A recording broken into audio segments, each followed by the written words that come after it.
has told the party leaders on ground to make sure that they train the workers physically, emotionally, mentally and also legally. So therefore this time around, in comparison to what we saw in the last election, where workers were probably left to die, if I may use that term, this time around they've been told that if somebody hits you, hit back in equal force. Don't worry, we have your back covered. So that's the kind of emotion that you see, and this is actually a calm atmosphere right now at the party headquarters here in Kolkata. Now BJP is alleging, Kamalika, intimidation. Arjun Singh is saying this intimidation is unacceptable. So muscle flexing is already begun. See, this time, one thing that is a big takeaway from the election is definitely a very much free and fair election. Now, obviously, since last night, we have been seeing in one place, Arjun Singh has made certain claims. On the other hand, Mamata Banerjee herself is awake. I'll just try to show you if I can. This is the lane, this is the narrow gully through which we can reach Mamata Banerjee's residence. And here it is written, Bhawanipur Hridoy Jure Shudui Mamata, which means in Bhawanipur it's only Mamata, Shudui Mamata. But let me tell you, definitely there is a tension in this camp because she's the incumbent, it's the incumbent government, the Trinamool Congress is in power. So definitely holding on, will it be a fourth time or will it be a poribarton? Khala kondi ke habe, which side the Khala has taken place, as Pallavi was also pointing out, that whenever we reached out, we went for the coverage, there was nobody who were actually saying that on which side they have, like that, jo andesha hota hai, that we have not got. Look, so let's not it's a very, very exciting election. It's no a one, 2020 no one, Komalika, is going to put their cards on the table today till at least 11 o'clock because, everything is so contentious, fractious, they could be challenging every vote that registers on the EVM. 11 baje, you're being very, very generous. It's a long day. It's a long haul both in Tamil Nadu and in Bengal. It's going to go. Speaking of Tamil Nadu, you've got something interesting here. Oh, so these banana chips. Yeah. So who's going to go banana over this chips? I'm going to wait and watch and see that. संदेश also. She's got संदेश also. So, पर उस संदेश का संदेश क्या है ये मैं आपसे पूछ रहा था. कि हम तो मिष्टी खाएंगे. So the biggest debate is actually banana chips are from Kerala or Tamil Nadu. Yeah, so Kerala, undoubtedly. Absolutely. Yes, so no one state in South India can take monopoly over banana chips. I think we all. Rasgulla is from Orissa or Bengal? Yeah, Bengal. Is that even a debate? Here are two states, guys. Counting numbers this morning. Counting votes, not calories this morning. Okay, let's get a sense. Let's get a sense from our panel. Dr. Raman, viewers, knows every constituency on both sides of the fence, Kerala and Tamil Nadu. I had an impassioned message from him late last night, and I absolutely, this man I respect totally because the guy who knows Tamil Nadu like the back of his hand is this gentleman here. Thank you, Ram. Dr. Raman, what are we going to be sitting in his hot office, a nice, comfortable office in Chennai. As some people would like to have a go at it would say. People keep saying sitting in an AC room. Yes, exactly. I know. Sweat. It's the best avishkar of mankind, I think. Air conditioning. But let me ask you, what do we have to look at in the first hour to see, okay, now there is some change happening on the ground? What part of the map, what do we have to look at? What pathology? I'll be looking at two things in Tamil Nadu. I'll be looking at an area called the Kongu belt and seeing what's happening there. If the AIADMK holds that belt, then they have a very good chance. Kongu belt, is Kongu it? belt. That's right. Coimbatore, Tirupur, Western Tamil Nadu. That's Western Tamil Nadu. Second, obviously, like everybody is interested, what's Vijay going to do? Is Vijay going to register few leads in constituencies in and around Chennai? Now those are the two things. So you're not giving him anything beyond the Chennai region? Honestly, Rahul, I can't see that happen. I mean, I'd I'd be amazed if it Aman did. was there in a different avatar.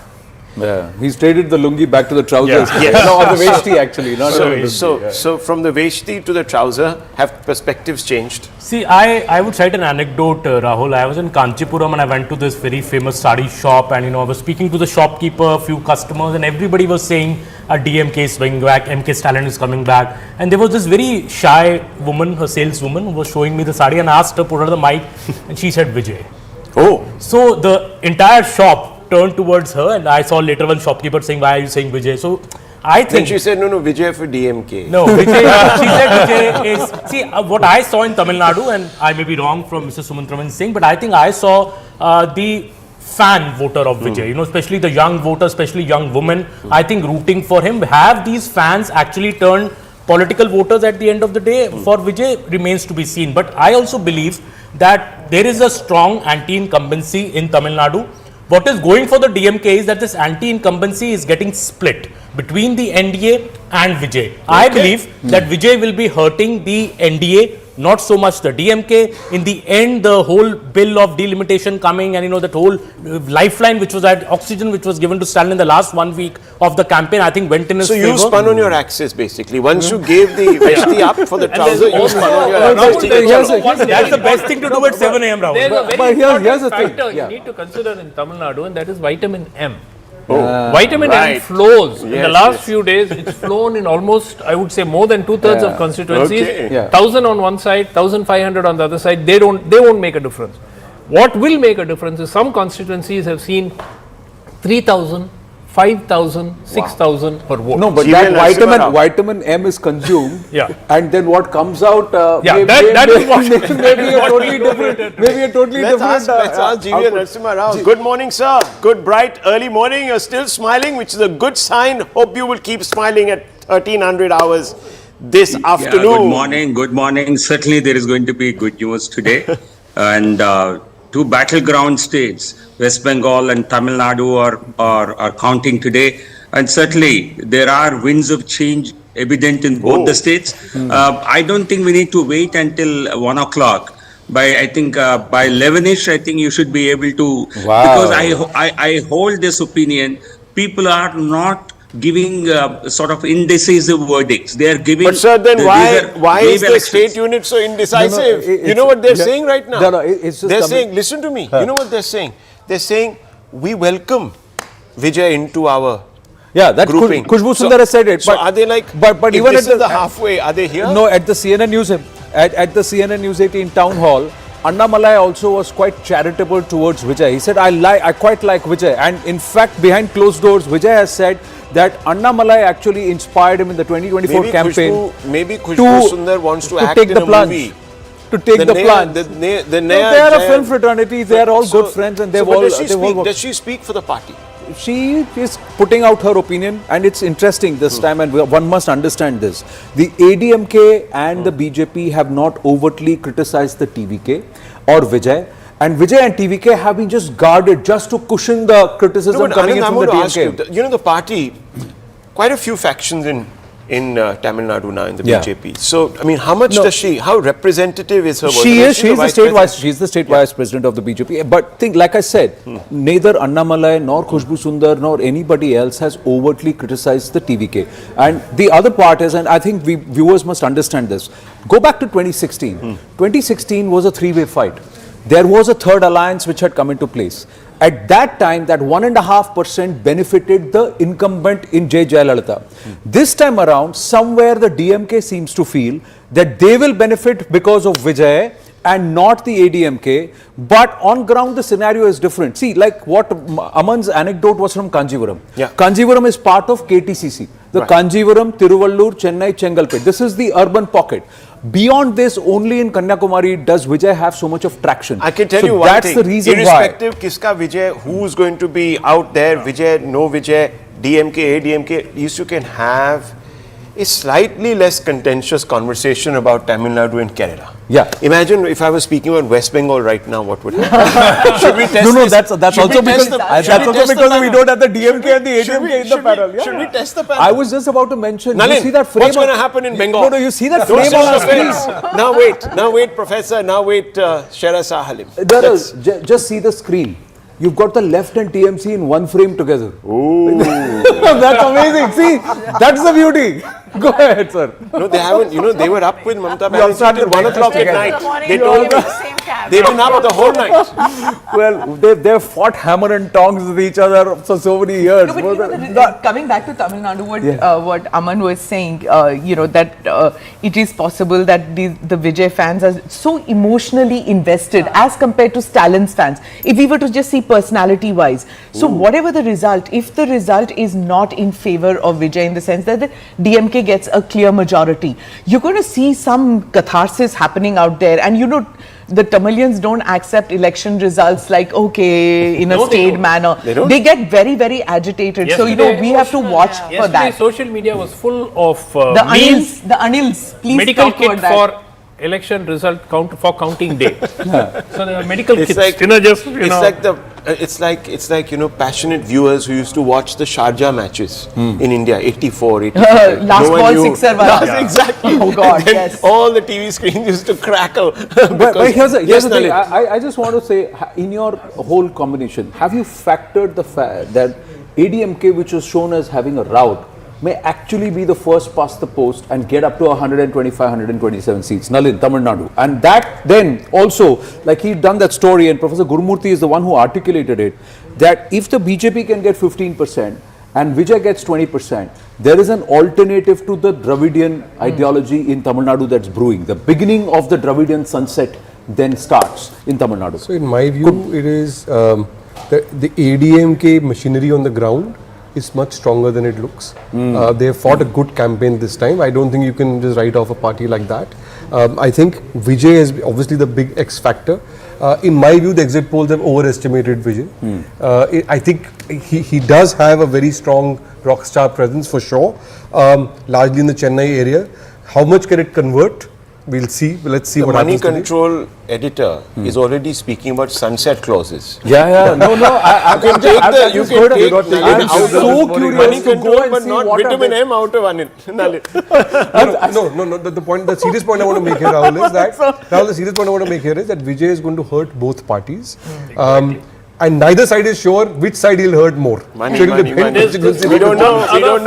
know. आपने पैसा कहाँ लगाया? I also think that at the पैसा senior किसने level लगाया? of Poly market. Vijay is not, there is a lot of discomfiture about this guy. $28 million. I know. Can you sitting abroad, betting on Indian elections, and India doesn't get a share of the pie because we are such a nanny state, we will ban everything. But I'll tell you and something. And then rethink. Can you imagine the guys who are making money on this election sitting abroad, currency conversion they closed? Yeah, I know. They must be saying, aaj 2-4 rupees or gir jaye, rupee. Because it's a natural thing to bet. Okay, right? time for a break. After that, no break, viewers. No break till 1300 hours at the very least, and neither for you. Please get seated.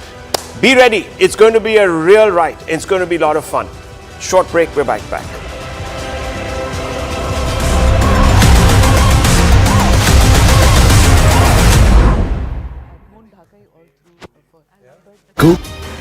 Counting day on May 4th is more than a ritual of numbers. It is a democratic reckoning. As ballots are tallied across Tamil Nadu, West Bengal, Assam and Kerala, the results will not merely decide the governments, they will be revealing the political mood of a diverse and restless electorate. Each state carries its own narrative. Tamil Nadu's verdict will test the endurance of Dravidian politics and the appeal of welfare-driven governance, while in West Bengal, the outcome will be read as a referendum on identity, on federalism and the intensity of high-voltage campaigning between the Trinamool Congress and the Bharatiya Janata Party. Assam's results will reflect the electorate's response to questions of citizenship, to development and regional balance. Kerala, with its tradition of alternating power, may either reaffirm that pattern or signal a shift in its famously discerning voter base. Equally significant is the conduct of the electoral process itself. High turnout in many of the constituencies in these various states underscores faith in the ballot. Let me take this across to our special guest who's joining us on the broadcast. Amitabh Tiwari, founder, VoteBuy, is with us. Also with us is Abhijit Iyer Mitra, senior fellow, IPCS. Subir Bhaumik, senior journalist, also joins us. Also joining us is Professor Monojit Mandal. And my colleague Aman Sharma joins me right here in the CNN News 18 studio. So Aman, beginning with you, because of proximity here in the studio, would want to understand from you, considering you have traveled the length and breadth of the country because of the elections, your assessment of what will the result day tomorrow, May 4th, be bringing for us? Well, Greha, see, it's very hazardous to guess just about 12 hours before the results are to be out. But let me start with, I would say, the easiest state first, Assam. 10 years BJP has been in power. Sarbanjo Sonowal was earlier the chief minister. Now Himanta Biswa Sarma is there. And when I traveled to Assam, even after 10 years, I found pro-incumbency for Himanta Biswa Sarma. There are various reasons for that, but people generally on the ground seemed very positive about Himanta Biswa Sarma. I have earlier also said that he is arguably the most popular chief minister of the BJP after Yogi Adityanath. So I don't think Congress has the wind in its sails to knock off the BJP in Assam. BJP, I think, will retain power in the state of Assam with a good number. The Congress has already, I think, given up on the state of Assam. The defeat very much is writ on the faces of the leaders of the Congress in Assam. Kerala is a completely opposite example. Kerala also has left in power for the last 10 years. But instead of pro-incumbency as we see in the state of Assam, I think Kerala is seeing anti-incumbency. People there want change. Anyways, Kerala has a history of changing governments every 5 years. No government has repeated power after 10 years. So clearly the Congress party also, because Rahul Gandhi was the MP earlier, Priyanka Gandhi is the MP now from Wayanad. The Congress has a good presence, strong organization on the ground. So I feel the Congress has a definite edge in the state of Kerala, and I don't think the left will be able to retain power. Tamil Nadu is a puzzle in this election. I think Tamil Nadu will be the most keenly watched election tomorrow, because there is the two Dravidian parties. Vijay is a challenge, and Vijay is an X factor. Nobody really knows which way. Obviously among the young voters, especially the young women voters, Vijay is a big draw. But are these just fans, or will they actually have gone to the voting booths and voted for Vijay? So far as I saw in Tamil Nadu during my visit there, I think Vijay is hurting the NDA more, not so much the DMK. So I would assume, and my guess is that the DMK has a bit of an edge in Tamil Nadu, and they may be able to scrape through and make the government this time, which again will be a new thing for Tamil Nadu. AIDMK repeated power for a decade, and now the DMK could repeat suit. Which brings me to the most, I think the most washed out state is the state of West Bengal.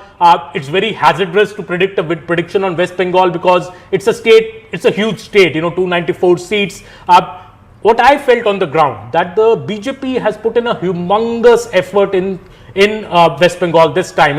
Everything seemed to be going for them in this election. This is the BJP's best chance to win West Bengal. If they don't win now, I think their cadre will get very demoralized, and the people of West Bengal may also lose hope that Mamata Banerjee can be defeated. But that said, I think Mamata Banerjee remains a very, very strong factor on the ground to defeat a government in West Bengal. We've seen earlier the left, and now Mamata Banerjee. You need a strong anti-incumbency wave.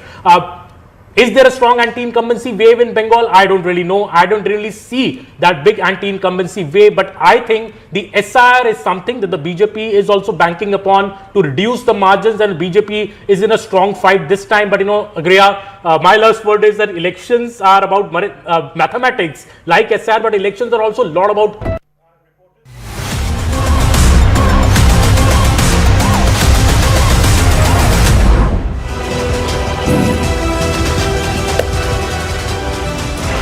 Namaste, Jai Hind, Vande Mataram. It's the battle for the states, and it is result day live. This state, viewers, is going to decide the story, the direction in which the political discourse is going to move the south of the Vindhyas ahead of Lok Sabha 2029. And there's another state that's not yet started plotting that is going to discuss the entire national discourse altogether, because the implications of who takes Bengal will have national dynamics too.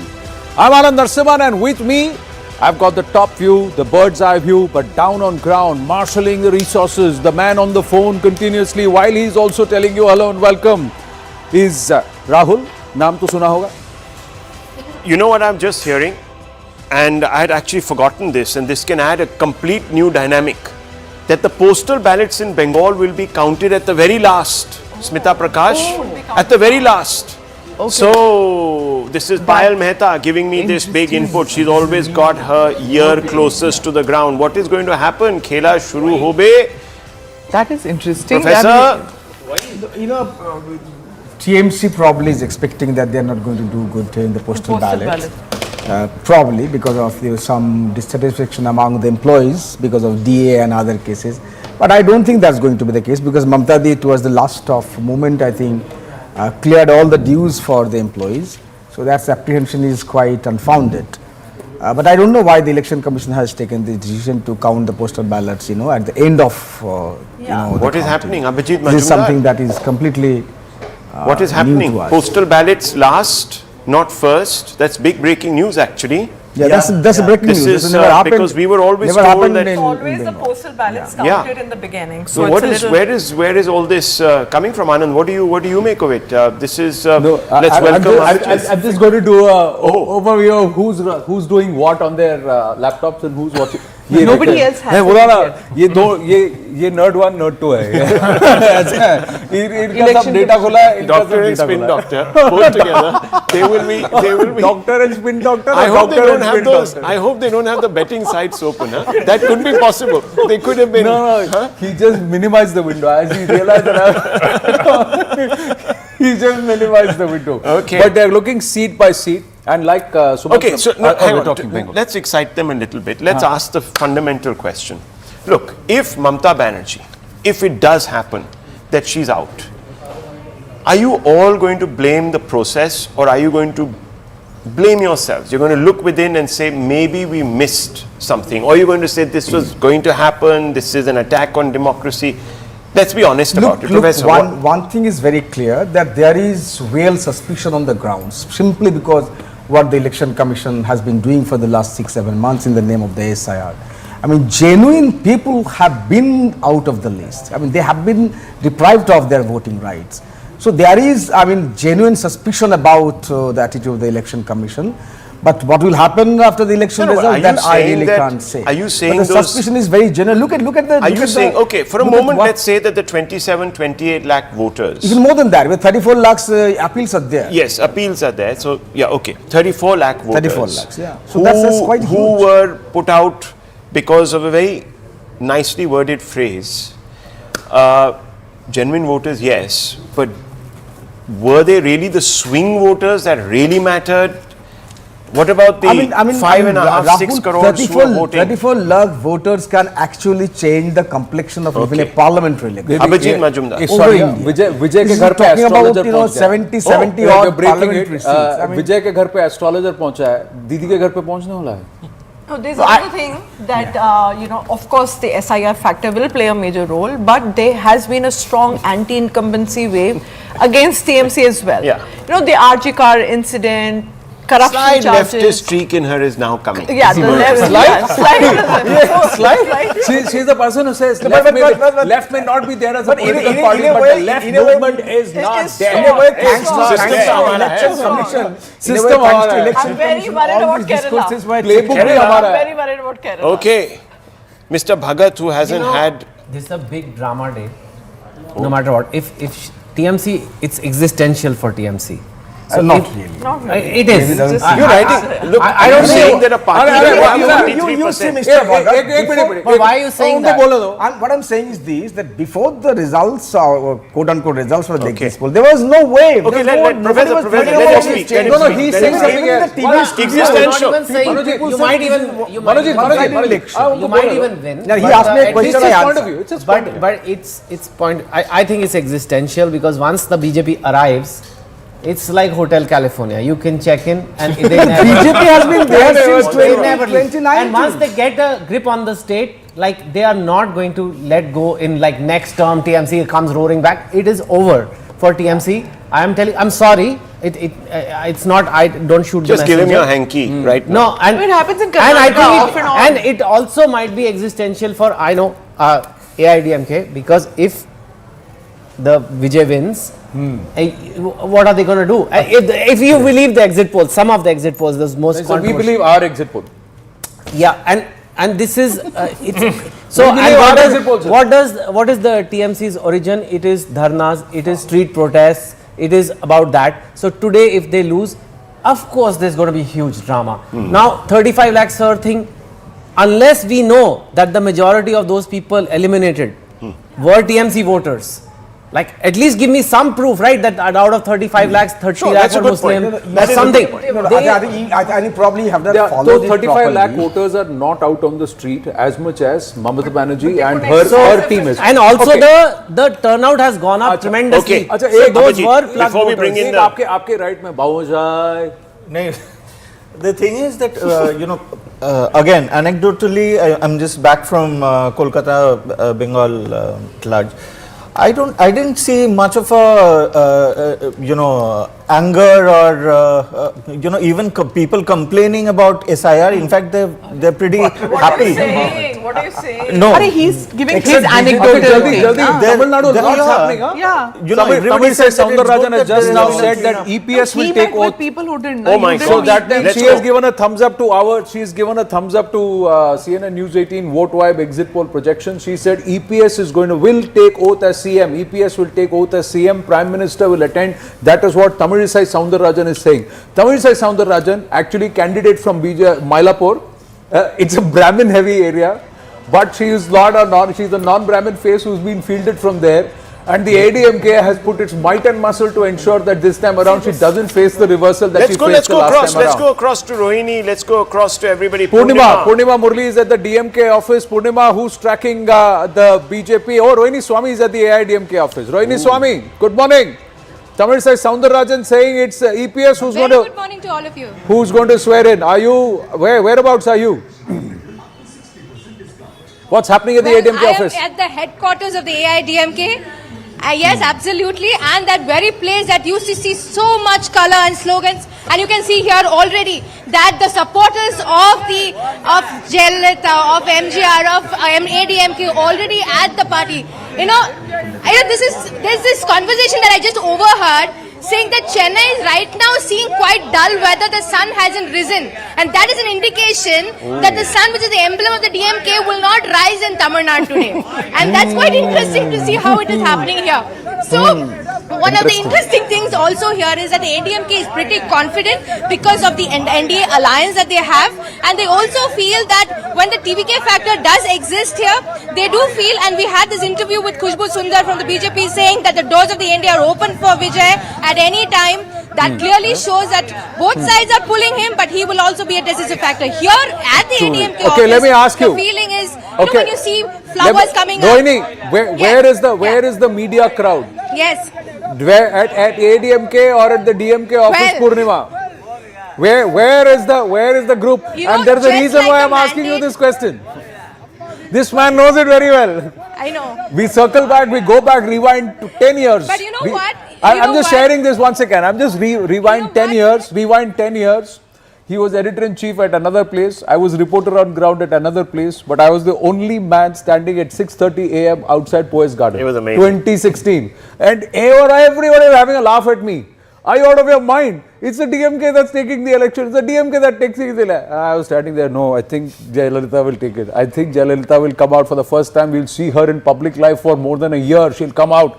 No, man, it's not going to happen. Why are you wasting your time? I still want to. Okay, you go and stand at the ADMK. This is exactly what happened. Sai, correct me if I'm Absolutely. And by 1:30, everybody had packed up at DMK and they were all standing at the Poets Garden, and it was the DMK that took that election. That day, I It dropped just the happened. H's in my surname also. I called myself Sivasankar, which is what exactly I am. In the north, they can't pronounce Sivasankar. They used to call you Srivastava, all sorts of things in school. So I said, let me make myself more Bihari to them. So I made Shiv Shankar. After that, it has stuck. Nom de plume. Well, wonder who's tracking Vijay. There's an astrologer there. Go across. Go across to. Let's go. Purnima, Neetu's there. who's Neetu's there? Yeah, Neetu? I think Neetu's there. Neetu and Purnima. Okay. Who is Neetu? Temple run, and then after that too 10 days after the polling happened. Neetu's in Kerala, but we'll come to Kerala in a bit. Purnima, you've been tracking both Vijay and also DMK. You also got EPS to speak to you. So what are you doing? Who are you backing on ground? Or are you just trying to say, okay, we'll play neutral to everybody? I think I'm going to play neutral to everybody because all the sides are confident of winning, the AIA DMK, the DMK and even TVK. So by 10 it will be clear. So for now I'm being neutral so that whoever wins we get the first interview. Let me tell you, you vote puttiya ma? Vote puttiya? Did you cast your vote? Purnima? Let me just say, Yes. whoever you yes, voted for is winning.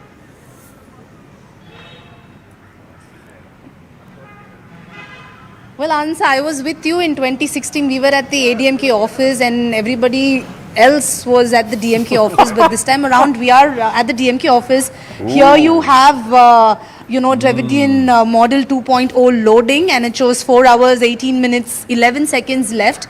All sides are confident. Like Rohini was saying, even at the ADMK, everybody is confident. Here at the DMK also, everybody is confident. TVK is playing the wait and watch game to know how well they do. So all eyes on the Vijay factor today.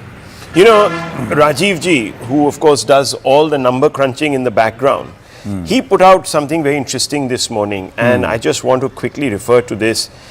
It's not just about Vijay being kingmaker, will he be a headline maker? That's really what we're looking at, right? The person who can actually capture the national imagination. Now, only 4 out of 19 regional parties like the TDP, the AAP and a couple of others went on to win a third of the assembly seats on debut. So this is what he's up against. 4 out of 19. He'd be the 5th out of 20 if he does so.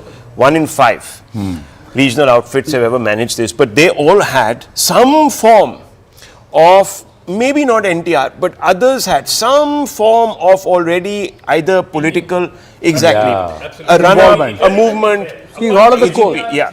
So MGR, for example, won in his debut election 33% of the vote. But MGR had been a founding member of the DMK. He had campaigned in the previous election. So what he's up against is a very, very high threshold. So see, when parties resort to gamesmanship, when they start building anxiety, frenzy and this one, that means they're really nervous. Look at DMK cadre wearing a yellow shawl going into the Coimbatore polling area, strong rooms and all that.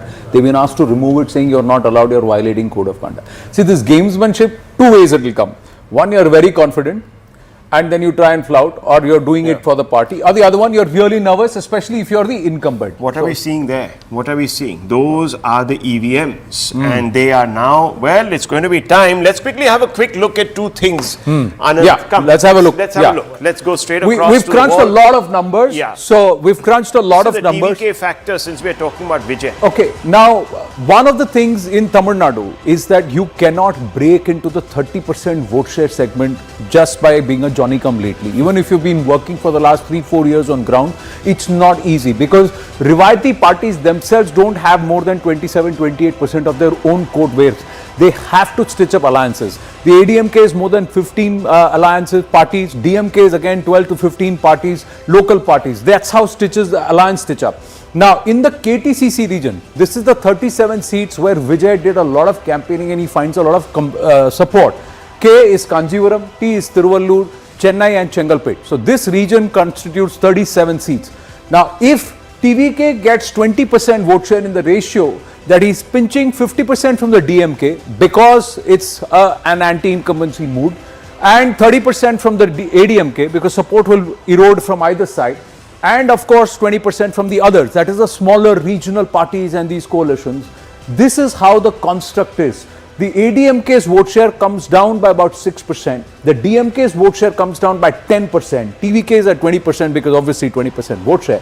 And the others come down by about 4%. So you're saying TVK could come up to 20% if this is the ratio in which he's splitting. Correct. Well, but 20% doesn't translate into seat share gains across the board. Oh, right. So across Tamil Nadu, you need to average 35% vote share. Dr. Raman, your thoughts on this? Yeah, first of all, the reason why Vijay will take more votes from the DMK in this region is simply because the DMK has more votes in the region. That's this is a stronghold of the DMK. 36 out of 37 in 2021 went to the DMK. Correct. Combined. Correct. Right? So any damage that Vijay does here, this is a region where the AIA DMK, particularly the Chennai component of 16 seats, has very little to lose. Whatever they gain is a bonus, but they're not betting their putting their eggs in the KTCC basket.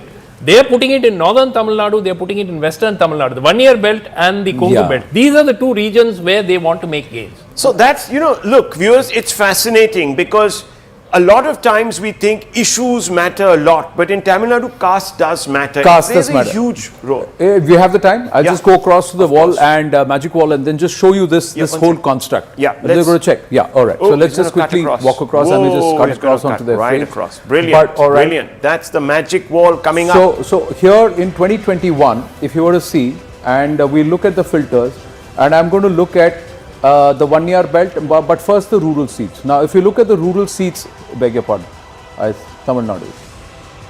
Yeah. So Tamil Nadu, we've got the 1 year population greater than 30%. Now, if we look at this, viewers, oops, I think just get this right one sec. Oh, wow. Yeah, all right. So overall, the DMK had 159 seats. In this, if I look at just the 1 year belt, let's look at the 1 year belt. The 1 year belt itself is 69 seats. In this, and this is this region outside of the KTCC region. So this 1 year belt 69 seats, this is where the alliance of the PMK, the different factions of the DMK come into play. Caste influence. Caste influence, Yeah. highly the 1 year caste. Okay, now this is the 1 year. Yes, you're saying, Yeah, the Sumatro. point here, Anand, is this time Vijay is believed to be taking a lot of the SC Dalit vote towards him.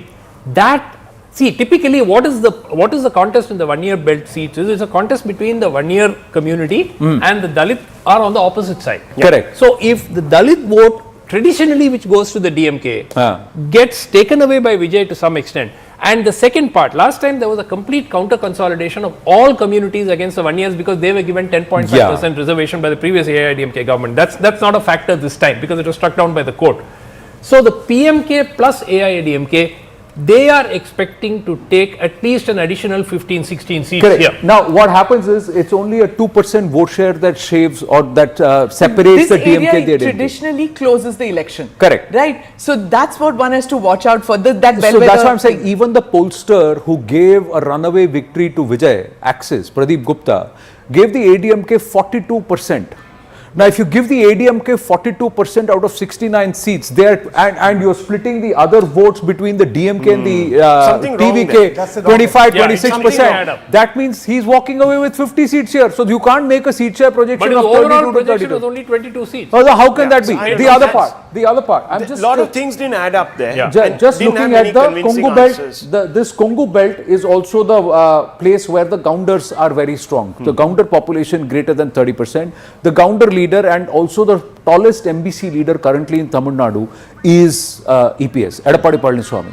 Edappadi Palaniswamy comes from Edappadi, and this region is where the ADMK will want to take gains. They lost, they still dominated in 2021 despite not getting a mandate Vijay with a cut 1% across plus. caste? That's the question that we have to ask. Is he a factor that is larger and therefore very unifying in some ways? See, most pollsters, Rahul, and to our viewers have said that he is targeting the 18 to 29, 18 to 35-year-old, perhaps unemployed youth who are coming there. They're largely from the backward card. They're also the crypto Christians, the Dalit Christians who have also converted. That's the lot. That number does not go up more than 21% of the whole voter base. Should we? So that And Christian voters don't decide more than 15-20 constituencies in Tamil Nadu. On that There's point, no point in saying he's taking a lot of GVL Christian Narasimha voters Rao because is they also are there not with the us, decisive factor. patiently listening into this, cephalogist by training. GVL Narasimha Rao, what is wrong with the math in the axis projection, and what do you think is the math on the ground right now?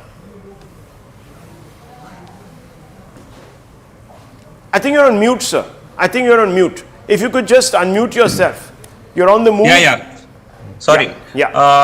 Rahul, until a couple of days before the polling happened, I was in Tamil Nadu for almost 2.5, 3 weeks. Okay. Until then, actually, Vijay was talked about as an also ran. A party that could get about 10-15% votes but may not be able to convert that into seats. And that is visible on the ground. And although he was having frenzied crowds, but we have seen that happen in other states as well. Therefore, but post polling, after the polls happened, there has been a strong buzz in the state that, everybody has voted for Vijay. So the real question is, as a pollster, let me analyze this. Is it a case that a lot of DMK and more so for ADMK. And when they came out and were asked in the presence of family and friends, they named Vijay because that's what most people would want to hear. Right. That's what their family members would want to hear. Is that the case, or is it a case of impulsive voting? Okay. I think that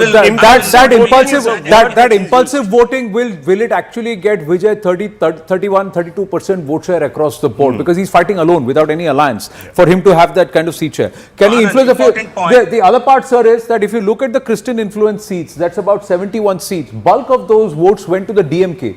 There is actually a 14-15% gap between the DMK and the ADMK. So this is not a place where the ADMK will hurt. Are we talking about 20% plus? Yeah, more than, not even 20% of the population. No, Christians in Tamil Nadu officially, as per 2011 census, are about 7.5%. 7.5. But let's add the crypto Christian base. Unofficially, it's believed to be closer to 10%. 10%. So 10 to 11%. But that too, where is the influence? Again, see, the KTCC belt, and also if you're coming to the Kanyakumari region, this is where the concentration is. These pockets, you have the other caste combinations which are very, very strong. But if he's going to pinch the Christian vote, he's not hurting the ADMK. He's going to hurt the DMK. The moment he hurts the DMK in this vote belt, which has actually helped them and showed them up. See, 62 of these seats they won because of the Christian influence vote. Anand, so, that if he somehow wins, then I don't know who will be the bigger headline maker. No, the fact is, see, Vijay, will it be the pollster who read it right? No, also if Vijay gets, the story is not even about Vijay coming to power. Or the story is, if, like you said, and like Professor Gurumurthy has said, and I'll attribute it to him.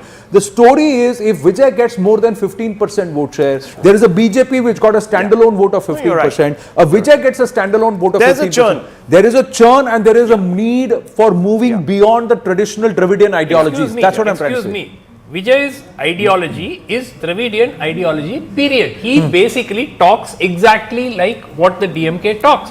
So that is again a problem, because he says my ideology has that actually percolated on ground. Look, all of that now doesn't really matter, does it, viewers? Analysis will come to. Power has always been transactional in Tamil Nadu. DMK and the BJP have gone together. So ideological rival makes no sense once the results come out. Let me go across to Shivani Gupta and also quick chat with Keralam, our Keralam reporter there, because that could be a hung. That could be Neetu will tell us perhaps there's going to be hung. But very quickly, Neetu first to you, because you've been waiting out there. Thank you very much. Great morning to you. God's own country. Where are things at? Who's God going to side with tonight? That's a nice one. Good morning, Rahul, Anand and all the others there. Yes, we are hoping that there will be a decisive mandate, not something which is very, because see, in the state of Kerala, it's a 140-member assembly and 71 is what needed. In Umanchandi had once ruled the state for 5 years with just 72 as a mandate. So that time there was a huge joke that was said by then leader of opposition, V.S. Achuthanandan, stating that if somebody goes to the bathroom and inside the assembly, if there is a no confidence motion has brought in, then this government can fall. So everyone is hoping that it's not a situation like that. Whoever wins get a decisive mandate. But on the ground, I'll tell you, it's a very close fight. It's a very tough fight between the LDF and the UDF. Because the margins, whoever wins, I don't think it is going to be huge unless there is a huge silent wave or a silent trend which we have not been able to witness on the ground. Now, a couple of factors. One is basically the fatigue factor against this government. This government has been going on for the past 10 years and Pinarayi Vijayan has been the Chief Minister himself for these past 10 years. Yes. So, Kerala is a state which has not really given this kind of a 10-year term for any front. They had always alternated between the LDF and the UDF. 10 years, one government, one front, one person ruling has kind of had the people have a fatigue factor. But if you look at the Congress is hoping they will be able to make a win this time, because for them it is a do or die situation, because in a state like Kerala where they have the organizational strength, if they can't come back to power, then what? Now also the BJP and the NDA can just also hold your thoughts, Neetu, on that point that you're making, the Congress point, very, very important point, viewers, because the Congress is hoping that it's going to do well in Assam and in Kerala. What if it doesn't end up winning in either of those two states?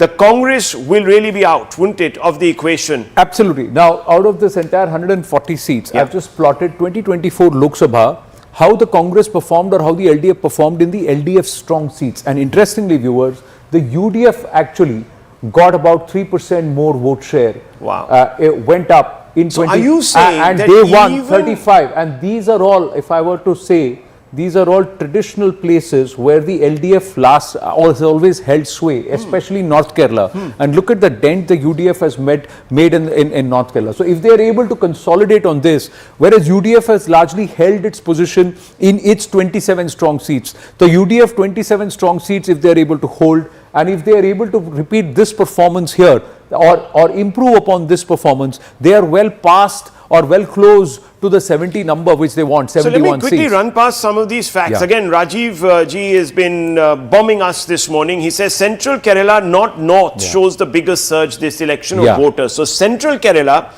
Ernakulam 5.8% upwards, Alappuzha 5.1%, Kottayam 4.8%, all central and south districts, not Malabar. So Malabar voters didn't really come out in those numbers. If Malabar didn't come out and vote in large numbers, then the left has a problem. See, because this region is been an LDF strong region for a long time, except for 2024 when the shift started happening.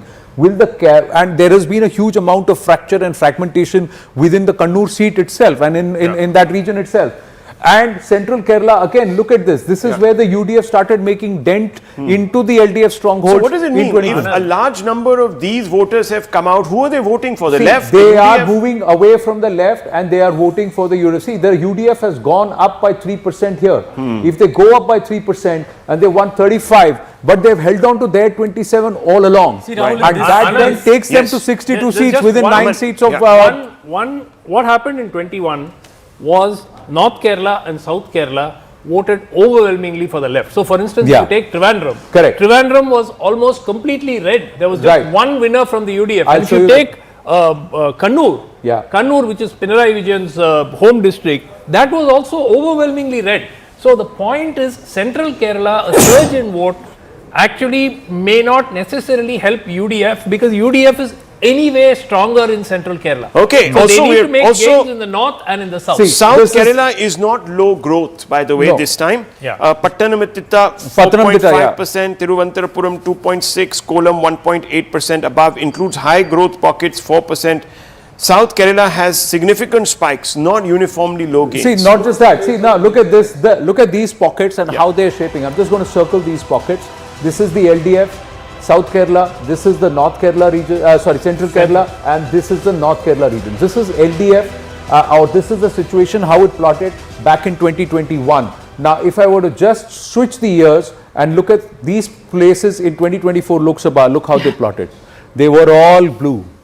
So they all moved away, and look at this. The UDF got 111 out of the 140 seats projection in terms of the 2024 Lok Sabha. See, Anand, they don't even need so many. Yeah. Okay, gentlemen. Going for the UDF in this election. See, 2021 is also a COVID election year. You know, that time Pinarayi Vijayan had a lot of goodwill. The way he handled management COVID was done. 2024, the Congress has swept the state in the Lok Sabha. Rahul Gandhi was an MP. Now Priyanka Gandhi is an MP. It's in a way the Gandhi family stronghold is now. But it's not. I'll tell you what. No, here is the issue. 15 seconds and counting. 15 seconds. 12. 1 second, Amitabh ji. There you go. The first trends will be out.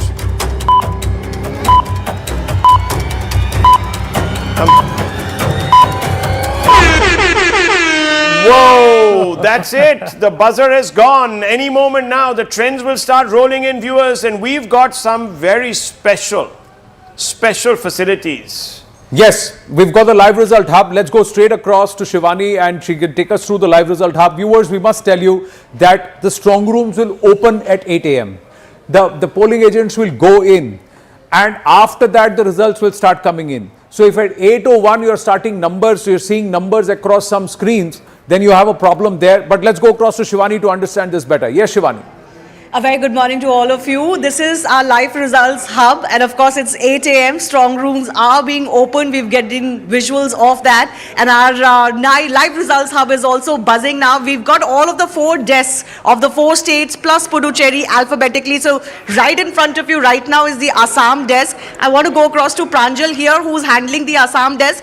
Pranjal, by when do you think the first leads will come? Any moment, the moment at 8 o'clock, it's already 8 now. Yes. The postal ballots counting has begun. Yes. We should get the results within 5 to 10 minutes. The first leads. The first leads. You know, so this is the kind of preparation that has gone in for our live results hub. This is available nowhere else. Here, Pranjal and his team has the list of all the constituencies across districts and each of the votes polled. So every vote polled in every constituency is written here on a sheet. They're going to tabulate this. But interestingly, you guys were talking about postal ballots being released last, the numbers being released last in states like West Bengal. I have Hemant here. He tells me even in Tamil Nadu, the postal ballots may be counted, but their results or their numbers will be released last. Now, why is that, Hemant? Why this difference this year? Sir, the Election Commission just wants to keep the postal ballot because earlier the postal ballot counts when they announce earlier. Okay, some leads beginning to materialize. Look up on top, viewers. Just a minute. Shivani, you'll need to go straight across to the Bengal counting center because let's just hold Bengal up there. So we've got the first leads coming here and here. Yeah. We've got this desk here. So from Falakata, Subhash Chandra Roy, candidate, TMC leading, Deepak Burman of the BJP trailing, West Bengal, Kalchini, Alipurdwar, Kumargram, all of these 4 leads have come. BJP is leading in 3 of them as of now, and the TMC is leading in 1 of them. There, let's just go straight across to the magic wall. Just stay with me. Let's go across to the magic wall. So you have constituency number 11 and constituency number 10 and also constituency number 12 where the BJP is actually leading. These are the first results that are coming in. In fact, they are trailing in one of the seats which they were holding. North Bengal is supposed to be their forte, their strength. There is more. There is more happening here. BJP leading on 4, TMC on 1. 5 out of 2. Now remember, 293 viewers because Falta, which saw a lot of drama. We're not going to have a result come out of Falta. There's going to be a recount in another 15 days there. So, and if it's a close election, then even that one place matters a lot. One place matters. Look, 5 out of 293 leads are already in. 293, remember viewers, we're going to constantly tell you is because Falta is not in the equation. Tamil Nadu is seeing 1 lead come through. There it is up there. It's for the DMK right now. Very early days, viewers. Very early days. Assam, 2 out of 126 there. Let's look at Assam. About a couple of leads coming in from Assam there. There you can see 3 leads now. BJP, well, a little ahead on 2 there. On 3 there actually, and that means that they've picked up 2 from last time. So these are 2 Congress, seats. yeah, I think it's a strong seats. showing opening constituency number 39, 37 and 52. Yes. This is where Central Assam and now Upper Assam also now plotting 1 more lead. So that's where the BJP, that's where perhaps this is Himanta Biswa Sharma's century making moment. Will he cross 100? That's the big question. It's not about whether or not he'll win this election, but it's already plotting in favor of the BJP. Let me just very quickly brief our viewers about the screen architecture. We've got our big gurus sitting right there, and you're going to keep hearing from them. There's the digital guru right there in front of you, the magician. He's going to be working the wall. And I'll be looking at the broad trends and going straight across to Anand. Anand is going to do most of the talking because viewers, you're going to see those numbers being plotted right on his map. And we've got Amitabh, of course, who's there with us, our pollster, cephalogist, fingers crossed. He must be today a little sweaty under the armpit. So Assam, the first plotting that's come in for Congress. So early days, very, very early viewers. These are all leads coming in, and also some of these places in Assam and all open up. These are not TMC's bastions, but still looks TMC. How do you know? Relax, calm down. TMC, the bastion in itself, it says. BJP is losing 2 seats right now. Yeah. So I think that's where you have. And that's the North Bengal fortress of Look, the BJP. let me just 10 leads coming through. Look at this. Even split.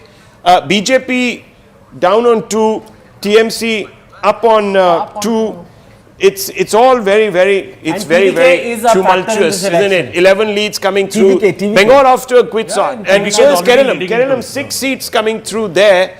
4 for LDF leads. UDF 3 leads there out of 140. Tamil Nadu 7 leads coming through. DMK 4 up but 3 down actually in the big score. So 4 leads, 1 DMK, TVK 2 plus 2 leads obviously So everything. TVK right now is getting more than the ADMK combined.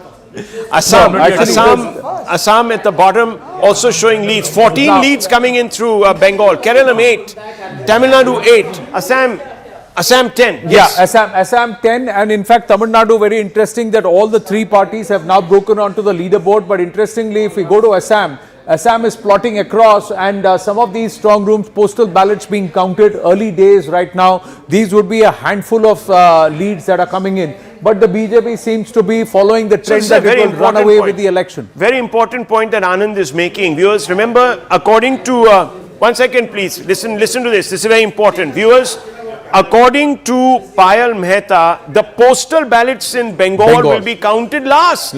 This is not true of the other states. So other states are reporting postal ballots. Let's not get too excited. Tamil Nadu, which is last, or the declaration of the postal ballots which is last, because what happens is, it's happened in 1 or 2 occasions that the numbers are released later in the past, simply because the verification process is being done with more scrutiny. Well, viewers, look, it's all up there. Kerala is interesting that the LDF and the UDF are plotting almost equally, and the LDF so far has not lost ground, and especially North Kerala information that's coming through right now, 1 seat in Central Kerala, there is a certain level of retention. And open the West Bengal map, look at what's happening here, 23 which is leads. showing at 23 leads coming in from West Bengal. Let's just open and see where this is. This is neck and neck right now. TMC is up plotting.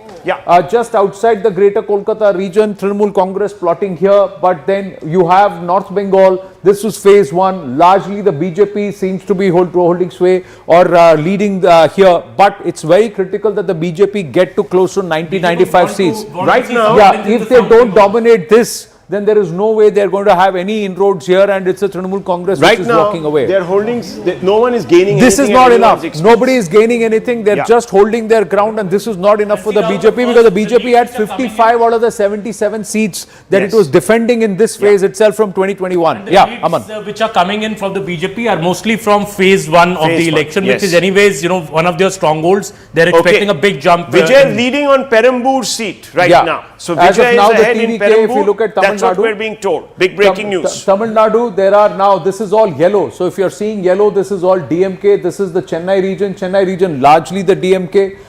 You have got some of the ADMK plotting, not much of TVK. TVK is plotting here in this pocket towards the, again, part of the KTCC belt and towards the Kanjivaram side. This is where TVK is plotting a bit, but largely in Chennai, it is the DMK. EPS also leading, Udayanidhi Stalin also leading. So as of now, these are very, very early days. One would not want to worry about Udayanidhi Stalin or EPS from their own core constituencies. That's going to not.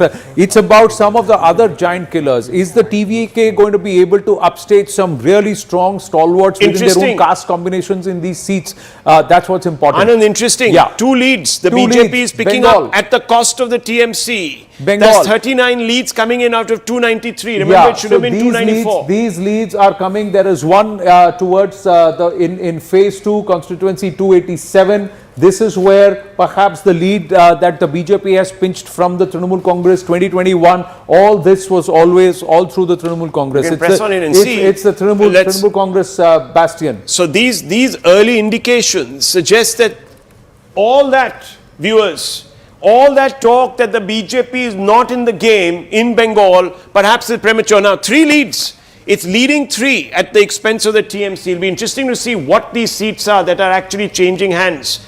So as of now, we're not getting that data. It's not plotted. It's just the constituencies.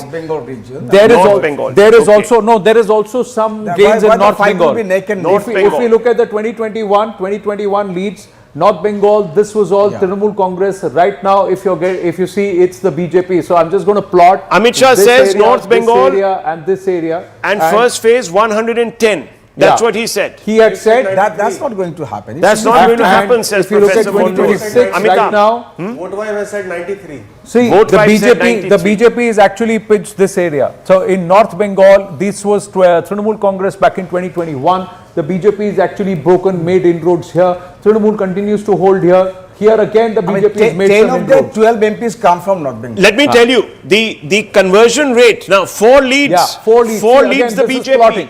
All of So this conversion rate is what we are going to be looking at, viewers. 42 out of 293 North Bengal. leads. See, yeah, this is a lot of them, lot of the conversions for the BJP North Bengal. See, I've just circled this 1, 2, 3, 4 seats here itself, and all of them seem to be going to the BJP right now. Now, see, this is all coloured saffron. So A quick snapshot, and I'll come across to all of you. Quick snapshot: 27 out of 140 leads in Kerala being counted. The LDF gaining 1. That's big. Assam 21, 126. BJP up 2 in Assam, expected here. Tamil Nadu viewers, 17 out of 234 leads coming in. DMK down on 2, TVK is up, so he's getting perhaps seats at the cost of the DMK. That's what we are saying. the early trend. That's early the trends, trend. Dr. Raman. Early trends. TVK picking up at the 2021. You'll wait. It He'll is wait. the DMK. He's waiting. He's not going to get excited. Veteran of many elections. Yes, Anand. No, See, there is no see. palpable anti-incumbency wave in Kerala. So I have a feeling the LDF would retain its You would position. want to retain, but there is actually there is. If you have No, to travel to there's Kerala, no angry- there is a there's no strong angry palpable- anti-incumbency against. But the Congress has not served its purpose because there is huge amount of factionalism there between Satishan, Chennithala, and KC Venugopal. So this whole thing about factions there may help the LDF stick around, but the LDF is under the pump because people seem to be tiring of Mr. Pinarayi Vijay. No disrespect to him, but they are. BJP picking up 5 now at the expense, and of course 1 at the expense of others. That is very interesting. West Bengal. At the expense of others. All of North Bengal. See, all of the upper. What is that one dot in the Congress? This is if I'm just marking this. See, Yes. this region, this was all Trinamool Congress, but now it's all become BJP. Can I ask you a question? This belt. Anand, what is that the green dot in the middle of this orange sea right on top? What is that one little seat there? This seat is constituency number 13. This was what in the past was a Trinamool Congress seat, and it continues to remain a Trinamool Congress seat. But last time around in 2021, the BJP had won this constituency. So right now, if this entire belt into this right region, at the bottom. Yeah, 2018, You can 17, see the 1, descriptor. and these constituencies now, if I were to just quickly go to 2026, you will see that they have now become part of the BJP. Very So this is interesting. where This is where Himanta was also campaigning in spite of elections going on in his state. Yes. He came down to North Bengal and he was campaigning here They too. threw the kitchen sink at this election. Yes. Let me tell you, they threw the kitchen sink, and well, 110 said Amit Shah. We've said 93. Amitabh. 88 to 98 we've said, so midpoint is 93 of course. 93. And yeah, only West Bengal is not postal ballots, but all others are. that's right. Correct. So in Kerala, only 2.45% of the total votes polled were postal ballots in 2021. In Assam, it was 0.6%. And the Middle Eastern and Tamil Nadu, voters, 0.8%. the Middle Eastern They have not voters come have back. not come this time for Kerala. So Those let's have chartered a flights quick haven't look. come. This is a big leaderboard. That's a quick one. There you see C. Joseph leading. C. Joseph. C. Joseph Vijay leading, viewers. Vijay for C. Joseph. That's what it is. Edappadi Palaniswamy leading. Not unexpected. Stalin leading. All of these big shots leading. No upsets happening right now. Senthil Balaji, gentleman under the pump a little bit, leading there. Let's see, viewers, if anti-incumbency is going to hit him, he'll be one of the prime candidates. Himanta Biswa Sarma leading. This gentleman is staked his entire reputation. Gaurav Gogoi, a lot riding on him, because if he doesn't shine, he is going to fizzle into oblivion. Let me tell you that. Another cyan bites the dust. Okay, Nishikant Pramanik. There it is, leading West Bengal. Nishit, yes, Pinarayi Vijayan. Another Vijay, viewers. Will it be his Vijay? No one knows. All leading right now. Satishan, all of these guys in the mix. All the horses out straight from the turnstiles. In gallop mode. BJP in gallop mode, viewers. 7 leads. Mr. Anand Narasimhan. Where are these I'm leads just coming? tracking Kerala. As 7 I'm tracking leads. Kerala, we see that the LDF and its alliance, so the entire LDF grouping, is showing strong starts both in North Kerala, all in North Kerala, even in Central Kerala and in South Kerala. Can I ask you a question? So all 3 regions, If a large number of people, and with a little bit of delight, I think the editor of ANI mentioned this. Oh, these guys didn't show up this time to vote from the Gulf. Did they send postal ballots? No, they haven't. That's just it. You know, so why wouldn't they do that? Exactly, because I think till the last moment everybody was hoping that these the people that I spoke to, they were just hoping that somehow these chartered flights would fly again. But not only because of the high airfares and the lack of aircraft which were available to bring in the flyers, those were not just the only reason.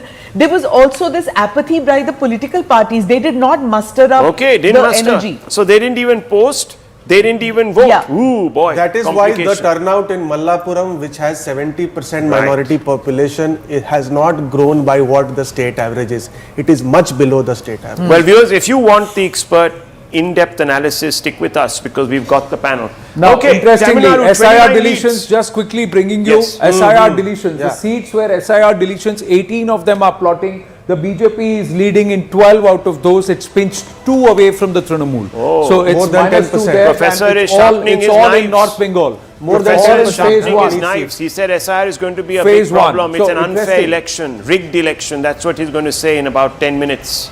Is that what you're going to say, sir? No, I think this is too early to Too early. But He's yeah, still in North the too Bengal I early think mode. is neck and neck. Mr. Bhagat. Yeah. North Bengal will be neck and neck. It is early. It It is is early early because days. you've seen these trends reverse. There are a lot of postal ballots. I mean, but Yeah, things will But change. it's along the lines. Like, it looks like the BJP is getting Assam for sure. Right? That's out of the way. Yeah. You guys are not showing Puducherry, but I can see that they are getting that as well. Puducherry, we should talk for 2 minutes at least. Yeah, I of course think. we will. We will know. Go ahead. I think Tamil Nadu TVK is a factor. There is no Prashant Kishore type thing happening.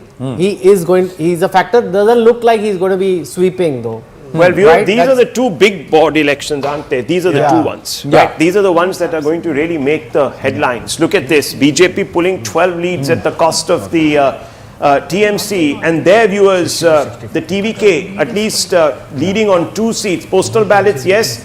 DMK leading 17 overall, but down 3 from last time, viewers. That's not going to be very nice for it. See, I've just AIDMK plotted the up 1 year 1. belt. The 1 year belt, which is going to be very, very critical. 69 seats of influence. The ADMK is actually holding on. So the ADMK is actually plotting across the 1 year belt. And you're seeing that the ADMK is actually overall also going up on the seat share in Tamil Nadu. At 15 seats, they are actually +1. So contrary to what many pollsters thought that the ADMK will not get seats, they are actually posting leads, and the leads you see are across the state. So it's not that they're Traditionally, postal votes go to the DMK. Let's be very clear. Tamil Nadu postal votes, usually government staff overwhelmingly vote DMK. Correct. So you have to keep that in mind. Across the state, even if the country largely goes to the incumbent government. Yes. But even there, they're softening. But even here, the ADMK is posting a few leads, and it's across. Even if you look at it, there is South Tamil Nadu, there is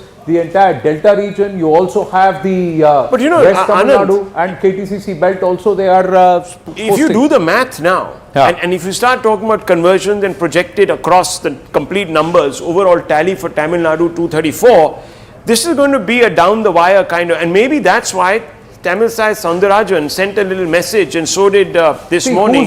Who's losing seats? Yes, it's the that's DMK. right. Who's going up? It's the ADMK and the TVK. But TVK is starting from zero.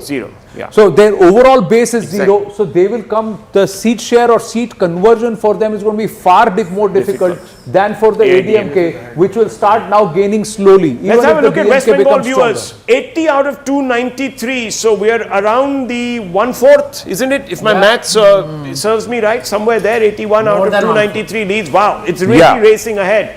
TMC down at this moment 14 seats from its last showing, viewers, and the BJP up 15 gains, big gains, and the others also taking a bit of a hit there. So clearly consolidation is happening, viewers, on the ground. Is it Hindu consolidation? That's not known. See, now if you look at this region, this is all the border for the neighboring states. Now there have been additions in this Medinipur belt there, where they have there. Amitabh Tiwari will tell us a little more. But this area, the greater Kolkata region and the Parganas, this is where the BJP needs to plot in phase 2 to be able to get closer to the halfway number of 147. Especially those border seats. Now, North Bengal, now this is all borders with Bangladesh. Yeah. Now, and borders on that side, you'll have Sikkim, and then there is also Nepal here at the chicken's neck. So it's not so easy. But the BJP is growing stronger, and it's showing a much stronger presence or position performance in North Bengal. But here, the last time they had 55 out of the 77 was from phase 1. Now, this time around, Amit Shah has said target is 110. For that, they have to dominate all of this. And a little down all there of too. this has to plot saffron. Viewers, for Assam them. is running away. Saffron for them to BJP get. running away with Assam. That's what we expected. 13 plus there. Tamil Nadu viewers, 40 out of 234. So a little slower than West Bengal today morning. But down, DMK down 2. TVK making those gains. AIDMK holding steady. Kerala 84 out of 140. Efficient state viewers. God's own country. Who is God going to bless? Will he bless the atheists or not? Let's have a look, viewers. There it is. LDF down 7. Down 7 viewers. UDF has gone up by 10. See, that's right. interesting. NDA the plus NDA 2. is showing leads. Yes. The NDA NDA is is showing also up. leads. So I think the closest election at the end of the day will be Kerala. By the end of the day, I think Kerala it will be the closest one, the neck-to-neck fight, because LDF is not out of the game. God is very decisive. He doesn't sit on the fence. May not be Nalin in Kerala. doesn't sit on the fence. No, so there is one seat for the NDA leading in North Kerala. Kerala is going to be this close. It raises a lot of question marks about Rahul Gandhi and the Congress, because this is a state which is always where power has oscillated, except for last time. If even after missing the bus last time, this time also it remains so close.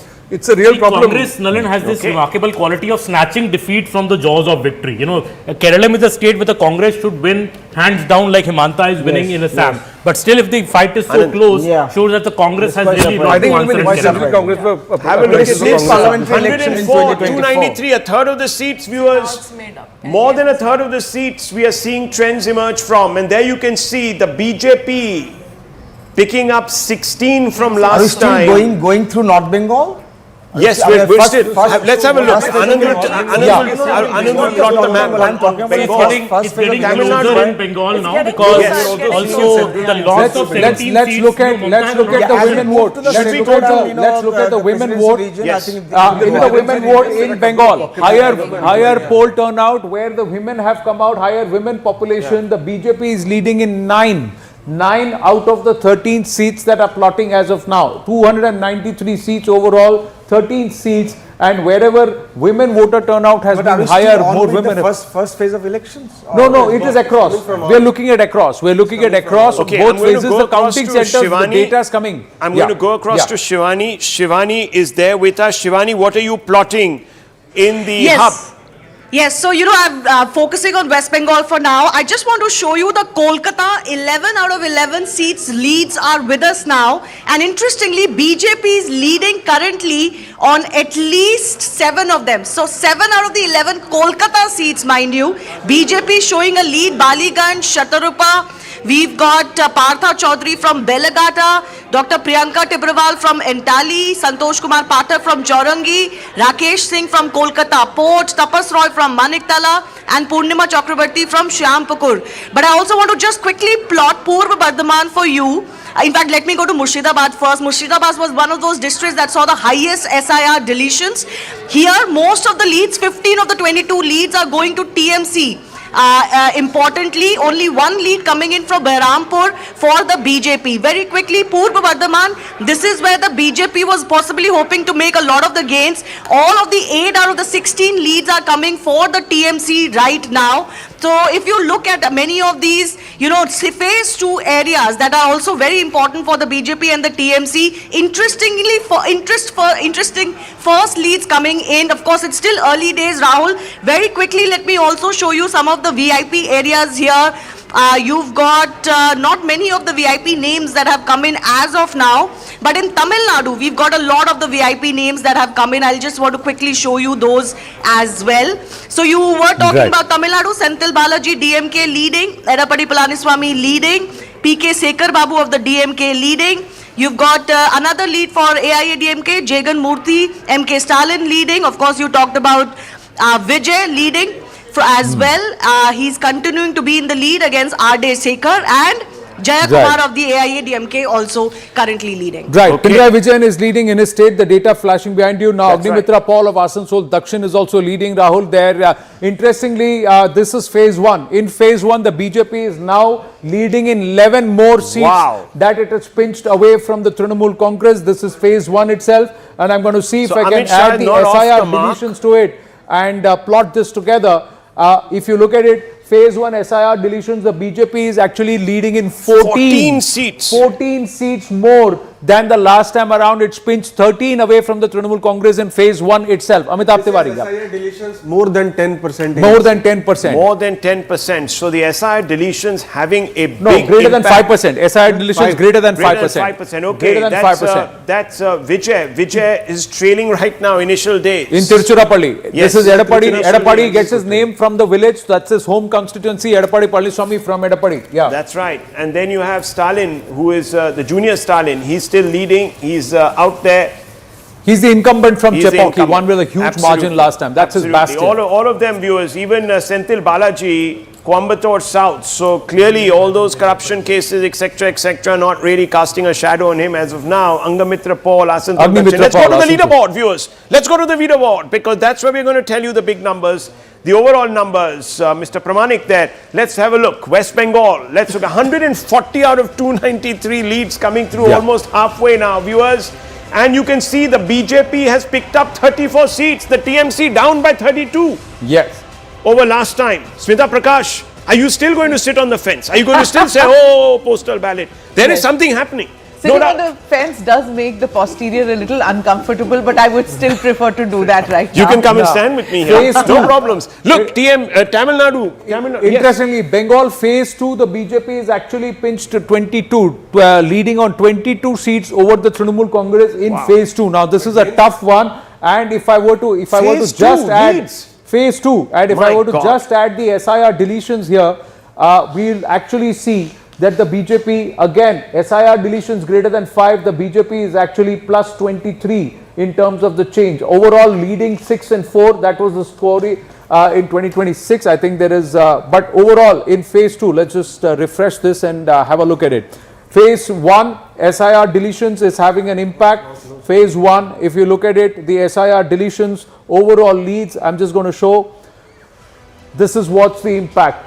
15 minus 4, BJP leading in 18, where the SIR deletions greater than 5%, and this is across Bengal. Both phases put together, this is how the data is plotting. First time Anandana leads, TMC has taken, seat count is more than the BJP in the No, seat count is more, but the point is that the BJP is neck and neck. The BJP's tally last time around was 77. They are already at 75 leads. That means they're gaining a lot of ground. They're gaining a lot of ground. SIR is the man of the match.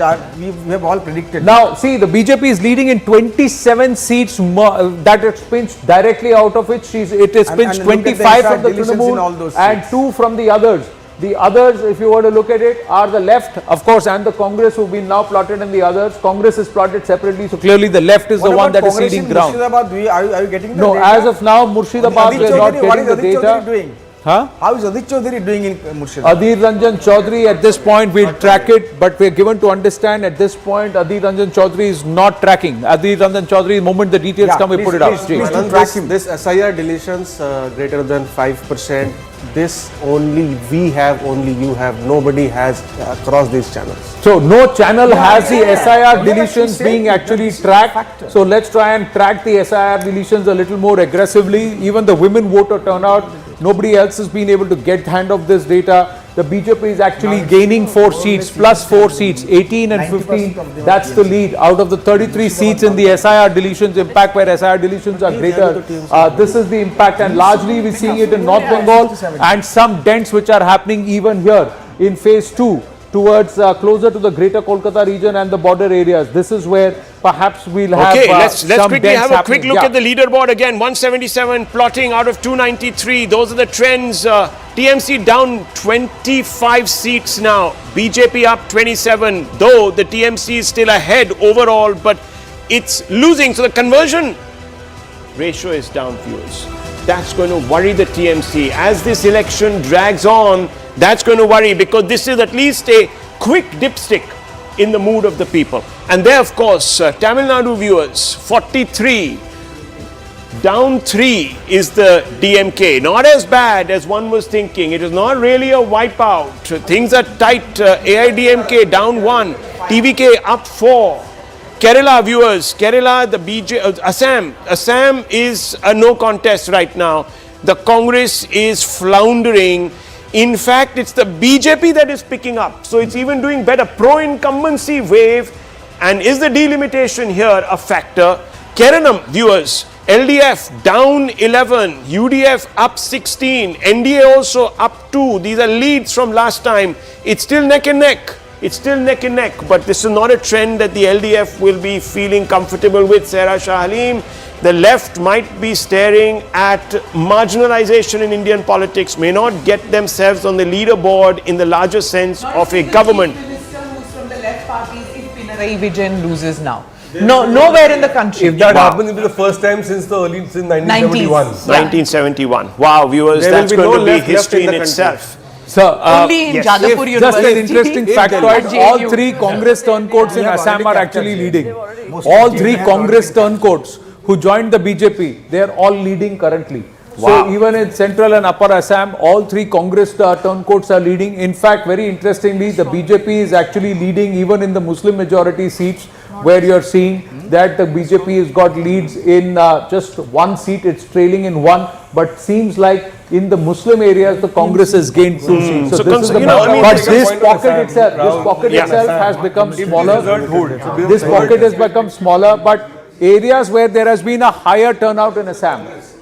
What happens to the Congress cadre in Assam after a 3rd consecutive defeat is a question. The that BJP is actually, they're doing well. Wherever there has been a higher turnout, the BJP is minus. Wherever there's been a higher voter turnout, 8 areas where there was a higher voter turnout, the Congress is adding votes. So clearly a Muslim concentration of the votes is happening towards that's what is the happening, Congress. and that is being plotted there. You can see that. But viewers, 196 leads, 198, almost getting to the 200 mark in West Bengal. And TMC down 31. The BJP is gaining at the expense of the TMC. But look at this, viewers, 101 and 97, BJP 97. Remember, all you need, do the math, gentlemen, 140. Yes, no, exactly. These interesting. No, this time the halfway has no, come these down number by of leads, these number of leads is more than even the assembly seat gain projections of 92 Very in the good point. 2024 Lok Sabha assembly, Lok Sabha polls. 97 leads, the BJP breaching is phenomenal. That means it's got momentum with it. It's neck and neck, just about 5 seats behind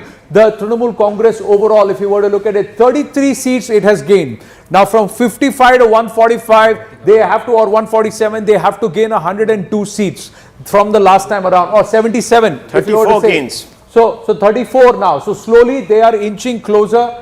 They got 55 in the first one. They have to get up to 100 here. So they have to get another 45 seats additional here. So till this number gets more than, say, about another 70 seats, they are not within range. 77 last time, they need to add 70 seats to get to 147. BJP is at the psychological lead mark of 100 now, which they last time what was is that with. small box? This is the up Kolkata there? region. This is the Kolkata region. So let's look at how the Kolkata region itself is performing. We will try and bring you the industrial belt phase 1, and this is presidency. Let's try and, because the presidency includes all of this. So let's look at the presidency, those 108 seats which are important. That includes Kolkata and Greater Kolkata. Trinamool Congress is at 30, the BJP gaining 20 seats here. So they've gone up to 28 here. They were not there. It was the Trinamool which had run away with this. They had about 90 plus seats out of these 108. 93 and 18. Yeah. 93, and this time around the BJP is actually leading in 20 already. So that means even in phase 2, the BJP is able to make a dent. That should worry. Yes, Amitabh Tiwari. Clearly, as we have discussed earlier, presidency is the zone where the BJP will need to make inroads. SIR deletions, corruption as a big issue amongst the urban middle class, the RG car being the epicenter of discontent amongst women. I think these might be helping BJP to gain some seats here. Of course, early trends, so we'll have to see whether these trends crystallize or not. Even in the urban seats, even in the urban belt, the BJP has actually gained 18 seats. The urban seats were where, even in this largely Kolkata region, we saw huge voter turnout, 20% plus voter turnout in some of the key seats when we tracked the VIP seats. And now we are seeing that Trinamool is actually trailing in 18. The BJP pinching +7, +18 there. So 27 out of the 41 seats itself, the BJP is showing leads. At 100, the BJP never has had this lead. It could have never dreamt of such a lead also. Even leads, these are not results, viewers. These are just leads. But even in the early trends, all for them trends, to lead very early is trends. phenomenal. You Very know what early the trends. time is? It's 35 minutes past 8 o'clock, viewers. And we are already frothing. So calm down. Let's take a deep breath. Rahul, this Things will plus change. 30, plus 33 that you're showing, it has to go to plus 71 or 72 to be in a comfort zone. Because that's how much they have to convert since last election to go past the halfway mark. So it's a very tall ask from the BJP, and everybody has worked towards that goal. If you're betting, guys, listen to Smita Prakash. Things can change. Okay, 206 leads coming in, viewers. BJP up by 33 over last time. These are trends. Remember, early days, 35 minutes into counting. Tamil Nadu 76, 48 down 7. DMK down 7 over last time. It's the TVK picking up 8 seats. The AIDMK is still holding steady. The numbers will look, viewers, for you as nothing's really changing much. 48, almost at the 50 mark. The DMK is holding on, viewers. It's holding on. Dr. Raman, what's going on here? You weren't expecting this. Anti-incumbency, you said. The EVMs have been opened 2 minutes ago. 2 minutes ago. So therefore, I would reserve judgment. So are we saying these are... No, postal ballots. Postal Presumably ballots. postal But can I ask you a question? Are we saying that the postal ballots and the way the people sort of vote, because you were saying right now that, you know, DMK gets a lot of those votes from postal ballots and all that. Is it the incumbent gets most of the postal ballots also give you a dipstick of the voter mood or not? Except in Bengal. I don't nothing. think so. He says nothing. I don't think postal ballots give you a Bengal is significant, events. But Bengal is not postal ballots, viewers. Bengal is seats. Those Interesting. I've just the overall Bengal. I've just marked out the south of South region Bengal, because largely it's phase 2. Now this is how it plotted, largely green, very little saffron print. When it comes to the 2021 Vidhan Sabha, overall the BJP had only 77 seats. Now you see how this whole map is color-wise actually changing colors. Now this is what happened in the 2024 Lok Sabha in this region, viewers. If you look at it again, you see the imprint of saffron going up. Now finally, if you look at the current plotting right now with leads, if you see, they are largely only improving on what they have been able to do in the Lok Sabha elections. The BJP is actually consolidating its presence in this region. This is largely phase 2, which is the weakest of the BJP, strongest of the Trinamool. They were dominating in nearly 93 to 95 of the 108 seats in presidency. Over 142 seats, they were dominating about 120 seats. That's how strong they are. I just want our viewers to have a look at this. This is the map of West Bengal, viewers, from last time to now. And there you can see big changes there. We're going to, I think this is not reading quite right. This looks a bit like, okay. So you can see that, viewers. Here, 137 is where, this is a particular area. We haven't updated this right now. But that's TMC at 106, BJP at 100. We're coming back to this map in just a little while, because I'm also seeing a lot of Assam there. No, at this stage, no. The 2021 leads. Okay, the 2021 leads were 137 and 167, and now this time around they are 100 and 104 okay, let's go back to that map. That was an interesting map. Just to have a quick look at that map. Here, viewers, this was at the same time during the counting that you were seeing this figure. No, in 2021, you ignore the map. The data at the bottom, Rahul, 2021, 137 and 67 and 2 at this stage out of these seats. That lead right now is looking at 104, 102. So we've crossed all of that. Yeah. Okay, we've crossed all of that. Viewers, okay, let's go back to the leaderboard. Yes. Yeah. Now here, if you look at Assam, it's the BJP and Himanta Biswa Sharma strongly heading towards 90-95. That's the projection at the Vote Vibe CNN News 18 exit poll projections, because he's already plus 18, 9 of which have been pinched from the Trinamool, from the Congress party. 3 of them have come from the others, and then you also have the AIUDF, which is which is actually losing 6 seats to the BJP. So clearly this is the impact of delimitation. Amitabh Tiwari. AIUDF is getting decimated. But the interesting part is that the gains of AIUDF are accruing to BJP. So it is doing well in some Muslim dominated seats as well, as we have seen. Are Because those seats AGP now had- Muslim dominated from the last time around because of the delimitation? That's the other big question, and that delimitation actually helping the BJP's cause in the seat gains. But have that a is look now at at Bengal 18, right plus now. 18. The information that these are actually postal ballots. Are you sure? Please cross check that. But they're not being announced for sure. Okay, Yeah. anyhow, let's The leads. park Leads in that North thought. Bengal Park largely that with thought. postal What are we ballots. seeing? I'm talking about 213, Bengal. 293 All viewers. should be postal. Those are the leads out of 293. Remember, one election is kind of countermanded, and that's going to take place later. That's the Falta Assembly constituency. So we're going to have to wait for that to take place in about 15-20 days. But the TMC is down 38 in these early leads. The BJP gaining Neck and these, neck. yeah, it's neck and neck, obviously, on the big leaderboard, the big numbers. But these are the trends, really. If the TMC is losing ground, now, as Smita Prakash said, they have to lose phenomenal ground, because remember, viewers, they had a phenomenal lead.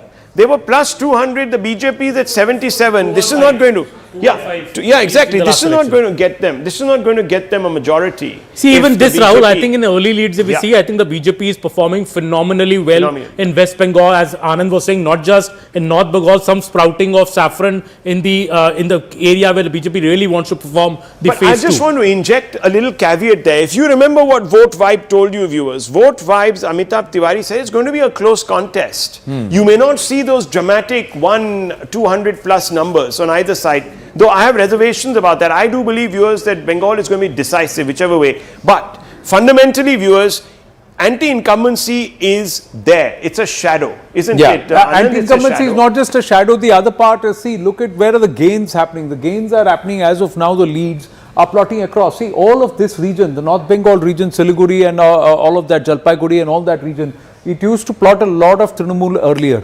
Right now, it's plotting only BJP. But it's south. It's where a 40 big, to 50 seats yeah, have to be flipped there. I was just coming to Not this. Now, 40, 50. interesting. See, You have to see at least 70. yeah. In overall, but See, south 40 to 50. let's do South the math here. The math here says 152 was the first phase, right? First phase 152. Amit Shah has put a target of 110. Let's say that they come close to, say, 95.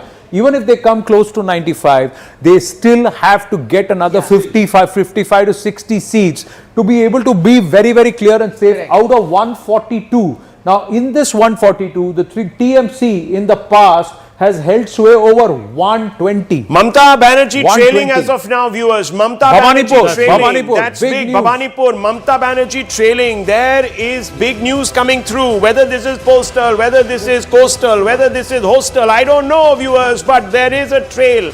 And that is Mamata Banerjee right now. Big news breaking here on CNN News 18. Mamata Banerjee trailing.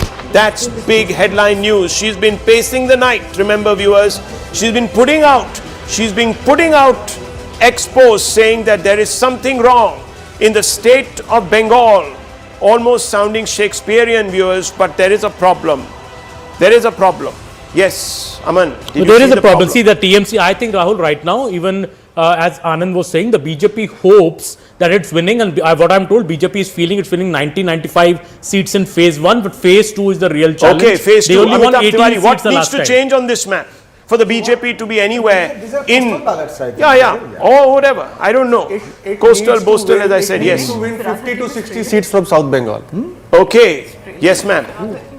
Yeah, postal Yes, ma'am. So I'm so Smita. sorry. Yeah, so if Mamata loses Bhabanipur, it's a big signal, right? Mamata as well as Abhishek need to win to send the signal that they are leading from the front. But I'll tell And you, it's- viewers, one thing, and please bear me out on this. Please correct me if I'm wrong. If there is a trail happening, Didn't matter. this could become a massive wave. This could be a wave election that no one sniffed out. Smita Prakash, if Mamata Banerjee is trailing, it means that the anti-incumbency is on steroids. Yeah, so there was an anti-incumbency. All pollsters said that there is a fatigue factor with her, over-governance, corruption, whatever you want to say. But will that mean that an anger vote against her, because she still has a very strong core Anand. voter base? Yeah. I'm just looking at phase 2 overall, and this is quite surprising that the BJP and the Trinamool are actually going neck and neck at this point. Now, this is significant because if the BJP is within striking distance of 50 seats in phase 2, that means this is there their were election. 142 seats in phase 2. Amitabh Tiwari, what's happening here? Yeah, what are we this seeing? is their election. Phase 2. This is very critical. In phase 2, Plus we've said 36 almost leads. 60 seats is what BJP will be leading in. That's what you as said. per our prediction. So 93 plus 60.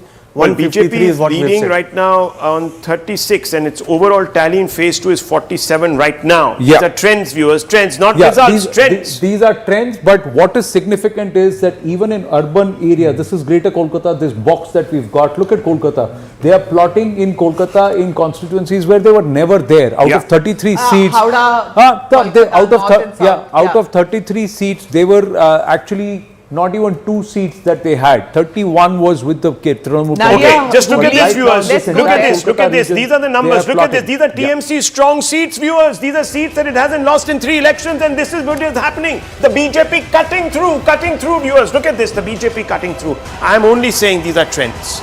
Once again, I'm only saying these are trends, but they tell you a story. These are TMC strong seats, and the BJP is smashing into them. These are bastions, viewers, big bastions. 3 out of 3 in last 3 elections. Yes, TMC has absolutely. Look at these 3 out of 3, viewers. These are all 3 elections since Mamata Banerjee has been in power have been TMC seats. Professor Mondol. Again, postal ballots. That's the same refrain. Confirmed. Now I have confirmed it with my source. Oh, that's true. Clearly I don't know. They can't be declared, so I don't know what is being Postal declared. ballots, things Okay. will nothing change. to Okay, comment things on. will change. Don't get excited, Rahul Shivshankar. Don't get excited, Anand and Narsimhan. TMC, Don't get I think excited, not Shweta excited. Prakash. Don't get Last excited, year- Amitabh Tiwari. Nobody Don't get is excited. excited, Everybody's Aman. just Don't taking get it. Last excited, year Nalin. TMC has done well in postal ballot. Let us throw cold water over all these trends. Okay, we are throwing cold water over these trends. 220, 293, down 44 TMC. It's not looking good. BJP for the first time crawling ahead. Woohoo! Crawling ahead of the TMC. See, now I can see them second guessing themselves. Okay, viewers, this is going to be an interesting election. See, it's going to be historic. Remember this, that Mamata Banerjee is resilient. She has what it takes to stand up to the might of the BJP. This is the whacker. This is the whacker of cricket, viewers. Australia versus India. And this is a match that will go down in history. Remember that. Nalin. You know, I think it was Steve Waugh who called India the final frontier. This is BJP's final frontier in some ways, at least in East India. And if they can crack this, well, it's still, I would still say it's very early. It's still early in the morning, but if this trend holds, then we're looking at a historic shift. Okay, all need to calm down, viewers, because what we're seeing here is 220 leads. These are trends out of 293. TMC down 44 over last time.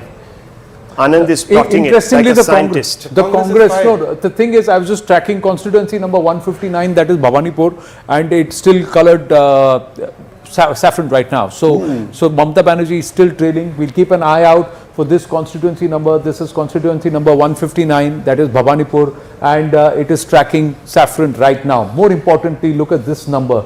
The Congress is +5.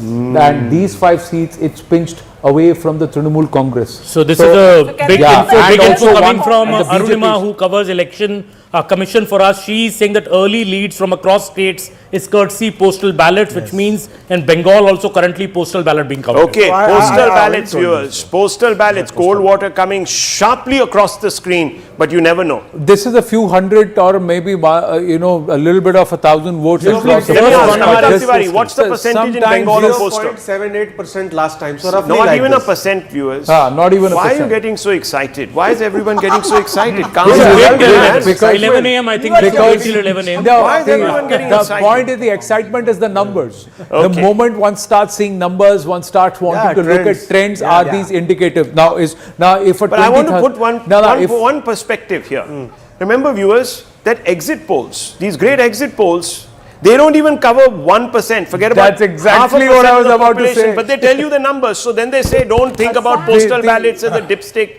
ignore postal ballots, this, that, the other. Well, we will The idea was to take a jibe at vote wipe because saying that their exit poll projections are Topmost pollster has not I mean, 100 released the result 100 with to 25% 200 people per samples. constituency. What is the going on pollsters here? do. Assam is a I rout. mean, all postal ballot people are also very convinced that Assam is a rout. Assam has been a rout predicted by every pollster. Imagine, would we be having such a little conversation about a state like Assam, because it's so critical from the national point of view, from the overall regional point of view, because Assam is the glue that keeps all of the rest of the northeast together, and Himanta Biswa Sarma is the one who's the architect of this entire NEDA alliance. This is the first election that that BJP is fighting under the leadership and also the face of Mamaji or Himanta Biswa Sarma. But I want us to go back to the map on Bengal, and I also want to go back to our hub with Shivani. Shivani, Congress, I think. what's happening there? Shivani. So let me just tell you a few of the big names whose results we're tracking here. So I was tracking the Naimam seats. That's of course is where the big battle between Rajiv Chandrasekhar and V. Sivankutti happened. I've got the first number of the votes that have come in, I think from any state. If my VJ can please focus on this, this is V. Sivankutti, 104 votes. So this is of course Kerala, Naimam seat, Rajiv Chandrasekhar fighting here. They're all trailing to the CPIM candidate. And I think the first of the postal ballot numbers are now beginning to come here. But let me just give you an overall picture of who is in front as far as Kerala is concerned. As the numbers on our screen tell you that, this is still pretty much very, very tight. Some of the big names, Ramesh Chenitala of the INC is leading. P. Rajiv and Kala Maseri of the CPIM is leading. George Kurian of the BJP is trailing against Jayaraj of the KCM, etc. V. Muralidharan, BJP, trailing from Kodakottam. Kadambli Shidan Surandran of the CPIM is leading. So some of the big names, how much damage can the BJP really do here remains to be seen. But let me get you the big West Bengal numbers now. Some of the big numbers are Madan, you've got, all right, I had Dilip Ghosh, the trailing is not coming yet. But Adhir Ranjan Chaudhary of the INC trailing from Behrampur. That's the big one that has come in. Agnimitra Paul of the BJP is leading against the TMC. You've got Suvendu Adhikari still very much leading against Mamata Banerjee from Bhavanipur. What are the other big names? All right. We've got Jyoti Priya Malik of the TMC not tracking right now. So yes, these are the big names. Let me quickly show you Tamil Nadu as well. What are the big names from Tamil Nadu? L. Murugan of the BJP trailing now against the DMK from Avanashi. You've got Senthil Balaji still leading of the DMK despite the corruption charges. Seaman of the NTK trailing now against, I think, the DMK here. You've got who else from Kerala? All right, C. Joseph Vijay of the TVK still leading in Perambur. So these are some of the big names, the way they're tracking. I want to quickly show you the last 10 seconds. This is our tracker. This is where the last 10 seconds are highlighted in green. So these are the absolute latest numbers that are coming in. Premvarur Manoj Monithin of the ISC leading in Kerala. Pathanampuram, KB Ganesh Kumar of the KCB leading. TMC, more leads coming in now from West Bengal.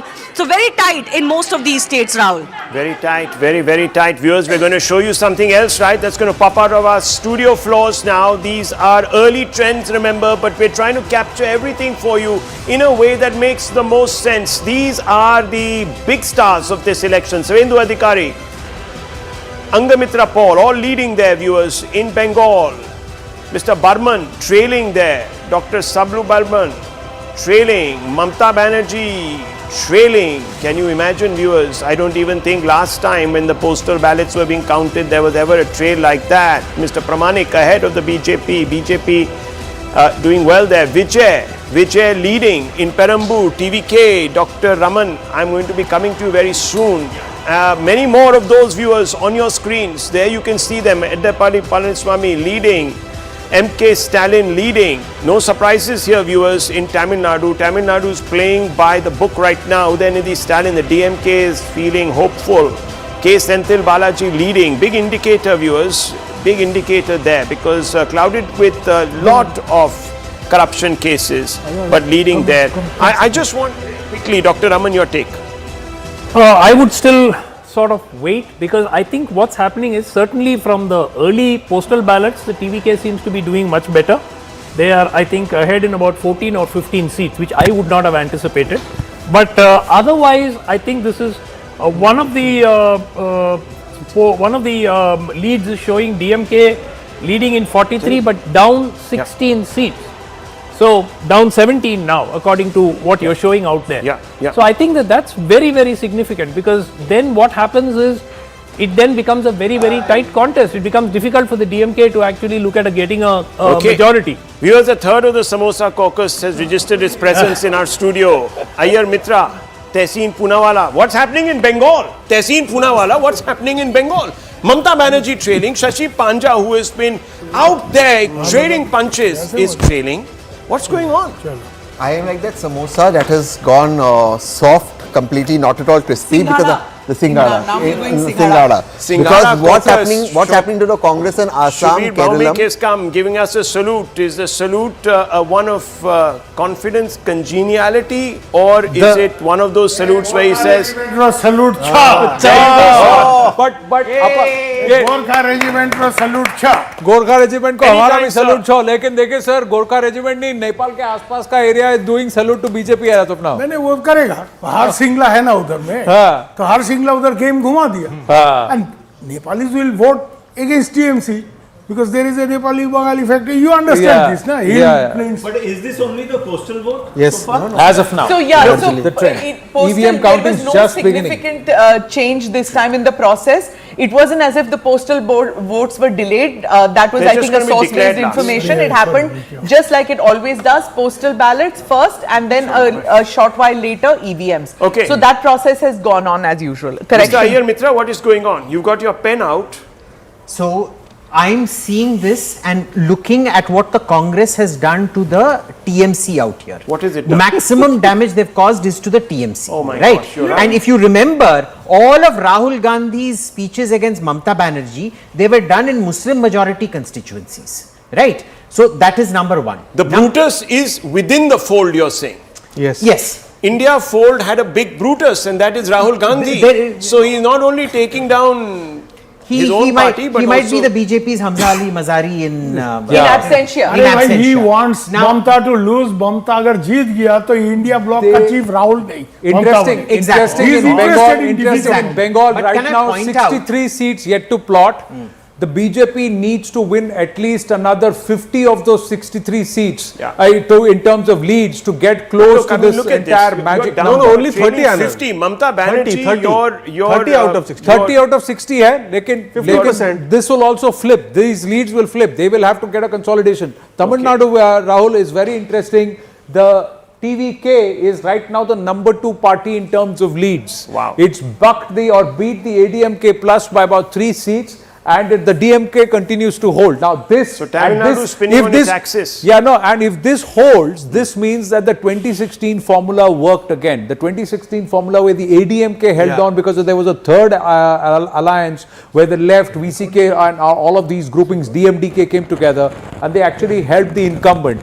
Here is Vijay going to help the incumbent, we have to see, but so many leads for him early on, and that too plotting across the west, Sumantraban, west and south Tamil Nadu. The DMK is trailing in 25 of the seats that it held last time. Yeah. So I think that that's very, very significant because we've got what, about 113. So roughly about half. 114. And if they're trailing in 25, then the possibility of a majority for them. No, but this part that him making inroads even in the west, the Kongu belt, even in the Vanniyar regions, and this has not yet started plotting. KTCC has not yet started actually plotting.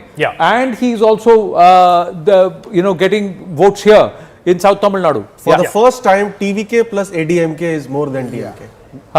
Which means that which means the anti-incumbency vote is getting split, but both of them are pulling down DMK. A possibility Yeah, remember you're the saying TVK this plus this. So you're saying this plus this. TVK this plus together. ADMK, because remember, Vijay refused to attack the ADMK. He was all the time, he was only attacking the DMK. TVK plus AIDMK is right now 61 and that's 54. Yeah, that's what I'm so saying. this is you're It's less saying than 61 and 50%. 54. This is assuming this alliance happens. But point is There's a that CBI right case now, on TVK. right now Vijay is looking like There's a kingmaker. CBI case on No, TVK. he looks like kingmaker. TVK is the kingmaker at this point in time. TVK seems like the kingmaker because for them to get first past the post, they'll have to win bulk of the seats. You know, if this bulk holds, of the seats in the now remaining it's 120. 32-32, neck and neck there between AIDMK and TVK. Yeah. But yes, 30 seats almost down the Yes. DMK.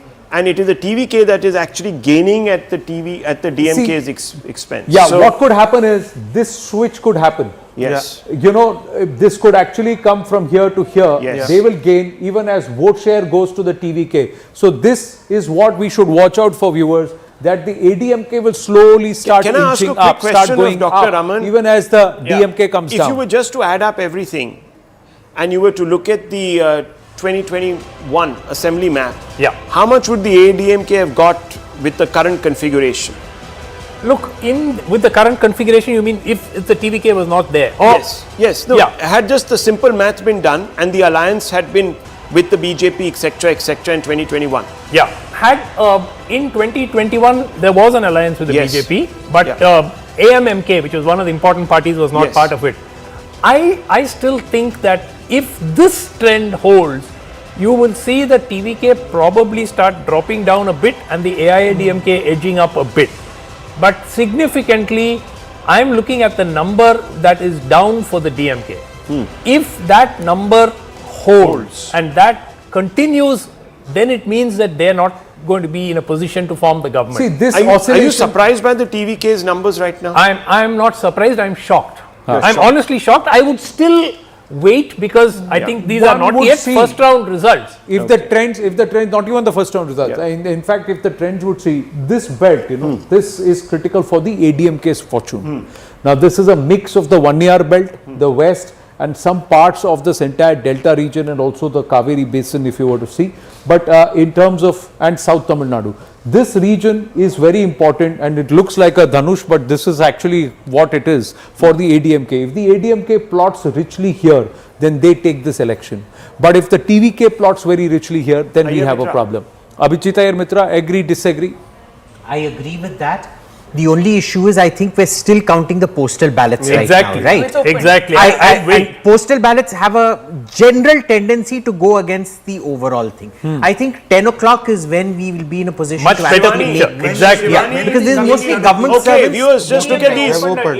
Look at one second. Look at these numbers, viewers.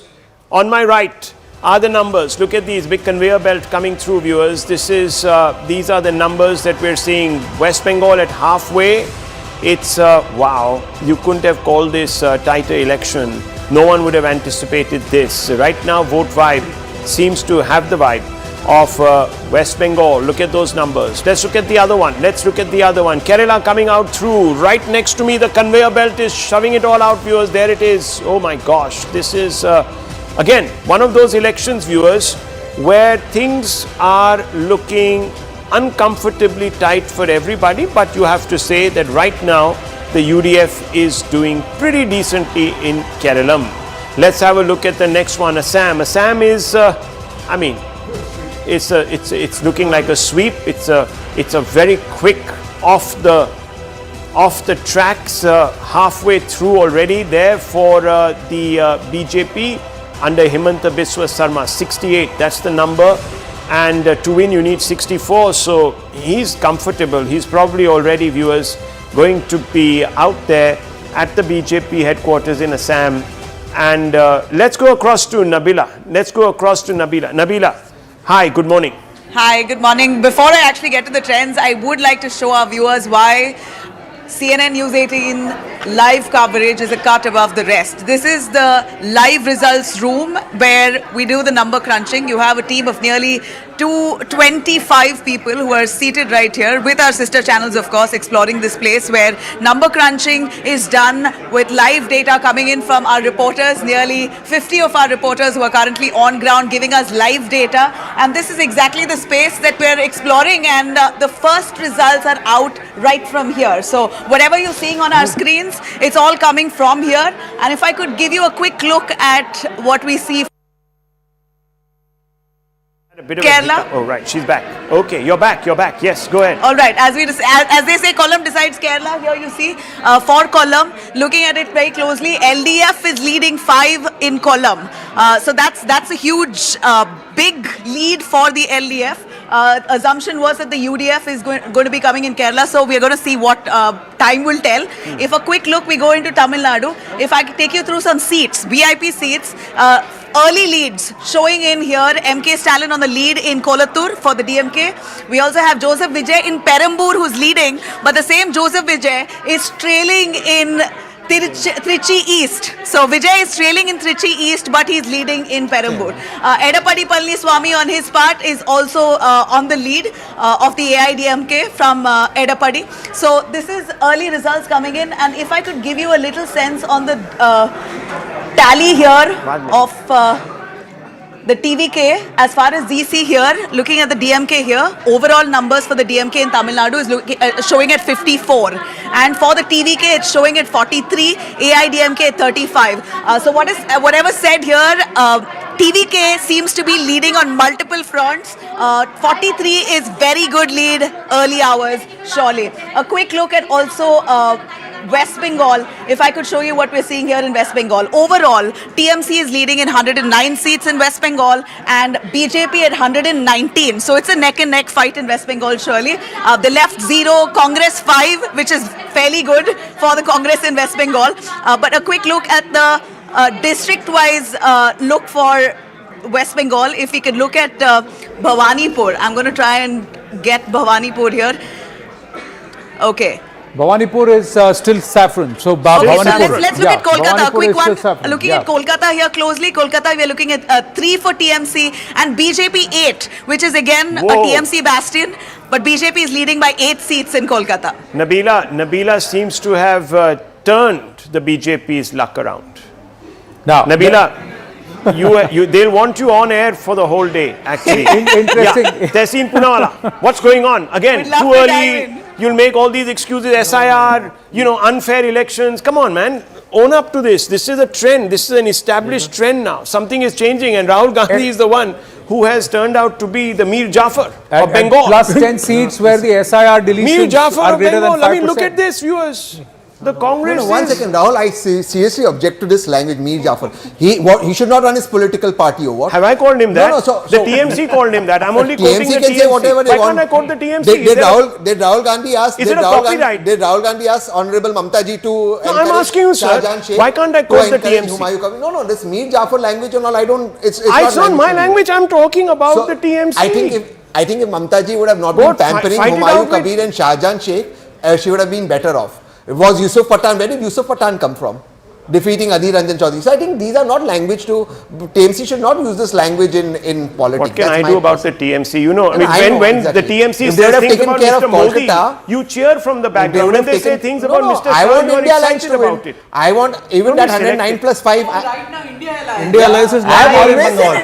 Nice. There is no India Alliance in Bengal. Nice. I've always said India Alliance. No, but there is He's no the India Alliance. crunchiest, viewers, this is the crunchiest, one second, crunchiest edge. The crunchiest edge of the samosa is Tehseen Poonawalla. Let me tell you this. He'll peel off. He'll break off. Okay. Let's look at this, viewers.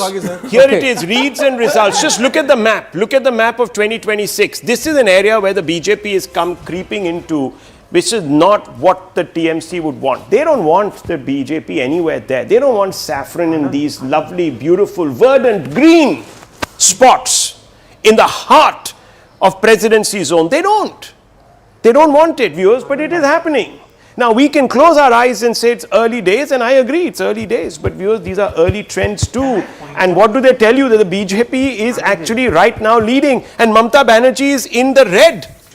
Can I point out something? Yes. Anand bhai. In fact, all Medinipur. The 24 Parganas are largely not counted, and that is a huge, that is about 63 seats. The other edge of the Samosa caucus is speaking. Okay, Smita Prakash, let's go to the heart of it. The heart of the samosa is Smita Prakash. That's Yes, Smita so- Prakash. She's the aloo in the samosa. Did I say that? I'm going to be here in your channel regardless of who wins or loses. In Samosa mein aloo? So, yeah. So I think we've got, like we were saying, that they've got to split, they've got to turn around 50 to 60 seats in the southern area, the strongholds, the Parganas that they've got to change. They've got to change the Bhadralok to get them to vote. Kolkata, Hooghly, all these areas. So once Anand can show us whether that flip is happening. I'm actually tracking the If constituencies. that Let's flip go. is happening in South Bengal, that's where look we've at got to Medinipur. watch. I was just looking at the data, and it's very interesting constituency-wise data. If you were to see in all the border areas, look at this. The BJP is actually +6 already. 27 seats out of the 48, even in this Medinipur district. Now this Suvendu's is area. Huh? Suvendu Adhikari. Suvendu Adhikari's area. Suvendu Adhikari's core area, and Medinipur was one of the regions where we added 31,000 voters to the voter list, even in the SIR deletions. But look at, and if you just look at how they have done, how they were doing the last time around. So 2021, what was the presence here for the BJP? It was only 23 seats and the Trinamool was 33. But more importantly, there was a 3% gap in the vote share. As of now, if you look at the 2026 performance, vote share data is not yet out. But if you look at the seat share gains, the BJP has jumped up 6 seats to 27 seats. The Trinamool's actually slipped 21 down by 6 seats. So clearly, the border regions with Jharkhand, Bihar, that Chhattisgarh, this region is now plotting. It is increasing, and the Trinamool footprint is going down. Out of these 48, if the BJP can win 30, then automatically it gets into pole position. It's a structural breakthrough, not just a mild swing. Now we saw Medinipur. Let's just quickly just track. Let's just quickly track the other filter. Sorry. I'm just going to look at presidency zone. This is the other important zone for the BJP, where because the Trinamool Congress, it has a strong fort here. Now, just see this. Look at the BJP now at its +22 seats in the presidency zone. In 2021, the BJP had no score, only at 14 seats out of the 107. 92 were with the Trinamool Congress. But right now in the presidency zone in this region, yes, Amita, please go ahead. This is the score. They're up 22 seats already out of the 68 that are plotting. Yeah. In one of the earliest shows of Numerics, we had said that 33 seats of TMC in the presidency zone become vulnerable purely on account of big breaking news SIR coming in. deletion. TVK 33 is the seats. #1 party in early 33 trends seats. in Tamil Nadu. TVK, Vijay viewers, the man whose movies were not being allowed to release is today leading. This could be historic. He could be India's #1 headline tomorrow, viewers, irrespective of what happens in Bengal. This is the case of a goalkeeper coming out and scoring a goal against the opponent. This is not even a fullback. Using football terminology, which I am comfortable So with. stick to the military analogy. This is a goalkeeper who is coming out. Let's switch and to the scoring a military goal. analogy. No, not scoring one goal, sir. It's a hat trick. Vijay. The goalkeeper coming out and scoring a hat trick. That's what's happening. That's what's happening. This is mixed metaphors now you're talking about. Okay. I'm more into football than cricket. I so know I'm he's using mixing football it. metaphor. But actually, don't know. only one exit poll said that. Only one exit poll said that, stuck their neck out, and they could also be the heroes of today. They Yes, could be. they could be. They could but be. they said But that the this is DMK very early days. But they said that the DMK would be right up there because obviously they were hedging their bets. You see, people were very scared of the DMK. Let me be honest. I speak the truth, viewers. We talk about all sorts of stifling nature of the BJP at the center. I'll tell you about press freedoms in Bengal and Tamil Nadu. Maybe another day, viewers. But if you were to ever hear those stories, you would shrink that big because you would realize the pressure under which reporters actually work in those two states. And therefore, I can understand why people were still saying, "Chalo, DMK ko dikha dete hain, doing well." No, but the ADMK. if you look at it interestingly, we've just zoomed in on Chennai. In the Chennai region, the only color that is currently plotting is the DMK. As of now, TVK is not plotting here. If TVK starts plotting in the Chennai region, KTCC belt, that's where then you would start saying that the TVK is going to really get seat shares because this is where they have to make a dent. These numbers are also talking, viewers. Right now, the TVK is plotting in areas which are quite surprising to a lot of people. Even in the West, look at all of this region. They have to plot here very, very heavily to get big gains. But the big story, which seems to have been missed, is that the TVK gains seem to be eroding directly into the DMK. So, which was not actually But that's what I told predicted. you. Why? The Why? AIADMK, mind you, is only down 4 seats from last Because time. the Axis gentleman would not have been allowed into Tamil Nadu had he shown the DMK down there. Let me also tell you this, viewers. There are a lot of people who have faced the axe, journalists who spoke up and tried to speak truth to power. And none of that ecosystem, viewers, that really rants and raves about democracy speaks up. Let me tell you that too. Anyhow, I don't want to get down there, but just look at this, 233, 293. Viewers, this is looking big and this is looking massive now. Just have a look at this. The BJP gaining on the TMC. It's at 120, 109 for the TMC. This has never happened even in the best Lok Sabha election figures for the BJP plotted onto an assembly map. Am I right or am I right? 121 it was. Just I'm one always right. marginally. See, 120. I told you. It's coming there. 52 up there, viewers. Now look at Tamil Nadu. Tamil Nadu, viewers, what a story. This man is, I'll tell you, Afghanistan coming out, viewers, in a World Cup and winning the World Cup. That is what we are going to see if this does happen. Now, if that happens, viewers, if Vijay wins, and I think Ayyar Mitra is nodding because I think you were one of those who does believe that the DMK was going to be out and that the TVK was going to be doing pretty decently. That's what you were saying. No, I was saying the DMK was going to win. Okay. And the TVK was going to be a marginal player. Are you asking? No. Exactly. The other thing, interestingly, let's look at it. There are three big Then I focus today on the Mitra part of the Ayyar. I won't figure out, I won't focus on Ayyar. happening on News 18. I won't focus on Ayyar, I'll focus on Mitra. You heard that? You heard that? Fat phobia. Rahul is saying he's going to focus on the Mitra part of the Ayyar and not Abhijit and not the Ayyar part of it. All right. Score a goal from the Okay, opponent Siddharth Yadav of the BJP is with us, but quickly, just bringing you to your notice, three big caste combinations which are important outside of the SC groupings, SC and the ST groupings, the Vanniyar caste, the Counters and the Tevars. Now, quickly before we go across, let's understand. Caste, no? Correct. So that's what I'm trying to show. The ADMK has gained 6 seats, but the TVK has got 13 seats which it's pinched from the DMK. That's what's happening. So the DMK is losing among the Vanniyars to the TVK and the ADMK in terms of the caste battle. Just quickly showing you how the Tevars have plotted in the Tevar belt. In the Tevar belt again, the TVK is +7 and it is pinched 2 seats from the ADMK, 5 seats from the DMK. So even among the Tevars that Vijay has been able to make an inroad. I just lost it. What you are saying is that if it is pan caste, that means in Tamil Nadu you're actually seeing now gender, Gen Z, all of them have pushed aside the Dravidian model and they pushed aside the caste model. EPS is a Gounder, okay. The Gounder grouping, TTV, Dinakaran, Tevar grouping, all of them had come together to form these caste groupings. But ADMK is -5 seats and the TVK has gone up by about 5 seats here. So even in the caste groupings, the TVK is cutting across caste and able to make breeze. For 30 seconds, I just want to make one important announcement here. I know early doors, viewers, 139 out of 140 leads in Kerala. And guess who is past the halfway mark already? It's the UDF. It's the Congress-led alliance there. Doing well, viewers. One has to respect this.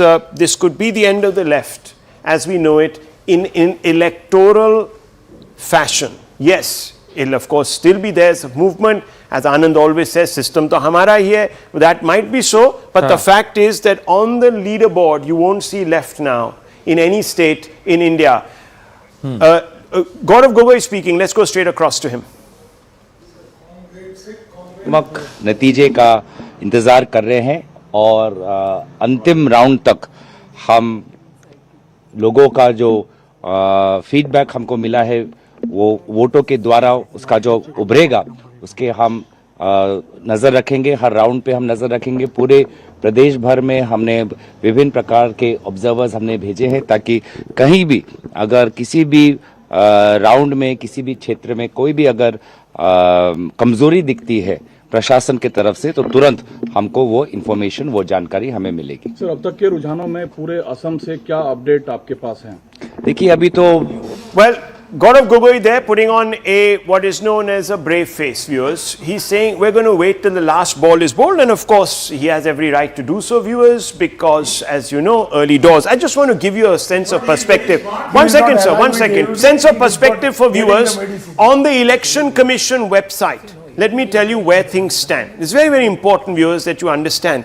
We are getting these numbers from our own result hub, which is directly connected right now to the Election Commission. But let me tell you what the Election Commission website is saying. Out of the 126 seats in Assam, the BJP is leading on 2, the Congress on 1. So it's only plotted 3 seats as of now. In Kerala, viewers, out of 140, it has plotted about 14 seats. So it shows the UDF in the lead on 7, CPM on 4, CPI on 2, RSP on 1. So all the left parties splitting it equally. Puducherry, AIDMK ahead on 1, only 1 lead is shown. In Tamil Nadu, viewers, out of 234, only 3 leads they are showing. And EC in Bengal, viewers, out of 294 is only showing 1 lead.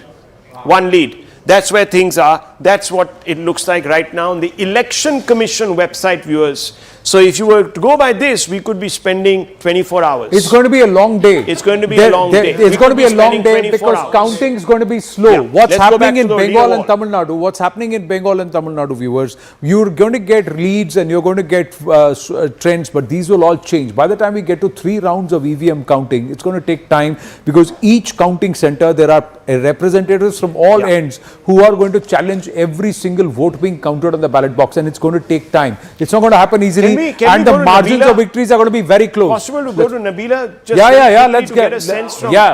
Okay, Nabila, over to you. Yes, the live action is very interesting to watch here with all our sister channels also number crunching at the same time. I've been told there are nearly 50 people who are trying to do their job, picking information from our reporters who are right where the counting centers are and updating it on our systems real time. So if you can expect any numbers to be accurate, that's right here on CNN News 18. But I would like to break some bad news, at least early hour trends for the BJP, the NDA in Kerala not looking very impressive. If I could just show you here, Thiruvananthapuram is a place where the BJP and the NDA was really hoping to make a lead or break into, but doesn't seem like they've managed here. In Thiruvananthapuram, we're looking at the LDF at 8, leading at 8, and the UDF at 6. Another place that the NDA was really hoping to crack into was Palakkad. Palakkad also, we are not really seeing the NDA at this point looking shown anywhere. It's in fact a big 0 here in Palakkad.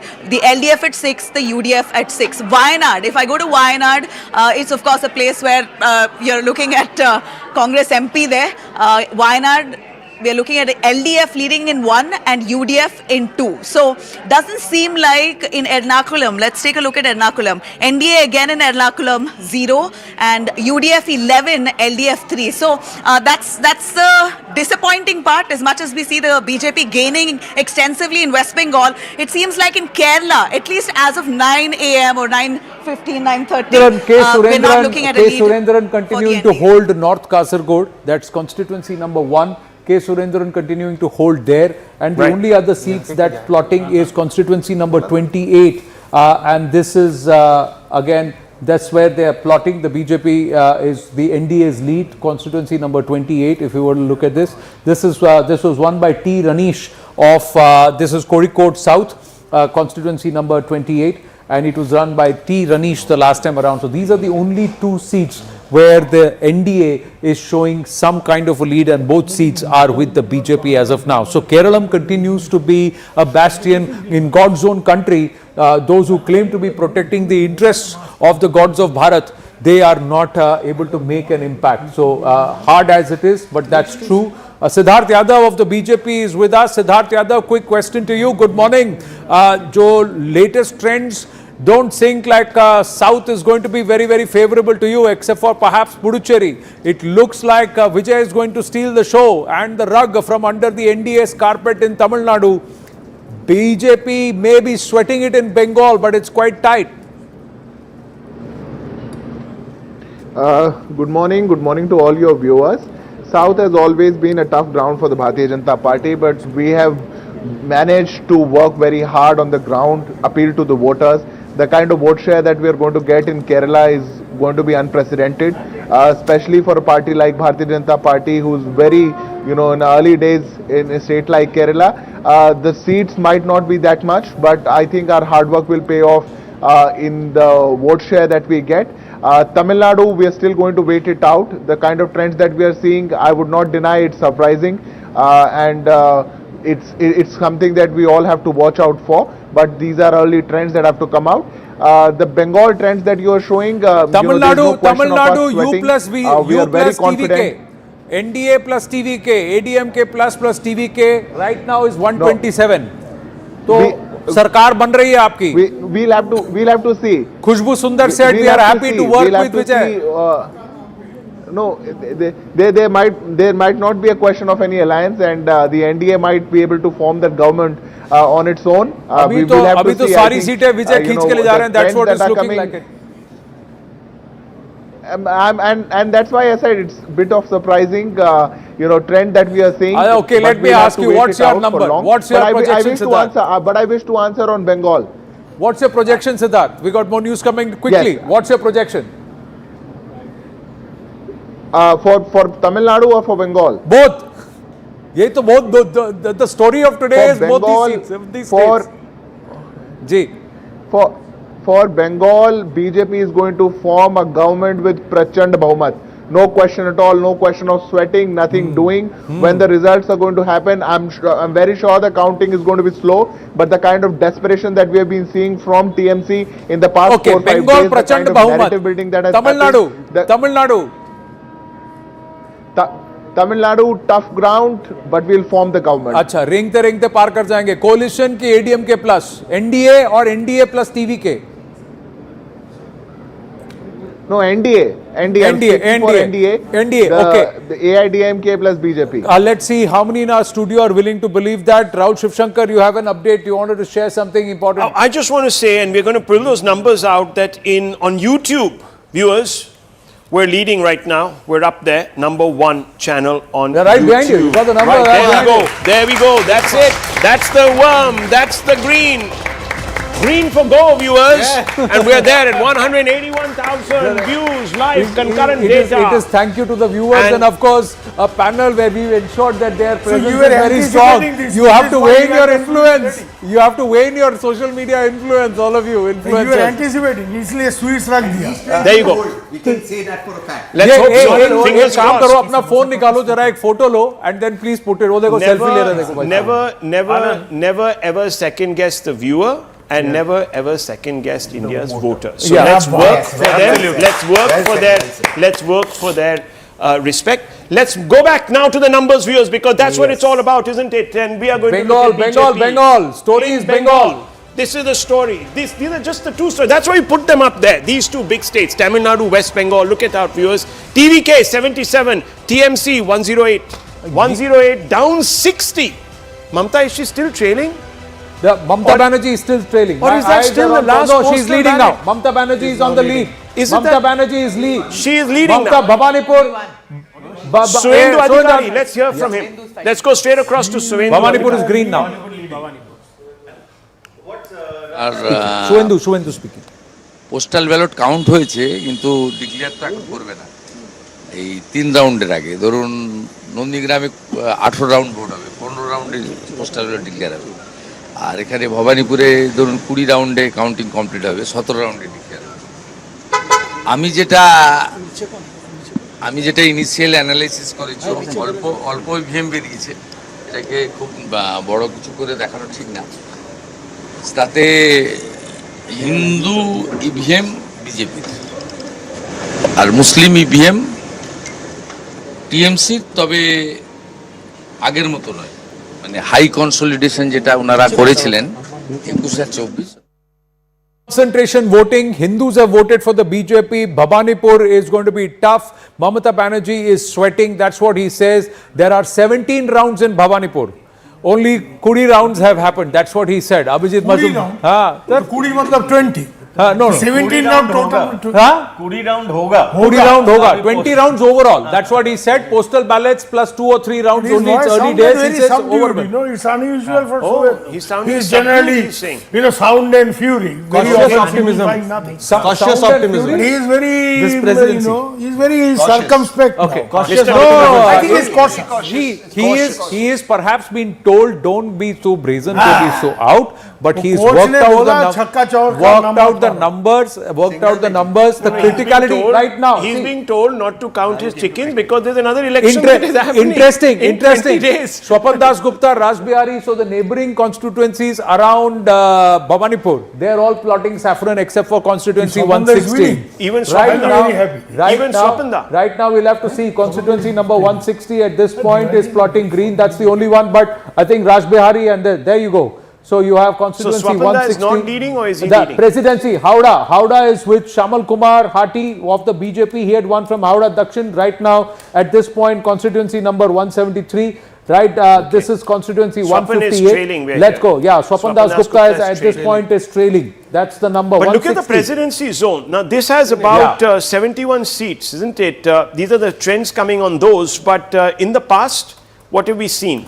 Now, presidency zone, let's look at it. 32 seats. The BJP is up plus 23. At this point, the presidency zone, the last time around, 2021 elections, in this presidency zone, the Trinamool had 92 seats. Should we go across to Nabila and check with her and ask her how many rounds have and there taken was a place in 15% Bengal? vote share differential. This is changing 15%. this time around. Look, the SIR has hit the presidency zone the hardest. Let's we know look this. at the SIR. We're going to have a look at that. Just if you quickly look go at the across to SIR Nabila as Anand plots those numbers. Nabila, how many rounds? Right. Rahul, if you look, I couldn't quite get your question, How many but if rounds? you're looking... How many rounds of counting in Bengal? Can you go across to the Bengal desk and figure that one out for us? Right here at the Bengal desk, if you could take me through how many rounds of West Bengal, which way is the Bengal? Oh. All right, I'm trying to get to him. Rahul, She's lost in the patience. gargantuan labyrinth that is the vote hub. This place, Even I would West be Bengal, lost there. Are you on West Bengal? Yes, ma'am. Yes, can you tell me how many rounds have we done here? Ma'am, how many rounds? I'm sorry. Yes, how many rounds of counting so far? Okay ma'am so अभी इस वक्त BJP lead पे चल रही है and TMC is actually अब क्या है टैली थोड़ी होल्ड पे आ गई है थोड़ा स्लो हो रहा है लेकिन देखने वाली बात है कि Tamil Nadu Could I have get the camera on this side, please? Yeah.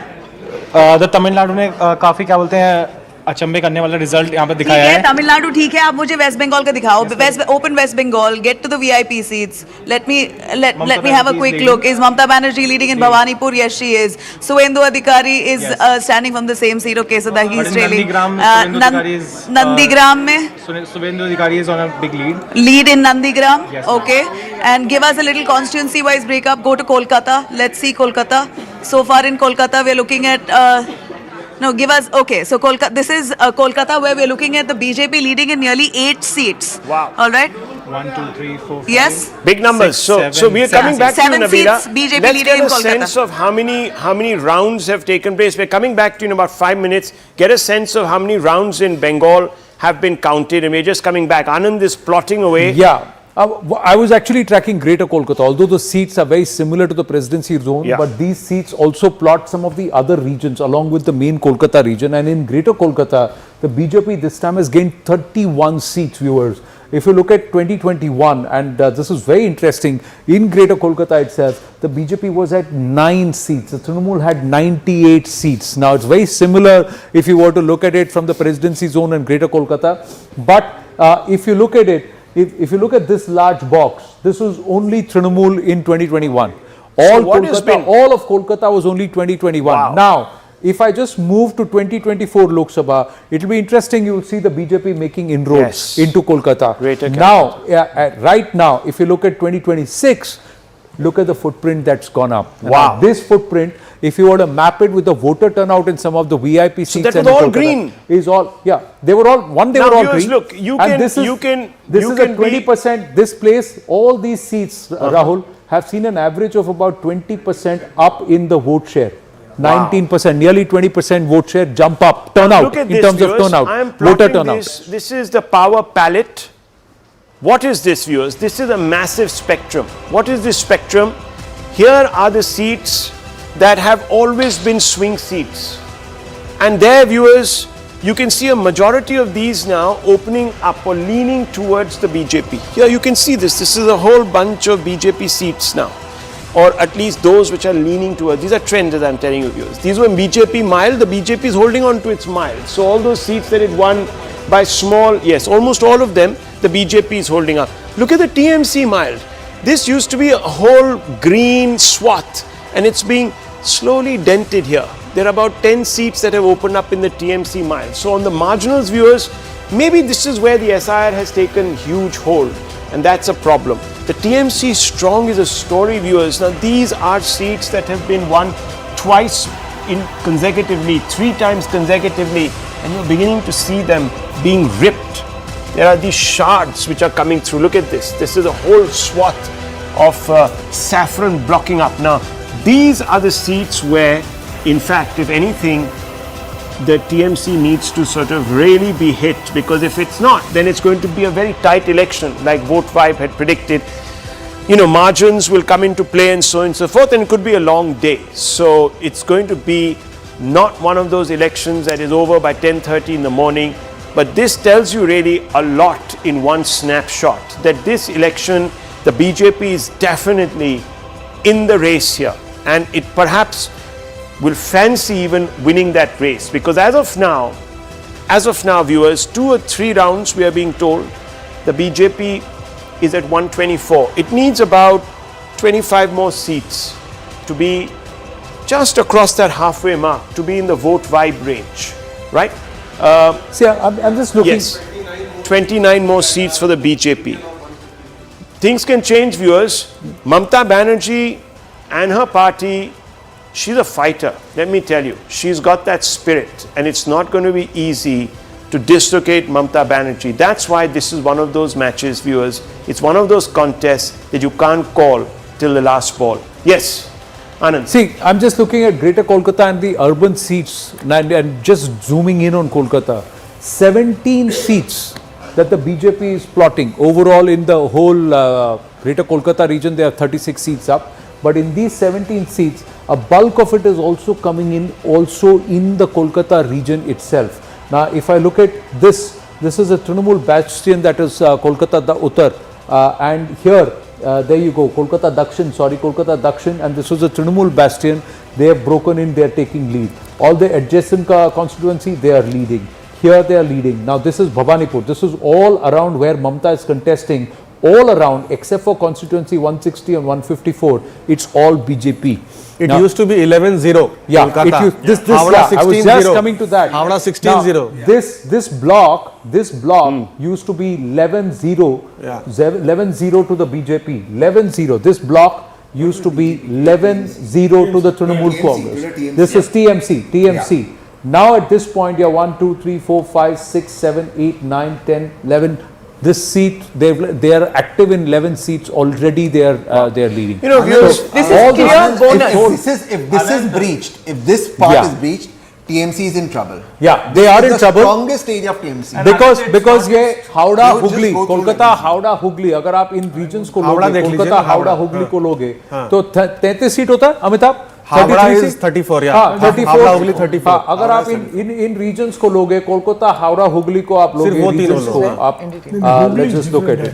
यहाँ पर आप urban seats को ही पकड़ लीजिए, और यहाँ Kolkata Howrah Hooghly, the urban seats, if you look at it, this is where the urban seats got across, and this is the. It used to be 41-4 in favor of TMC. This used to be 41-4. This is 30-15 right now. ये 41-4 से ये 30-15. This is the story. Very major flips. 41-4 to 30 to 15. Yes, a googly in Hooghly. Look at the difference. Googly in Hooghly. Big googly. Can you play with the straight bat, Anand? Let's ask. Plus 22. Shubir Bhaumik, were you expecting this? This is the deletions, but look at the voting percentages, Rahul. The rise, the spike in voting percentages in just Kolkata. Bhawanipur 25% spike in voting percentage. Chaurangi 33%. Baliganj 27%. Rajbihari 27%. Port area 25%. Entally 25%, Shampukur 30%, and Manitala 28%. Let's pull out that filter of the turnout jump. You're talking about Anand, if it's a Kolkata- huge- Kolkata, Yeah. this is the result. Yeah. If you go a little lower, where the Parganas, where South and North where- Parganas. Yeah. You want to go to what the is happening Parganas? No, now? this is Okay, they've urban removed the discontent Parganas that from you are there. pointing Parganas. out. So, urban discontent, the TMC had hoped that you could paper over that with rural votes, but clearly that is not happening in the rural areas That's either. So, it's urban discontent Let's and look at rural presidency. discontent. Presidency covers the Can Parganas we get also. some idea of the margins by which the BJP is leading? Because See, that's an important thing. right. Margins too early. That will but be low presidency, because- I'm just yeah, bringing correct. you to That your would be low because Yes. 2-3 rounds only. 107 seats back in 2021. The Trinamool Congress had 92. If you look at the current scenario at this point in presidency, out of the 102, 76, Trinamool is in 41 minus 24. The BJP is already 35. Okay, let me give you the This is the vector. big tent. And Let's there you give go. us a vector, viewers. These Yeah. are the verdict vectors. This is going to tell you what's exactly Super. happening in one Yeah. snapshot. So Yeah. let's come here. Muslim majority seats. Yeah. Here BJP is leading on 19, the TMC on 38. Now look at the urban seats, viewers. It's the urban seats. It's this. Yeah. It's Calcutta, the Hooghly, in the Hooghly. This is what is happening, viewers. The TMC 14, the BJP is streaking ahead. This was not expected. There are 46 urban seats, and look at the way. Look at the things are story changing. above. Muslim majority seats, what is the 19 majority? where the BJP Rahul, is. if BJP is leading in 19 seats which are Muslim majority, that itself is a huge thing. No, hang on. I'm not talking Because about Muslim Congress is majority. doing well. We are talking about seats where Muslims have, hang on, gentlemen, Muslims have a lot of influence. Influence, I'm not yeah. saying they're exactly okay, 50% plus seats. So there's counter-Hindu consolidation that is perhaps explaining some of this. No, now look at but phase even 2. here on the Muslims where they are 50% plus, the BJP Look is at plus phase 5 two. seats. Five. Plus Look at 5 fa- seats. look at even phase here. two. Look Yeah. at phase 2. Muslim majority Look at is phase a 2. majority. In 107, Dominant. excuse me. 50%, One second, dominant. gentlemen, 50% please. plus. Let's Yeah. focus on How this. is BJP winning in 19? One second, gentlemen, and the only one lady, unfortunately, in this whole group. Can you believe it, viewers? I self-identify. Here, phase 2, 107 of these phase 2 seats. 35 seats up. 49, the 35 seats up BJP. Yes. 35 seats up from the last time. 35, 34 of which the pins number from the here Trinamool is Congress. 49, but Yeah. they didn't have these 35 seats here. So this is a huge gain. Now let's look at phase 1. This is where Amit Shah says, I am getting 110 this time.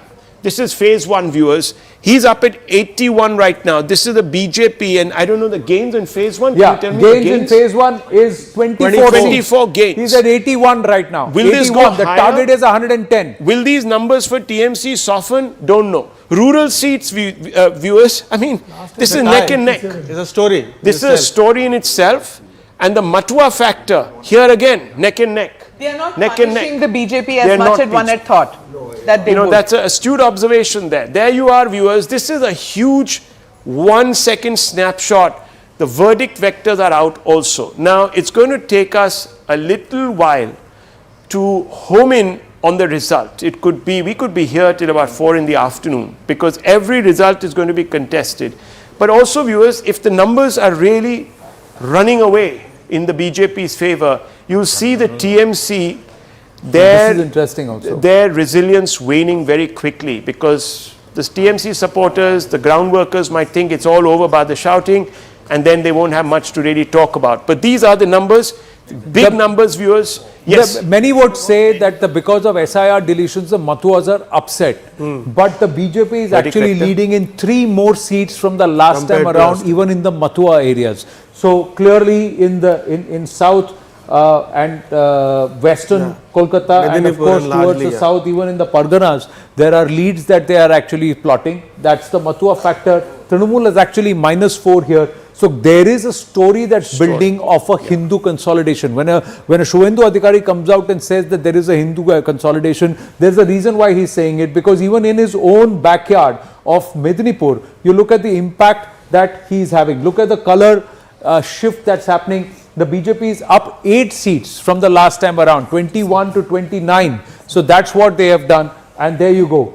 Again, all the border areas from where people had to flee to neighboring Jharkhand and this one the last time around, they are coming back with a vengeance. Something and then is they're teaching churning. the Something is churning. Is Trinamool something lesson, also yeah. churning, Anand, in Tamil Nadu? Let's Yes, look at the verdict absolutely. vectors. Smita Prakash. Tamil Nadu. Yes. Very interesting is happening in Tamil Nadu. Okay, let's have a look at these numbers. Look at the rural seats, viewers. The TVK, Vijay, is a factor in rural Tamil Nadu. No one thought that this was going to happen.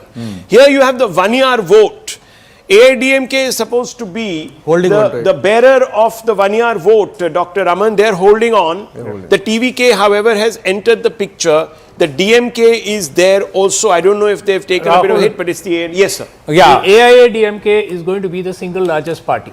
Oh wow! Yeah, big and one. the DMK will be third. But interesting. Even if the AIDMK is the single largest party, they will need Vijay. Will Vijay take a second back seat? Will he allow an AIDMK chief minister, or is it going to be Vijay? I don't think you're right. I don't think he will. In Because the rural if he belt, does, in the he's rural finished. belt, rural belt, ADMK is actually consolidating itself. It's actually growing. It's grown 2 seats, 29 seats. Now, in this rural belt, as of now, 76 seats are showing the leads. Rural belt has 90 seats overall. And in these, it's not going to be easy for the TVK to make a breach, although they have broken into 22. But if the ADMK holds on to rural and gets at least 35 seats here, they are in line to become not just the single largest party, but maybe first past the post. Let's have a look at Banyar's. They could edge closer to the majority mark. See, probably, definitely more than 100 is a possibility. AIADMK. He always said that look at the 1 years. In 1 years, it's a 90 seat grouping. 1 years is 90 seat grouping. 1 years is greater than 30% population. That's the combination.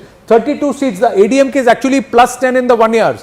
See, the pollster had given max of 32 seats to the ADMK. 61. But here's the argument. Out of 61, they've already won 32, and the 1 years are actually influential in 69 seats. So if the ADMK is able to get another 3-4 seats here, they're already plus 10. So if they go up, then they are in line to cross that 114 number, very 117 number. My colleague Anand has been spot on about this from day one. Yes. Let me tell you, Anand, Dr. Raman and Amitabh have been spot on. They have been saying this. The other charlatans, viewers, have been talking all sorts of nonsense, spinning like tops on an axis because they got carried away. Yes. Currying favor. Here we don't curry favor, viewers. We tell you how it is. ADMK has already exceeded the tally projected by the pollster in just the 1 year seats. Even, see, 1 year seat, that's what I'm saying. They won 32 of only 1 year. And they projected a 42% vote share. In 1 year itself, they can win at least 40 seats. But That's what I'm saying. because in the interest of modesty and in the interest of accuracy, let's tell the viewer that, yes, caution. I know the TVK is doing spectacularly well, but most of these are very early leads. So they could drop as this goes on. But it's still a remarkable let's not performance. forget, There's no doubt in about Tamil Nadu, caste as of now has not reached a point where they no longer relevant. I'll come to the urban seats in a bit. Just quickly looking at some of the, this is the overall number, just looking at the counter seats. Counter seats, why? Because Edappadi Palaniswamy is a counter and he is the tallest of the MBC leaders. As of now, the ADMK is showing -6, the TVK is plus 14. Seats are being pinched more from the DMK. So the argument that DMK will not lose seats is flattened. Here, there will be greater consolidation in favor of the ADMK as the rounds progress, and the seats will actually translate to the ADMK. So the Gounder, 1 year and also the rural seats together will take the ADMK past 110 mark. That's the assumption. Let's go back to Tamil Nadu verdict vectors, because I want to now focus on this flank where there are 3 important stories to be told, viewers, filters. So that's the urban seats. Here you can see the TVK, as was expected, doing well. This is really the cosmopolitan bunch of the Tamil Nadu electorate, and they are pushing ahead. We'll break down that for you on that Chengalpet and Chennai where the corridor. KPCC will get into it. Where are they actually pinching the seats from? Urban Tamil Nadu, they're pinching the seats from the DMK. Because that's where the DMK had numbers. Well, the pollsters were giving DMK seats in urban Tamil Nadu also. But I've already the whole argument. Yes, we discussed this other day because it didn't make sense. And when you grill the pollster, he was floundering. I understand that, but it's not about one person or 2 viewers. You know, this is a difficult game. Let me tell you. It's difficult to get the vibe correct. And people do attribute motives which are wrong. But anyhow, I just want to get across to the. Look at Chennai. Yes, see, Chennai again. Chennai again. TVK has pinched everything from the DMK. Sweep. See, there was no logic to the argument that was being made in Chennai itself. 34 seats, 29 is where the TVK is leading. They're pinching everything from the DMK. Now, just take a breath here. Just take a breath, and I want to bring in the panel. Now, viewers, in case trends hold in Bengal, right? In case they hold in Tamil Nadu, what is happening to the India bloc, viewers? The I is falling, the N is falling, the D is falling, many things are falling off. Only the Congress will be left. Smita Prakash, your view. Ayyar Mitra. No, only Mr. Right? Mitra. Yes. So you would think that they would do like the BJP. Every time there's a win or a loss, they go into this Chintan Manthan Baithak. They sit and analyze. But do you ever see the India Alliance doing that? They don't meet. They take vacations midway into the polls. Forget about taking a vacation later, but they just don't sit together and think about what to do ahead. It's literally knee-jerk reactions that happen. The main thing out here is we're looking at a hung assembly in Tamil Nadu if these projections hold, right? Which was the initial prediction apparently. Now in this situation, is this going to be like Delhi 2014 where, you know, Vijay refuses, even though he can form a government with ADMK, he refuses to align with ADMK, sits it out, nobody wins, 6 months again, he might get into that thing. It's that, a possibility. See, if these Abhijit, hold, but I'll tell you larger picture. Larger picture from you. I'll just say, see, the white areas are all TVK. Okay, so they're plotting. TVK is actually plotting. There's actually grey, so they're plotting across Pan Tamil Nadu. But interestingly, see this belt.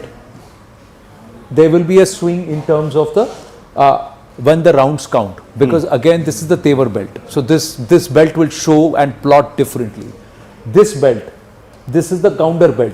Edappadi Palaniswamy's magic will come into play, and this game will come here because of the combinations the NDA has worked. There will be pressures on. What's not going to go away from Vijay is this belt. This belt. Because this is the urban belt.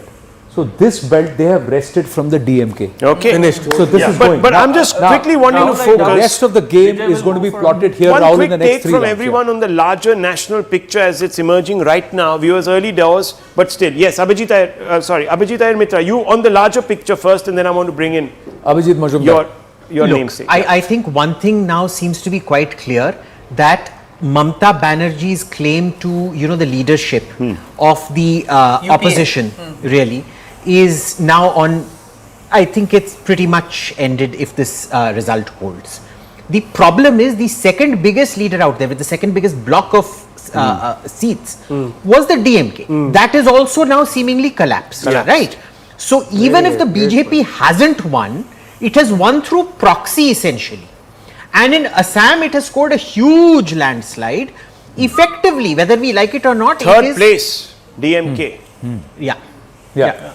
It's going down very quickly. Silent It's minus Abhijit 91. Majumdar. Minus 91. The DMK right now is minus 91. There were 5 opinion polls, 6 180 to polls. 190. Polls. 6 180 polls. to 190. I'll tell you, I've told you the reason for it. So let's not hold the pollster guilty there. Rahul, Yes, no spine. If these results hold, it's a watershed moment for the BJP. If Watershed. they win Bengal, it's, you know, Hindu nationalism. You must. I mean, we all know that it was born in Bengal, and now to come But something back more after- is happening. It's just not the Hindu vote. This is a aspirational No, I'm class. talking about Shubir Bhaumik. No, West Bengal. Your He's talking daughter, West Bengal, your daughter in West Bengal, she said and you said that they didn't want to come back because, sorry. This no is a prospect. combination of two factors. See, you guys are talking presidency, first phase, second phase.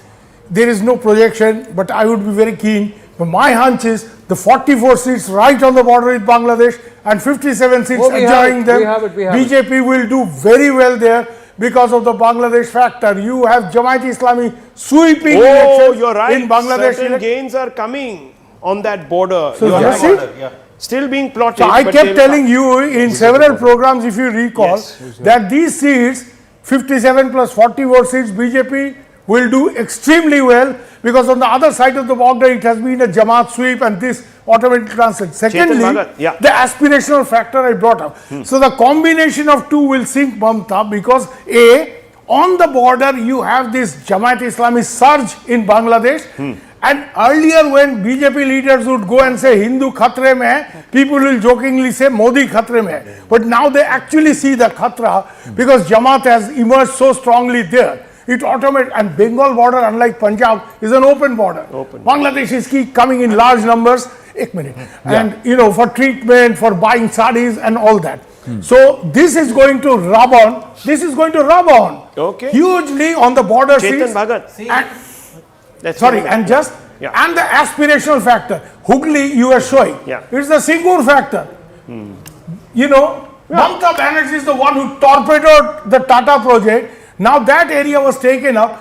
अभी उधर खेती भी नहीं होता है, गाड़ी भी नहीं बनता है. At least Buddho was गाड़ी भी नहीं pragmatic. बनता है. इसका डंडा नहीं लगेगा, बिल्कुल लगेगा. At least Buddho was reaching out and being pragmatic and wanting to take his state into the 21st century, into the manufacturing century, but Buddho was kicked out. Anyhow, viewers, that's history. So, you know, you asked national picture. The very few people actually are threats to Narendra Modi's personality, brand.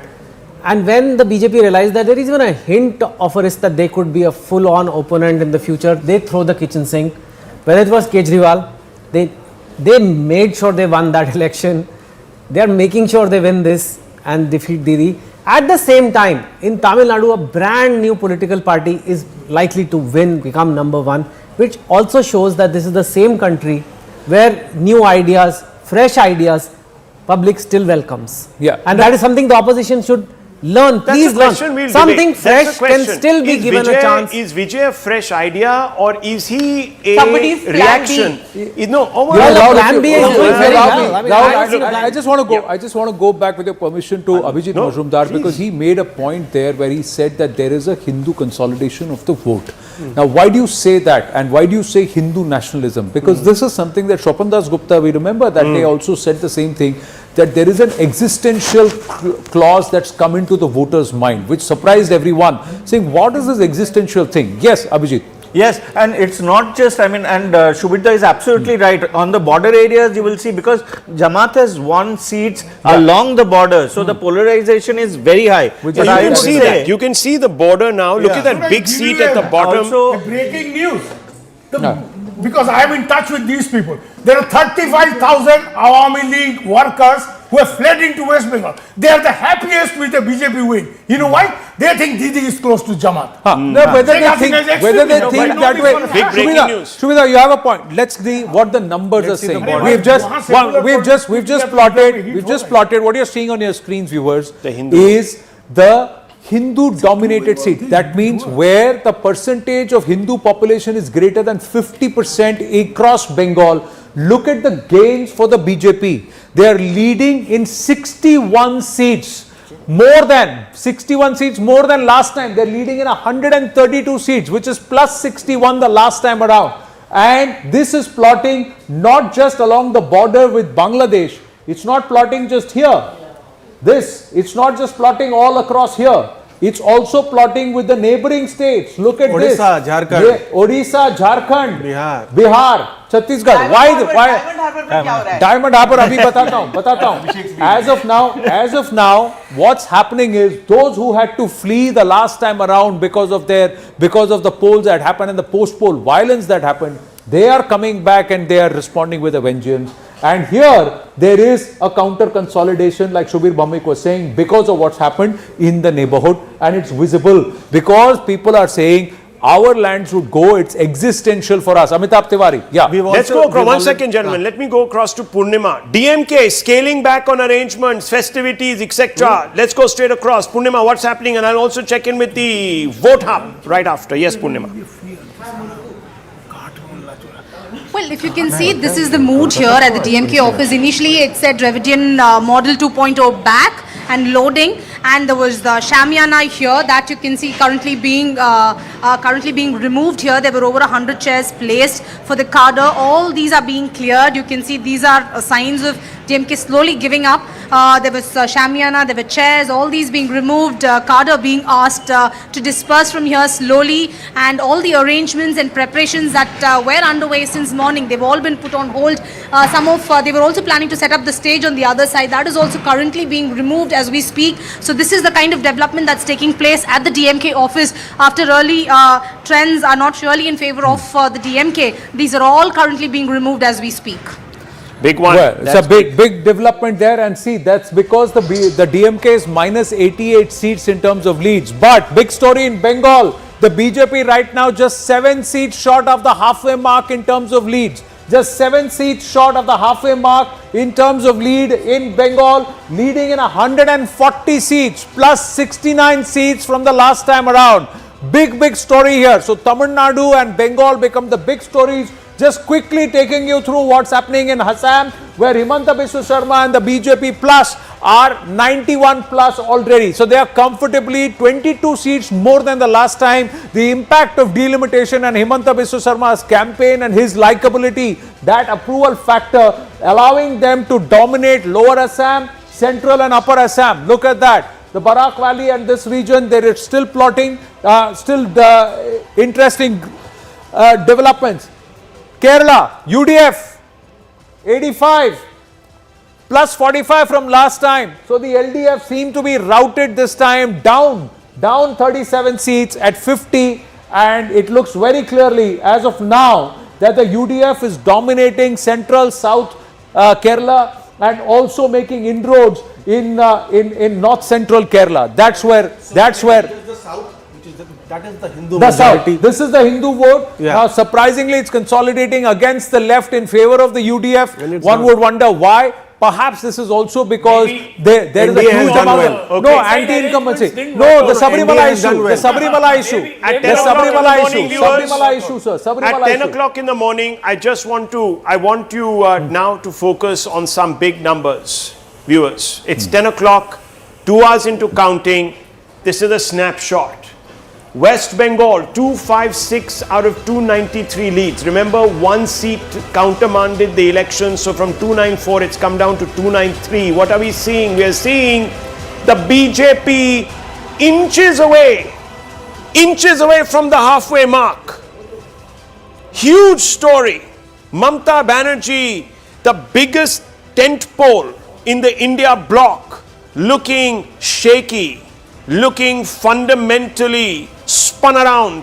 Why? Because she's 76 seats down right now, viewers, over last time. These are leads, let me tell you. In some places, only 3 or 4 rounds of counting. It could go up to 14, 15, 18 rounds. Early leads, but this is not looking good because this is enough voters to tell you there's a trend. So here you see it, 142, 71 seats up. Amit Shah could become, viewers, the man of the moment, because remember, it's him who hits the ground and does that work, and he was not budging from Bengal for weeks altogether. He was there, the Prime Minister, the Jhal Muri, someone is feeling the Jhal, and it is certainly not the BJP right now. Okay, so this is how things stand at 10 in the morning. In Kerala, 140 out of 140 trends. Here you see it, the UDF, the Congress, already past the halfway mark, 47 seats plus for them. These are the trends. Tamil Nadu, viewers, what a story is being scripted here. Look at where the TVK is. The TVK is 92 in the positive, because remember, it starts from 0. It's a massive gain. The DMK down, almost out, floundering, 89 down. 219 out of 234 trends in. AIDMK holding forth. This looks like a hung assembly happening here, viewers. And is the TVK going to be sitting out, or is it going to join hands with the nice BJP people and going to form the government? And last, Assam, 122 out of 126 trends. It's a clean sweep. BJP coursing ahead. Anand. Well, TVK right now has made an announcement. TVK spokesperson is saying we will form government on our own. We will have the seats on our own. We are not going to go into alliance with anybody. The people are fed up of the two Rivayati parties. Let's listen into what the TVK had to say. We will DMK in number 1 position is the total Tamil Nadu. Okay? Around the spokesperson and a very happy Felix Gerard here. So let me ask you, I'll start with the weather in Chennai. It's Agni Nakshatra, it's peak heat. The clouds haven't come out, the sun hasn't come out, Suryan Udikila, DMK was in power, and that's also part of the emblem. But is it the winds of change? We suddenly saw a gust of wind here. So is TVK seeing the winds of change? Yes, the entire weather have changed, and sun is going to set very soon. And this is not surprise for us, and we expected this, and it's a well much calculated and well expected results, and this shows the trend of the people, how what the entire Tamil Nadu wanted a change, and this reflects in the people's mindset. What worked for you, sir, in your favor? Everything. Our leader is the most charismatic leader, and the election promises. Above all, the trust that people have on my leader. It's unbelievable also in terms of people flying down from different countries, coming to cast their vote. In droves, the youth have come in from different parts of the state and from other states as well. But this, what you see is this, it's a sign of trust, you say, towards Jananayagam as he is. But at the same time, it's also something in terms of fatigue towards the DMK and ADMK. No, the people are fed up with these both the parties. They wanted a change. They wanted a clean government. They wanted a government which will improve the lives of the people. And that's why they have come all the way to cast one vote. I know people have come from Europe spending lakhs of rupees to cast one vote. So that's the power of our leader and the need for the state. That's the main reason. Talapati Vijay as Chief Minister? Sure, of course, 100%. No doubt. But there'll be two important calls that come from Felix Gerard very confident there, even as he's speaking with Rohini Swami. But interestingly, viewers, the ADMK is just consolidated. It's just lost 3 seats from the last time around. It's going to consolidate. And we're going to tell you that in Tamil Nadu, the picture is still left. It's not yet over. Not that the TVK is going to lose or lose its leads drastically, but things could change here quite quickly. The ADMK is also now pinched back 2 seats. So the traditional parties may not just give up without a fight.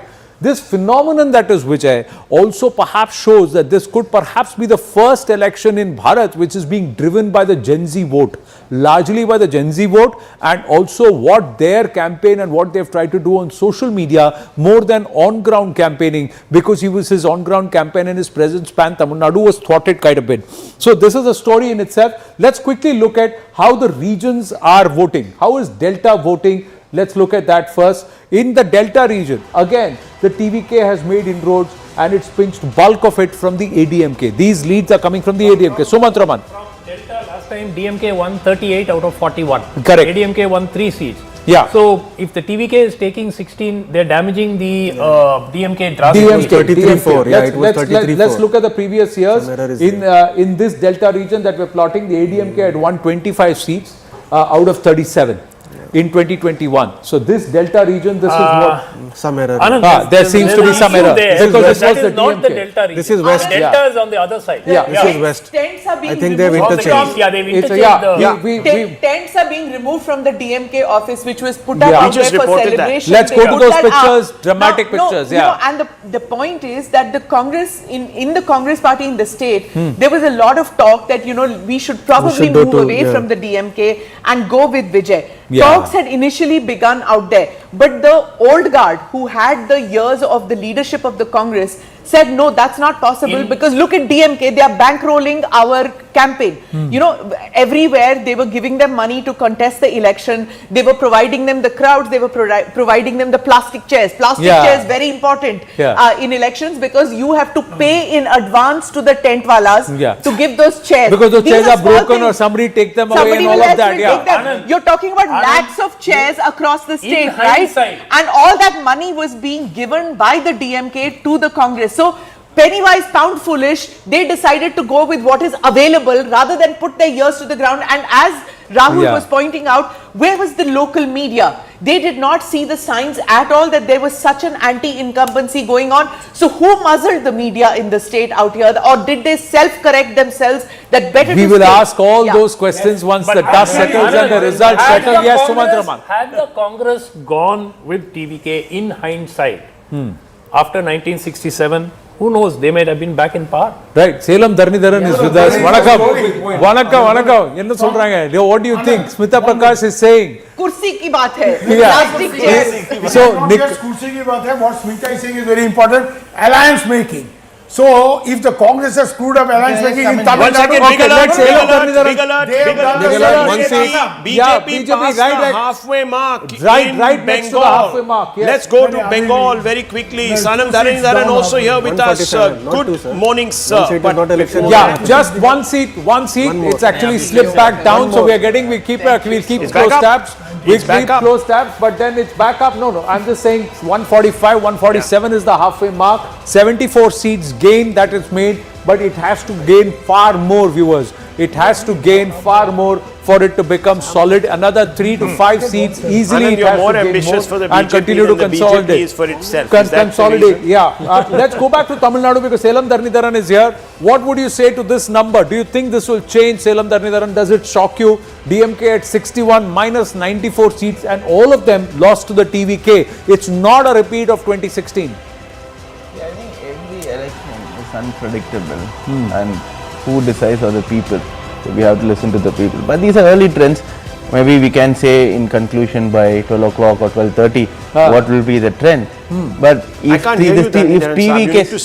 this TVK's trend is true, like you always do, you speak up. So you need to speak up. if the TVK's trend, if it is true, then it is also a lesson for parties across the country that the politics in itself has changed. Then maybe the belief in grassroots or the big conferences, or maybe there is that belief, right, is wrong. And the fact is the politics is now more on social media and more about the young people. And if you look, let me not speak as a spokesperson, but look at the percentage of parliamentarians under the age of 40 in the country. What is the percentage? Less than 5%. Emmanuel Macron became president of France when he was 37 or 38. Right. And has anyone become any? So the thing is, it's so also did the DMK not read it? Did the DMK not read it? No, then what about BJP? Or was the BJP not read it? No, I'm saying, was the Tamil Nadu, was the DMK in denial? Did the BJP not read it? The BJP not read it? Did the ADMK not read The it? story is not about BJP in Tamil Nadu. The story is about DMK. One second. Mr. Dharanidharan. Just one second. One second. Mr. Dharanidharan, I just have to ask you this question. Is this a vote against everything that the media has been telling you, the national media, that you legitimately did boycott a lot of channels? And I'm using the word legitimately because you felt that there was perhaps some sort of a agenda. But maybe we were telling you the truth. Maybe we were telling you to look in the mirror. I am the spokesperson. So I'm asking you now, sir. So now I'm asking you. When have I boycotted your channel or any channels? Well, sir, some people did. But anyhow, I'm not making it about myself. I have always been on your channel. Not yours. I'm not judging you. I'm a small I have been on Listen to me. I'm asking you, sir. This was something that was pointed out. The Supreme Court caught hold of 4 of your ministers and said they were corrupt. Number 1. Number 2, that there was a governance gap. Number 3, that you were not very well disposed to a community in the state, the Sanatanis. Many things were said. Do you think you could have course corrected? The TVK is a complete outsider. Do you think you could have course corrected? Honest question, honest answer. See, in politics, in elections, it's very difficult to pinpoint the reasons on why one party is losing and one party is winning. There are a number of reasons, but you exactly cannot pinpoint. If this is the reason you are saying, and if this trend ought to hold, then if religion or Hindu card with the BJP place has been the reason, then ADMK should have swept. That is not the case. I'm not still saying we couldn't win. It's too early. It could still be a hung assembly. It could, or one of the other parties could narrowly make it. But if these trends are true, then I don't think it is because of all the issues the BJP raised or the national media raised. No, it is because of young people. You go to seats of Tamil Nadu, did you block or muzzle the media to an extent that you were not told the real picture on ground, and you were itself in denial? When I say you, the DMK itself was in denial of what the angst on ground is. Now look at the thing. What's happening? The TVK has pinched 97 seats, of which 96 have come from you, the DMK, as of now the lead. Look at the ADMK. The ADMK is still leading in 70. As of now, only 4 more seats leads need to be plotted. Only 4 more seats. And this looks like this combination, if it comes together, can form government. But TVK also, Vijay has not given a single interview. as yet. So it's not media making or breaking also. No, media, Let's social not media. give us- No, it's give social us media that making or Shivani- breaking. Shivani Social is media. from the results hub. His own movie was blocked at the I state mean, CPFC. Yeah, lots of things one second, happened. let me go to the results hub because Shivani has some micro details coming out of Tamil Nadu, and I also want to say good morning to RP Singh, who's looking very, very happy right now. Yes, Shivani. Yes, thank you for that. I have the vote numbers with us now in our live results hub. I'm focusing on the Chennai seats. All 16 leads, mind you, in Chennai are with the TVK. And this is the big number. Kolathur, VS Babu of the TVK leading by 12,916 votes. These are still early rounds. But of all the Chennai seats, the maximum lead is in Kolathur, which is important because this is Stalin's seat. Stalin's seat. Exactly, and see Joseph Vijay from Perambur leading currently by 6,463. You've got from Velacheri Kumar R leading by 3,826. In Dr. Radhakrishnan Nagar and Mary Wilson of the TVK leading by 5,000 votes. But the big, and then there is Saidapet, which is Arul Prakasam M of the TVK leading by 9,000 votes. But the big number coming in from Kolathur, 12,916, the lead already. I want to show you Kanchipuram, again a stronghold of the DMK. 3 TVK leads out of the 4 seats, 1 for AIA DMK. Already handsome lead in Kanchipuram for V. Soma Sundaran, AIDMK leading by 7,700 votes. Tiruvallur, again a previous DMK bastion, currently 3, 4, 5, 6, 7. 7 of the 10 leads are TVK, only 1 lead for DMK, CPIM, AIA, DMK leading at others. There is one Punamali, which is leading, TVK leading here, Prakasam R by 19,000 votes already. So these are early trends, but really strengthening in favor of the TVK in even strongholds of the DMK in Chennai and KTCC region. Well, remember viewers that the TVK right now is about 20 short of the halfway on its own. One point. Yes. Why is it even more remarkable, Rahul? 90% of the people of the state in 90% of the constituencies don't know the name of the TVK candidate. Yeah, okay. They have no clue who this they is are. exactly this is exactly what happened with the Aam Aadmi Party in Punjab. That is अब लगेगा झाड़ू. आप में यही हुआ था पंजाब में. Same thing happened. This is what we were saying on exit polls. They didn't have people at the polling booth. It doesn't matter when chemistry works. When it happened with Gen Z, sir was saying, you know, Gen Z, you can't just, like, sometimes your legacy becomes your baggage. Yeah. Gen Z wants freshness. You can't just say, chalo yaar, ab Gen Z ko manate hain. Let's do an Insta post and the Gen Z will vote for us. They are not stupid people. They have brains. So what does the Gen Z want? Gen Z wants jobs. Firstly, I think prospects. It's again and again come that they want a face they can trust. And who wins that trust? Usually. Okay, big news, sir, behind you. Big news behind you. Bengal, BJP 149, clear of the halfway number, sir. Whoa, in terms of lead. Big development. 150, leading in 150 as of now. 150, Bengal, big lead. This one. Yeah. This is I've come to this for many elections to this studio. This is the only election of the states where you don't show any mithai shots. Is it a very North Indian thing, the laddus and all? Because so much is happening. Yeah. No, in But Bengal West Bengal also is famous for sweets. There is nobody doing mithai there, like in UP. They नहीं, are वो presumptive. संदेश, अरे संदेश यही है. नहीं, ये तो आपके लाई सामने है. संदेश But है. like, is the और culture बंगाली के different? सामने संदेश Is रखा है. it और क्या UP, करें? In Delhi, No, UP, one second. Punjab, That's an everywhere they have important Bihar. question. They are Very mithai important question. I'll Then just it tell is you. too early for Sandesh in Precisely. Bengal. Yes, precisely. Shubir Hold on Bhaumik, man of experience. Smita Prakash, madam of experience. Both of them are going to tell you that it's still early days. Let's hold our breath. These are indications. I want to add Picture some Bhati. context to why Yes, it's sir. early days. Yeah. Out of 22 or 23 rounds in most seats, right now we are on round 2. And in the seats that BJP is leading in at the moment, according to the Election Commission site, in one of them it's leading by 10,000, which is Agnimitra Paul's constituency, Asansol Dakshin. In most of the others, the margins are between 1,000 and 1,500. So I want to show Many that. of them are under 500. Let's show that spectrum once. Yeah. Let's show the spectrum, the voter palette. Yes. He's got the vote share. He's got vote share. Vote share in West Bengal as per ECI website, 46% BJP, 40% TMC. Wow, 46% 6% BJP. gap. That is Roughly. almost 1 in 2 voters. Roughly. And this is on top of a big turnout even a bigger turnout. Now look at what is happening. Nalin Mehta is saying, what is happening here? Look at the other seats, viewers. These are the narrow margins Nalin Mehta is talking about. These are the mild seats. These are the swing seats. And it is in these swing seats that the BJP is streaking ahead by wafer thin margins. Will these hold? Will they increase? No one knows, viewers. We'll have to find out. Here is the BJP mild. These are seats that it won just once in the past. It's holding on to a lot of them. The TMC mild, viewers, this is where the BJP has made a lot of ingress. And then you have the TMC strong. And look at what's happening here.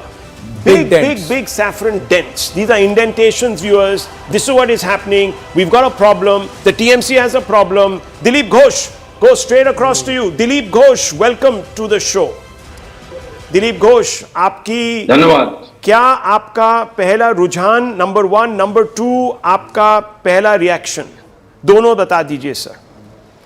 देखिए, रुझान जो polling था उसी के आधार पर हो रहे, उसी दिशा में एग्जिट पोल में भी एक दिशा मिली थी और वो संकेत मात्र था, क्योंकि यहाँ के लोग खुल करके बोलते नहीं। तो यहाँ की लोगों की जो बॉडी लैंग्वेज और वोटिंग करने का जो ट्रेंड था, उससे पता चल रहा था कि ताबड़तोड़ वोटिंग हुई है, रिजल्ट भी ऐसे ही होगा और उसी दिशा में जा रहा है। लोगों ने धूप में बारिश में खड़ा होकर वोटिंग किया है। 96-7% तक वोटिंग हुआ है। ये कोई आम इलेक्शन जैसा नहीं है। दूसरा है, ये ट्रेंड बहुत आगे जाएगा, बिहार जैसा मुझे लगता है कि दिखेगा, क्योंकि पिछले 50 साल का इतिहास देखे बंगाल का, करीब 10-12 इलेक्शन जिसमें जब भी जो पार्टी जीता 200 से ऊपर सीट लेके ही आया है। 251 तक गया, 211 तक आया। इसलिए जब जिसको देता है बंगाल की जनता भरपूर देता है और पूरा समय भी देता है, किसी को 34 साल, किसी को 15 साल, उसी दिशा में वोटिंग हो रही है, रिजल्ट भी उसी दिशा में जा रही है। अभी देखिए फेज 2 के अगर आप बात करें, दिलीप दा नमस्ते, आनंद नरसिम्हन बोल रहा हूं। अभी तक बीजेपी ने 45 सीट और खींच लिया है तृणमूल कांग्रेस से।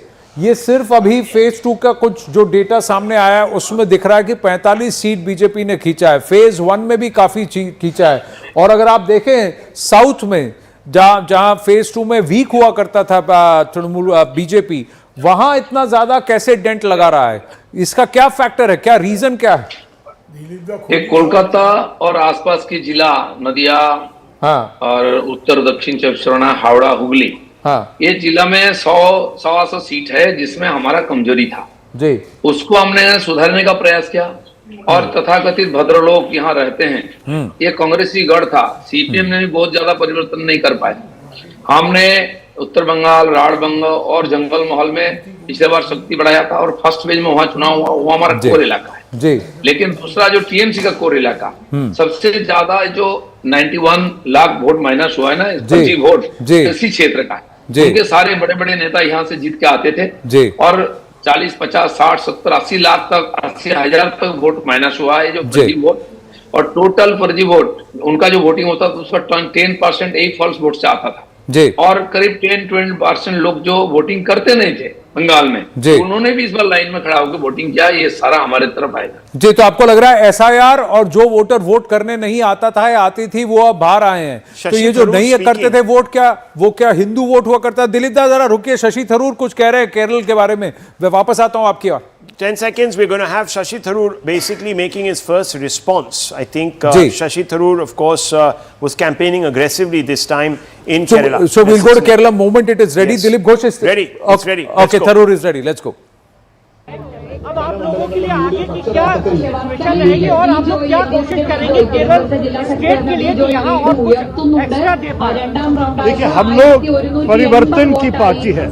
हम चाहते हैं कि 10 साल के इतनी बुरी तरह की राजनीति चले हैं इस सरकार की तरफ से कि इसको एक बदलाना और मेरे ख्याल में नए तरीके की राजनीति ले आना बड़ी जरूरी है। बार-बार ये सवाल आ रहा है कि सीएम कौन होगा, क्योंकि आप खुद एक एमपी हैं। इस विषय पे बाहर कैसी भोपाल के लगे हुए हैं। इस विषय पे हम अभी बात नहीं करना चाहते हैं। चुनाव के रिजल्ट आने दीजिए। खड़गे साहब जो कांग्रेस अध्यक्ष हैं वो किसी को भेजेगा जीते हुए एमएलए के साथ बात करने के लिए, उसके बाद वो लोग उनकी राय दे देंगे, फिर हाईकमान तय करेंगे। ये है हमारे कांग्रेस की नीति, तो मुझे क्यों पूछ रहे हैं? Shashi Tharoor still in wait and watch mode, but saying that this is essentially a great mandate. Assam, of course, didn't work out for the Congress party at all, viewers, but it's West Bengal, which is a big story. Let's go to Bengal. Dilip Ghosh is still with us. Let's just plot the votes from the higher women population. Dilip ji, यहाँ पर भी जहाँ पर higher women population का है वहां पर तृणमूल कांग्रेस ने वोट खींचा है, ये कैसे हो गया? देखिए, अभी शशि थरूर जी भी परिवर्तन की बात कर रहे थे ना। नहीं, बीजेपी मैं माफी चाहता हूँ, बीजेपी ने 15 सीट वहां भी खींचा है। तो दीदी तो जो महीना भत्ता दे रही थी, काफी लोग कह रहे थे कि महिलाएं नहीं छोड़ के आएंगी, पर यहाँ पर भी बीजेपी ने 15 सीट ज्यादा खींचा है पिछली बार से। बंगाल में जो परिवर्तन हो रहा है कोई एक सेक्टर से नहीं है, महिला, युवा, फिर लेबर, फिर वो किसान, ऐसा नहीं है। पूरा बंगाल परिवर्तन चाहता है। इसलिए आप देखिए, कल परसों से डायमंड हार्बर फलता से महिलाओं का जो स्टेटमेंट आ रहा है वो कैसा दयनीय है। लोगों को 15 साल से वोटिंग करने नहीं दिए हैं और 8 लाख वोट से वहां जीतते हैं उनके भतीजा। आप संदेश तालिका याद करिए, महिलाओं का वो जो हाहाकार था। कुछ बिहार में माननीय गवर्नर गए तो उनके पैर में पड़ के महिलाएं रो रही थी कि हमें बचाइए इन दरिद्रों से। ये हालत है बंगाल की महिलाओं की। और 1500 रुपया देकर उनका मुंह बंद करना चाहते थे ममता बनर्जी। लोगों ने पैसा भी लिया और बीजेपी को वोट दिया क्योंकि परिवर्तन चाहिए। पैसा भी लिया और बीजेपी को वोट दिया क्योंकि परिवर्तन चाहिए। पलटानो सरकार हो रहा है कि नहीं? आपका कोई स्कोर? बीजेपी सरकार निश्चित जानिए। मैंने जो बोला, बंगाल की जनता भरपूर देता है, छप्पड़ फोड़ के वही देने वाले हैं। जी, अमिताभ तिवारी हमारे साथ हैं वोट वाइप के, जिन्होंने कहा कि बीजेपी को 153 सीट मिलेगा। अभी रुझान 152 पे है, तो वो आपसे कुछ पूछना चाहते हैं। दिलीप जी, जो ये महिला वोट के लिए आपने कोई स्पेसिफिक स्ट्रैटेजी बनाई? क्योंकि महिला वोट जो है वो ममता दीदी का स्ट्रॉन्ग होल्ड पॉइंट है सर। बिल्कुल, उन्होंने 1500 दिया तो हम तो बोले 3000 देंगे। तो अन्नपूर्णा भंडार देंगे। देना अगर जरूरत है उनको देंगे हम, अगर खाली वोट के लिए नहीं देंगे। हम उनकी जीवन में सुधार के लिए देंगे। युवाओं के लिए भी हमने रखा है कि हम भी आपको 3000 देंगे जब तक आप कमाई नहीं करते हैं। 50 लाख युवा बंगाल से पलायन कर चुके हैं केवल कमाई के लिए, रोजगार के लिए। वो अपना परिवार के साथ रह के जीना चाहते हैं, वो मौका हम देंगे। अच्छा, ये सुबीर बॉम्बे हमारे साथ हैं। आप जानते हैं कि वो क्लासिकली लेफ्ट हैं, लेकिन आपसे पूछ रहे हैं आप बंगाल के लिए राइट क्या करेंगे? क्या इंडस्ट्री को वापस लेकर आएंगे कि नहीं? देखिए, नाइदर राइट नॉर लेफ्ट, गो state. Bharatiya Janata party state बात करती है और इंडस्ट्री वहां जाती है जहां भाजपा है। वो पूछ रहे दादा शिल्पो आसबे, इंडस्ट्री आसबे ভালো কথা। पिछले 10-12 साल से 6500 इंडस्ट्री भाग चुकी है, वो टाटा से शुरू करके आज तक। और वो बीजेपी के राज्य में गए हैं, गुजरात में। उनको हम बंगाल में बुलाएंगे और वो आएंगे। बंगाल में बुलाएंगे और आएंगे। अभिजीत मजूमदार भी आपसे कुछ पूछना चाहते हैं। जी, what would you say is the turning point in case you guys win? If in case BJP wins, turning point कौन सा था? ये आरजीकर था कि दूसरा कुछ? देखिए, बंगाल के शरीर में ये सब एक एक घाव है और घाव का चोट नहीं भूला बंगाल। रात जग के महिलाओं ने कैंडल मार्च किया लाखों की संख्या में, भूले नहीं है। वो मौका ढूंढ रहे थे, चुनाव कमीशन ने मौका दे दिया है। और मोदी जी का 12 साल का सुशासन सबके सामने। और मोदी जी बार बार बोल के गए कि 5 साल के लिए मुझे बंगाल दे दिया, हम उस बंगाल को सुधारेंगे। लोगों ने उनकी बात पर भरोसा रखी है और लाइन में खड़ा होकर वोटिंग की। मैं आपसे एक सवाल पूछना चाहता हूं दिलीप जी, ये फेज 1 का जो रुझान आया है उसमें अमित शाह जी ने बोला था 110 पार कर लेगी बीजेपी। एक 93 पे है अभी, 93 इनकी सीटें हैं। पकड़ है 35 की। सिलीगुड़ी में तो मिठाई भी बिकने लग गई है आपके ऑफिसों में। तो इसके बारे में थोड़ा हमें बताइए कि ये जो प्लॉट किया गया है, कई लोगों ने बोला एसआईआर का ये इम्पैक्ट बहुत ज़्यादा था और सेकंड हाफ में उतना नहीं है। ऐसे लोग बोल रहे थे कि एक किस्म से ईसी के साथ साठ-गांठ। इस पे आप क्या बताएंगे हम लोगों को? ये जो फर्स्ट फेज का वोटिंग हुआ, ये हमारा लगभग कोर इलाका है। उसमें 3 क्षेत्र है। एक नॉर्थ बंगाल है, दूसरा है राढ़बंग जिसमें बीरभूम बर्धमान आता है, इंडस्ट्री भी है उसमें, और तीसरा है जंगल महल जिसमें मेदिनीपुर, झारग्राम, बांकुड़ा, पुरुलिया ये सब आता है। ये पहले हम जीत चुके थे।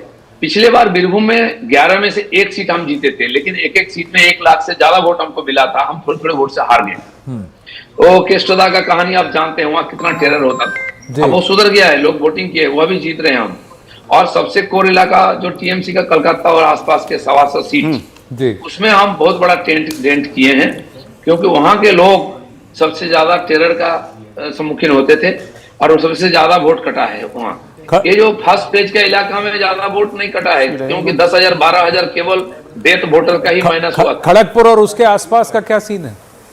खड़गपुर तो हम जीत रहे हैं। मेदिनीपुर में पिछले बार 2 सीट जीते थे, इस बार उसका आधा से ज्यादा, मैंने यहाँ जो टोटल सीट्स हैं 8-10 सीट हम जीतेंगे खड़गपुर आसपास। मैं एक्चुअली 2021 के मुकाबले ये मेदिनीपुर खड़गपुर एरिया अगर आप देखें तो उस वक्त यहाँ पर अधिकांश पूरा बोलबाला आप देखें तृणमूल कांग्रेस का हुआ करता था, लेकिन अभी 2026 में ये पूरी तरह से भगवा हो गया है, पूरी तरह से ये पूरा इलाका भगवा। इसका कोई एक फैक्टर है कि अलग अलग फैक्टर है? कई लोग कहते हैं कि हिंदू हृदय अब वहां खुल गया है बंगाल में या जाग गया है, क्या सही है ये सब? मैं खुद मेदिनीपुर से खड़गपुर सदर से लड़ रहा हूँ जी, कि हमेशा जीतते हैं हम लोग, वहाँ मार्जिन बढ़ाएंगे। झाड़ग्राम मेरा जिला है जी, वहाँ 4 सीट है, चारों में लीड है। और मेदिनीपुर के पश्चिम मेदिनीपुर जो है, घाटा लोकसभा, झाड़ग्राम और मेदिनीपुर लोकसभा है जी। इसमें पिछले बार केवल 2 ही सीट था हमारा जी। इस बार इसका बहुत अच्छा रिजल्ट होगा और पहले से ही रुझान आपको दिख रहा है जी। अभी आप पिछली बार से 15 सीटें ज्यादा है मेदिनीपुर में आपकी।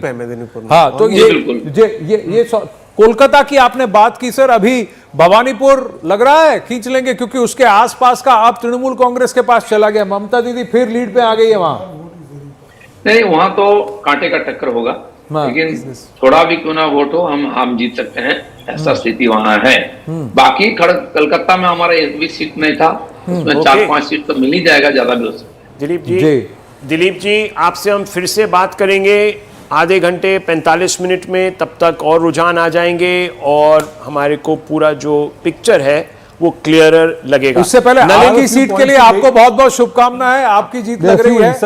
तो जब अगला आपसे मिलेंगे तो संदेश आपसे चाहिए, मिठाई तो खाएंगे, आमंत्रण है रसगुल्ला खाने के लिए।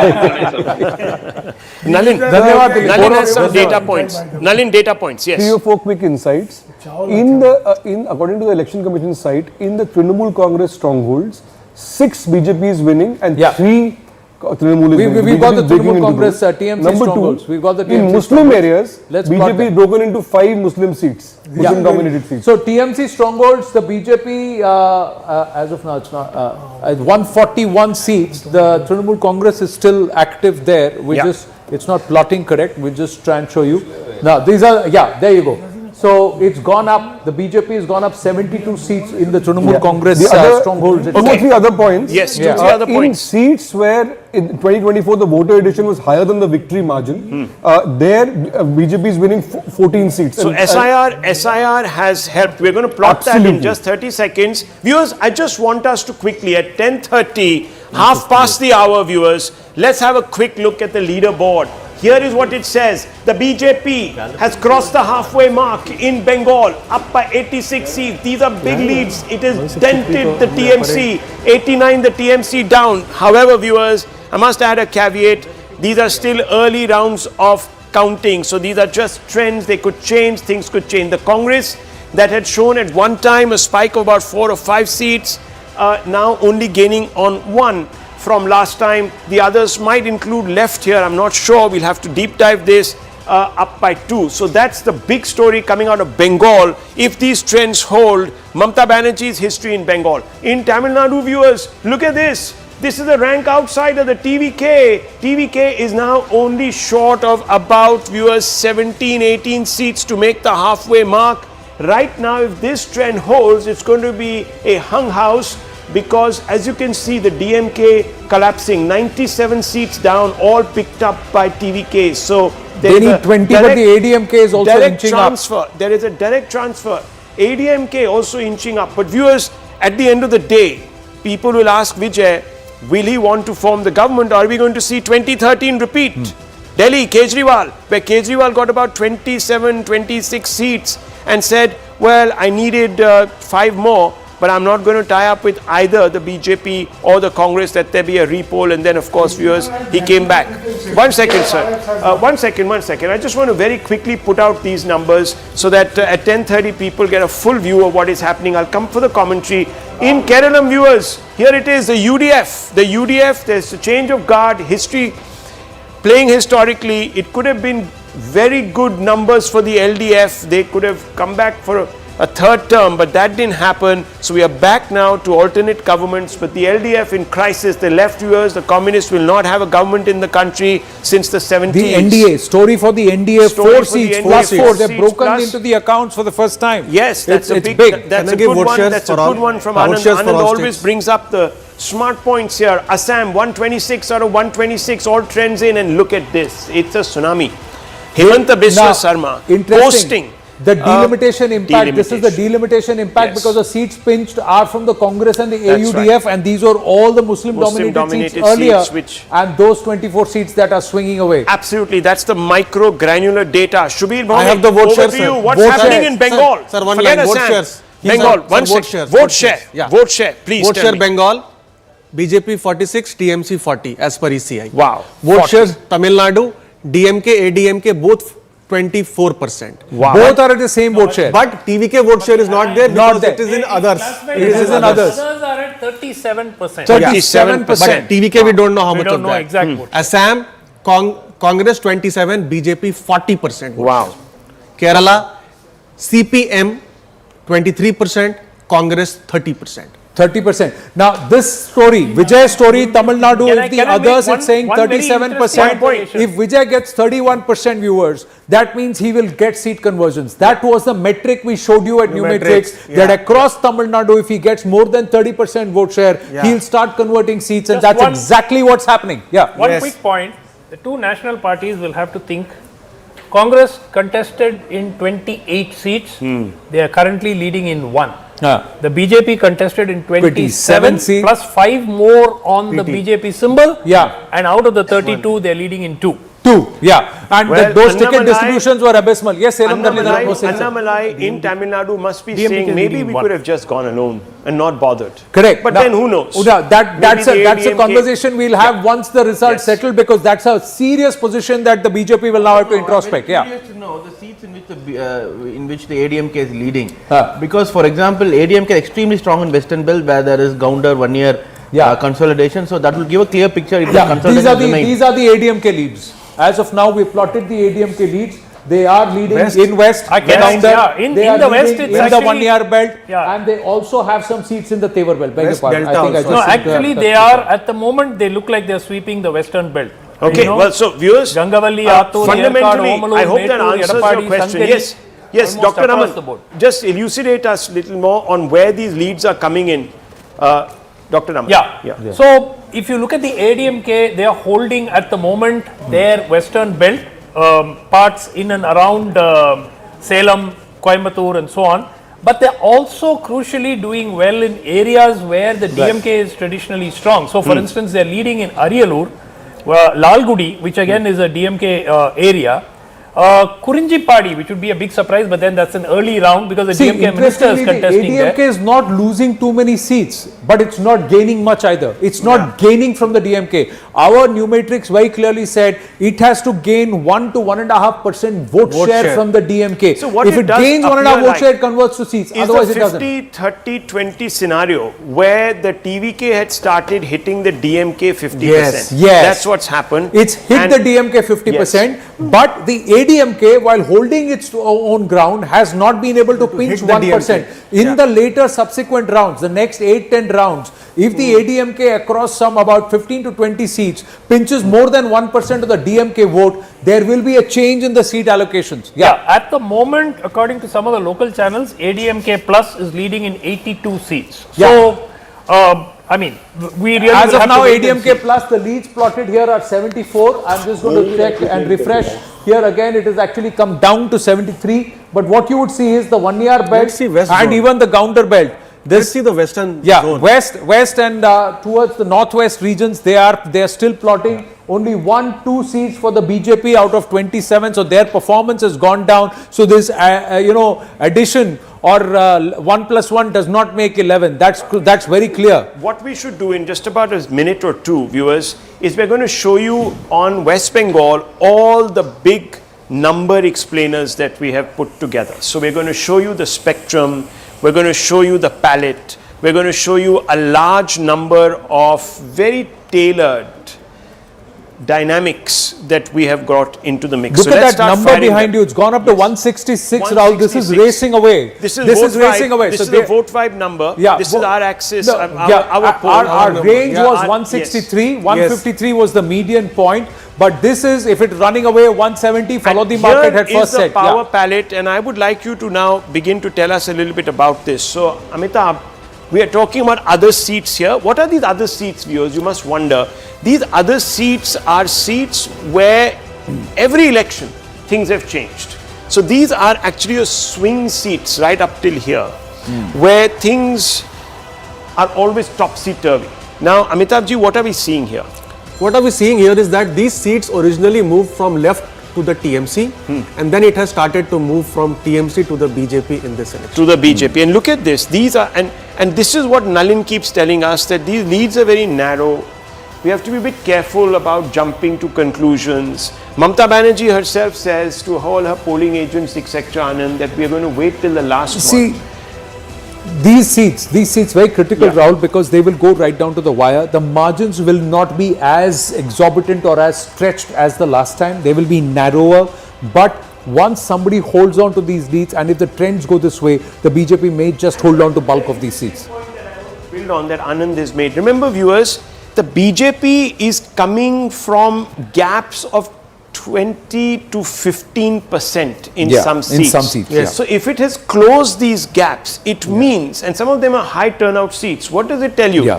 Let's go back to those. I just want to show you those. Where are they? Yeah, that's it. Just keep it there for a second. No, it's got refreshed because they added one more seat. Okay, so that's interesting. So viewers, what I'm trying to say is that this is also where the SIR played in. So these are tight contests, and if the BJP is sneaking ahead, it's going to be difficult for things to reverse. So that could also be something that we need to. Here, BJP mild. These are seats that have swung. I mean, the BJP has won and lost one out of 3 times. One out of 3 times. It is holding on to them. And it is holding on. You can see this swath of saffron. The TMC mild. This is a big problem for the TMC. These are seats that it won 1 out of 3 times, losing them quite a bit. This is where SIR deletions could have also had a dent and an impact, and a Hindu vote consolidation would also have an impact along with the TMC. Viewers, you can think about SIR, but these are seats that the BJP has wrested from the TMC. These are bastions. 3 elections out of 3 the TMC has won, and sometimes with margins of 25% in excess.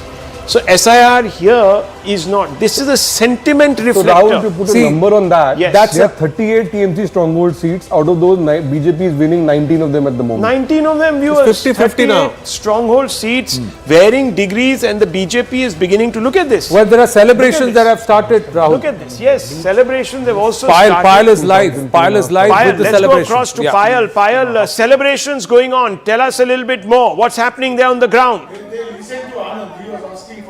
Well, at the BJP office here in Kolkata, celebrations have just about begun. I can see one person celebrating with that Kamal food, which is grown full bloom, and of course that's a huge matter of happiness for them, for the kind of struggle that the party workers have really seen. आप मुझे बताइए ये जो Bharatiya Janata party के कार्यकर्ताओं के लिए ये जो ट्रेंड दिख रहा है ये कितना इम्पोर्टेंट? ये श्यामा प्रसाद जी के लिए इतना भारतीय जनता पार्टी के लिए ट्रेंड है. बंगाल का श्यामा प्रसाद मुखर्जी हर व्यक्ति को जानना चाहिए. श्यामा प्रसाद मुखर्जी के चरणों में प्रणाम है मेरे. श्यामा प्रसाद मुखर्जी के जीत है, जय है. श्यामा प्रसाद मुखर्जी के जय है. आप दिन में सेलिब्रेशन करने का क्या प्लान है? सेलिब्रेशन करने के लिए मेरा प्लान है, पूरा नतीजा आएगा उसके बाद सेलिब्रेशन करेंगे. These are initial trends, Rahul. People are playing it very carefully. In fact, I was sitting a short while ago in a place where the top leaders of the BJP are sitting with the state leaders, monitoring the entire result. Jhalmudi has distribution has already begun, but like any other party, they want to be careful and see the trend before they actually come to any conclusion. But it's been a long drawn struggle for the Saffron party and a complete turnaround fortune. And there are multiple people who deserve credit for this. That is for later. But I can tell you for a matter of fact, the person who's sitting cool as a cucumber right now is Bhupendra Yadav. I just met him a few minutes ago.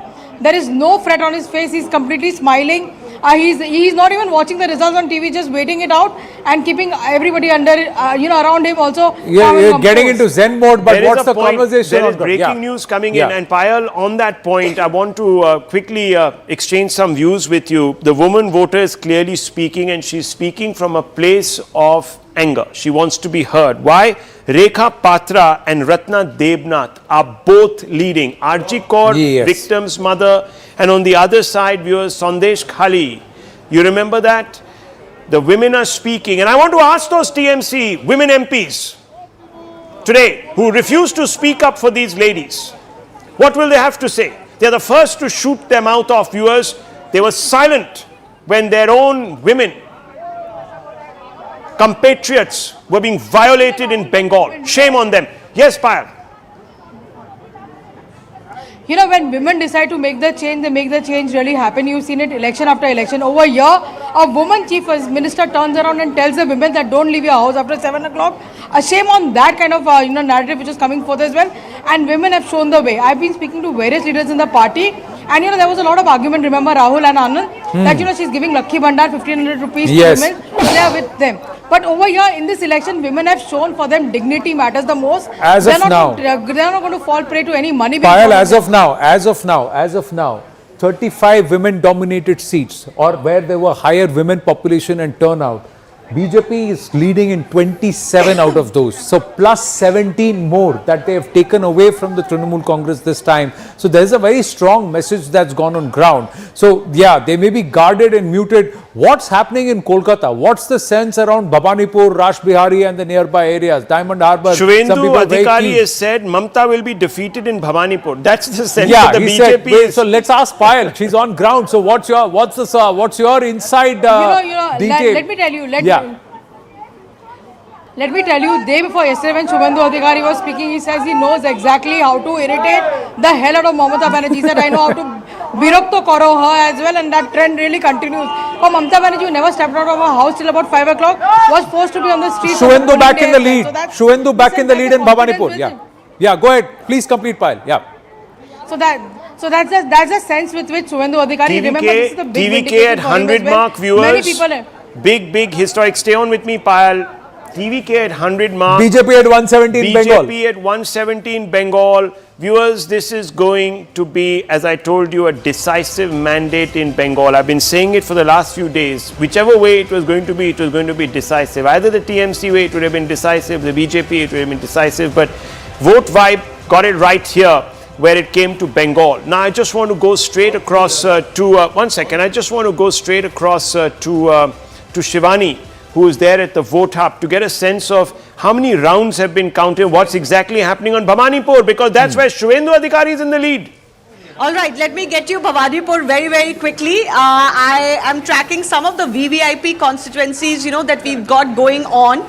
So if we search from our Bhabanipur is here. 159. All right. So Suvendu Adhikari is definitely leading. Let me try and get you the vote numbers here as well. We'll try and search for Bhabanipur, but can I just ask our friends here to give you a number of how many votes or rounds have happened? So there are still early rounds that are currently going on. Let's go across to our senior colleagues here who would have a better idea of how many rounds have happened. How many rounds have happened so far? अभी तक जो second round और किसी seats में third round भी हो चुका है. हाँ. बहुत सारे सीट्स में बीजेपी आगे जा चुका है. बहुत सारे सीट्स में तृणमूल भी आगे जा चुका है. Okay. So there is only the second or the third round going on as of now. But yes, leads are consolidating. The number of votes that are now coming in from some of these states. Big news coming through. Big breaking news. We are hearing from our sources that Prime Minister Modi will be at the BJP headquarters at 7 p.m. So the BJP thinks that they've got this election in the bag. They've got Assam in the bag. Viewers, there could be massive change in Tamil Nadu. The India bloc has been slapped across its face, unfortunately, viewers, in this election for it. And they are not going to be, they're going to be smarting. They're going to come out saying that there is a lot wrong in this election. But the fact of the matter is, viewers, some introspection will be required. The next big election is Uttar Pradesh, and that is where the Samajwadi Party will be on the block. And now, viewers, there is a big churn nationally that might also be happening in Indian politics, because the BJP looks like the dominant pole in Indian politics now. And we showed you something in the very beginning. I don't know who's going to form the government in Tamil Nadu. Even if it's the TVK, it's certainly not going to be the DMK. And if that is the case, viewers, then the India bloc is absolutely not just decimated in a sense that you get about 80% or 82%? 82% of all of Bharat then comes somewhere directly or indirectly with the BJP's governance and rule and under the ambit of the NDA. But viewers, more importantly, this 171 here and the Assam tally as of now that we are showing is 126 means on both sides of the border. You have strong BJP governments which can now press towards securing that border far more strongly. Banga, Kalinga. Yes. Think of it. Anga, Banga, Kalinga and the northeast. Correct. And there is also this story that there is a history to this. For more than 700 to 750 years, Bengal for the first time will see a totally Hindu elected government and governance that will happen as of now. Now that's a story that's going to be pushed by the BJP very strongly, that it's a Hindu consolidation of the vote that's powered them to this level. The professor is looking worried. These are leads, I think, and still I think majority of the rounds are still to be there. I believe that after 2 p.m. you will get some clarity. What is making you hopeful, Professor? Where is this I still believe that there should be turnaround after around 1 p.m. or so, and TMC should go up to 160. And that so hang on, just a minute now. Just a minute. So otherwise it's all about SIR. So, Professor, so you're saying if that these trends are to hold, if the election is all about SR, there are 35 lakhs voters. That's it. The BJP has breached into 79 of your strongholds. The okay, BJP one minute. Just a minute. I want to challenge this gentleman on his math.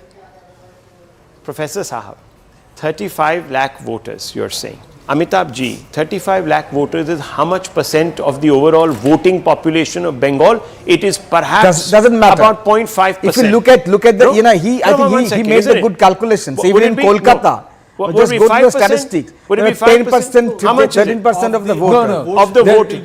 It's 5%. Now, viewers, what is the BJP's vote share? What is BJP's vote share?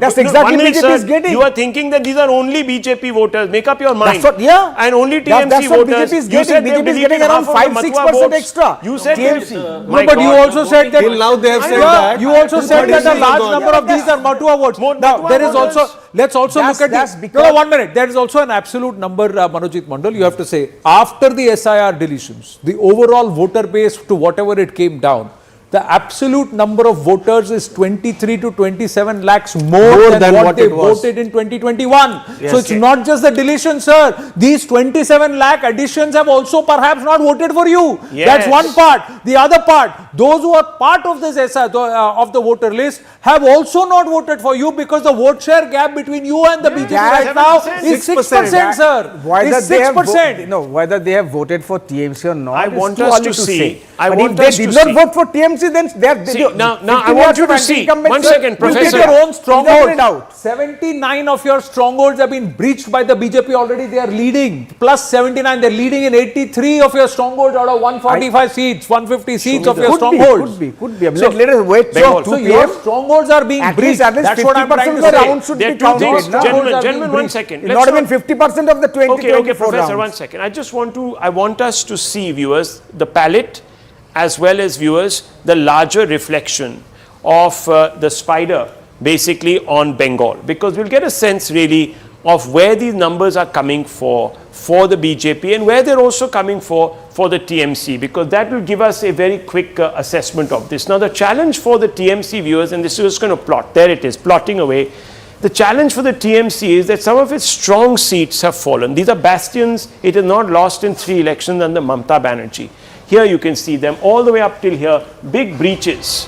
And then you have the TMC mild, viewers. These are seats that it won narrowly once out of 3 terms. Those have been breached. The BJP has held on to its mild and its marginals. And the other seats, viewers, these are swing seats, are showing a lot of, look at these big chunks of BJP. Now I want you to see the other big graphic, which is a spider as we call it here. The big stronghold, if you just stay with this. Now, the strongholds come from the presidency zone. Yeah. The BJP has breached 36 plus in the presidency zone. Look at South. Look at this region. So it would make up a gap of 25 to 27% in some seats. This is not SIR only. That is Kolkata. We've not even come into Kolkata, where if you look at the Kolkata numbers, look at this. All around Bhabanipur, 159 is Bhabanipur, 158 is BJP, 160 is BJP, 154 BJP, 170. My gosh. This is all Kolkata, closer Kolkata region. This is the not Uttar, SIR. Kolkata Dakshin, then you This have is not Rashbihari, SIR. your Howrah, This is anger. Hooghly, all of that. Look at this. Howrah Hooghly also is plotting. Ji. Two-thirds of SIR deletions came from the Hindu community. Yeah, 2/3 of the SIR deletions came from Hindu community. There you go. That's the anecdotal evidence. And then he's saying it is. But let's show the spider, please. Let's show the spider. Sir, right now How Indians are not voting for TMC. TMC. Consolidation, counter consolidation, 10% is happening. Yes. Yeah. Because I've been quiet for a long time and you have missed me. Yes, we have. Let me say, these are early rounds, but morning shows the day. So the trends are definitely worrying for TMC. Let's face it. Number two, if SIR had not happened, it would be all about anti-incumbency. Do you realize this? Yes. Mamata Banerjee would be putting a defensive bat like Sunil Gavaskar and defending her fortress. SIR gave her something to talk about, to turn it round, Bengal versus Delhi and all that stuff. More like Jeffrey Without SIR, Mamata Banerjee would be purely fighting a defensive No, battle. sir. Yes. Without SIR, So which means Mamata Banerjee would have the still tally held would have on been to much those lower. chappa votes, 57 lakh of those votes which Very were good deleted, point. which were wrong. Very Those good votes point. should not have been part of the voter list. So- Wonder how many elections she has won because of those votes which are not supposed to be polled at all. You are saying So- 35 lakhs have applied for their re-entry. Are they fake voters? 35 lakhs. I'm taking 35 lakhs. Are you numbers saying all not those 35 applied. lakh voters are Trinamool Congress voters? Are you saying all those 35 lakh voters are Trinamool Congress? Are you saying all those 35 lakh voters are genuine voters? How many numbers, sir? 1492. 1492 out of a total base of 6.8 crore. That's the error margin that's been okayed by the. Anand, lot I am of these asking fake you, voters sir, ran away. 27 lakh Those who voters appealed are additional not have fake voted this voters. time. no, They also have not They're voted for the But they're Trinamool. not all TMC voters either. No, Let's a not be lot of fake ludicrous. voters, they ran back to Bangladesh. Okay, after once, the no, SIR come on, started. come on. Correct. That's- But that those cleanup who was have required. appealed are not fake voters. But Yes. Suvendu, please understand, despite her rabble rousing and doing everything about SIR, the voter has seen Yes. past No, that. there is a The problem. voter has seen Problem. past Okay, that. one second. I am only saying that without SIR, she would not have an issue to fight. Okay, one second. It would be just defensive. That's right. She would be defensive. She would be like Jeffrey Boycott, not even Sunil Gavaskar. Let me just very quickly show you, viewers, this very important victory vector. This is, viewers, where basically the seats are coming from for everybody. So here they are in the Muslim, there are about 71 Muslim majority seats or influential seats where the Muslim population is above 30 more than 50% also we've plotted, they're but that is also, more than of course, 30%. More than 30%. So here, viewers, you have a situation where the TMC and the BJP has picked up seats here. It's in showing fact, leads on even in 21. greater than 50%, Rahul, they have picked up 8 seats. BJP has picked up 8 seats. So what plus does 8 this seats. explain? This explains, viewers, and these were some of the seats where the turnout was also When I high. say leads. What does this? What does this explain, viewers? These leads explain that there's been a counter-Hindu consolidation, which is what is running through this election. This is a thread. The urban seats. This is the BJP today is actually the party of urban aspiration. It is in these 60 seats. Plus the 30. TMC, it is plus 30. It's got 41 leads there. Plus 30. You were doing. Leftist. I am not leftist, but I am a supporter of Buddhadev Bhattacharya because he tried to bring industry to Bengal. Yes. He said, do it now. Do it now. I am a supporter of Buddhadev Bhattacharya. Absolutely. Not Jyoti Basu. You're right. You are So you're supporter of bringing back industrialization Of course. and the अरे Shilpo हमारा back. बच्चा लोग के लिए कुछ तो रख के जाना है. Good point. Done. Good point. Abhi, The Gurkha has spoken, viewers. Agree, Now, disagree. 129, and the Gurkha always Phase speaks 2. straight. 129 phase Sorry, 2, I raised viewers. my voice because otherwise. Good, you good. don't, No, sir, give this me is a chance. democracy. Everyone must raise So their I have voice to to be be heard. classical Bengali. Raise the Please, voice. please. No, go. Be classical, sir. Be neoclassical. The neoclassical Bengali is sitting next to you on your left. Neoclassical sitting next to you. Neoclassical. Okay, 1 second. Phase 2, viewers. 129 seats. Yes, Anand. 53. Phase 2 plus 53, There Rahul. you go. Plus 53. That's putting the And number of here, leads at 70 for the BJP. At New Matrix, we had very clearly said that the BJP has to gain 50 seats at least. When we were working this, at least 50 seats to get into contention, to get to that number, and they have They are plus 53 in terms of leads in phase 2, and that's a big dent that they've Can made we now go in to a the place where they never thought they could get votes. Absolutely. I mean, that tells you, viewers, that this is the aspirational classes. This is Shubhir Bhaumik's class that is speaking today in Bengal. Perhaps even the Bhadralok are speaking in Bengal. No, it is not me. It is people like my daughter. Go back to go to Bangalore to get a job. Go back to get a proper job in Calcutta. Yes, precisely. You can get it out of him who he's voted for. No. So easily. But yeah, Mathua factor again. I would maybe still vote plus for 15 seats, Rahul. Mathua plus 15 seats. Plus 15 seats is the Mathua. So the Mathua vote is also not gone away from the BJP. TMC is It's down. actually moved towards. And Mamata Banerjee said that the Matwas will come out and punish the election commission driven BJP for depriving them of their votes. Guess what has happened, viewers? So they have been given the CAA assurance. 47 leads. TMC is plus 29. 15. They are up 15. The BJP is up 15 from the last time around. Rural seats. So, rural seats, viewers, 89. 89 leads for the BJP, the TMC at 63. There's a huge gap between them. Rural Bengal is plus 53 seats, Rahul. Plus 53 seats, viewers. Rural Bengal in favor of the BJP. You know why? And this is the shift. Look at this. This area. And also, it crosses phase 1 and phase 2. And you know why, viewers? I'll tell you why. Abhijit, you know why? Because of cut money. Yes. It's the poorest of the poor who are not getting their Syndicate and welfare. cut money. People are coming up to them and saying, we'll give you what you want, we'll give you what you deserve, but you have to pay us. Is this right? Yeah. See, Rahul, for BJP, Bengal used to be an anomaly. Usually, BJP we have seen in other states, in urban areas it does very well. In Bengal, it used to do very well in the rural areas and underperform in the urban areas. Presidency was just a trickle last time. Yeah. But this time it's breaching cut money, etc., etc. But I still, when I speaking to a lot of people there, I get the feeling that women's security has been a huge emotive issue. Okay. It's been an emotive issue that has breached Lokhir Bhandar and other things. Who had got it right almost to the last seat, phase 1, 110, Amit Shah said, we'll get about 110 seats out of 152. That's 104 already.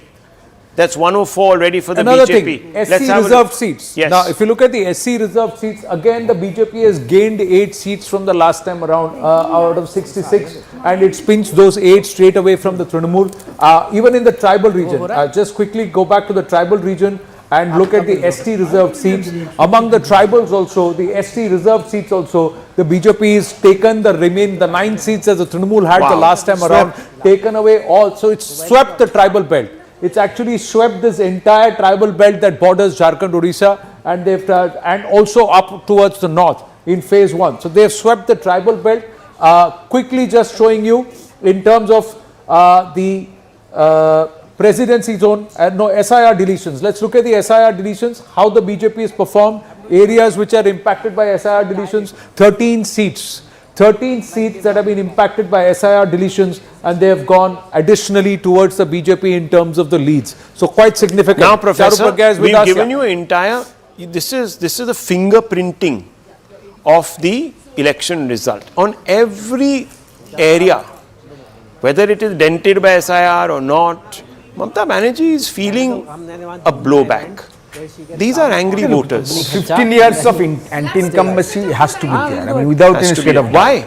But my point is very simple. Mamata model, one second, let me ask you. You have been constantly raging on national TV that the Modi model is insensitive model, divisive model. It creates rancor. It elicitates all sorts of base instincts. But these are sophisticated urban Bengali voters voting for the BJP. How can they be voting for Thug party, as you've said? It is a model that is divisive. It is proven beyond reasonable doubt. So are you saying, again, I'll raise the question about how many minorities were given tickets for. Are you saying that the genteel intellectual? This is the filter that he wanted in Bengal. The filter that he wanted, border regions. Look at the border regions. Border regions. It is there, very much. Important. Now, let's look at. This reminds me of Jyoti Vasu. What he said, in 97, I am backing Sheikh Hasina. I am backing Sheikh Hasina. Jyoti Babu told me in 97. I am backing Sheikh Hasina. You know why? Otherwise, they will come there. They meaning Jamaat Islamic. We should be the fear. See, now this and is. if they come there, ওরা ওখানে চলে আসবে, এরা এখানে চলে আসবে.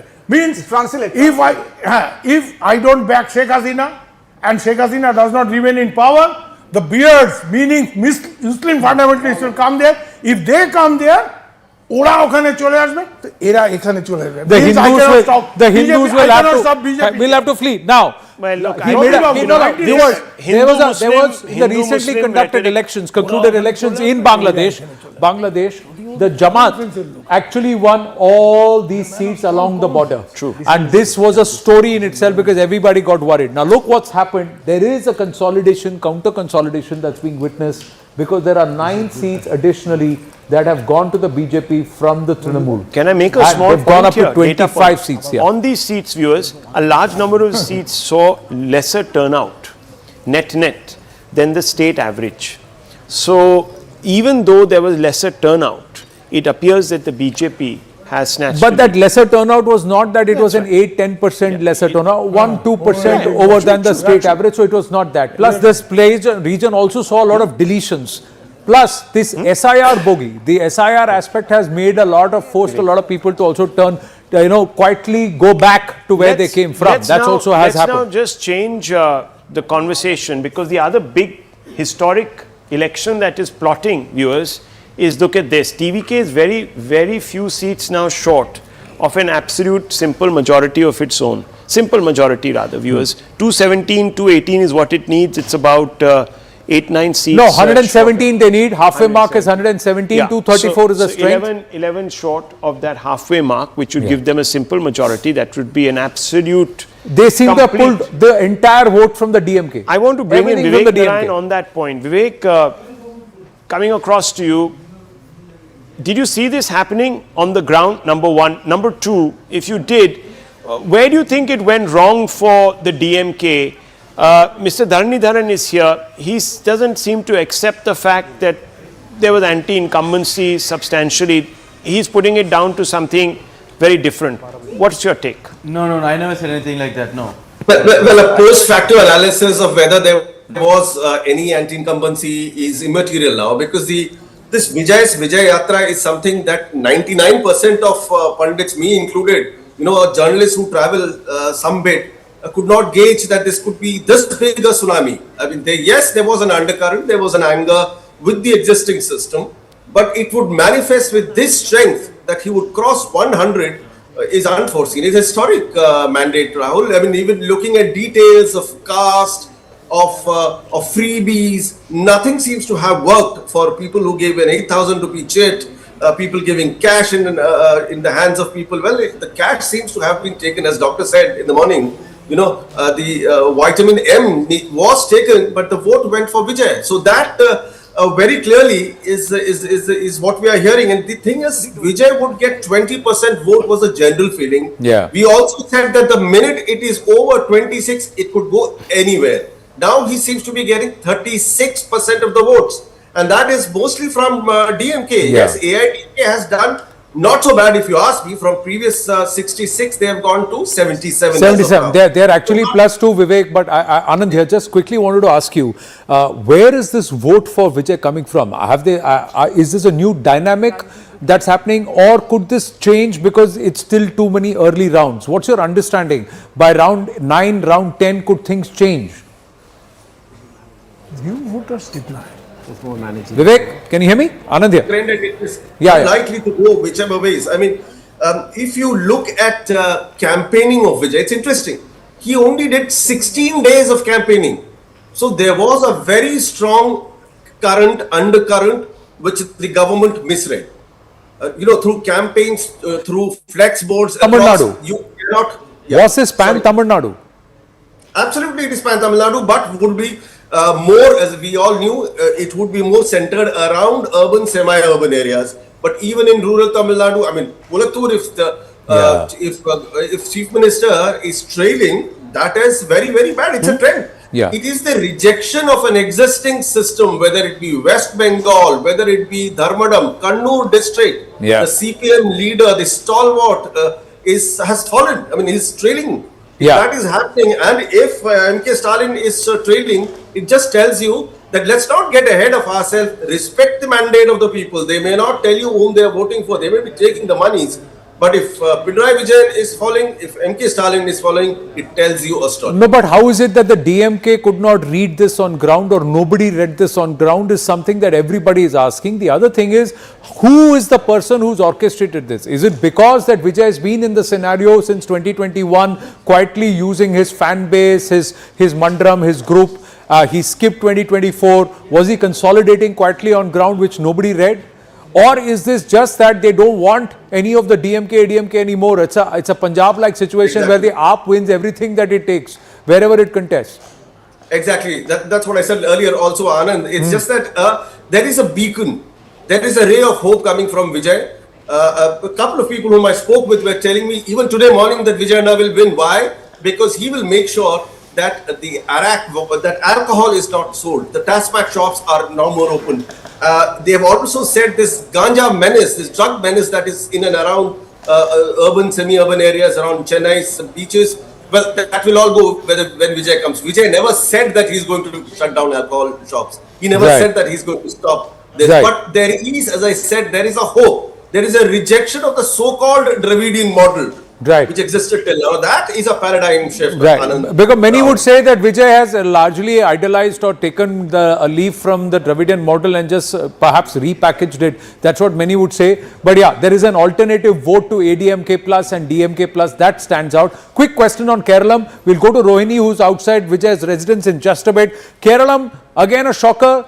They have done, the UDF seems to be doing an LDF number on them again, giving it back to them. The last election, it was the LDF that won and took 90 odd seats. Again, now UDF leading on 95. Well, not too much of a shock in Kerala, but yes, unexpected, especially for Pinarayi Vijayan. I mean, he had become so tall, so big. Indirectly, I would say it's a blessing for the Communist Party. If one more time Pinarayi Vijayan would come, CPM would have been completely cleaned. And now, let me tell you, one thing that we all have missed in this entire context is now it's a communist Mukta Bharat. There is no Communist Party existing anywhere in India. This was not true. There was always a Tripura, there was always a West Bengal, there was always a Kerala. So now, don't see an ideology existing at all. No. That is something everybody will contest. They will say political party is not there, but the movement is still around. So that will be the argument that the left may be politically dead and also Naxali dead, but they are still there as far as a movement is concerned, as an overall movement is concerned. Rohini joining us from Vijay's residence. What's the mood there, Rohini? Well, right now I'm outside the TVK party office and there is still a lot of supporters that need to come. But those who have been coming in, the only thing they've been doing is basically speaking to the media and saying that they are with Vijay. It's very important, especially because we don't go by this calm, what we're seeing the calmness here, because right now you're going to expect droves and droves of the TVK followers to come in. See, it is important to understand. I remember this when I had spoken to Rahul after I came back from my trip across Tamil Nadu, that many of them said expect a Balin Shah kind of Gen Z kind of revolution in Tamil Nadu. And well, this is what possibly the numbers are also showing right now. And it's quite interesting as well, because we've seen now what he has promised to people in terms of education, in terms of security for women, in terms of how children will be also taken care of. You know, he connected not just with women, but was his not Gen just Z with the youth, but he also used was his Gen Z base so big? Somebody who's come from Malaysia, all the way from Malaysia to come here because he loves Vijay. So you were not able to vote for him, but you're here all the way because of your love for him. Well, a very quick point, one second, a very quick point that we should introduce here. Look, we can talk about anti-incumbency in Tamil Nadu and this, that, the other, but just look at this. This is an epical moment in Tamil Nadu, viewers. This is a person who has come from absolutely nowhere, no political run-up, no organization, nothing, viewers. For a very long time, for a very, very long time. No, one second, please. You know, we can be dismissive of all of this, but this man has completely reordered Indian politics at one level. Forget just Tamil Nadu, because there will be so many startups that will emerge from here. There will be other people who want to challenge the status quo, and it becomes more incumbent upon parties in power, especially the NDA, etc., to really put their ears very close to the ground. And on that point, I want to bring in Mr. Chetan Bhagat on this. Vijay coming in, whether he ends up 2 short or 3 over, this is remarkable. Yeah. This is absolutely path breaking. The last this happened was NTR, came nothing from nowhere, swept a state, established a movement, led it, and then passed on the crown. This is completely unprecedented. And it's a place where like the BJP has been trying, for example, like with Annamalai, they really tried, but here comes a guy seemingly out of nowhere. Until like a few days back, like even on the exit polls day, only one, I think, agency said it. It's just unbelievable what has happened. Yeah. And I think this also shows that there is place for change in this country still. It's not like, oh, you know, now the BJP has all the unfair advantage, nobody can win. Then why did this happen? And why did BJP not win? I mean, so this much is history. I mean, did Annamalai lack resources? I mean, he had the whole national government behind him. Yes, sir. No, I think it's not about resources. It is about saying, no, we don't believe the existing institutions establishment. And I think if I have to speak, it also has to do with AI coming in, people in IT losing jobs, or people out of engineering not finding job. I think that helped. But Vijay why Vijay? But there are also a large number of establishment. No, so yes. So somebody tapped into that anger, that underlying anger, and Stick also to this. appeal to them. But is the Gen Z so big? Is the Gen Z movement in Tamil Nadu so big that this could be an election defined by the Gen Z thought process? Tamil Nadu has highest internet penetration in the country. Just one second. You know, just one second. One by one, please. Yes, I just want to ask you, Dr. Raman. Let's, forget the math for a moment. Let's look at the monumentality of this. Let's bring back that graphic. That's very interesting. Now, I want to ask you this. You have a point of break here. Yes, you might say that Tamil Nadu, GSDP, etc., strong. But on large number of indicators, it's not doing so well. If you really scratch under the surface, this is also a rejection perhaps of that tired dynastism. What is it? Yeah, but I think there are 2 things here. One, 99.9% of us didn't see it coming, me included. We did think that Vijay would get votes, would get 20% vote share, but certainly not going to win significant number of seats. Now, second part is, if this trend holds and the Chief Minister is trailing, Chief Minister's son is trailing, Deputy Chief Minister, and a whole lot of ministers are trailing to complete political novices, people who probably, some of them who entered politics for the first time a few weeks ago. So this is a complete shocker. I mean, there is no comparison that I know people bring in AAP and all that. AAP is not. No. AAP fought in 2017. Just allow me to. So, Sumanta Smita, just give me 30 seconds. 2024, when Annamalai went down on the ground, and when he said that the BJP will mount a campaign on its own, he put in the hard yards for more than 9.5 months to a year, part of the Padyatra and all that. That was the seeding, sir. And at that time, there were people who flew down from the US, from Singapore, from London, from different parts of the world to try and back a campaign which said there will be an alternative to the current parties. That's what the thought process was.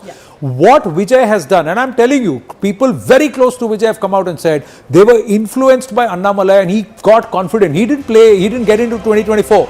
It was what Annamalai and the BJP achieved on their own in 2024 that actually gave him the confidence that he can mount this on his own. And that's what happened. The idea whose time has come, the people were ripe to look beyond the current options for a new option, hoping that that person will come up and deliver the goods. Now, if this stays, and if Vijay is the next Chief Minister of Tamil Nadu, he will have to do 5 times better than Arvind Kejriwal, because Kejriwal has disappointed Delhi and his team has disappointed Punjab. So he can't go that way. So he's got to really take Tamil Nadu in a direction where people will be assured that moving away from 2 set combinations and parties is the right option. That's the right part. That's important. Let's look at these talking points. There is a break in a duopoly there, the Dravidian duopoly. That's the first thing.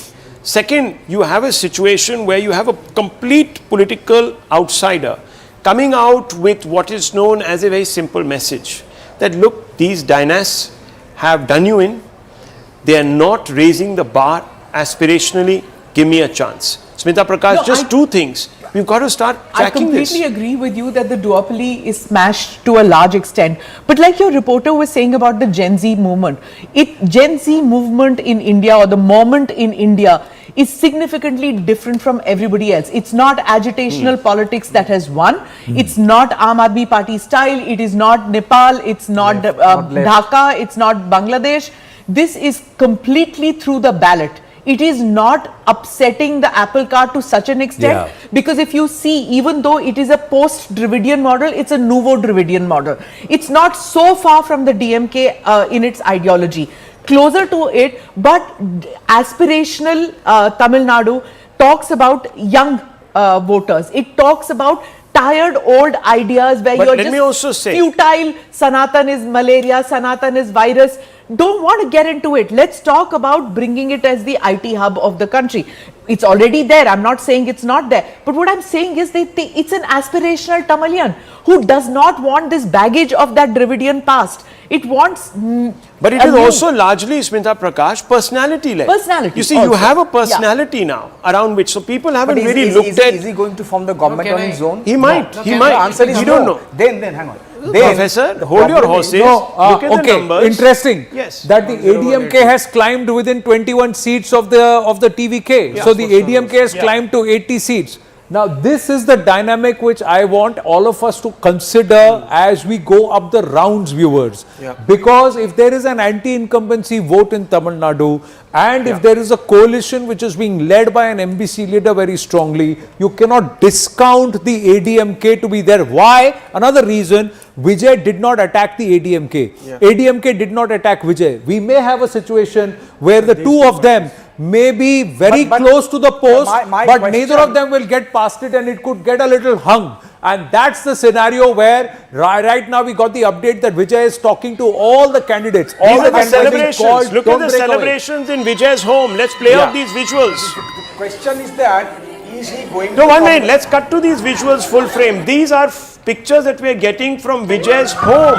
Inside his home. Let's open these pictures. Let's open these pictures. Let's show the viewer these pictures. These are big pictures coming in. This is Vijay's house. This is Vijay's father's ex-post.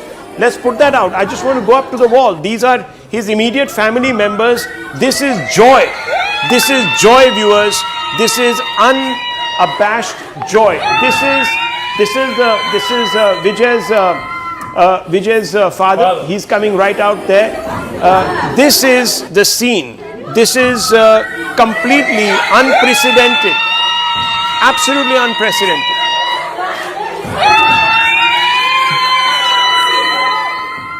No, but I think there's one more point which I wanted to add. So if you look in 24, ADMK got 24%. BJP led alliance had 18%.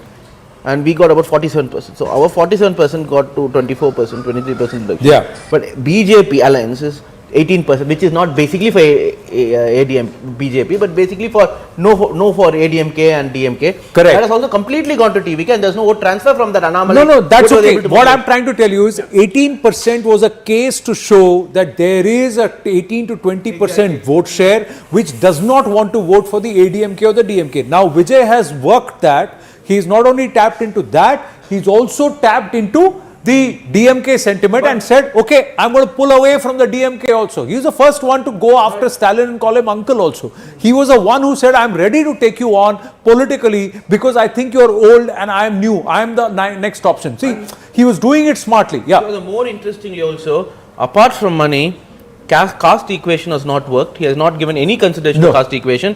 No grassroots mobilization whatsoever. So constituencies, which for example in Salem, which were reserved for 1 year, he gave it to a minority, not the Govt, for example. And where suppose a Govt should contest, he gave it to a Pilaimar. Or where supposed to be, for example, a constituency where Muslim has never contested, he has given a Muslim and Muslim is winning. In a primary Muslim constituency, he has given a Brahmin a seat. So it's completely, nothing has worked. No. What he's done is he's turned everything on their table. There was a degree of arrogance going into this election, sir, from your side. Please, no, I'm being fair here. I'm just making an observation here. Why are you calling me to be arrogant now? No, he's not calling you. He's saying that the DMK approached this election from a position of arrogance to say, nobody thought he's going to happen. That's what. Nobody thought. There were people saying on the exit poll day, they said play this reel that day. he is not even going to win his own seat. There were people saying. Correct. I think one of the things that the DMK missed doing or didn't do was to take honest criticism. They felt that anybody who criticized that party was either a Sanghi, the labeling would be called a Sanghi immediately. So that was one but I mean, also they controlled the media in Tamil Nadu. So the point was, everyone said DMK will win. You had 6 exit polls which said DMK will win. So they got carried away by CNN News 18 did not say DMK will win. We believe not and today, the March 30th. and March nor 30th. did we say that Vijay will not get any traction. Vijay was credited with about 18 to 20% vote share. This much of seats for DMK. No, but this no one. See, in fact, not DMK. No exit poll. There is slowly there is some correction which will happen as the rounds will go predicted up. that they will be And absolutely somewhere out of one believes that the TVK will be around 100-105 seats in this current scenario. And DMK may get stronger. 5 or 6 polls predicted that the AIA-DMK will be out of contention. Some said, Pradeep Gupta even said 22-23 seats. Conversely, not a single poll, opinion poll or exit poll, said DMK would be in 3rd place. Not one. Nobody said DMK.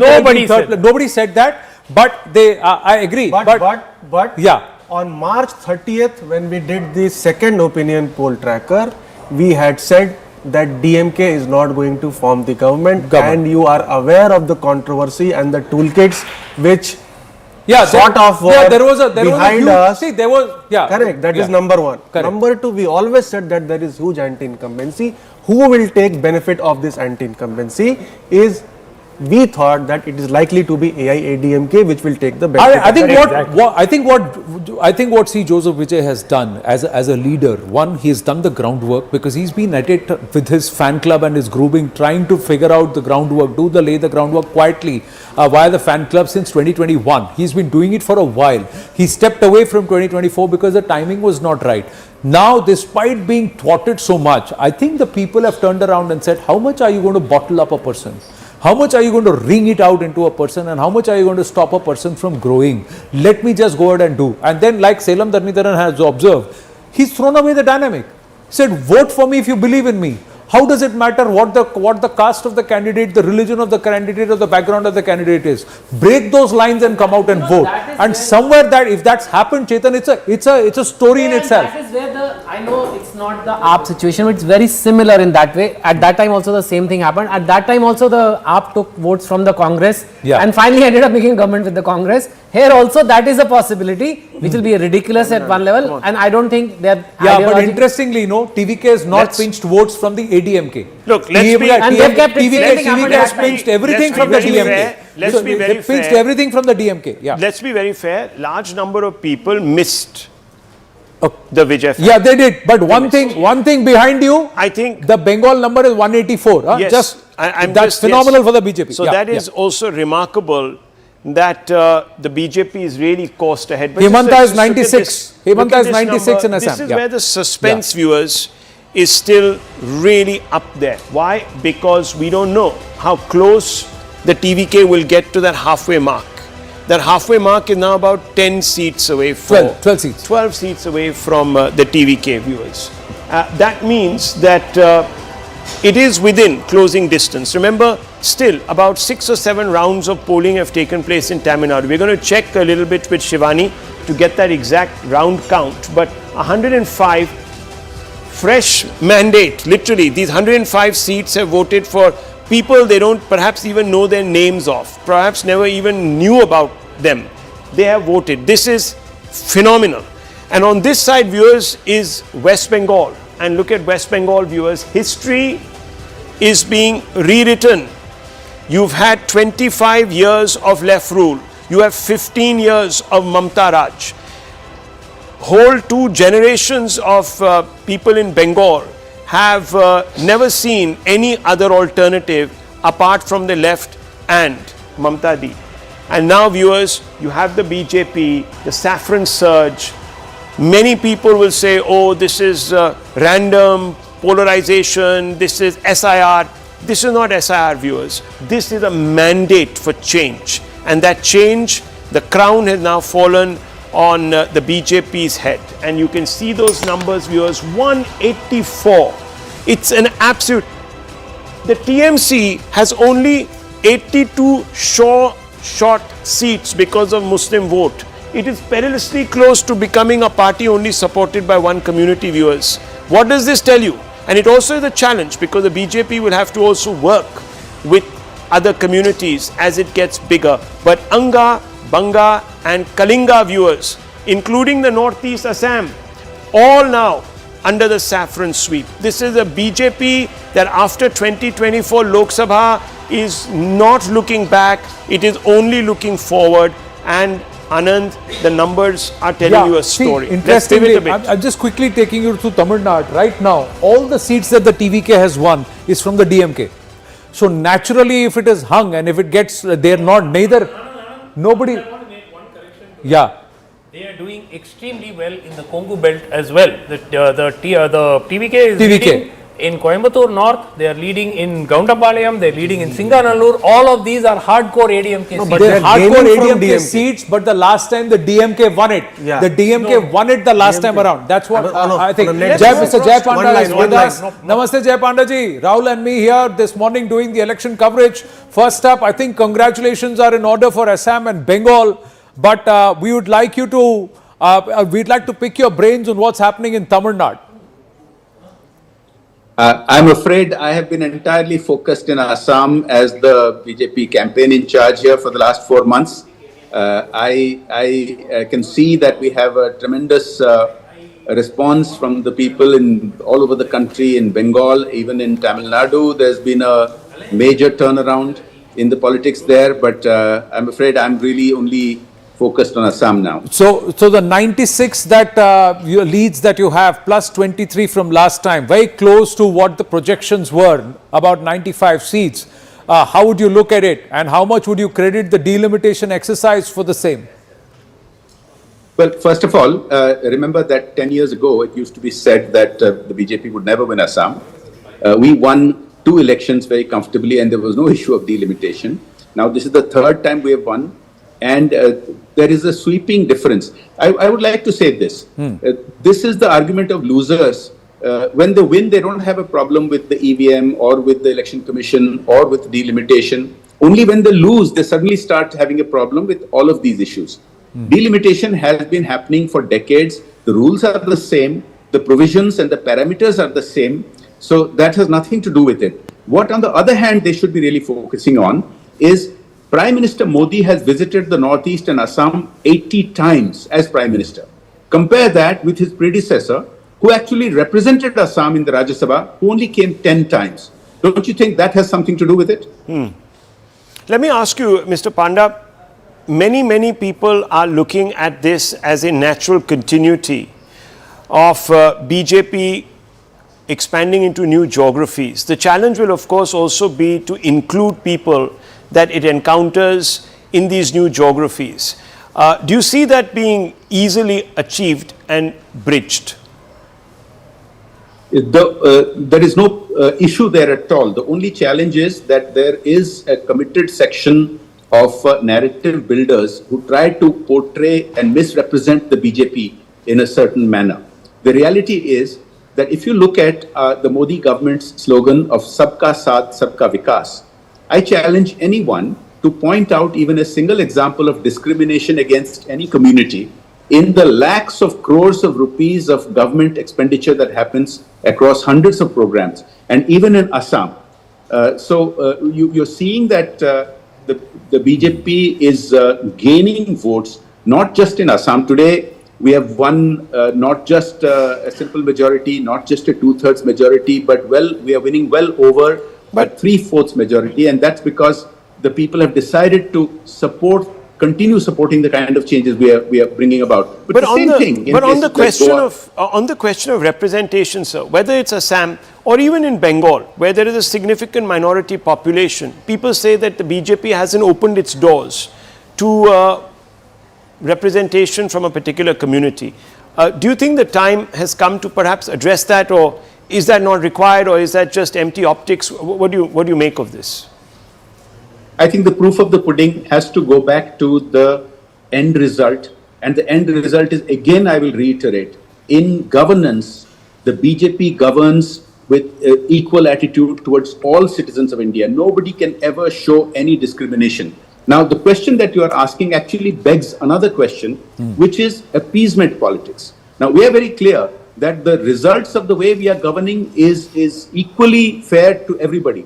But the alternative to that, the vision that the Congress has been spelling out, today's Congress is almost an exact copy of the Muslim League of the 1940s. And see what it did in Assam. I want to point something out. At the time of independence and partition, a section of people decided they were not Indians. They didn't want to be Indians. They broke away. They formed a separate country. And the part of society that represented 11% of Assam at that time is today 38%, and not through natural means. Through entirely unnatural means of those people who decided they were not Indian, forcing their way back across the border illegally and illegally occupying lakhs of acres of land. And that is simply not going to be acceptable anymore. The people of Assam don't accept it. And that is what is changing in Assam and Bengal and other places. Jai Pandaji, if you look at it right now, the Muslim majority, or where the population of Muslims is greater than 50%, 30%, the Congress has actually taken 16 seats more. The BJP has lost 11 seats in terms of ground. How would you read that? Do you believe there is a story here that somewhere the Muslims have now decided they will never vote for the BJP, and is that healthy?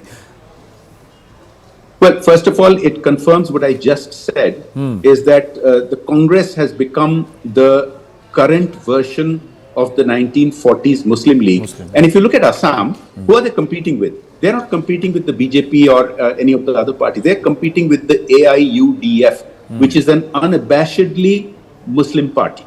Now, but I don't agree with you that any section of the society has made up their mind not to vote for the BJP. I was just saying this a little bit earlier.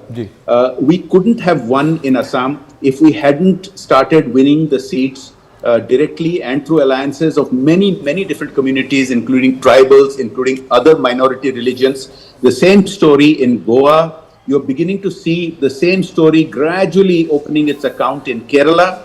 So the BJP is expanding its appeal all across. And in Assam as well, there is a clear distinction between people who have lived in this country for hundreds of years, irrespective of being of any faith, and people who left and became citizens of another country. There are distinctions. So Mr. Panda, let's just look at the national implication. I'm sorry, I'm just pulling you out a little bit because you have a great view and are a keen student of political theory also. I want to ask you this because going into this election, there were 2 or 3 geographies where the BJP had been pretty much written out of the equation. One was Bengal, one is Tamil Nadu and Kerala. Now, even in Kerala, if you look at this, if you look at these numbers just behind me, in fact, may I just bring them up to you. The NDA is has got 2, and we'll have a look at the vote share also. We'll go into that vote share. You have in Tamil Nadu, of course, with the AIDMK, you still haven't really lost, though people could argue that perhaps you could have gone it alone. But it's in Bengal where you have Anga, Banga and Kalinga, all 3 lining up, including the northeast. This is a massive shift in just the last 5 years. In fact, not even the last 5 years, in the last 2 or 3 years, of course, you've been working your way upwards. The India alliance has really caved in here. You have a reversal in Bengal, you have a reversal in Tamil Nadu, you have a reversal in Assam, obviously a complete wipeout in Assam. Nationally, how does this change the picture, sir? Well, I see you're quite right in your description of this situation. I see Bengal and Assam in a different situation because they are border states, and they have faced the brunt of this massive illegal immigration and forced replacement theory, if you will, in the Indian context. On the other hand, what we are seeing in Kerala and Tamil Nadu and Puducherry can be seen a little bit differently. In Kerala, I think at the local elections, the BJP has started increasingly making its mark and doing well. Now, when we progress to state level and national level elections, there are different dynamics at play. In Tamil Nadu, I think the big story is the turnaround and the resentment of the people against the incumbent government is very, very clear. And whatever is the end result from what I can see from the trends, it's a complete turnaround and complete upset. Anand is pointing out that even in Kerala, there are now leads on three, which means your leads on 3 seats, and that's interesting. One in North Kerala, which has been a stronghold, one in central Kerala, and one in Thiruvananthapuram towards the south. So again, name them. So again, across Kerala, there is a footprint that also signals an increased vote share. But Jay Pandaji, you made a very interesting point. You have Assam on one side, Bengal on the other. How critical is it for national security that you have these two states right now? Resting Bengal, how critical was it? I have to say congratulations again, because the BJP right now, BJP plus in Assam, is just one short of 100 in terms of leads. But yes, sir, your thoughts on the larger point of view. I think Assam and Bengal are critical to India's national security. They have been. It's been obvious to everybody, not just experts like you in the studios, but to the common citizens on the ground who in these states have been facing the brunt of this massive unnatural demographic change. But, it has taken a phenomenon like Prime Minister Modi to bring about this change, to build the confidence in the people that if they, there was a fear psychosis in Bengal, which you have seen. You've seen in the past 5 years how BJP workers were tortured and assaulted. Yeah. And it took that confidence in the Prime Minister to bring this about. I think this is a very, very good augury of the way things are going to go in the future. Yeah, request to Smita Prakash with us, Chetan Bhagat with us, Amitabh Tiwari. We've got a whole host of guests with us in the studio. Smita Prakash of ANI wanted to ask you a question, please. Yes. Mr. Panda, both in the northeast, both in Bengal as well as in Assam, the opposition has been saying that you've played the role, you've played on identity and polarization. And you continue to do that, the BJP continue to use that as a poll strategy. So do you think that that will continue in the other elections as well, because it delivers votes for you? Look, when the Congress for decades did polarization by appeasement politics, they weren't called out as often. But I will say the following. Our policy of Sabka Saath, Sabka Vikas is real. Again, I will reiterate, you can't find a single example of any discrimination against any community, any religion, any caste. So that's on the one side. On the other side, when, what some people have described as very harsh language in some of the leaders' speeches, in Assam, for instance, let me point out, different people may have different ways of communicating. But really, it is only the law that's being implemented. When the Chief Minister here says that child marriage will simply not be allowed, what's he saying? He's saying that this is the law and the law must be implemented. And yet, some people interpret that as against a particular community because it's more prevalent in a particular community. That's just not right. When the Chief Minister here says that illegals who are not Indian, who have illegally crossed in here, are illegally occupying land, will be evicted. Some people are portraying that as somehow polarizing, as somehow divisive. It's not the case at all. It's just enforcing the law of the land. So I will say this, that we will, without fear or favor, enforce the law of the land, no matter, even if some people describe it as polarization. Our governance shows that we do not polarize. Sir, congratulations, 101 leads, Yes. 28 plus seats from the last time around. So this is a double thumbs up for Can continuation I just say one of small governance. point, Mr. Panda, if I'm not mistaken, you really micromanaged Delhi, micromanaged Assam. Yeah. Two important elections there for your party.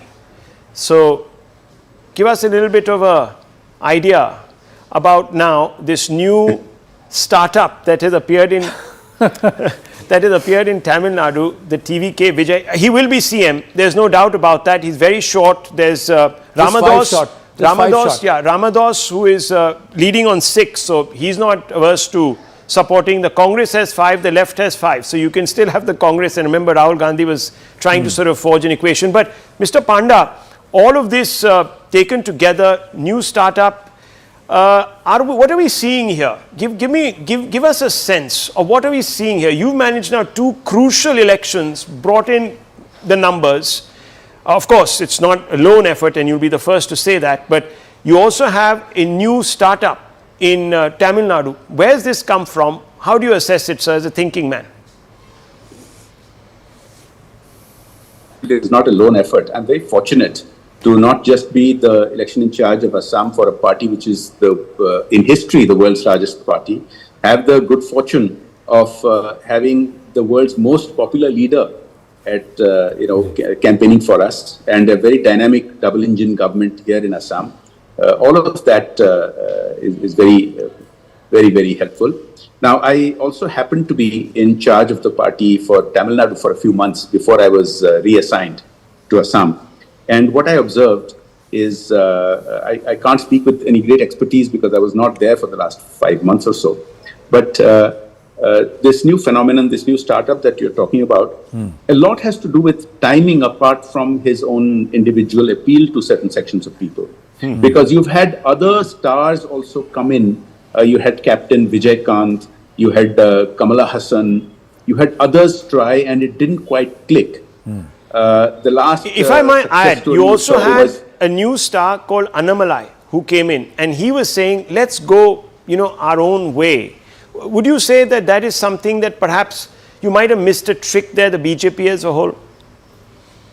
No, I'm not going to second guess the strategies that we have taken. All our decisions are taken with great deal of considerations for many different factors. So in hindsight, everything is 2020. Let's not look at that. Sure. But what I would say is, one of the reasons I think you've had this situation in Tamil Nadu, apart from the anti-incumbency that the incumbent government faced, is timing. Because other star entries happened at a time when the late Jayalalitha was still around, or when the late Karunanidhi was still around. And so it had to do with the question of space. So timing is a very important factor that many people don't give enough credence to. No, absolutely. And congratulations yet again on a phenomenal performance in Assam. Jai Panda ji, wish you more strength. And Delhi aayenge to mithai khayenge aapse. Thank you. Thank you. Thank you so much. Abhijit Iyer Mitra. Just a few quick points to me. When at around 11 o'clock, I would have said in the morning I was expecting 2:3 against the BJP. Right. By about 11 o'clock, I was expecting 3.5:2 for the BJP, 3.5:1.5 for the BJP, assuming that TVK at 75, 76 was BJP plus. The problem now is TVK just 5 short of a majority is no longer BJP plus. So now it is 3-2, because what has happened now is TVK would be foolish to tie up with BJP or anyone realistically unless they're much smaller. They will not be playing. Now, there are also 2 historic trends. Number 2 in Bengal remains number 2 for a very long time. Number 3 in Tamil Nadu always fades into oblivion. So now, if the ADMK were surprisingly, which was the only real combination that could have happened, TVK plus ADMK, if those 2 tie up, it is the best thing for the DMK at the moment because it allows the DMK to stay relevant. If not, they are going to go into. Sorry. Let me first tell you, in a hung house, gentlemen, 1 second. In a hung house, 1 minute. In a hung house, the largest party will be called first, not the largest grouping.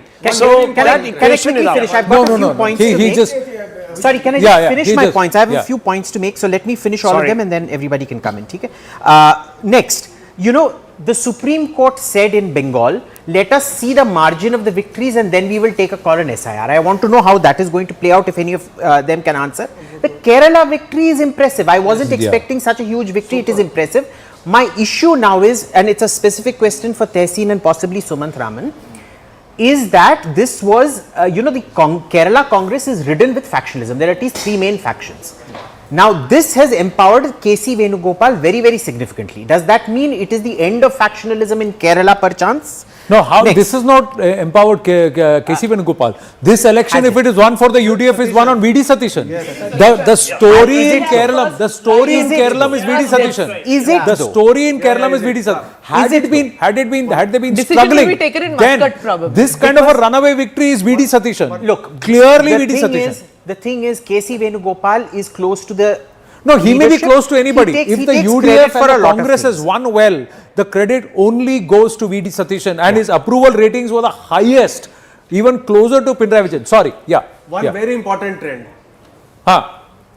BJP has cracked the code of pro-incumbency. Assam, Puducherry. In all other states, the governments are suffering huge anti-incumbency, huge. BJP likely to win big if these trends hold. TVK winning in Tamil Nadu, and even the UDF winning big in Kerala. Let's quickly, viewers, as we hit the noon mark, the high noon mark as they say, let's have a quick look at the numbers now as they stack up.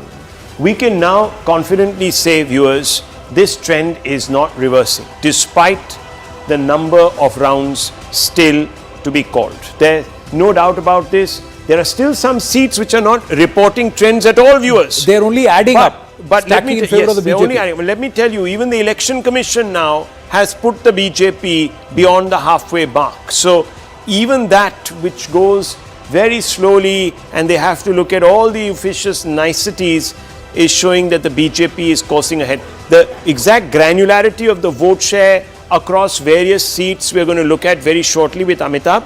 He's going to pull out the EC data to tell us how many seats perhaps are still ahead by 3 or 4%. But I'll just come out to this. This is massive, viewers. This is a reordering of Indian politics. Let me tell you, the entire East now under the BJP spell, and you can call it what you want. But viewers, it is a party that is growing.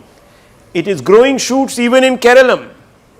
And if they have been able to bag 2 or 3 seats and this number keeps changing, if they even do that, the vote share would definitely have climbed up. Here in Tamil Nadu, viewers, a new startup, a new personality. This has not happened in, what is it now, since MGR. J. Lalita times. We are talking about now, what, 40 years that an actor has come out of nowhere. And of course, those examples don't also hold because both MGR and J. Lalita were already in the political ecosphere. He is not. He's come from nowhere. So personality remains very important pole in Tamil Nadu politics, and it has taken this gentleman almost across the halfway mark. There's no doubt he's going to be chief minister now. In Assam, viewers, the BJP completely ascendant. Can I just say something? Sukanta Majumdar is here with us. You want to go across to him? Yeah, Sukanta Majumdar. Yeah, Sukanta Majumdar ji, बधाई हो, बहुत बधाई. We'll talk Tamil Nadu in a bit. पहले बंगाल की बात करते हैं. आज खुश तो बहुत होंगे आप. देखिए, खुश तो हम पहले से ही है, क्योंकि हमें पता था कि सरकार बनने जा रही है. जिस तरीके से जनता की हमने मूड को देखा था, जब परिवर्तन यात्रा भारतीय जनता पार्टी का यात्रा हुआ था और मैं यात्रा में उपस्थित था, तब से ही जनता का जो मूड हमने देखा था, उस मूड का आज एक्सप्रेशन है. तो खुश हम है, लेकिन रुझान है अभी तक.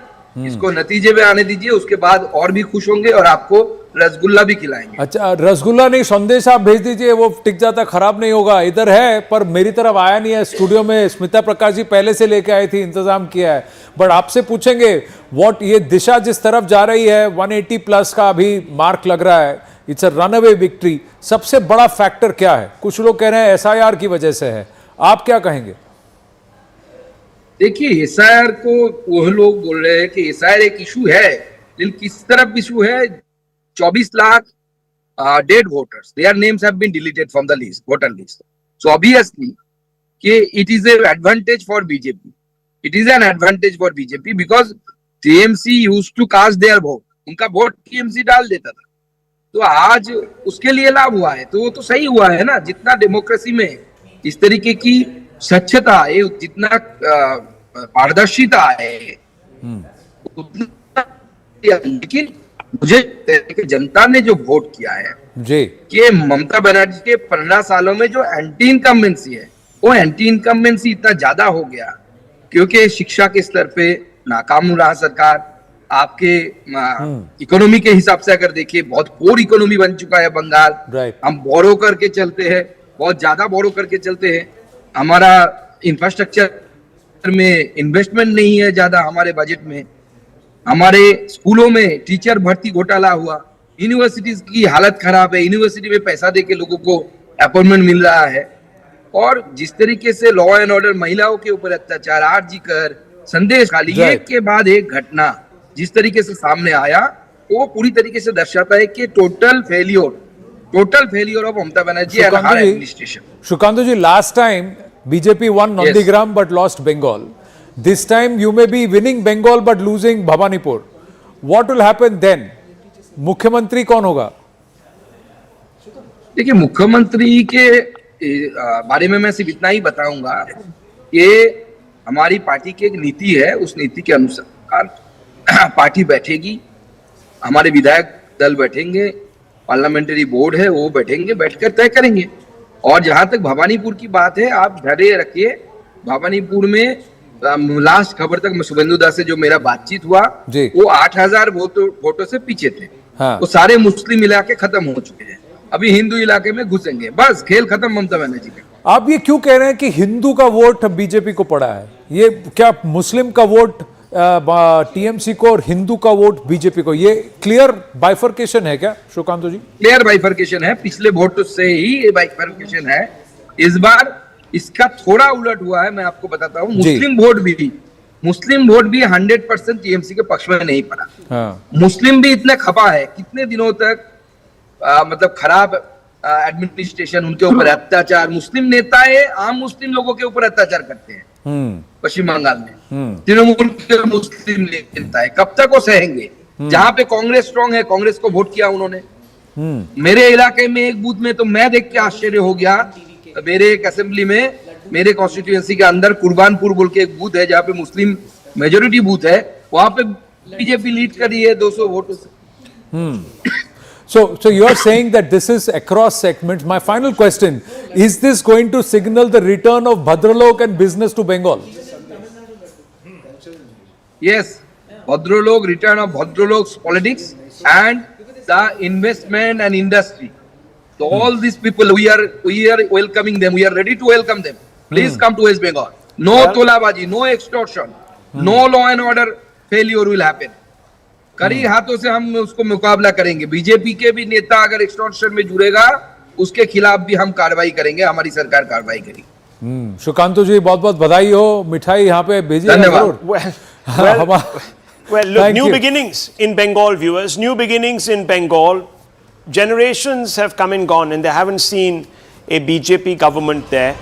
This is Prime Minister Modi and Amit Shah's moment. Now, I just want viewers to remember what Amit Shah has said, because clearly he is going to be the person who is going to have to come out and acknowledge this great victory, because he has been the architect of it. The only person who believed, and this is what he said.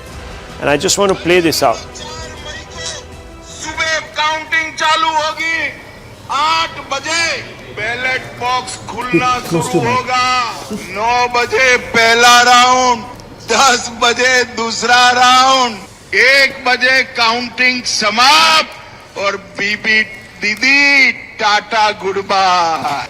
Well, viewers, that was bluster, and I remember a large number of TMC, the Mahila Mandal as they are called in the Sansad, all those MPs came out and they were extremely unhappy, weren't they, Smita Prakash, about this, saying there is a new coarseness to the discourse and that Amit Shah is targeting Mamata. In some sense, this is undignified. Remember, they all came out and said all of that. No, since when did they become the flag bearers of dignity? Because they have not shown any track record of being dignified. You didn't even let me finish my question. So you preempted it. I was going to ask you this. See, Laddu has been put in my mouth. The fact is, Laddu dekhte. So the question was, you know, there will be these people who will come out now, Smita Prakash, and say that, oh, this is the victory of the lumpenization of Indian politics. How do you respond to this? No, I'm sorry to say this. Lumpenization is such a snobbery that they have regarding a certain section of our population. No, that won't work, you know. It's not necessary that you're Stephanian Don Bosco crowd just because you speak in English, but you use foul language in English. That doesn't make you non-coarse. It makes you coarse. That's the language that they have been using. The other side might say ulta tang dunga, but your guys are calling the sitting home minister as a gunda. Used really foul language against the Prime Minister, went to the EC's office and banged on his table and was so rude that they were asked to leave within a couple of minutes. Isn't that coarse behavior too? So both sides, have crossed the Rubicon as far as I'm concerned.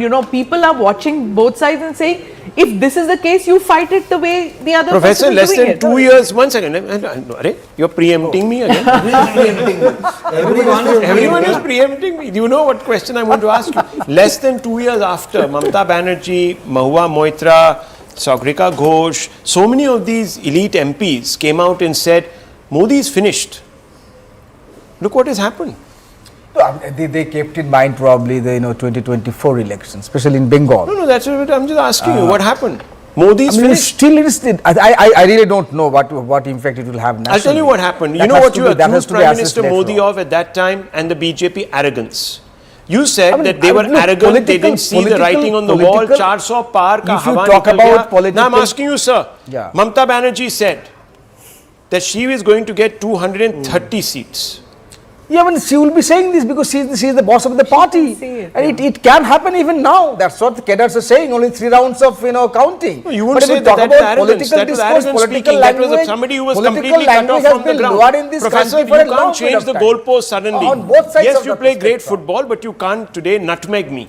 I have to ask you this question. You said very clearly about Prime Minister Modi that he was arrogant, not in touch with the sentiment on the ground. So I'm asking you, sir, because we've had these sort of matches earlier. So I'm asking you, do you think Mamata Banerjee did not read voter sentiment, that she was perhaps surrounded by a coterie of people who all these assessment can be done only after clear mandate from the Election Commission of clear India. mandate has come, look at sir, that, now. the margin, if you talk about their leads. So the Election Commission their is leads and the leads are very this is a language. This is a language which I'm quite surprised that I'm hearing. No, 38%. If I can say, you heard Shukanta Majumdar right now. Evaluation can be done only later. But fact remains that you heard Shukanta Majumdar right now. BJP practices a different kind Manojit of politics. Mandal, you heard Shukanta Majumdar. Shukanta Majumdar is saying he just had a chat with Suvendu Adhikari. He's right now at 159 constituency, trailing by 8,000 votes. But the Muslim votes or the counting of the Muslim dominant region sectors in Bhawanipur are over. He's saying now the Hindu vote will consolidate. The other thing, sir, this what I've plotted right now is the Muslim dominated seats, more than 50% Muslim population seats where they are. Look at this, 43 seats. 3 seats have gone to the others. They have gone away from the Trinamool Congress. The Muslims are voting. BJP is leading in 9 of them. Probably ISF BJP is getting 9 of them, sir. 9 of them. Leading there. The TMC is minus 12. Minus 12. What I'm trying to say, sir. You are talking about Mushidabad, where BJP got 1 or 2 seats in last time. It's not just Mushidabad. It's plotted across. It's not that it's not just Mushidabad. I'm just saying it's plotted across. What I'm trying to say is this time, people, it's not even Hindu, Muslim or TMC, BJP. It's about trying to say we have had enough of you. And this, if the incumbent does not read, address, and then correct, then it's about being in denial, election denial. The same group of people who are advising the Trinamool are also advising the DMK. And look what's happened. Look, you played Kolkata versus Delhi, he played Tamil Nadu versus Delhi. You played Bengal versus Delhi, he played Tamil Nadu versus Delhi. Same thing. It was in denial. That's what I'm trying to say. If these trends are going to stay, then the 2024, I think, was a surprise. You have to say this. I mean, 2 years ago, the same people voted for Mamata. Sir, was it the same 190 seats? So what's the difference? I can find only one 2 years ago, you should have read the sign that, sir, in the assembly projections, the BJP had climbed to 92 seats. You had seat conversions because was winning 190. Sir, let's understand the logic. 4 out of 5 assembly seats you may be losing, but the 5th assembly seat pulls a concentration of votes that outnumbers the 4 assembly seats. So you take that Lok Sabha constituency, but you lost seats there. Look at women. Women have voted against you. Women have voted against you, sir. Women have voted against you. No numbers here on our screens, viewers. These are again leads of various individuals and their parties on your screen. And only 4 rounds of counting have been done. MK Stalin consistently trailing by over 5,000 Kolattur. And Udaynidhi leading only by about 300 votes.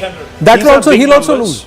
lose. See, Let's have a look fact, at that. in Tamil Nadu, There's also, viewers, there is also now an unassailable lead that the EC seems to be putting out. 167 leads. This is the BJP strike rate also on the screen right now. Rahul, BJP strike rate. 87% in Assam. 87% in Assam. Let's look at the other states and let's see their strike rate there. This is now coming to the point where, viewers, we are seeing this is Tamil Nadu. This is AIDMK 34%, but look at TVK, 50% strike rate, viewers. The DMK is struggling, 24.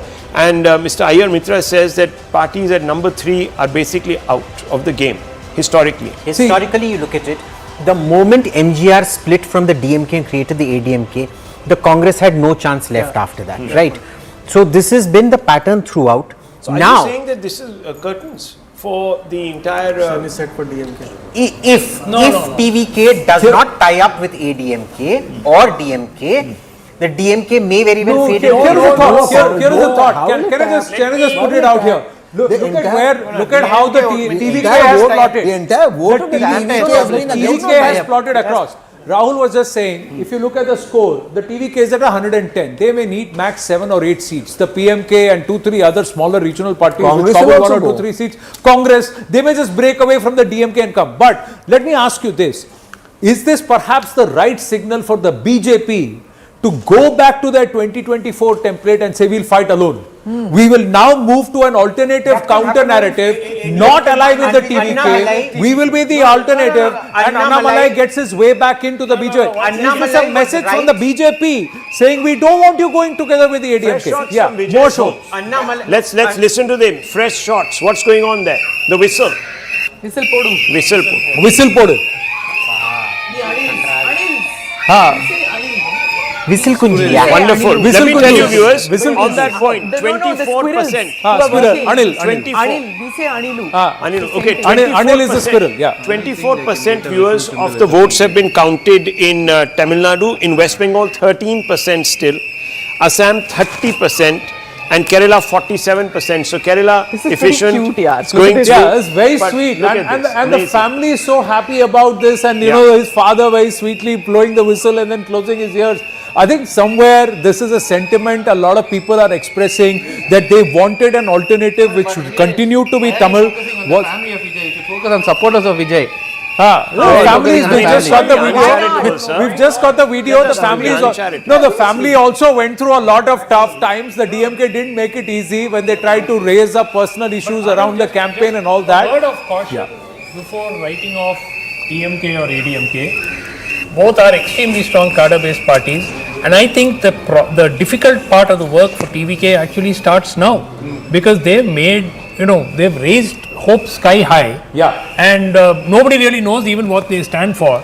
And how is their delivery going to be is going to be a huge challenge. That is exactly my point, Sumant Raman. My point is that because TVK is going to be raw, they have to start from the ground up. Life's not going to be easy. DMK, ADMK, two entrenched parties will have to recalibrate. Is this the right opportunity for the BJP to realize that ADMK plus BJP did not translate? It did not exponentially become a 60% market share, vote share. That's how the numbers are actually looking. Now look at that broad swath. Let's just pull that out. Yes, there you can see it. Look at this. This is the huge, big change that has taken place. That's the TVK viewers almost getting to that halfway mark. Earlier, of course, it used to be the DMK, and you can see the smaller hemisphere inside was 2021. And now look at the new wave. And the DMK had 159 the last time around. They are down 55, so they are minus 104 seats already. The ADMK did not do well. They were 75. They are minus 7 right now. But the TVK has even breached into the Congo belt. So the TVK has split castes. It's thrown open the dynamic. I'm just saying, is this the right time for the BJP to say, let's go it alone, let's be the other counter to the TVK and then will that work? No, for BJP, I was just I already told you in 24 they got 18.5%. That was not BJP the ideology, that is the third front, non-DMK, ADMK front. But that has now completely evaporated. So, ADMK's vote bank Gaunda 1 year has remained. Some of vote bank has gone to Vijay. So then what happens to, where does BJP stand now? I don't think BJP stands anywhere. I'm not. Let him complete. I don't think there's chance for BJP anymore, because it is going to be one of the two Dravidian parties after this versus Vijay. But where is BJP stand here? I don't see where BJP stands. Just add to this. See, the thing was, the time to go it alone, jab akla chalo re, you have to keep at it. You can't do going alone in staccato like this. There was a vacuum at that time for a third party going it alone. Now that third party has been filled in by Vijay. Yeah, that's it. Right? 34% It has been filled in by of the Vijay. vote. Now 34%. that vacuum isn't left. This so it was a huge tactical mistake to not keep at that. My dear friend, sir, this is the first time that you have a single party. Yes. In 6 decades, is it? In 6 decades that you have, Anand, in 6 decades that you have a single party sweeping out the coalitions in Tamil Nadu. Look at that vote share, 34%. Yeah, so we've always said in numerics that if he touches 35%, then he gets majority. I have another perspective. See, the simple point is at numerics also we had very clearly put out that the moment Vijay gets over 31% vote share across Tamil Nadu, and that's what I was coming to, that this 34% vote share is across Tamil Nadu, and that's why he is getting the seat share gains like he is. In fact, if he gets up to 34% vote share across the state, then he should actually get 145 seats. That's our projection. If he pinches from both the DMK and ADMK, right now it's not a 50-30-20. It seems to be that he's pulling everything from the DMK, and that's why his seat conversions are lower. So if they want to pull more votes from the DMK or more pusher, then this seat count will actually go up further. That's what will happen. Also in urban. I mean, Anand, rural, sorry. He is hurting, sorry. Yeah. Just one thing. Whether this is possible or not, ADMK minus BJP goes with TVK. Is there any possibility of this kind? ADMK minus BJP goes with TVK. See, I'll tell you what, post-poll, I'll tell you one more thing. It is very clear that these are pre-poll alliances, but the ADMK, had it been a single largest party, it would have formed government on its own. But the ADMK right now doesn't need to actually go. It doesn't gain because the TVK will not yield ground. The TVK will break alliances within the DMK and also ADMK, the smaller parties. See, this is 13 parties here, there are 14 parties here. They will be able to make it. They will be able to make it. See, look at the ADMK. In the ADMK breakup, if you were to see, PMK has 6. Hang on, if Congress PMK has 6. Then nationally there will be different kind of It impact. doesn't matter. It's very transactional. It doesn't matter who they are with. No, there is no. This is no. There is no. Bondage or binding. It's not binding on any of these allies to stick around. So PMK is 6. Okay, PMK is 6, and then you will have the DMK here. The DMK plus also has Congress, which is 6, CPI has 3, VCK has 2, DMDK 1, CPM. Any one of them can decide that we will back you. We don't want anything. We'll back you. Give us some mayoral positions or some other this one. We don't even have ministerial berths. He will get those numbers. The CPI actually making a difference in Tamil Nadu. He needs only 20. He needs only 20 seats to be comfortable, right? 7 seats to get halfway, 8 seats to get the majority. Now 6 seats from PMK, 6 seats from Congress. Both sides are trying to say we will back you. 12 seats, 122. He is comfortable. He's just sitting there saying, This is not it settled. However, if TVK slips below 100, as the rounds accrue, the ADMK goes up. Minus BJP. At that time, if both of them are at 80, 90 odd seats, as the round count goes up and the ADMK picks up steam, the TVK slips a little. That's when this conversation will be taking place. Otherwise, it's highly unlikely. Unless there is a conversation which is happening at the highest levels, a call goes to them and they take a larger call that we want to be in government here and we want it to be an NDA, quasi-NDA grouping. That's a different story altogether. But that depends, because we had Jagan Mohan Reddy. Jagan Mohan Reddy ran the government, but he was supportive and the NDA was supportive of him. Will that be a scenario? We don't know. But as of now, TVK doesn't need anybody's support. The smaller parties can help. The smaller parties can make that. The list is almost finished. Smaller parties can make that number. Just quickly bringing you up to speed on what's happening in Bengal. Well, remember what the Prime Minister had said. The Prime Minister had said after Bihar, when he was at the BJP headquarters, the time was about 7:45 in the evenings. He said, Ganga. Bihar se Ganga. Ganga Bihar se Bengal behti hai. Do you remember? Do you remember that, Smita Prakash? Yeah, because you know, when he was there, when Amit Shah was there in Bengal, they turned around and said, "Ha, you are here. Can you clean up Yamuna? This is our Ganga." Ganga Ma is not anybody's. Let's play that. It is everybody's. Let's play that soundbite, viewers. Remember those words, prophetic as they were, and I'll take reactions from our panel right after. Yes. Ganga ji यहाँ बिहार से बहते हुए ही बंगाल तक पहुंचती है।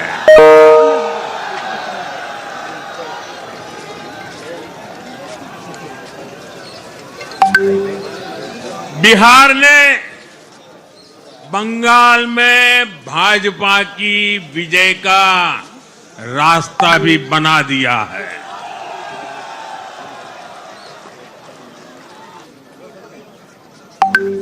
Just go straight across to. Okay, well, there we go. There we go. Let me bring in Mr. Bhagat on this. Yes. All this talk is going on about like how BJP did all these unfair things to win in Bengal. Tell me something. What was TMC famous for? What was TMC famous for? If you ask a person, were they known for good governance? Were they known for attracting investment into Bengal? Were they known for enforcing law and order? Or were they known for totally the opposite things? Now, whatever you might say, there are chief ministers of the BJP which tend to build a name for themselves, right? In Assam, like same thing, right? The Northeast was so sick and tired of governments that came and did nothing. So maybe the people of Bengal have said, let's give them a chance at the state level. I mean, it's not, it could be as simple as that people are just tired of TMC being known. Whether it's bad PR, maybe TMC has done a lot of good work, I don't know. But definitely the image is law and order is not there, you know, Gundagardi is there. Who puts up a big plant in West Bengal? And if nobody puts money in West Bengal, where will the jobs get created? You know, how many jobs like will the government give? So these are real issues. TMC at some point, in so many terms, at some point they have to say, you know what, we're going to lift Bengal. Why is it still a low per capita income state despite such intellectuals and such educated people coming from there? Why is Bengal so poor, so backward still, whereas you see states, all other states are coming up? Yeah. So I think that it's as simple as that. People want a government that works, and what is the West Bengal government known for? Be honest, put your hand on your heart and say, what is TMC's reputation? What are the first few words that come to mind? Okay, let me ask Saira Shah Halim, are you surprised at the result that has come through from Bengal? Mr. Bhagat right next to you is saying, what was the TMC government known for? Fine, a few welfare schemes, but... See, it is a little startling. I was expecting TMC to win by a very slim margin. However, this has been really overwhelming. We didn't expect this kind of a debacle, because all said and done, for whatever Mamata Banerjee might be all about, I don't appreciate the corruption and everything that goes on in TMC. However, you know, being a pragmatist, I expected Mamata Banerjee to win by a very slim margin, but this has been something else. I see. Listen. What were the redeeming No, the redeeming, I have to. the redeeming thing is that the people of Bengal vote very differently. They generally keep the BJP out. For what? They keep the BJP out because it dabbles in communal politics all the time. It's always about Hindu-Muslim, because the idea is that you need to fight about core people issues. What about unemployment? If that's the case, why is the What Communist Party and the left today, why is Bharat a communist Mukt Bharat today? If the left was the one only talking about people's issues, and the BJP is now at 82% of the population is under NDA or BJP-led governance. Because we really can't fight against big money, big capitalism and communalism, but however, there's still people out there who believe in integral, inclusive India and the fight in power or not would continue. But inclusive and corrupt and inefficient and with no law and order. I agree there is lawlessness. I agree there's an anti-incumbency. I agree that there are corruption, debacle in Mamata Banerjee's regime. But as a pragmatist, I thought she will win with a very slim Now, how are margin. you being pragmatic if you didn't read the current on ground? My point is, on ground, everybody in Tamil Nadu read that there is anti-incumbency. On ground, how is it that you didn't read that there is anti-incumbency in Bengal? Okay, we may have got who the eventual victor, pollsters may have got who the eventual victor will be, not ADMK, like but the TVK. In this case, how is it that after all that's happened, you living in Kolkata didn't read the anti-incumbency on ground? I did read, but however, we can't dismiss the SIR factor. We can't dismiss that lakhs of people have got disenfranchised, and that was paying havoc in the electoral debacle and the result that we are witnessing today. We cannot negate the lakhs that have been disenfranchised. That is a very, very prominent factor. B, yes, there was major corruption in the TMC regime. I mean, education ministers have been caught with teaching. Can I remind? Can I put one question? Can I go there, please? I just want to go and let's look at some of the graphics. Can I put one question to Mr. Bhagat?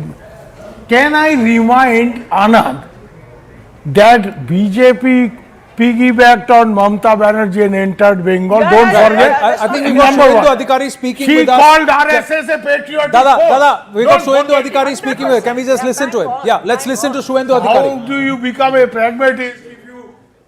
जी हमारे साथ हम इनसे बात करें दादा initial जो result है trend आप कैसे देखते हैं बीजेपी के सरकार अच्छा ये बताइए कि अभी क्या कहते हैं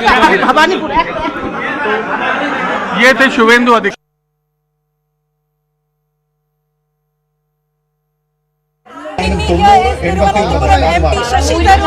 Dr. Tarun, decisive victory, and that's what the initial trends are showing. How are you seeing this result? I think it's been amazing lead for us. We were expecting a win, but this is an even bigger margin than we had expected. The way in which the people have come out and voted, did you expect this kind of a margin? It's still an hour or two to go. I don't want to count all my chickens before they're fully hatched. But the emerging trend is unprecedented in recent history. And for example, there are 50 seats that the CPM has never lost since 2001. Today they will do some of them. It's amazing. And many of the ministers in this government are trailing at the moment, including Chief Minister Pinarayi Vijay is trailing in Narmada. Absolutely astonishing. And in Kerala, quite unusual and unprecedented. It is a sign that the Kerala voter is voting against the 10 years of misgovernance we have seen. So now when you're talking about all this, the big question is who will be the next Chief Minister of Kerala? Don't ask me. It will be decided in consultation with the elected MLAs by the High Command. Also in the other states, in Bengal we are seeing a huge margin victory for the BJP, and in Tamil Nadu something quite unexpected where TVK is number one. Yeah, I think that the nation is going to obviously be riveted by what's going on in those two states, because those have defied the expectations of most people. On the other hand, still 2 hours to go, trends could change. Let's see. Prakash, it has been, initial trends are showing 90 plus for the Congress. How are you seeing this? Did you all expect this kind of a victory? We are expecting just like that. And both in Kerala,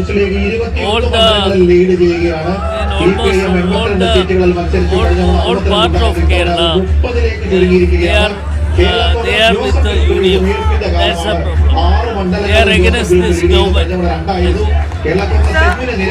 Many of the ministers are trailing at the moment, including Chief Minister Pinarayi Vijay in Dharmadam, which is the left traditional stronghold. How are you seeing that itself will you can see that the government, we will come back, the government with the UDF will come back. There's no doubt. Did you all expect this huge victory this time? Yeah, we are expecting this huge victory. Sir, the question in everyone's mind is who will be the next Chief Minister of Kerala if Congress? That we will decide later, not now. We will decide it later. AICC will decide. You are at the KPCC office here. We can see how the workers are rejoicing here. 90 plus. This is something which you all had expected. This is something which we had expected, and we had always maintained that we will touch 185 plus is sure. And this is a gift by people of Kerala to UDF and to Congress, and it's a very clear mandate and absolute majority and decisive victory. And this also reflects Pinarayi Vijay, the Chief Minister, is trailing. Almost all the ministers are trailing. So that shows the anti-incumbency factor against LDF is surely there. This is a big victory than Parliament and even as local body elections. So we are very, very excited. As you can see in the party headquarters, the celebrations have already begun. So you're saying the celebrations have already begun here. From morning we are seeing this, how people are rejoicing over here. But the fact that Chief Minister Pinarayi Vijay is trailing even after the 4th round in a constituency like Dharmadam, which has been a stronghold of the Kannur, many ministers are trailing. What do you make of this? No, so this shows the PR is not what is needed. You travel across Kerala, you will see Pinarayi Vijay's board everywhere. Every 100 meters Pinarayi Vijay's board. But he has not done anything for the welfare of the people of Kerala or the development of Kerala. So people are, they realize that just by keeping votes, he is not going to get votes. And very decisive victory for Congress. सबसे बड़ी जीत है। श्यामा प्रसाद मुखर्जी ने ये सपना बरसों पहले देखा था, उन्होंने जान दी थी अपनी पार्टी के लिए। आज आप पार्टी के अध्यक्ष कैसे देखते हैं? श्यामा प्रसाद मुखर्जी पार्टी के लिए जान नहीं दिया। श्यामा प्रसाद मुखर्जी भारत की अखंडता, भारत की प्रभुता और संविधान के लिए अगर जिसने अपने जीवन निछावर कर दिया था वो डॉक्टर श्यामा प्रसाद मुखर्जी। जो माँ माटी मानुष की बात करती है, वो माँ माटी मानुष वालों ने ही उनको, ममता जी को सबक सिखा दिया लगता है। हम इस समय कुछ नहीं बोलेंगे, जो कुछ बोलूंगा बाद में बोलूंगा, 2 बजे का बाद बोलूंगा, और जो बोलूंगा सच सच बोलूंगा, सच की सिवा कुछ नहीं बोलूंगा। अभी वहाँ श्रमिक भट्टाचार्य जो कहूंगा सच के सिवा कुछ नहीं कहूंगा, वो अदालत के लिए तैयारी कर रहे थे या फिर शपथ ग्रहण के लिए तैयारी कर रहे थे, we don't know. But in Bengal right now the BJP is running away with the mandate. Let's have a look at the strike rate. Suvendu Adhikari and the BJP have a 61% strike rate compared to a 35% strike rate by the Trinamool Congress. The Congress party at this point not showing much because there aren't any more leads left. The Congress was leading in a few seats. That's all going away. Let's look at Kerala. In Kerala, the UDF besting the LDF. Yet again returning a fantastic strike rate of 71% under VD Satishan, who emerges the tallest Congress leader. And then you have Pinarayi Vijay and the LDF. Look at that anti-incumbency and the tiredness, the fatigue with Pinarayi Vijay, 28%. Will this at least get the left to revamp in Kerala? We'll have to wait and watch. The NDA under Rajiv Chandrasekhar will perhaps take consolation in the vote share they get, but this is not how the BJP would have wanted to pursue their agenda in Kerala. Assam, again, Himanta Biswa Sarma and of course the state in charge of Assam for the elections, Jay Panda, was speaking with us. An 89% strike rate. Look at that. The BJP is at 100 plus leads right now. 3 figures in Assam, and that too bucking anti-incumbency and how they've perfected this formula. Gaurav Gogoi is only going to find his future in doldrums. One wonders what will happen with Mr. Pawan Khera now, because Himanta Biswa Sarma has promised that post the elections he's going to come at him with a vengeance. AUDF against 7%. Let's also quickly look at the Tamil Nadu strike rate, and this is where the big surprise is, viewers. The surprise is with Vijay and the TVK, and of course the decimation of the DMK. This has surprised a lot of people. Nobody thought the DMK would be slipping so much to 24%. Much more was expected out of Edappadi Palaniswamy, and of course Vijay coming in and surpassing all all expectations. Let's try and also look at the halfway mark. Just let's also look at the halfway mark in Bengal, and the BJP far over the halfway mark, doing phenomenally well. Here come out the conveyor belts, and look at that, the BJP led by Suvendu Adhikari and of course the other leaders who've got the combination right and riding on this anti-incumbency. Some confidence given by the presence of the central forces, the SIR, all of that adding to this phenomenal performance by the BJP. 181 leads, still counting, many more rounds to go, but the BJP believes they will only consolidate these leads. Okay, these go out, and let's bring out the next set of the conveyor belts, and this, let's look at Tamil Nadu. This is a person who hardly campaigned, but that campaign was so hard that he's just beaten everybody else black and blue. That is TVK and Vijay. Since 2021, he's been laying the ground via his fan base. They tried to block his movie release. They tried to block his rallies. But his earliest rally was met with tragedy. But somehow he has been able to keep the hearts in his favor, the emotions in his favor. And that impulse to give somebody different, somebody new a chance, puts him in pole position to form government. With whom, how, we'll see as the dust settles. Assam again, if you go the halfway mark and straight through, in fact more than 3/4 of the mandate has gone to this one man, Dr. Himanta Biswa Sarma. And how strong has he emerged as a leader? He is the one who got the NEDA alliance together. He was the one who actually with Sarbananda Sonobal wanted to become stronger, and he's only going to be far more stronger now. He is the Devendra Fadnavis of the East, if you were to say, for the BJP. That's what he's been able to do in terms of the BJP's fortunes in that region. And let's look at Kerala, and finally, V.D. Satishan should be the face of the Congress party in Kerala. Not a K.C. Venugopal or a Ramesh Chanitela, because it is V.D. Satishan who's driven it for the UDF alliance along with some of the other allies. But it's the Congress's only remaining bastion. And viewers, it is now a communist Mukt Bharat. Yes, you are talking about the vote shares, the turnout. I have to say, vote wipe directionally got 3 out of the 4 states right. So I commend you for that. This is according to PTI till 12 o'clock. Suvendu Adhikari is leading Nandigram only by 662 votes, and Mamata is leading Bhabanipur by 17,000 votes. That's till 12 p.m. 12 p.m. First rounds so I think last when this one was speaking, Shukanto Majumdar, I don't know if you heard him. This is according to PTI. I quoted PTI. He said he spoke with Suvendu Adhikari, and he said that at that time the lead was about 8,000 votes for Didi, and that the other rounds which I'm talking about Nandigram also. Suvendu is leading by about 662 Nandigram is one, but Bhabanipur. I am talking about Bhabanipur, where he said that Didi is leading, but I will catch up, and he was confident that once the now Didi is leading by 17,000 votes. This is which round? How many rounds? Didi is leading by 70,000 votes after third 6 round. rounds. Third round. Huh? 6 rounds, 19,000. Who? Mamata. 6 rounds. Yeah. Gaurav Gogoi is trailing by more than 13,000. Gaurav Gogoi. But Anand, and Pinarayi is only winning by leading by 3,000. Okay. We'll come back to the northeast in a bit. Let's go to the south. Praveen Chakravarti is joining us. He's a very, very strong face, popular face of the Congress party also. And let me ask you, Mr. Praveen Chakravarti, did you expect the TVK to perform the way they have? They've come out and done a Vaibhav Suryavanshi on everybody. Yes, I am a cricket fan, so I'm glad you brought out that analogy. But no, I mean, did I predict this sort of, seats and this wave? No, absolutely not. Okay.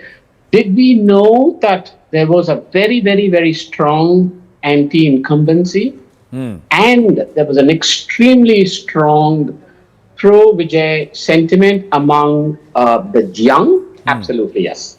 Absolutely, yes. Right. Let me ask you, if it comes to it, will you be willing to support or offer support to the TVK if they fall 5 or 6 short? See, first of all, please let's understand what the context of the election is. The chief minister, the deputy chief minister, several ministers are either trailing or engaged in a close fight or lost. What does that tell you? That tells you the kind of wave that is there.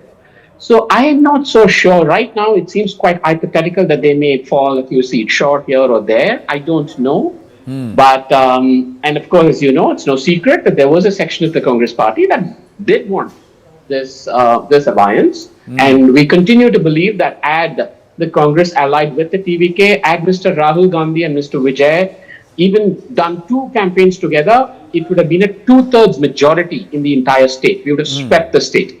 Somewhere you're sounding like I told you so. No, I don't want to. I don't want to indulge in that. I don't want to indulge in that. So, Mr. Chakravarti, do you believe that the Congress's strategy going into Tamil Nadu was perhaps wrong? I've been seeing some of your remarks and they're making quite a bit of news that the Congress is an old party of older people, so to speak. Could you help put that into context? No, see, it is an age, there is an age element, there is an age fault line, just as what we are seeing in Tamil Nadu. There was this massive need for change, especially among the younger folks. So it is also, I mean, I think it's, you know, the next generation of people in the Congress party did want to change. We did feel that, you know, the Congress party has not really benefited enormously from the alliance in Tamil Nadu. There was an opportunity, so we could have. Having said all of that, we stood by whatever the decision the Congress leadership took, and it is what it is. Are you suggesting?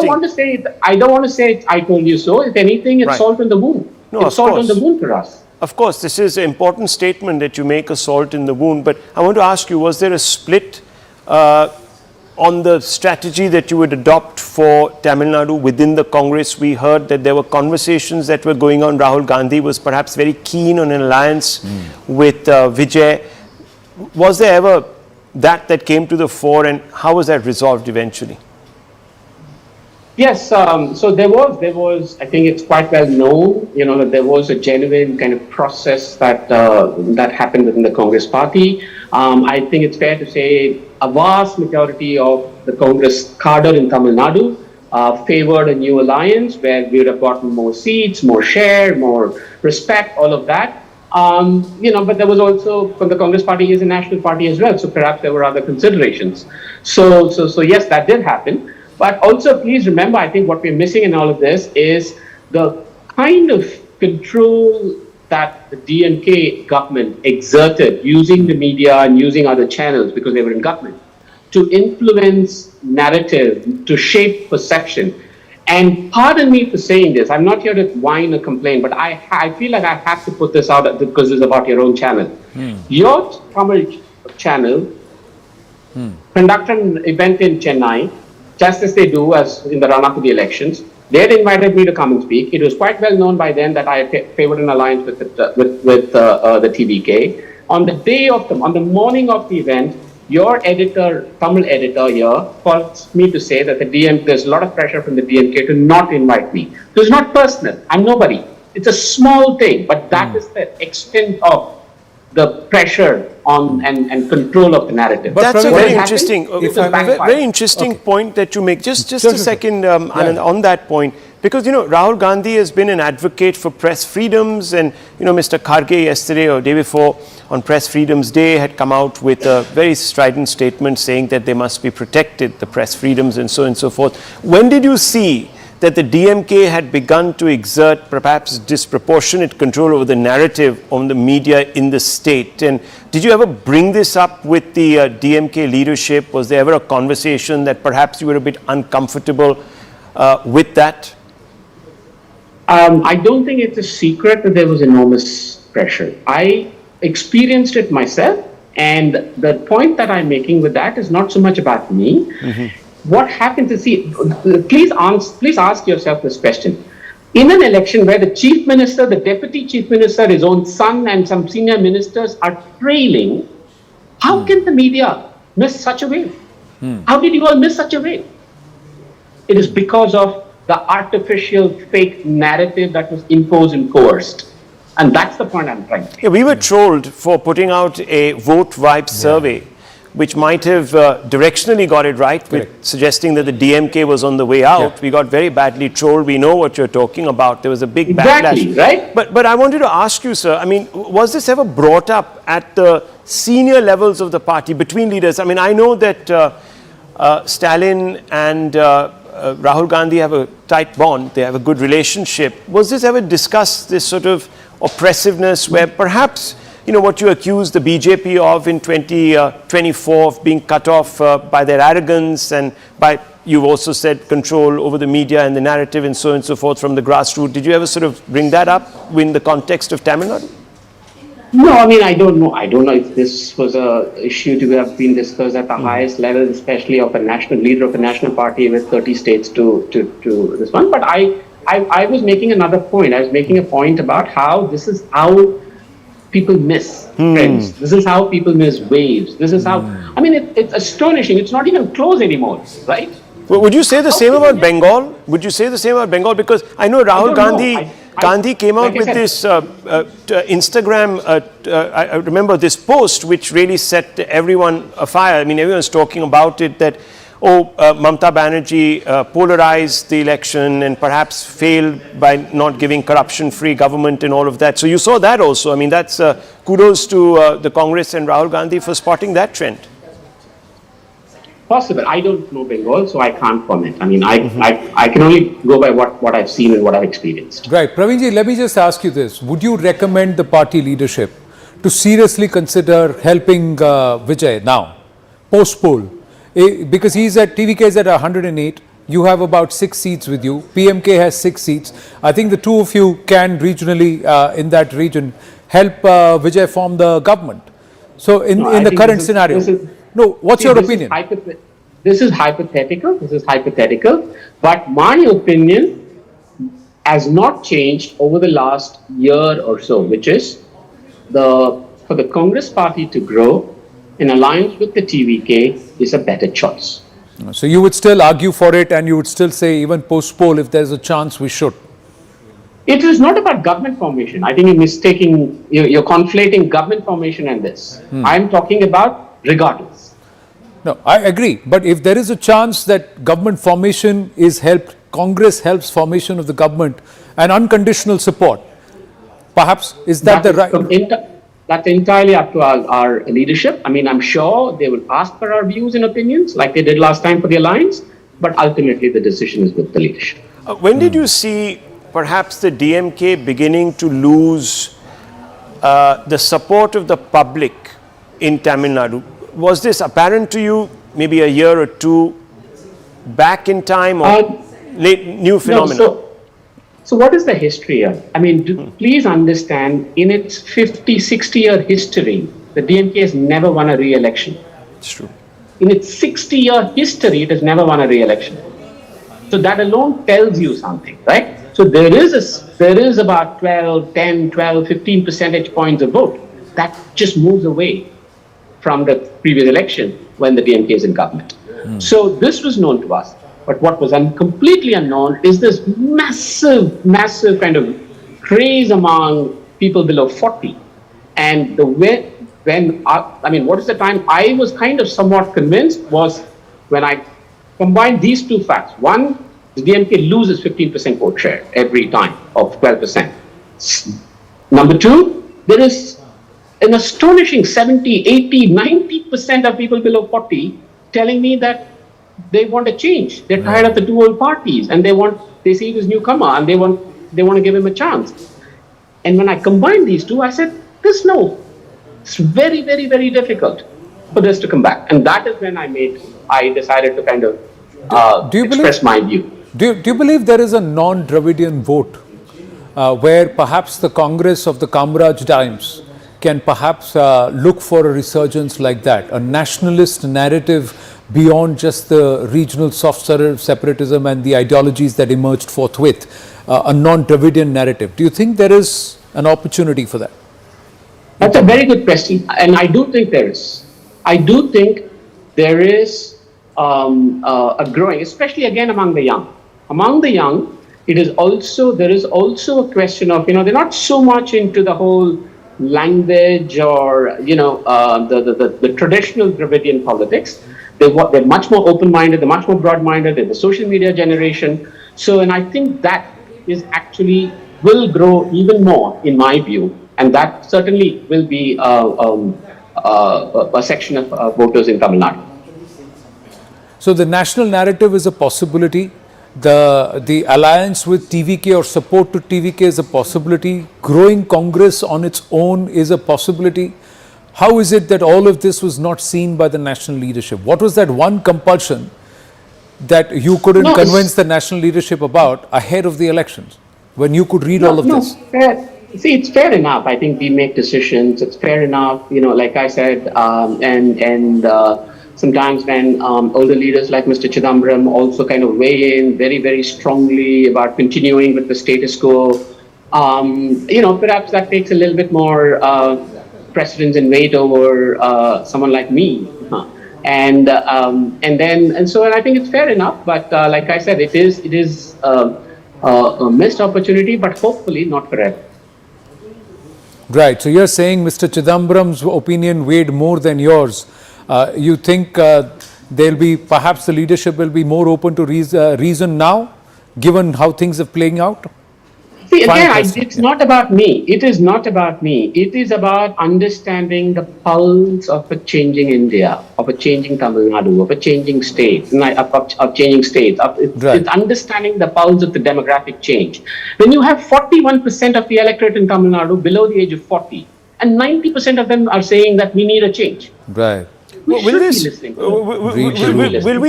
Mr. Chakravarti, will we see a youngsters versus oldies battle within the Congress now at some level? Is there now a tension, really?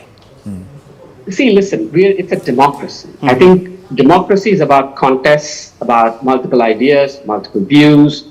So I know you all would like to sensationalize, you all want to pick on one thing that would... No. It's not any of that. I think to be... And Ashwani Kumarji is actually listening to this conversation. He is, and I'm going to just bring him into this in a minute or so. But Mr. Chakravarti, let me ask you the larger picture. Just for you're a thinking man and you have a larger perspective, and we respect that. And I want you to cast your eye across now the palette. So you have a situation where in Assam, the BJP has done fantastically well, or at least looks to be thumping home to a big victory. In Bengal, there's a changing of the guard there, historic as it is. 2 generations have only known left and TMC rule. That's changing. The India bloc suffering a bit of a setback in Tamil Nadu, but you've come back very strongly in Kerala. The left losing a government for the first time perhaps won't be in any geography in power in any shape or form. What is all this presaging? For the Congress party, you mean? Yeah, for national politics and the Congress party. See, I think national politics, it's very, very clear to me that there is going to be more and more disenchantment with establishment politics. And I think gone are the days when we can continue to kind of dwell in the past, rest on our past laurels, on our past glories, and say, oh, this is a continuation of that trend. It's not. It's gone. I think that is the one thing that we are seeing very clearly. And I want I'm a die-hard Congress person. I'm a Congress loyalist, and that is what I want my party to actually come to terms with, to get ready for this change. I actually do believe we have an opportunity in Bengal to rebuild with a radical new kind of vision and a narrative that will suit the changing politics. Right. Praveen Chakravarti, thank you very much. We've got Ashwani Kumarji with us. He's very keen to make his point. So let's do that, and then we'll also have Mamata Banerjee reacting. We'll play that out after we speak with Ashwani ji. Yes, Ashwani ji, thank you for your patience. Your thoughts on this, what Praveen had just said? Well, Praveen has spoken about a lot of things, concentrating on DMK and generally, but of course there's no doubt that there is a massive political churn in the country, and the Grand Old Party must now ponder why it is unable to see this churn and take corrective action. So that's for them to decide. But I can tell you on an overall basis, these elections signal a tectonic shift in the consciousness of the nation. BJP is clearly and decisively today a dominant pole of the Indian politics, with Prime Minister Modi as the dominant leader. And there's no denying the fact that the mandate in favor of the BJP in Bengal and Assam have a lot to do with the Prime Minister. However, what is clearly very, very significant is the massive vote obtained by Vijay in Tamil Nadu, which means that there is an assertion of political will by the younger electorate. Women and youth have clearly determined the course of these elections. And that is the constituency which has moved away decisively from the Congress party for the moment. Kerala is a stand-alone example. Kerala, for the past several decades, has fought its election on the basis of the strength of the ideology propounded by each party and the organizational structure. Prudent distribution of tickets by the Congress in Kerala, grassroots work done by its local leaders, and a significantly stronger organizational structure explains that result. But overall, this is a vote for change. Overall, this is a vote for recognizing that the political consciousness of the nation has undergone massive shift. Sir, good points there, but I have to also ask you that this is also the BJP now establishing itself also as a pro-incumbency party. So there is that too, and of course there is the reaffirmation of the double engine. You might have seen that in Assam, but also that was one of the leitmotifs of the Prime Minister's campaign in Bengal. That look, Bengal has slipped down the growth numbers, and we've seen those, and the BJP is the party to take you into the next century, into redefining Bengal itself.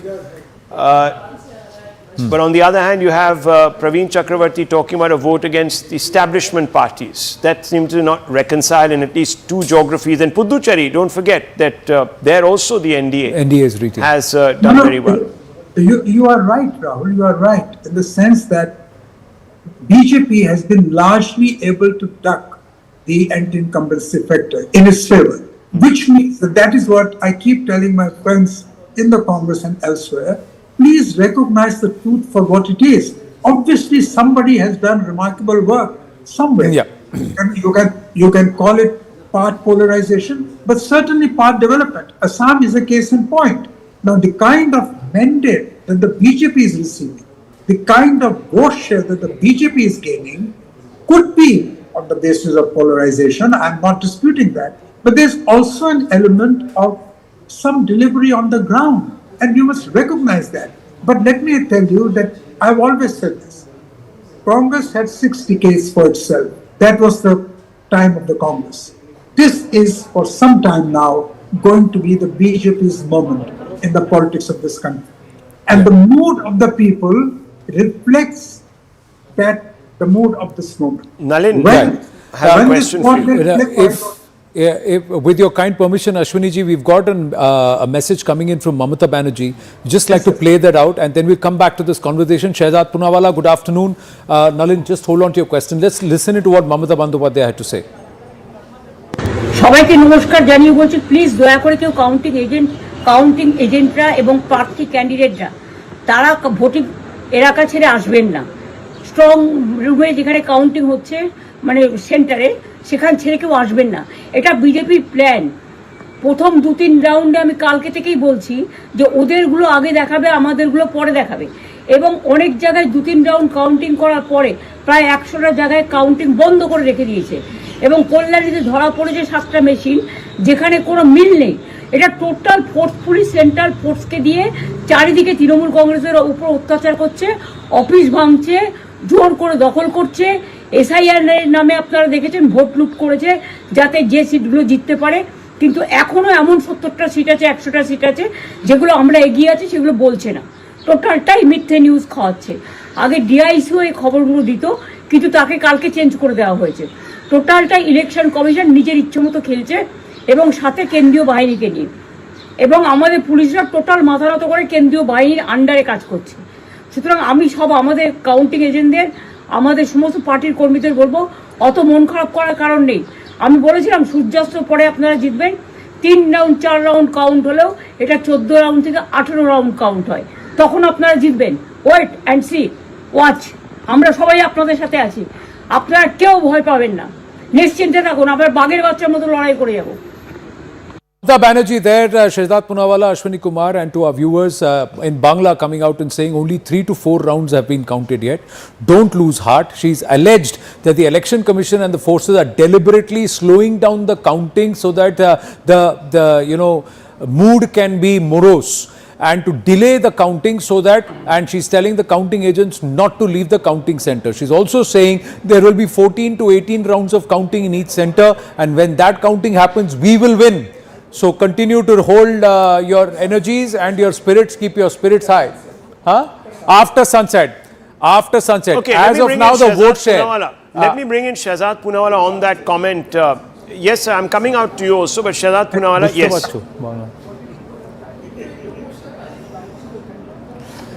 You see, Rahul, from pre-poll bahana, now they've moved on to post-poll bahana, and this is the triple D.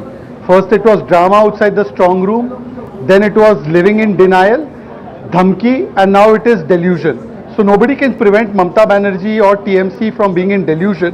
The only hope is that they will not indulge in institutionalized post-poll violence like they did in 2021, because the entire messaging of this election was Bhay Tantra versus Lok Tantra, point number 1.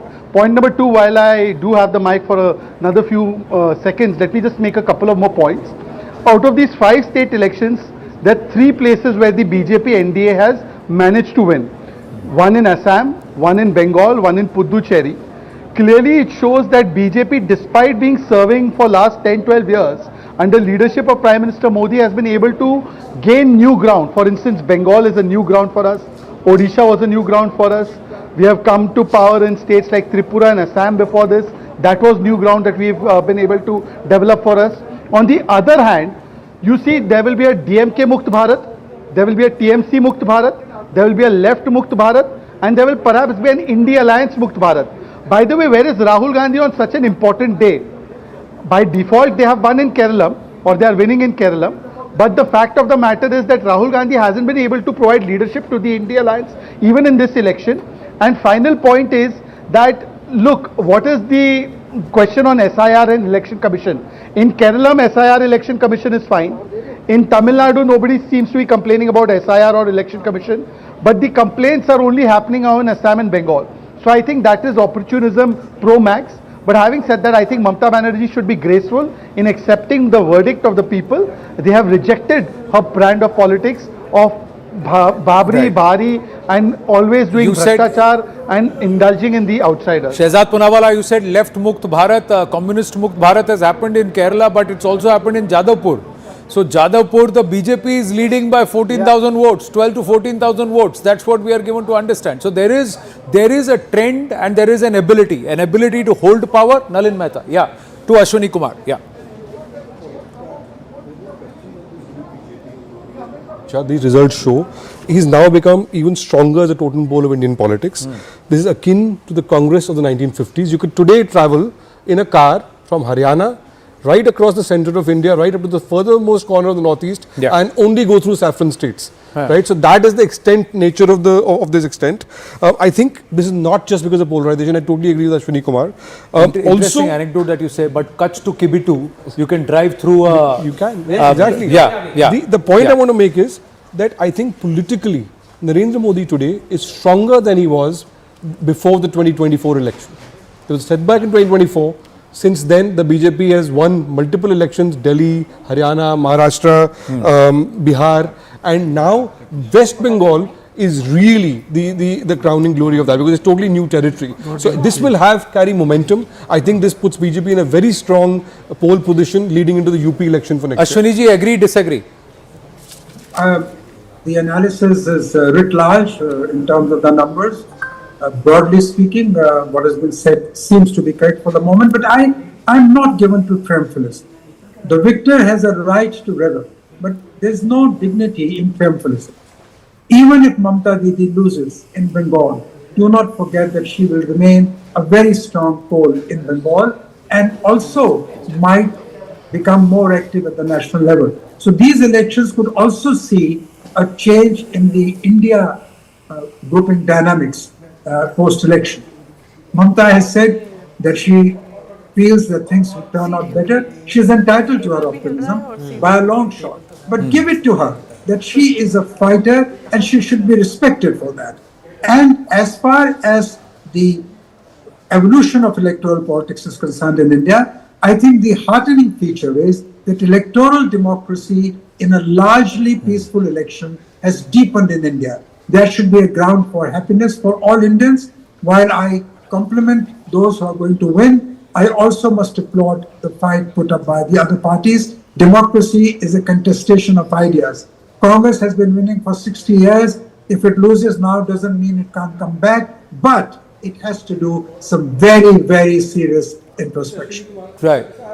You said while we must celebrate Indian democracy, the question I have is if you can answer this question, sir. The BJP we have seen has continued to evolve, has continued to add new dimensions in every election. It's changing the game in every election. Why is the opposition not able to do that? What is the problem with the Congress, in your view, sir? Well, it's $1 million question. I've been trying to unravel this mystery. But one thing is clear, that although some of the issues that the Congress is raising are really relevant and are important, but there is some weakness in the messaging of that message. I think the communication skills of the opposition and the kind of leadership and the contradictions that they present do not make them appear to be credible alternatives to the BJP juggernaut. Right. That is a summary of what I believe. Right, Shehzad Poonawala, you said TMC Mukt and left Mukt, etc. But in Tamil Nadu and in Kerala, it is also BJP Mukt. Both these places, the BJP, did it make a mistake? Did it make a mistake by not fighting alone, especially in Tamil Nadu? And in Kerala, God's own country is denying the BJP. Look, as much as we were optimistic about all the results, the fact of the matter is that in Kerala, we are a party which is in the growing phases. So nobody seriously thought that we were going to form a government there. But even then, our rise in Kerala, particularly the victory in Thiruvananthapuram, is a very encouraging sign. And you'd remember that in the Ahmedabad Municipal Corporation, once we won, it's after 10 years that we came to power in Gujarat, and then Gujarat has been a different story. Yep. So there are some good beginnings there also that have happened. As far as Tamil Nadu is concerned, look, it was an anti-DMK vote. The fact of the matter is that the competition is between TVK and the ADMK-NDA alliance. The fact is that it's an anti-DMK vote, and the DMK, whether by our efforts or Vijay's efforts, has been dislodged from Tamil Nadu. 30 odd ministers are losing their election.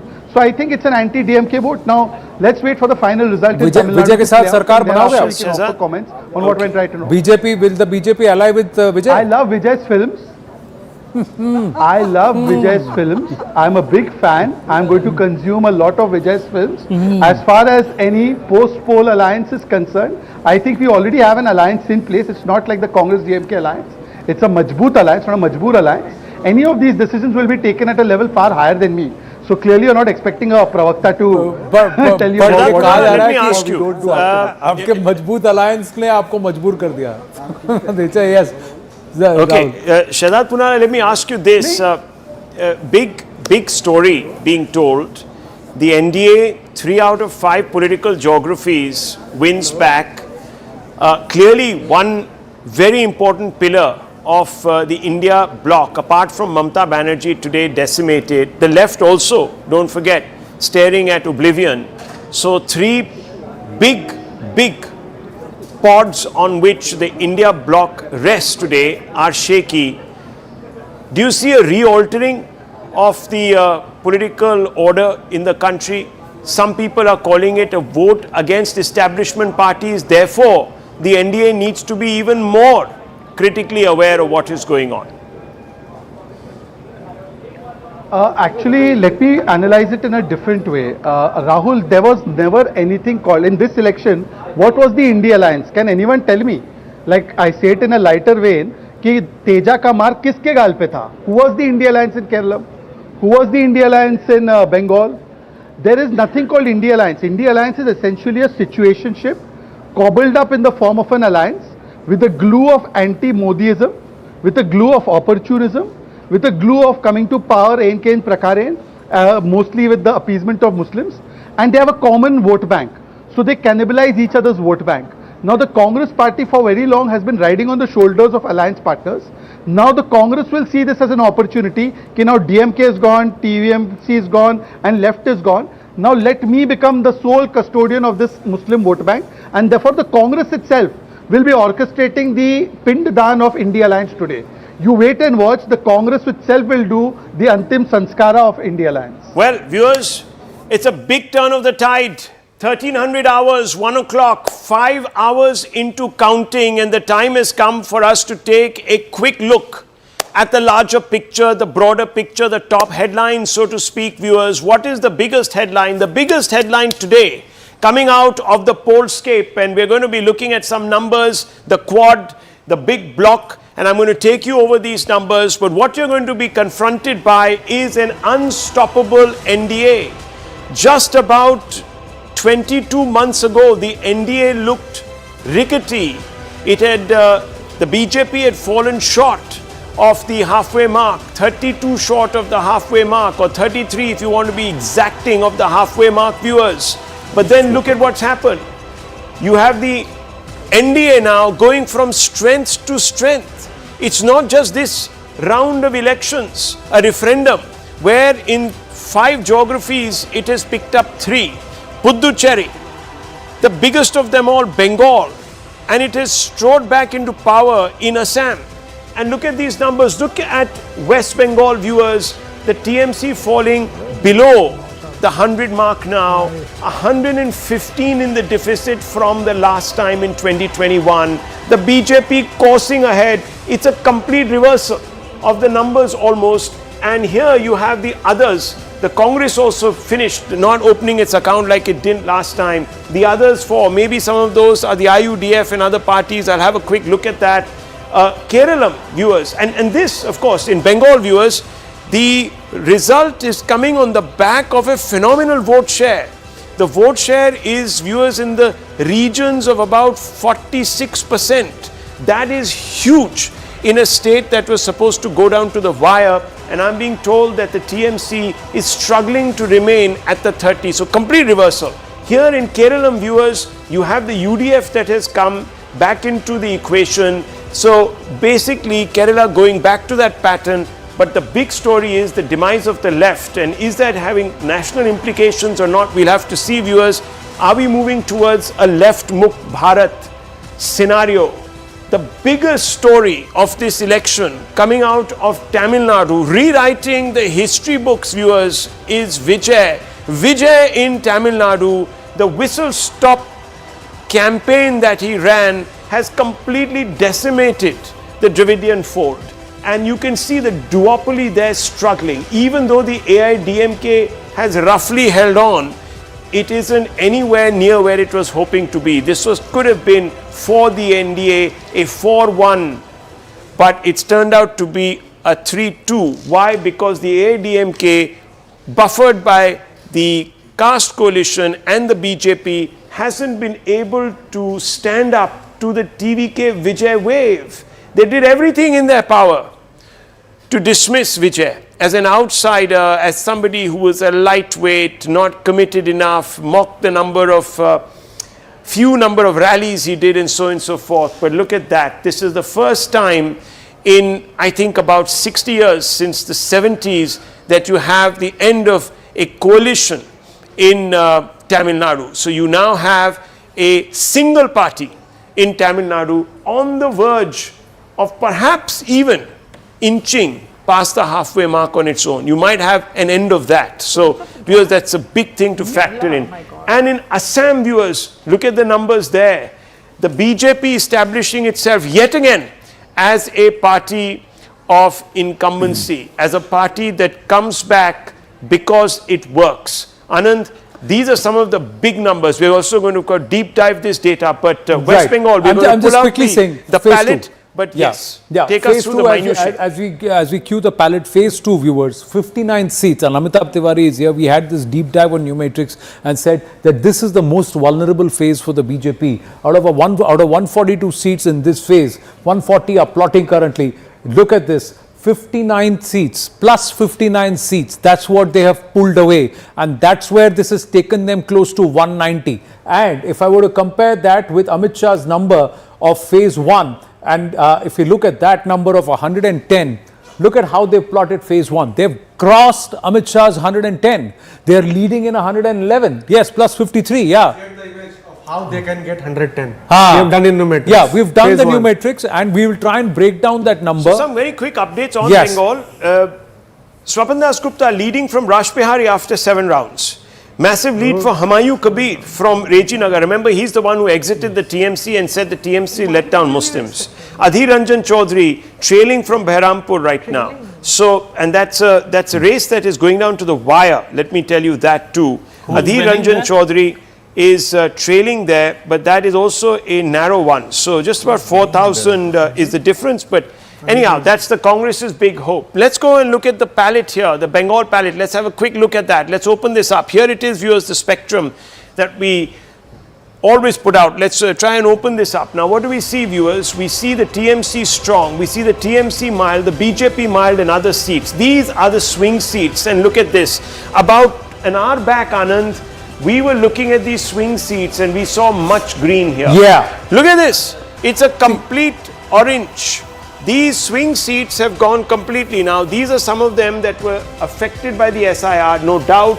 But these are also the seats, viewers, which were always indecisive. So they went this way, that way, this way, that way. The BJP definitely now is the flavor and the mood in these particular seats. The BJP mild, the BJP doing very well to hang on to its own seats. And that's, you can see that here, this entire swath of saffron. The TMC mild, viewers, the TMC mild, big problems. A lots of greens been completely interdicted by the saffron. So this is the TMC mild. These are seats that it has won twice out of 3 times. And then here is the TMC strong. Just look at this, viewers. Still holding on to some of these seats which are more of the minority dominated or the Muslim dominated seats. But the rest of them, the Hindu consolidation, this is the result of that. Look at this, viewers. The big shards of saffron. Even there, Rahul, if you see, the dark green are the strongholds with the heavier margin. That's right. The moment it is lighter green, that means the margin of victory or leads at this point is not very heavy. It's not very strong. The other thing is, that part was largely dominated by the presidency. See, there are only 2 or 3 bars. That he's talking about. These dark greens, viewers, are where the vote share was exceedingly high, 25% plus. Here the vote share, even though they won them 3 times, the vote share was still lesser. This is the current plotting in these 97 where they have, because 97, right? So the current plotting again in this stronghold bar, this whole bar was a TMC these could also turn, you're saying? Yeah. Well, viewers, are we seeing 200 plus coming up? We don't know. See, look at this. At the 106 presidency seats, out of which 108 to 106 are plotting, the BJP has snatched 41 more than last time. Wow. So they had only 15 the last time. So they've snatched 41 more. And now, these, because of the SIR, in any case, have become tight runs. So you don't know what's going to happen. Not just the SIR, the higher percentage of voting that has happened. And early on in numerics, we had said that if they can take 40 seats, this was what SIR created, 33 seats which were Damadol. Let's have a look at they've gone 8 better. They've gone 8 better. Viewers, let's have a look at the vote palette now. This is the voter palette coming up next. Let's go to the next one, the spider. Let's get to the spider. Let's have a look at that. That's the viewers. This is the one shot, the verdict vector, the one shot, and it tells you where things have turned or where things are headed. Here, the Matwa factor. Remember, viewers, many people were saying that the Matwas were angry with the BJP because the SIR dented them and had created a great deal of egregious blowback. That hasn't happened. The TMC had about 30 seats lead a little while back. That is now vastly moving and biased towards the BJP. 62 leads there, viewers. Rural seats. 95. Who can have thought this could have happened? Yeah. Here it is, the change, and this is women voter driven. Let me tell you this, women voter driven, because a large number of rural seats had seen many more women voters out there. Here is phase 1, viewers. Remember what Amit Shah said? I'm getting 110 plus, and people laughed. And look at that, the BJP has 113 leads in phase 1. That phase 1 was 152 seats, and look at that, the BJP at 113. Here, viewers, the Muslim majority. Here, viewers, is where the TMC is still holding on. These are some of the seats where the Muslims have more than 40% of the vote share.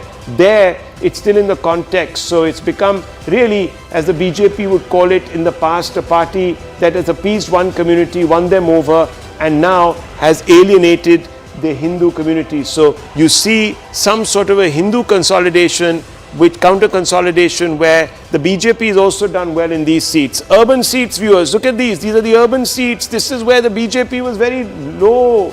They weren't doing very well. This is the big story of this election. It's been a flip. And phase 2, viewers, the overall number for phase 2, look at that. The BJP coursing ahead in an area where it had struggled to break the 30 mark. Now you can see it's at 78, picking up 40 odd seats. See, the urban, viewer, you said. Now, if you look at urban, 31 seats that the BJP has additionally pulled, and it's pulled all of it from the Trinamool Congress. And this urban includes Kolkata, includes this region, and as of now, I want to make a point here. We had said before we started that BJP needs a 5% swing. That's happened, and it needs to break into the presidency area. In the presidency area, out of 106 seats, BJP is 156. Correct. Which is a gain of 41. Correct. That's where the real we just put out the presidency, and look at how it is. No, the gain, it will just correct itself. The gain is of 41 seats, additional 41 seats. The BJP is at 56. The Trinamool Congress is at 48. And this plus urban Kolkata, now greater Kolkata or the urban region, and it's important to understand that urban region because the BJP was being pipped at the post in the urban regions, because these 62 seats became very crucial just to get past the post. And here 30 seats, all in the Howrah, Hooghly and Kolkata region. Now, if you have been able to catch this and breach this, this is significant. How is it that nobody could read that? Smita Prakash. Yes, obviously that, when the BJP went saying you will not have to pay cut money, there will be no corruption, the women voters can come out and vote freely. These kind of things, people bought into the speeches which were made by the BJP, and I think there is also this taking for granted that the TMC had, that you have no option. If you're a woman voter, you have to vote for Mamata. And if these kind of things which many parties which have been long in the ruling positions take their people for granted. I think so here they made a mistake, and I don't frankly I can't believe the way the sweep has happened. I don't think any of us thought that in the second phase they'll be able to flip so many, as Nalin pointed out, that it was such a tall ask.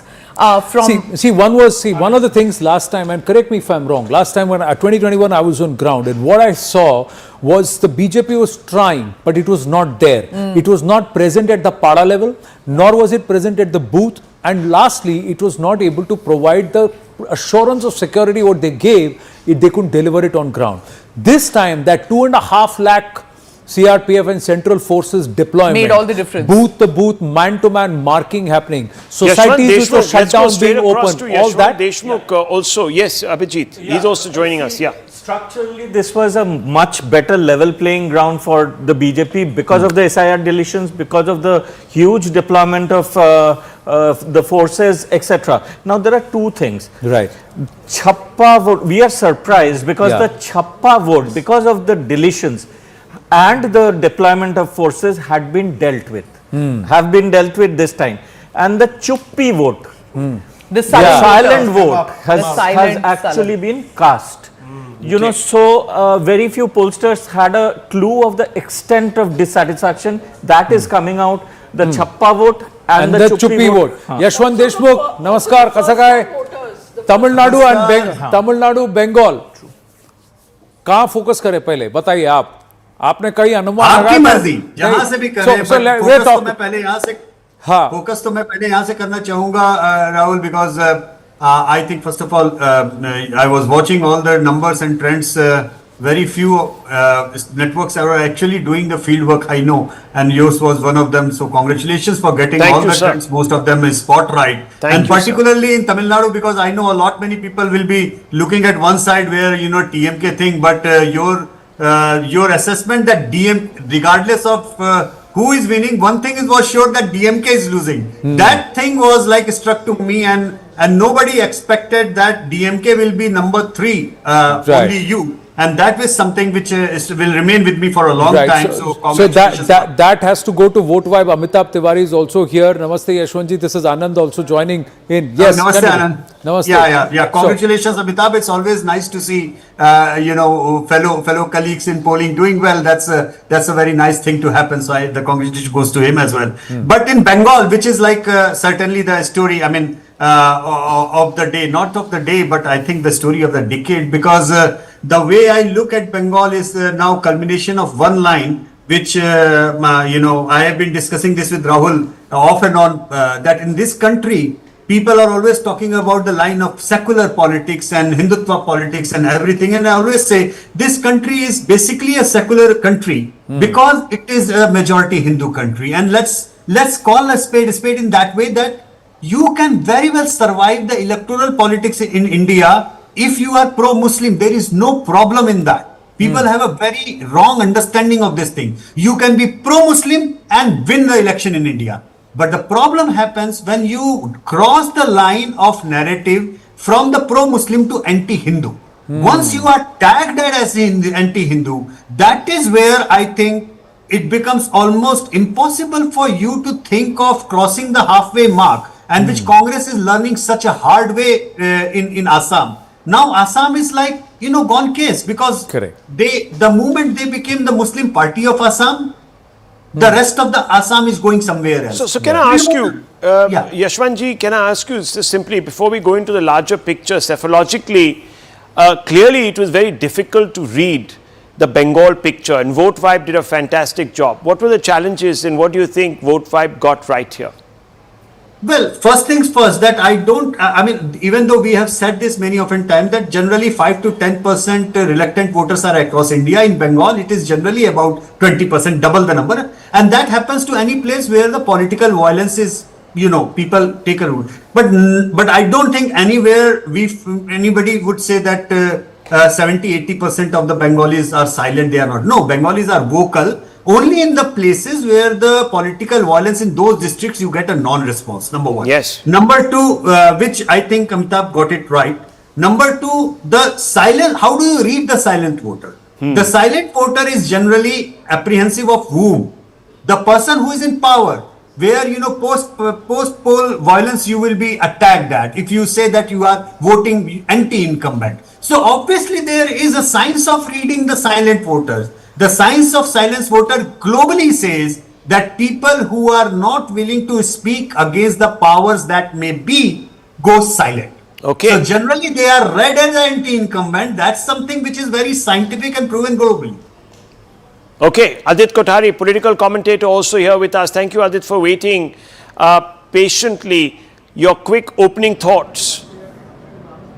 So, if we see Bengal elections from 77 onwards, it doesn't vote for sort of hung assemblies. 77 June, there was a mass, recognition that, Congress was, it just didn't sort of align with the thoughts of the people. And as a consequence, 231 seats went to the left and the Congress was reduced to 20. Similar trends were seen in 2011 as well, where, the left was rejected and TMC was recognized as the people's mandate. 2019 was a similar anti-incumbency vote, but because of the mass chappa voting that we saw, the poll rigging, which I think scientifically, the TMC has mastered, we couldn't see those numbers translate into electoral politics. We couldn't see that sort of the sentiment translate into electoral politics. But 2026, I think, you've got to hand it off to the Election Commission. You've got to hand it down to Amit Shah, who, was relentless. He was persevering. He took 2021 as lessons learned, and they plugged all of the gaps that they identified in 2021 for 2026. So Bengal doesn't vote for hung assemblies. They vote for mass change, and that is the trend we've seen in 2026 as well. And Amit Shah was there for about a month.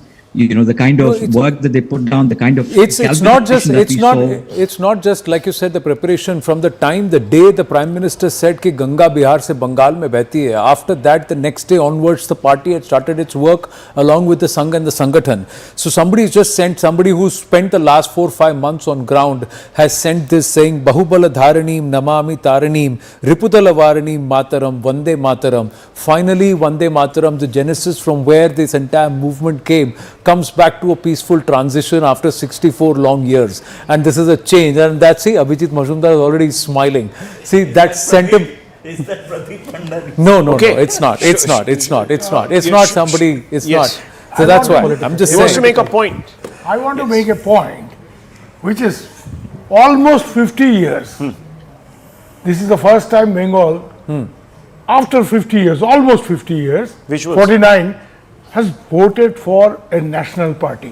Do you realize that? The left, for all practical purpose, despite its national pretension, was a regional force in Bengal. And Mamata, despite calling her party All India Trinamool Congress, is a Bengal-based Bengali party. This is exactly what I've been saying. After Siddhartha Shankar Ray's Congress was voted out, as one of our friends was saying, this is the first time the Bengalis have reposed faith back in a national party. This is extremely significant. Yeah. Mr. Ramesh Chennithala is with us. Namaskaram, Mr. Ramesh Chennithala. Very heartiest congratulations. Okay, we don't have him right now. I think we'll try and go across him. I've been told that Mr. Ramesh Chennithala has been patched through. We'll just try to get hold of him in just 30 seconds or so, viewers.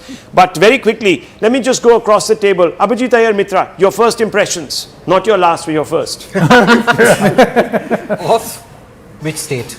All, the overall picture. I mean, now the picture can be spoken about, the overall big trend. I do think in Tamil Nadu, it was a very significant own goal that the BJP scored, encouraging Vijay to go this way. And let's be very clear, the BJP did encourage him to go out and play spoiler, right? Number one.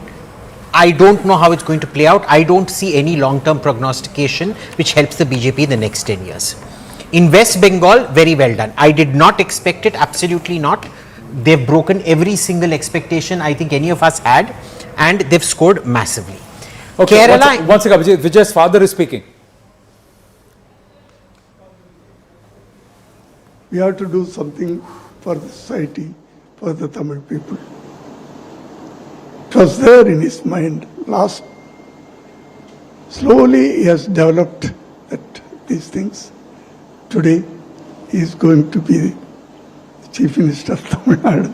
So a lot of fans of Vijay are now weeping. They are crying that Vijay Thalapathy will be the Chief Minister. He will be swearing in as the Chief Minister of Tamil Nadu. He will be representing 7.5 crore Tamil people. So how do you see it? I can see your eyes with emotions now. No,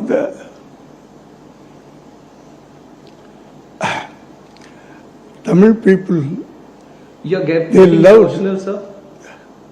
Automatically, of course. As a father, I should have. Tamil people loved him, not only a leader, not only as a leader.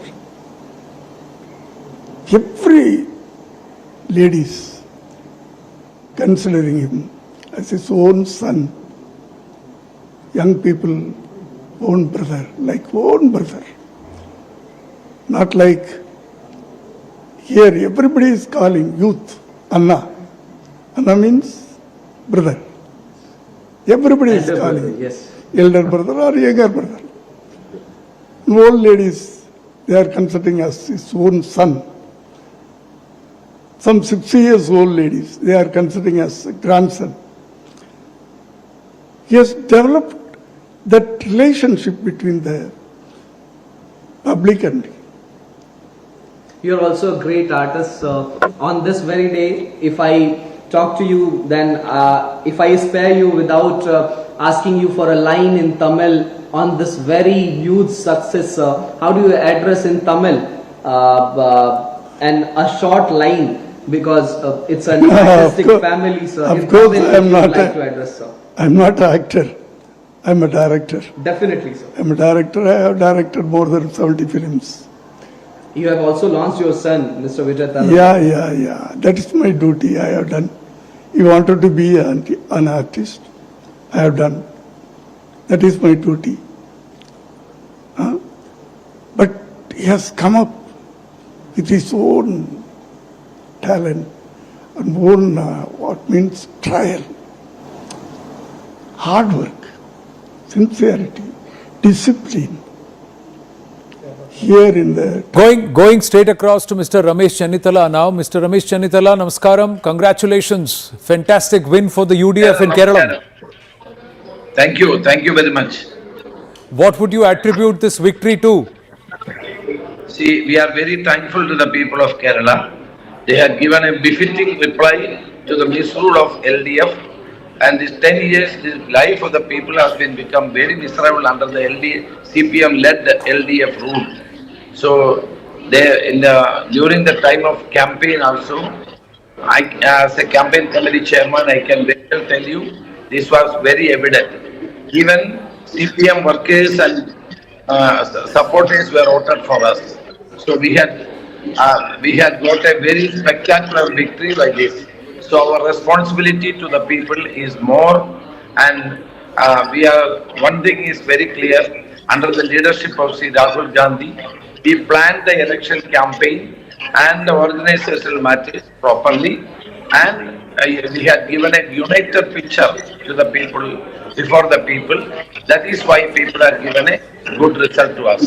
So we are very thankful to Sri Rahul Gandhi also for taking a lead in this election campaign. Mr. Chennithala, you have been in the hot seat in the past. You have been at the top of the Kerala leadership also. What happens next? Who becomes the next Chief Minister of Kerala? That the party high command, we have already told to the people that party high command will take the decision on this, and every party worker will go by that. Right. Congratulations, Mr. Chennithala. Thank you for speaking with us. Okay. Mr. Chennithala, I've got 1 minute, sir. I've got just 2 more questions. Sorry, you are there with us for a time. If I may just quickly ask you, sir, which area do you believe that the Congress actually was able to hurt the left, and Mr. Pinarayi Vijayan is struggling at his own seat in Kannur? Yes, the people are very much against this government and the policies. People are fed up with this government. Even the Pinarayi Vijayan's misrule of the last 10 years is horrible, and this is the last CPM government in the country, communist government in the country. Even communist people are also they are against this government, but they didn't understand that. The autocratic rule of Mr. Pinarayi Vijayan led to this situation for the CPM. Rameshji, Mr. Chennithala, many people are saying that between Mr. Satishan, between you and Mr. K.C. Venugopal, there is a bit of a tussle as to who should get the hot job or the top job. Is that true, sir? See, in Congress party, there are so many leaders. Unlike CPM, they have only one leader, Pinarayi Vijayan. We have a galaxy of leaders, not only we 3 people, a galaxy of leaders in Kerala. So our High Command will decide that who will be the Chief Minister, and everybody will accept it. On the Chief Ministership amongst all your leaders? Pardon? Who has the strongest claim on the Chief Minister amongst you, Mr. Venugopal and other leaders, sir? I already answered that question. There is no tussle. The party high command will decide, and all the party workers, we all will. I am a humble party worker. So we all accept that. So who will be in the high command deciding? Is it going to be the Gandhis or is it going to be Mr. Kharge? Who exactly? See that our Congress president is Kharge, and the leader of opposition is Rahul Gandhi. We have both of them will decide what is the next step, and under the leadership of Srimati Sonia Gandhi, and they will decide. Who has the strongest claim, sir, to the Chief Ministership? Who has worked the hardest for it? See, the strongest claim is for the people of Kerala. Right. They had demonstrated it. That is all.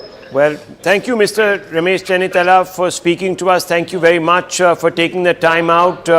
We're going to take a quick break, viewers. At this point, we'll be right back with a continuing coverage of this dramatic, historic election. It's a midterm referendum, viewers, and the NDA has come out with flying colors. The TVK is the story that was an unprecedented story. Some people are suggesting, viewers, that it is the kind of story that we haven't seen scripted since the 1970s, since NTR, viewers. That's where we're going back to in time. We're right back. Don't go away.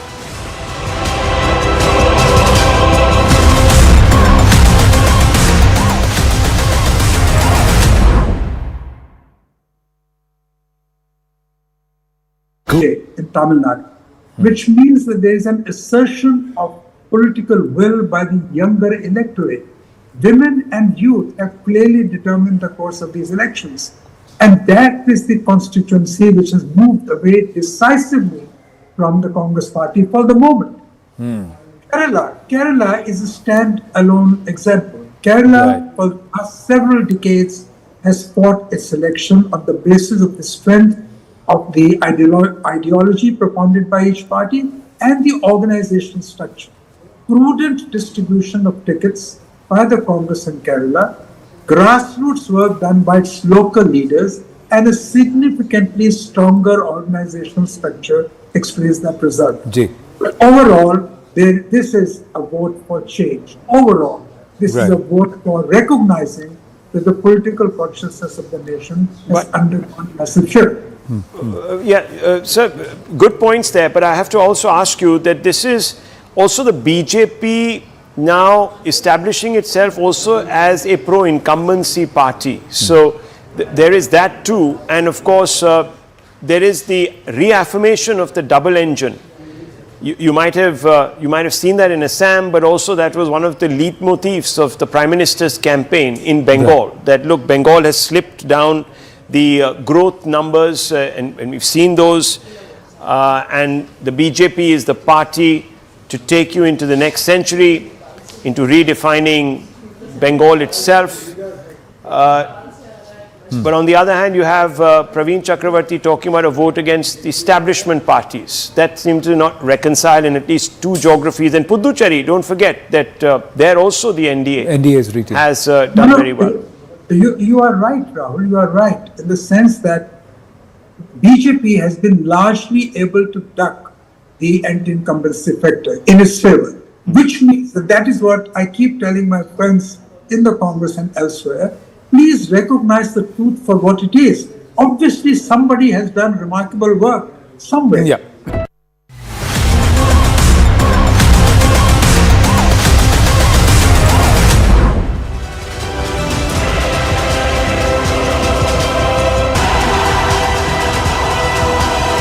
Well, viewers, the big story coming out of Tamil Nadu today, unprecedented, unscripted, and of course, viewers, completely uncharted territory. The TVK, led by Vijay, the irrepressible Vijay, the star, has captured the hearts of Tamil Nadu voters. And viewers, they have decided to vote against the great duopoly in Tamil politics, the AIDMK and the DMK. There you see it, viewers. He is the man of the moment, the man of the hour, the headline maker, not just the king. He is going to be the Chief Minister of Tamil Nadu. We are just waiting, viewers, to find out if he'll do it on his own or will he need the support of at least 7 or 8 MLAs. It's quite possible that he might fall back on about a handful of MLAs to do this, and those are easily found in this big soup of alphabets that is Tamil Nadu politics. You have several parties who will immediately peel away and abandon ship and will switch over. Ramados is one of those, viewers. He's got about 6 seats under his belt. There is the Congress party with 5. There is left with 5. Let's go straight across to Vijay's mother's bite, viewers. The family is out celebrating. Listen to this. as a lot of people in Tamil Nadu has voted for Mr. Vijay Thalapathy to be the Chief Minister of Tamil Nadu, how excited you are? You are blowing the whistle here. What I can ask from you, I'm totally confused because the people of Tamil Nadu has given up a ballistic majority to Mr. Vijay. How do you see this, ma'am? I am so happy.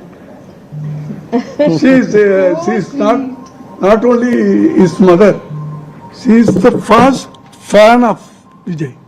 First fan. You know, today he is so happy. From morning 3:30. Okay. the குழந்தைங்க ஆடுறது.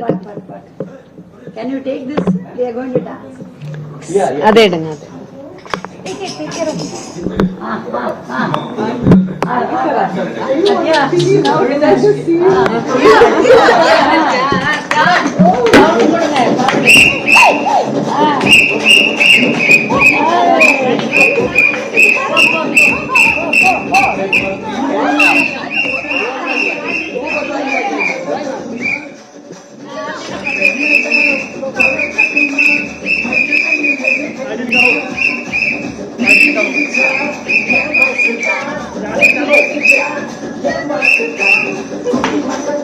Dancing to the whistle potu song, they're being mocked as the whistle kunjus, etc. But the reality is that it is their time to blow the whistle and make a lot of noise. Will they be able to? Will they be able to live up to this dynamic? Will they be able to live up to the expectations of the people of Tamil Nadu? Is a big story. Many would say this is powered by the expectations of Gen Z, the 18 to 39-year-olds who compose about 40% of this population, and they are the ones who have put this entire weight, responsibility of the whole state. It's not in pockets that he's won. The TVK is clocked across. The green is all TVK viewers here on the magic wall, and look at the magic they've woven, cutting across caste, creed, religion, and of course gender. They have to have got more than 30% votes, and that's the reason why they have. Your views? This is a case study in itself for a party to be able to do it, and that too on debut. Because in the history of Bharat, there are very few parties who have come up as a third front, as an alternative, and broken rank immediately. Why is this historic? Is also because even if you do take the case of NTR, it was a bipolar contest. There were only two parties, Congress versus the TDP. Three parties. Here, it's a three-cornered contest. It's the first election. The gent has hardly campaigned. He's addressed maybe about 8 or 9 meetings. He hasn't met the 16. media. He hasn't given an interview. I mean, every single, expectation of a politician has not been met. And yet, this is like a, this is absolutely unbelievable to see. Salvatore Babones, political scientist, joining us. Also, GVL Narasimha Rao. Salvatore Babones, thank you very much for tuning in with us this afternoon. It's historic. But we've seen some dramatic trends emerge. Put this into perspective for us from the perspective that you occupy, far away in Australia, but definitely intimately involved with Indian politics. Well, anyone reasonable is going to see the BJP victory in West Bengal as a victory for democracy, the unseating of a entrenched leader who tenaciously held to power, often credibly accused of inflicting political violence at the polls. Yet the international media is seeing this as, from their perspective, yet another example of Indian authoritarianism in action. I'll just give you some headlines from the New York Times, why we should all be concerned about what's happening in India, or Modi's Hindu right targets gains in India's elections. The international media is portraying the BJP victory as one that is a striking strike for authoritarianism in India, as opposed to knowing anything about what's actually occurring. So, are you going to write a counterpiece, Salvatore Babones, to those people who believe that the victory of democracy, a fifth of the country's population has gone to the ballot, and they have come out, and 9 in 10 voters in most states have come out to vote. And if this is being called as rise of authoritarianism, who are these people who are getting these mastheads and bylines and headlines?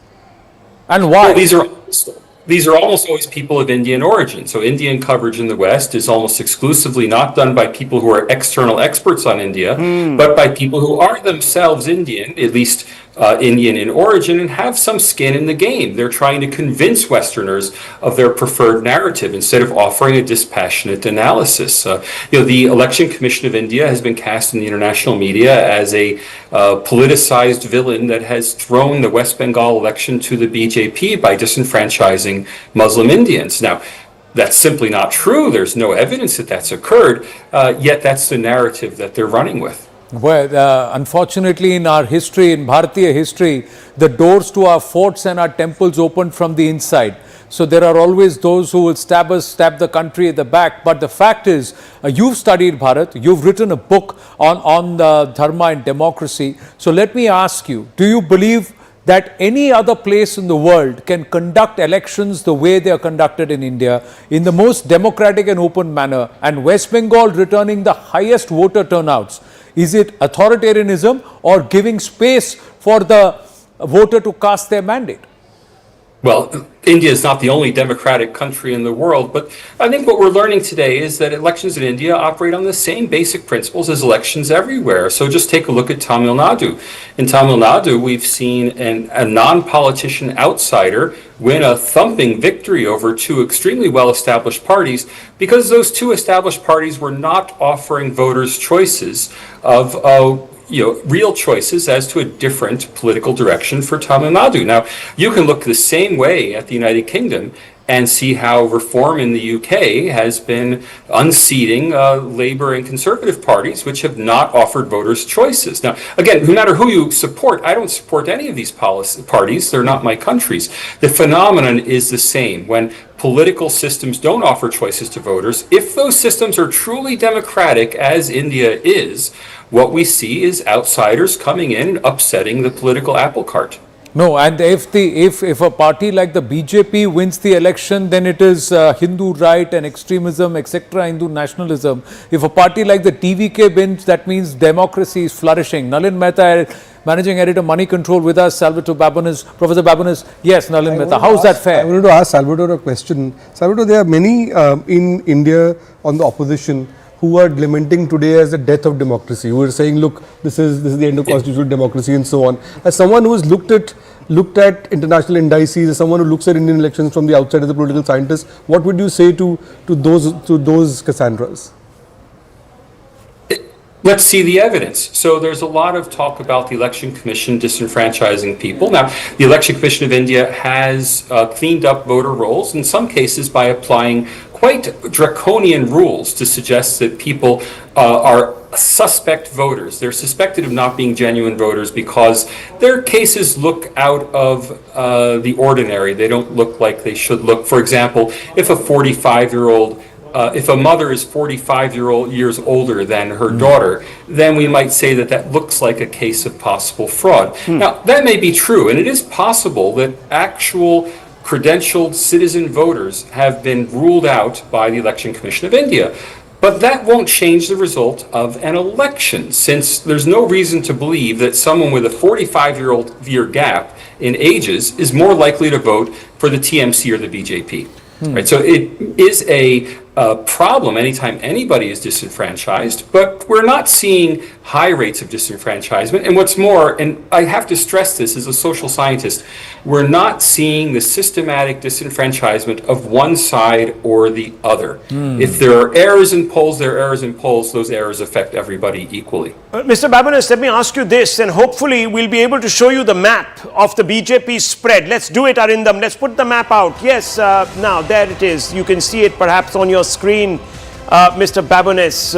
The Bharatiya Janata Party is now in a position to rule directly or indirectly, either the BJP or the NDA, at least 75 to about 80% viewers of the population of this country. That's a massive number. That gets reduced to about nearly 70% because of Tamil Nadu and Kerala. That's right. So around thereabouts. That's 1 second, please. So, Mr. Babanes, you're looking at this from Australia. This is a dramatic increase after the 2024 Lok Sabha elections, when one thought that the BJP and the NDA were on the wane. This is completely contrary to that logic. First, to make a fine linguistics distinction, they're not ruling 70% of India, they're governing 70% of India, and that's what happens in a democratic system. But more importantly, I think we should see the last national election in India as just being an anomaly in the sense that India has a multi-party system. The actual vote for the BJP and for the NDA in the 2024 elections was not substantially different from what it had been in 2019. It wasn't the vote that went down, it was the distribution of votes that changed. The victory in 2019 was an extraordinary victory because of a confluence of random circumstances that resulted in a lot of marginal electorates going the BJP way. Now we've seen those marginal electorates reverse in 2024. Nonetheless, support for the BJP is very strong and very widespread. I think the most important thing we're seeing is this shift in West Bengal, because the shift in West Bengal shows that it's not just people who previously voted for the BJP who continue to support the party, whether it's 2014, 2019, 2024, but the BJP is attracting new voters. And that means that it is still offering, still after so many years in power at the center, it is still offering a vision to voters that they are finding inspiring. Okay, there is there the footprint? Yes, Shobir Bhaumik, yes, go ahead. In the neighborhood, well, we have seen elections in Bangladesh recently where the largest political party, which led the party to freedom, Awami League, was banned. It was taken off the elections.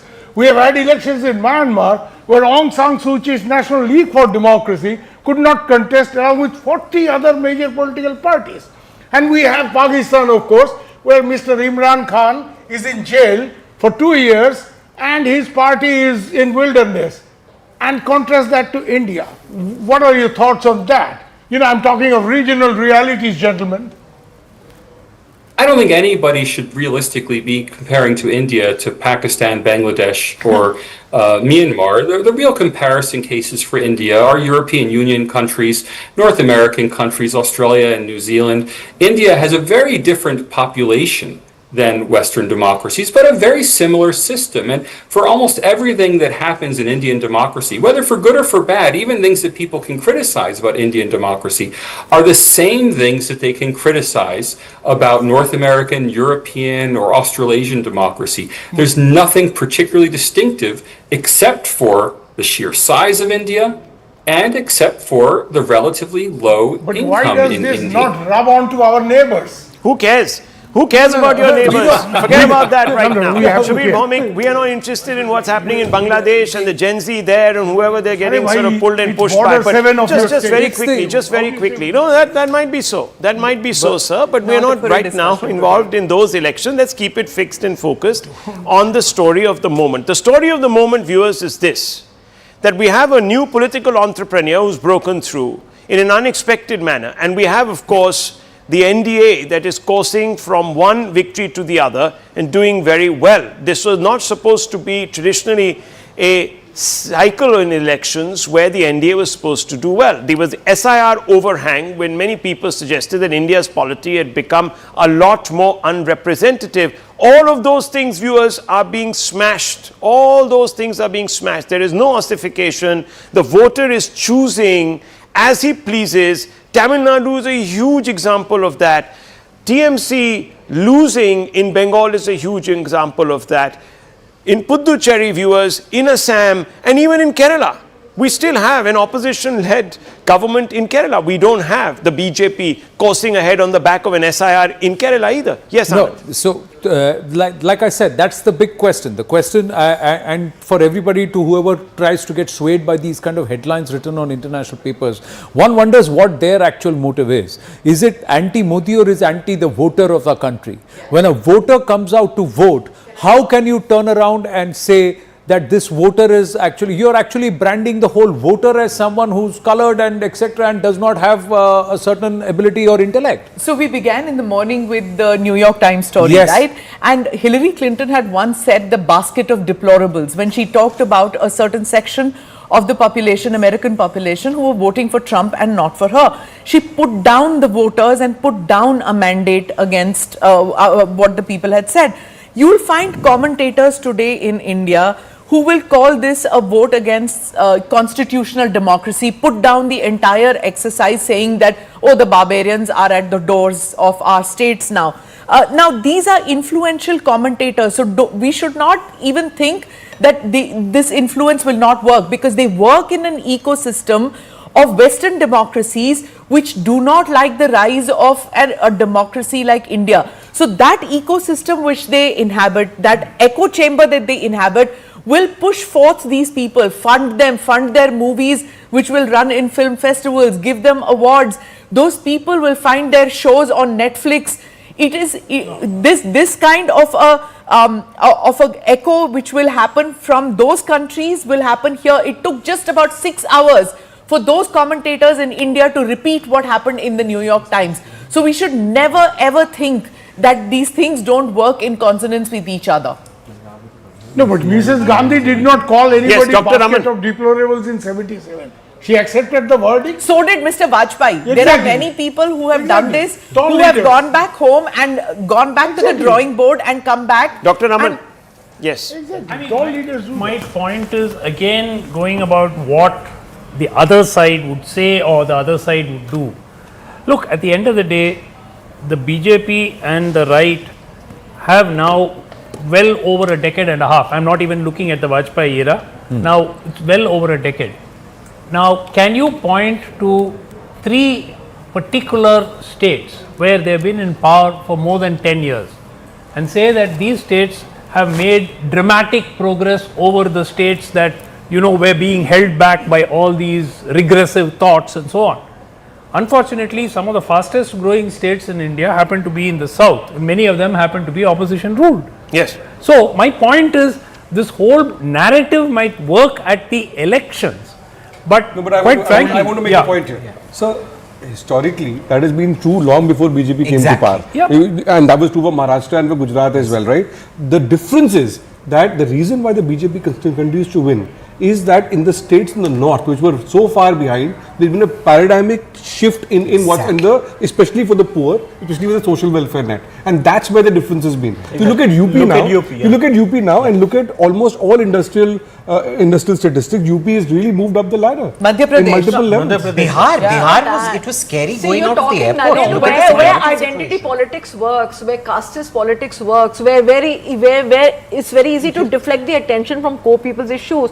And you know, like Karl Marx said, religion is the opium of the masses. You tell them to engage in religion. You tell them to engage in communalism and divide society on religion and caste ground. Obviously, these guys are jobless, and you feed them a dream of religion. They will be absolutely fed on opium, and they believe this is the gospel. No, has Vijay? No, 1 minute. Has Vijay fed them an opium of religion, ma'am, in Tamil Nadu? No, so if Vijay wins, it's not a problem. No, if Vijay wins, if the Aam Aadmi Party wins, it's not a problem.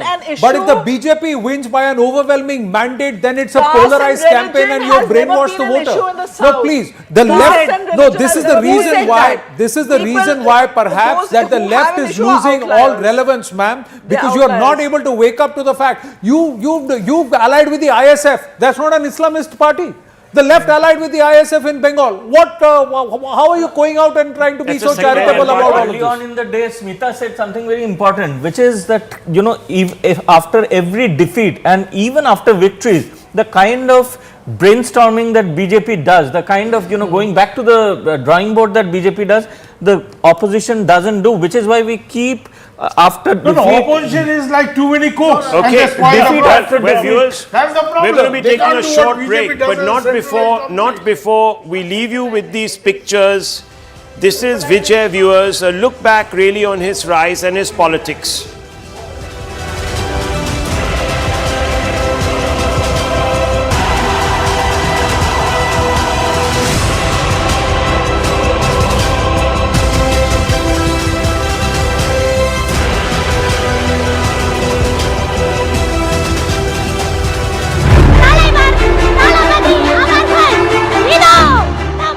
Tamil Nadu has a new political blockbuster.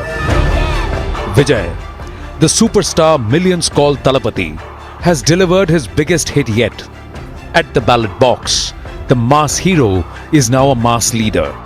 அரசியல் ஒன்றும் cine field இல்லையே, battle field ஆச்சு, கொஞ்சம் சீரியஸாக தானே இருக்கும். Not just a stunning electoral debut, he has disrupted Tamil Nadu's deeply entrenched political structure that has long prided itself on Dravidian identity. என்னோட உயிர் வணக்கங்கள். என்னோட உயிர் வணக்கங்கள். Vijay's debut victory signals the end of the Dravidian duopoly. The script was years in the making.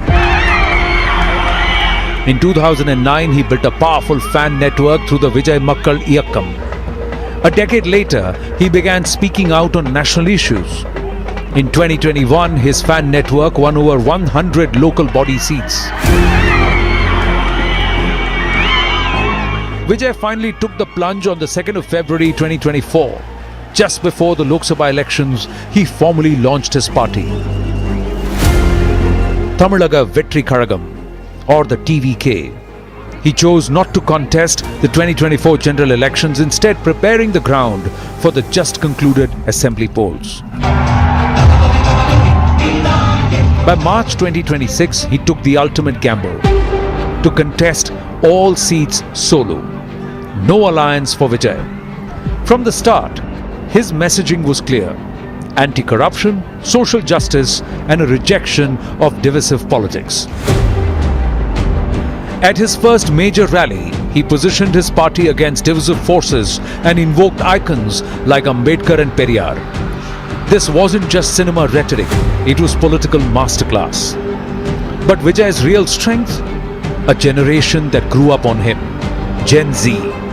For them, he isn't just an actor, he's an aspiration, rebellion, and identity.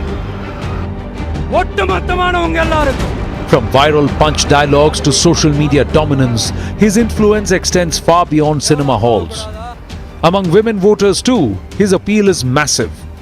In a state where emotion often runs high and shapes political loyalty, Vijay's carefully built image, that of a reformer, has resonated deeply.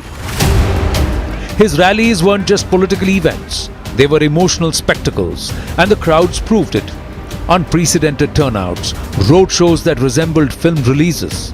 The tragic Karur stampede, where dozens lost their lives, underscored the sheer scale of his star power.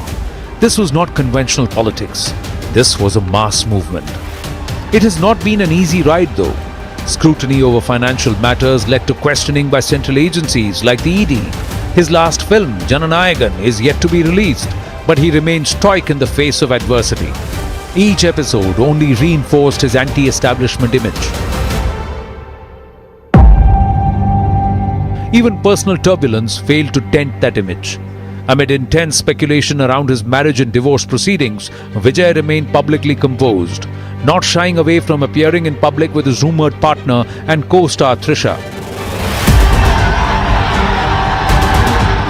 Not one to bend, Vijay continued his political outreach and appearances. He reassured his followers that this too shall pass, and his fans reposed their trust in him. In Tamil Nadu, where MGR, Karunanidhi and Jayalalitha once ruled, cinema has always shaped politics of the state. But Vijay represents something new. A digital age mass leader, powered by fandom, social media and youth mobilization.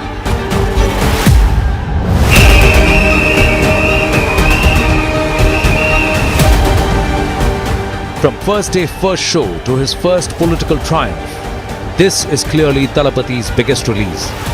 One the nation is watching in awe. From the box office to the ballot box, he came, he saw, and he conquered. As the sun sets on Dravidian politics, Vijay rises in Tamil Nadu.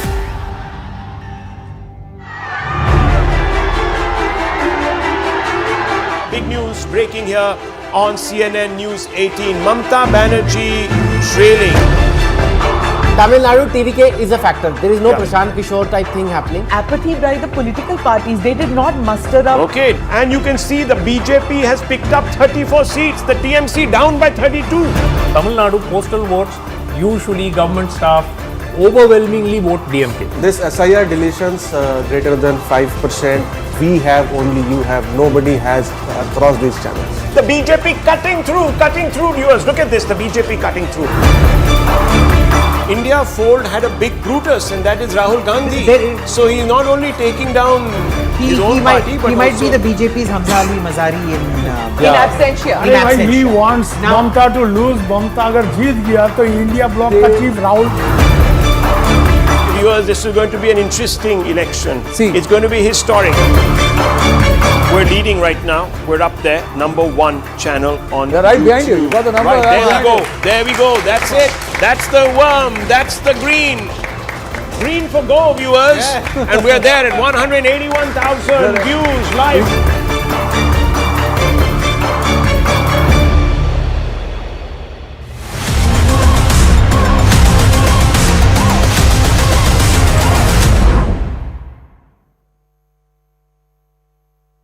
In Tamil Nadu, which means that there is an assertion of political will by the younger electorate. Women and youth have clearly determined the course of these elections, and that is the constituency which has moved away decisively from the Congress party for the moment. Kerala is a stand-alone example. Kerala, for the past several decades, has fought its election on the basis of the strength of the ideology propounded by each party and the organizational structure. Prudent distribution of tickets by the Congress in Kerala, grassroots work done by its local leaders, and a significantly stronger organizational structure explains that result. But overall, this is a vote for change. Overall, this is a vote for recognizing that the political consciousness of the nation has undergone massive shift. Sir, good points there, but I have to also ask you that this is also the BJP now establishing itself also as a pro-incumbency party. So there is that too, and of course there is the reaffirmation of the double engine. You might have seen that in Assam, but also that was one of the leitmotifs of the Prime Minister's campaign in Bengal. That look, Bengal has slipped down the growth numbers, and we've seen those, and the BJP is the party to take you into the next century, into redefining Bengal itself. But on the other hand, you have Praveen Chakravarti talking about a vote against the establishment parties. That seems to not reconcile in at least two geographies. And Puducherry, don't forget that there also the NDA has done very well. You are right, Rahul. You are right in the sense that BJP has been largely able to duck the anti-incumbency factor in its favor, which means that is what I keep telling my friends in the Congress and elsewhere. Please recognize the truth for what it is. Obviously, somebody has done remarkable work somewhere. And you can call it part polarization, but certainly part development. Assam is a case in point. Now, the kind of mandate that the BJP is receiving, the kind of vote share that the BJP is gaining, could be on the basis of polarization. I'm not disputing that. But there's also an element of some delivery on the ground, and you must recognize that. But let me tell you that I've always said this. Congress had 6 decades for itself. That was the time of the Congress. This is, for some time now, going to be the BJP's moment in the politics of this country. And the mood of the people reflects that, the mood of this moment. Nalin, I have a question for you.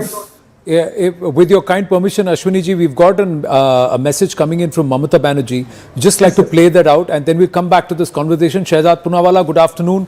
Nalin, just hold on to your question. Let's listen to what Mamata Bandyopadhyay had to say. সবাইকে নমস্কার জানিয়ে বলছি, please দয়া করে কেউ counting এজেন্টরা এবং প্রার্থী ক্যান্ডিডেটরা তারা ভোটিং এলাকা ছেড়ে আসবেন না। স্ট্রং রুমে যেখানে কাউন্টিং হচ্ছে, মানে সেন্টারে, সেখান ছেড়ে কেউ আসবেন না।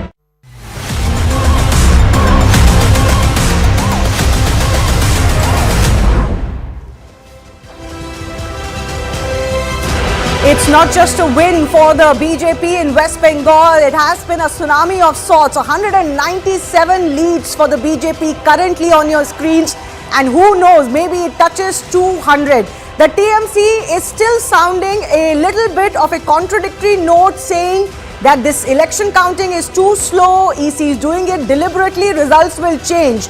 But now at 2 p.m. this afternoon on May 4 verdict day, it doesn't look like that. The lotus is blooming well and truly in Bengal, as one of the Bengal leaders of the BJP said before verdict day that there were some rains for a couple of nights. So there was what it calls kichad in West Bengal, and they said maybe it's a hint that the Kamal is blooming in West Bengal. I'm Shivani Gupta. Thanks a lot for staying with us here on CNN News 18. My colleague Nabila is also joining us.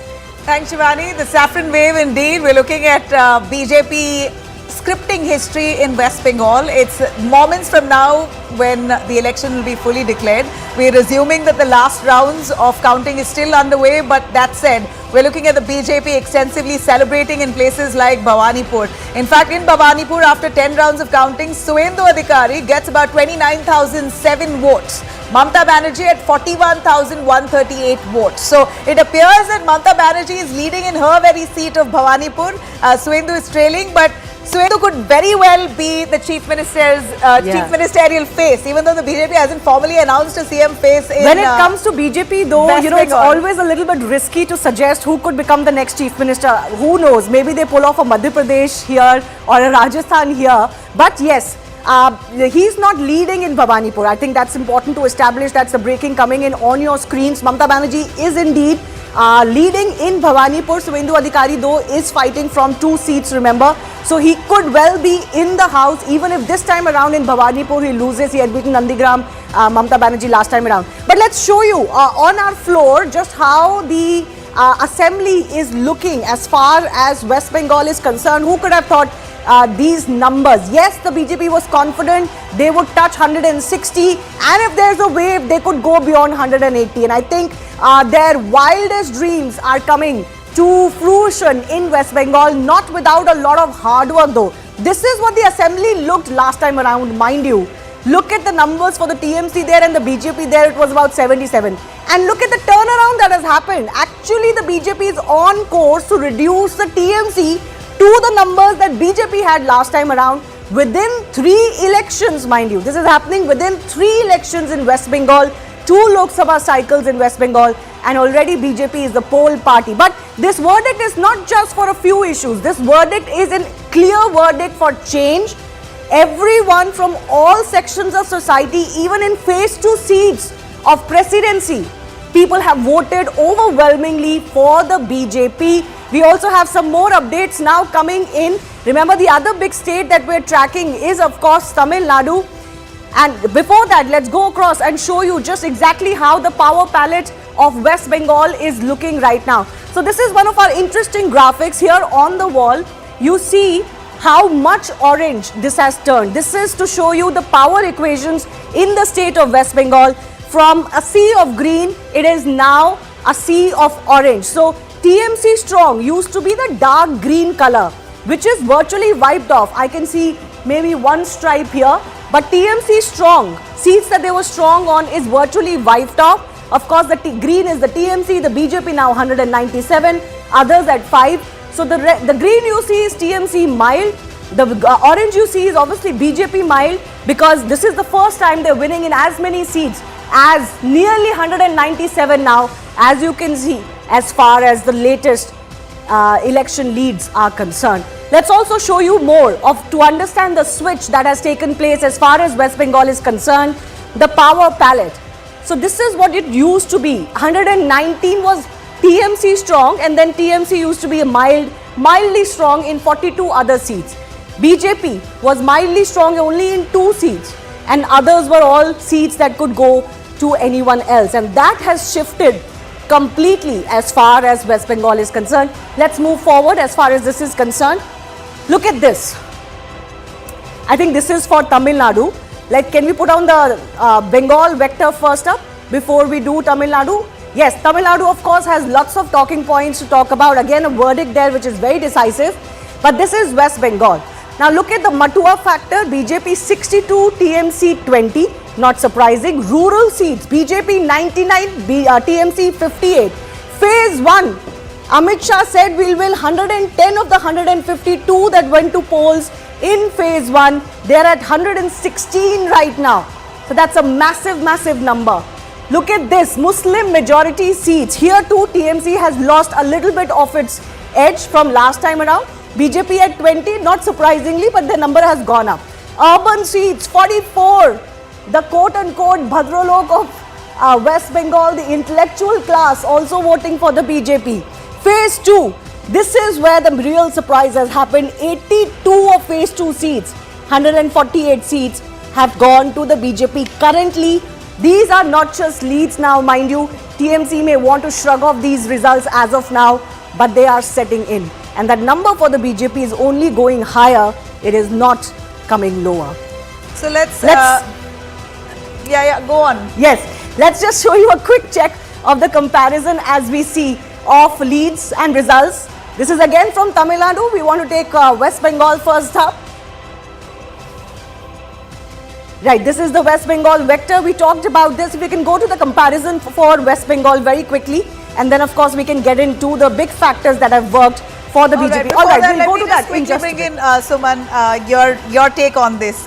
In fact, for West Bengal, let me actually start with Amitabh Tiwari. Amitabh, you've largely got your exit polls right when it comes to West Bengal. It seems like Mamata Banerjee is not going to be forming the government yet again for the 4th term. A big loss for the TMC, and from the looks of it and the way BJP has swept, it's going to be very hard for the TMC to crawl back any time in the next decade or so.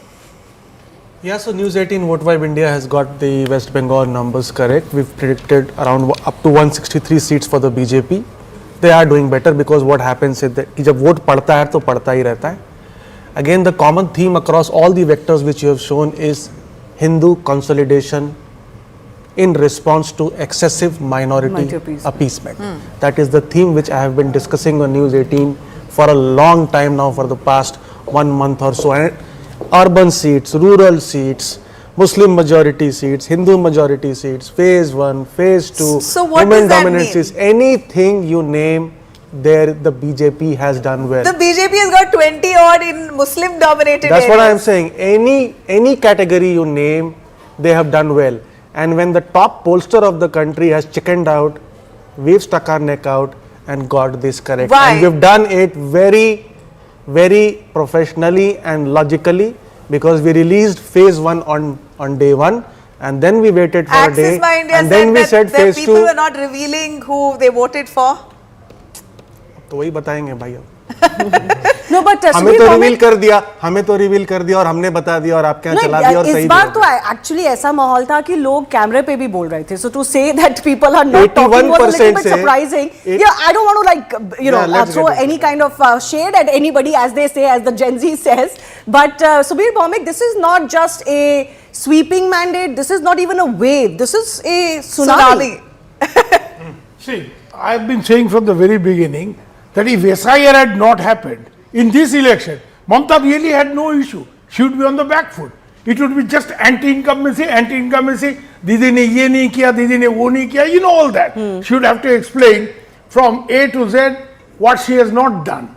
And that is how she would face the electorate. SIR gave her something on a platter to make it a Bengal versus Delhi. You know, the usual thing. It didn't work. You know why? There are two factors here. For a very long time, whenever people have said, you know, in Bengal, BJP has gone and said, Hindu khatre mein hai, people have said, Modi khatre mein hai. You know, ye sab bakwas hai. Developments in neighboring Bangladesh, where a liberal secular government was toppled by force, and where Islamic fundamentalism is on the rise, where on the borders of West Bengal has been painted green by the Jamaat-e-Islami. Okay? They got 51 seats out of 64 on the border. Suddenly this Hindu khatre mein thing begin to get resonance.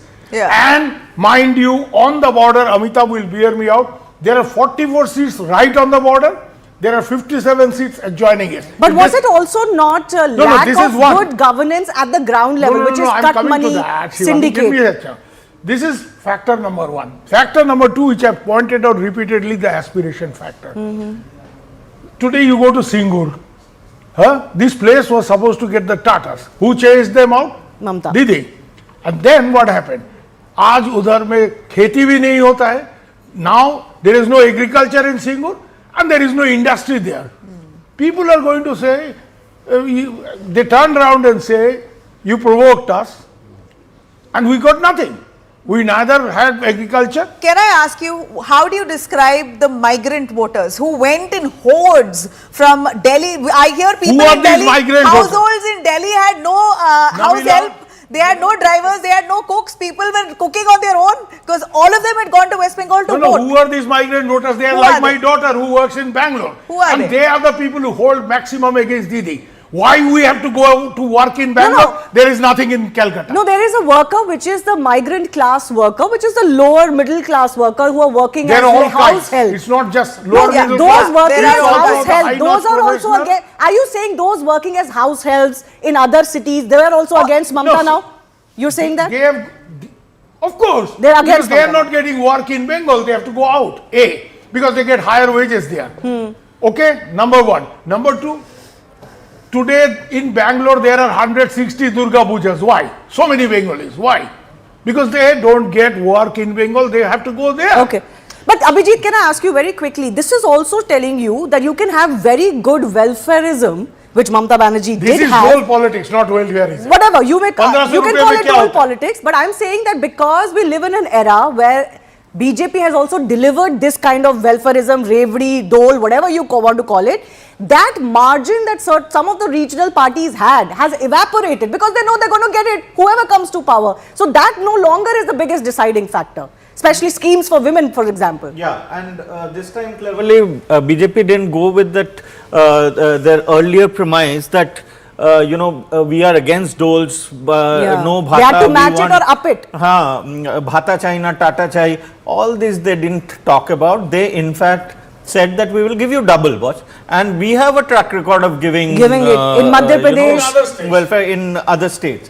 But I still don't think that was one, a huge decider. I still maintain, after having come back, spending a fair bit of time, there, is that the women's vote has deserted Mamata because of the chain of incidents and her governments and her personal response to each one. Yes. See, this has been happening from the Park Street rape to Kamduni rape, where the girl, the school girl was gang raped and then cut through the middle till her head, thrown into the well and set on fire.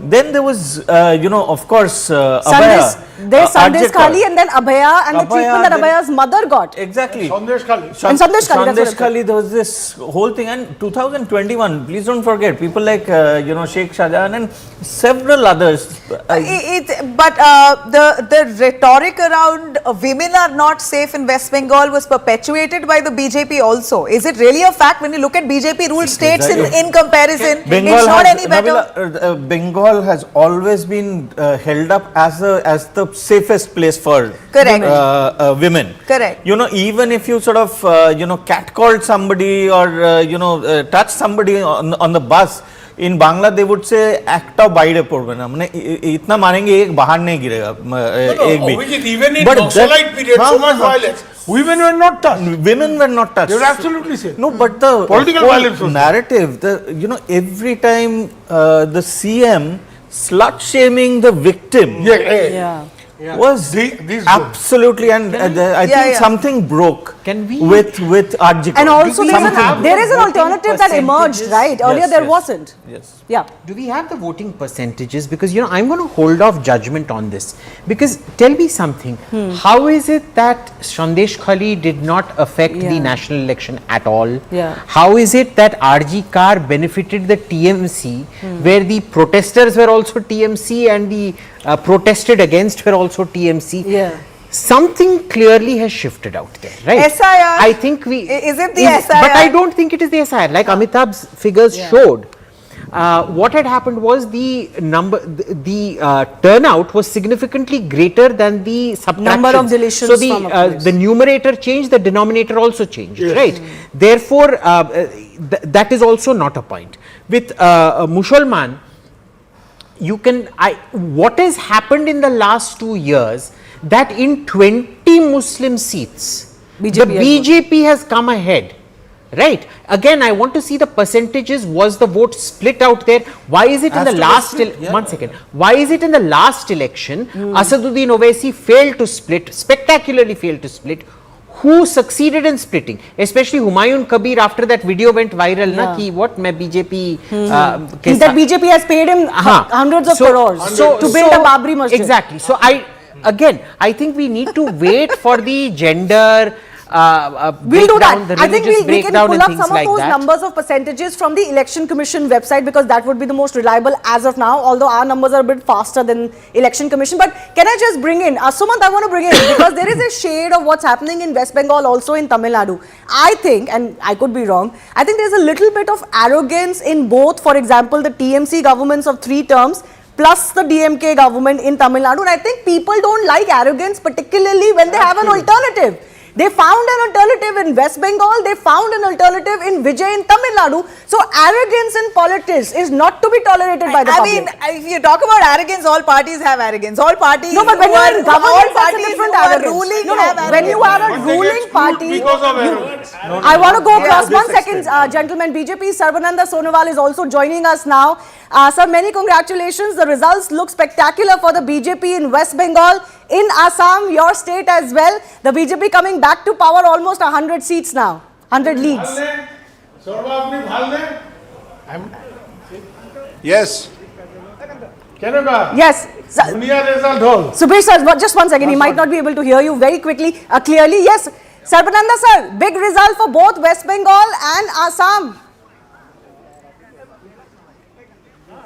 Yeah, yes, like this is a historic mandate we could able to get from the people of Assam and West Bengal. We are sincerely thankful to the people of both states, Assam and West Bengal, and they have reposed their faith in our leadership, Honorable Prime Minister Narendra Modi's leadership. And in the last 11 years, whatever, like transformation, Honorable Prime Minister have brought to the country, and which has given lot of changes in the lifestyle of our common people in the country. And out of this particular transformative initiative, Honorable Prime Minister has given social justice to all sections of society and also economic upliftment to the poorest of poor. So this is how the people of the country got benefited out of the BJP-led NDA government of India under the leadership of Honorable Prime Minister. Assam had turned saffron a couple of terms ago. Sarbananda ji, Assam had turned saffron, entire Northeast had turned saffron a couple of assemblies ago. What is the main reason you think Bengal has given this verdict now? It cannot just be the schemes or the welfares or the doles as some call it. This is because Hindus consolidated for you in Assam. Have Hindus consolidated for BJP in Bengal also now? Do you see the same? Look, one point is very clear in Bengal, that under the TMC regime, the people of Bengal, most potential state of the country, the people of Bengal had been forced to stay down. They have been forced to stay in the darkness because of the corrupt practices, because of the nepotism, because of the dictatorial rules of TMC. But now people have realized that they need BJP. If BJP is there, development is there, peace is there, and respectability is there. And which is Honorable Prime Minister in the last 11 years could able to give to the people of the country. This is one of the exemplary, success story of Bharatiya Janata Party, and that is why they have given full mandate to BJP. They firmly believe that under the leadership of Honorable Prime Minister, West Bengal is going to become one of the leading economy of the country. That's all. Right. And next, in Assam, in the last 5 years, whatever the development activities have been performed effectively within a time frame with quality under the leadership of Honorable Prime Minister Narendra Modi.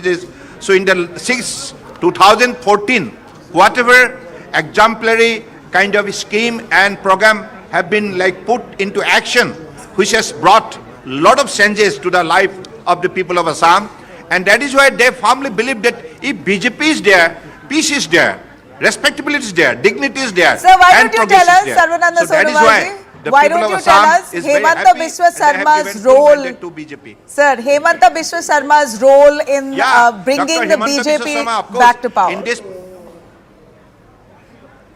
In this particular election, we have work all under Dr. Hemanta Biswa Sarma's leadership in the state of Assam, and under the dynamic leadership of Honorable Prime Ministers, whatever double engine government have done as a exemplary success story in the state of Assam, and which has ultimately convinced the people of Assam that if BJP is there, then the people of Assam's, their identity, their culture, their kind of religion, and their kind of language, everything, land, everything will be well protected, and they could live a life of dignity and respectability. Okay, so under Hemanta Biswa Sarma, but I have one very important question, sir. Will you implement UCC, CAA, NRC in West Bengal? And how will you implement it? That's your first agenda, like you've done in Assam. Whatever commitment we have given in our manifesto in the West Bengal and Assam, everything will be implemented in the spirit of. Is that going to happen at record speed? Effort. Will it happen at record speed? Of course, in Assam, this particular election is giving us that particular numbers of seats. All right. Sarvananda Sonowal, the Prime Minister's dream of Anga Banga Kalinga all coming true. Okay, I do thank you for joining us. But I think he's made an interesting point. Abhijit, you can come in on him. He said this is about peace as well. Now, Assam, we know, very polarized state. It's not like it's devoid of its Hindu-Muslim issues, but there is peace in the state. And I think he's sending that message that maybe in Bengal, also people understood our very existence, land and peace could be in danger if not. So, the thing is... It depends on who. Peace depends on which side you're on. There is... The local Assamese Muslim does not like the Bengali Muslim. We have some breaking news. Yes, just speaking of Assam. Congress's Gogoi has lost to Hitendra Goswami of the BJP. Well, that's big news. Gaurav Gogoi has lost his seat altogether. By 23,000 votes. 23,000 votes. Look, I'm not surprised. Gaurav Gogoi is a very nice guy, but I don't think he's cut out to for state politics. He's not ruthless. Alliance with AUDF, and he has paid for it. He's paid for it. Do you believe that the Congress has paid for Pawan Khera's statement? Can I just quickly circle back a second? I think the point now of having a BJP government in West Bengal and Assam simultaneously means they're looking at some kind of arrangement where, Bengali Muslims can be Bengali Muslims and Assamese Muslims will be Assamese Muslims. I think that is what he's hinting at. Of course, these are very open-ended statements. It is impossible to get into the micro detail of what they do, how they sort it out. But there a bunch of the Congress leaders within Assam were very disgruntled because, Gaurav Gogoi was given the top post. There were several local leaders who could have been more capable. With Gaurav, he has been given the post only because of his proximity to Rahul Gandhi. Yes. And this has been a very systematic problem. Yeah. And understand, Gaurav is not his father. Torun Gogoi had a connect with the people. Gaurav does not have that connect with the people, right? He was also very Delhi based and very Delhi based into the campaign or before Delhi, the elections. He started YFFP, Young People's Forum on Foreign Policy. And the point of it is he's a very internationally centric person, not a local focused person. For state politics. He is not for state politics. No, you could be, but you have to cut your teeth with with the effort you put in. Peace in Assam, there is another angle. Because I cover Assam more than West Bengal. And I speak Assamese as good as any Okhomia. Alpha. Assam was very disturbed, not for political reason, but because of the separatist insurgency. There was Bodo insurgency, there was Karvi insurgency, there was Dimasa insurgency, and there was the insurgency of the mainstream Assamese, indigenous Assamese, which is Alpha. Everything has been controlled. Today, do you hear of Paresh Barua anymore? You don't. Alpha used to actually play a very important role in who wins the Assam election because they will start their reign of so terror. I just want to circle back with Sumant on this. There is this element of peace, there's an element of nationalism. In these border states, there's an element of border security. But again, like I said, also that you cannot be so, comfortable as any party in power that, there is, nobody can displace us, nobody can seat us out. And I think that's rang a little bit true for both TMC and DMK. Yeah, I would say DMK DMK is definitely one yes. term. I think that they were. I thought they got carried away by their own propaganda. Exactly. I mean, there was so they much thought they going were on. undefeatable. The media had said it is all over. Can I ask you, sir, one question? If there was no TVK in the equation, if there was no third front in the equation here, do you believe that DMK would have then come back? No, because I believe that this is significantly an anti-incumbency vote. Exactly. An anti-incumbency vote. Maybe they would certainly have been more competitive instead of being at 60 and 50 odd. Yeah. But clearly this was a vote for change. Now the question was law is, and order one of those things that made people vote against the DMK? What? As it would be in law and order. Law and order was a significant factor. You see, one of the things was over the last 1.5-2 years, it's not that there have been no murders or no sexual assaults in Tamil Nadu before. Every government faces them. Yeah. The manner in which the government responded, none of the police officers, senior police officials were shuffled. Nobody was held accountable. There were 2 lockup deaths during the previous AIDMK period, which made national attention. 27 lockup deaths happened. I so think, Salem, a little bit of arrogance crept in DMK, thinking that AIADMK is not strong enough. You kept harping about the fact that they don't have a leader, that EPS doesn't have the same stature anymore. But look what's happened. When the public got an alternative, they booted you out. See, I think it's a very interesting question and there's no simple answer because it's very difficult to pinpoint exactly what causes a party to lose an election and to win an election. You may correlate or pinpoint a cause, but that doesn't necessarily mean it's a causation. But firstly and foremost, what we have to accept is the Gen Z movement. Young people wanting to have a say in politics, that is the first thing I would like to say. And second, it is the anti-establishment vote. And Tamil Nadu politics or politics across India has been running on certain standard operating procedures. Okay, a candidate should have money, a candidate should be from certain caste, so a candidate should have certain grassroots, should have certain place. None of this has mattered in this election. But you have one of the strongest youth wings in Tamil Nadu. Why couldn't you connect to Gen Z? See, five-term MLA, current minister, strongest, who's never lost when the party has lost in 2001. Your chief minister, MK Stalin, is trailing. No, that's what I'm saying. I'm making important point. One minister in Alandur, right, who has never lost even in 2001, even in 2016, is losing against a 26-year-old TVK candidate, and I'm sure 90% of the people who voted for him do not know who he is. But why couldn't you connect to the youth? Udinati Stalin is the youth president. Part of the establishment. See, no, 1 second, sir. He leads the youth wing of the DMK, right? If people had wanted to punish the DMK and then choose a existing player, the establishment, they would have gone for ADMK. BJP. That's how it has been in Tamil Nadu forever.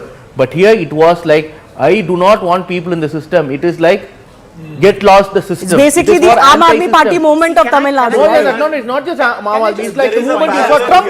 Voting for Trump in the US, however crazy Trump is, it is to say, you say anti-establishment. Okay, yes. There is a parallel here, I feel, between Tamil Nadu and Bengal. The crown prince, Abhishek Banerjee and Udayanidhi Stalin. Exactly. Both were seen as like really corrupt, arrogant, completely without any checks and balances. They could do, and tremendously. I mean, they could do anything that they wanted. So that also, I think, DMK was in power just for a term. So I don't know if I have to challenge this notion. Abhijit, before we go into a quick break, I want to challenge this notion of anti-incumbency. You're anti-incumbency when the other guy actually has some agenda, some policy. Can anyone here tell me what Vijay's social policies are? what his economic policies what are, his governance what his. experience is. But I think what clicked with Vijay this is is typical. his promise, This is is his whistle promise to punju voting. eradicate alcoholism, is his promise to eradicate drug abuse, is his promise. Absolutely they do.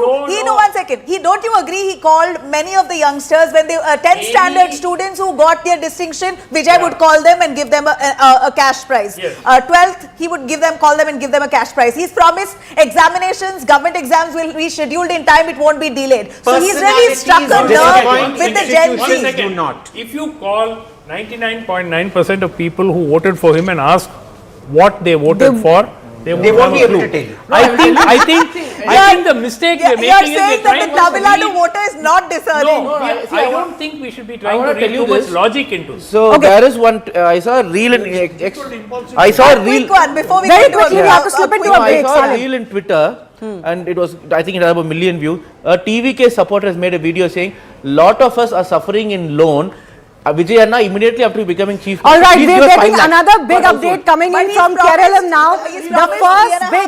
The first win for the BJP as far as Kerala is concerned, gentlemen, please. The first win for the BJP confirmed in Kerala from Chattanur. This is the first registered win for the BJP now coming in from Kerala. Of course, they may be leading in 1 or 2 other, but their big hope was they could maybe break into 5. The first win is now being registered by BB Gopakapar from Kerala. This is I think in one of the northern sectors as well, Chattanur. But they are maybe in contention in a couple of others. Not quite the target that BJP had sought for itself, 5+ this time around. But at least they've been able to open their account for only the second time in Kerala Assembly. They had won a sole seat from Naimam in 2016 and now in 2026 they have won 1. We'll get you more updates in just a bit. Time for a very short break. Stay with us.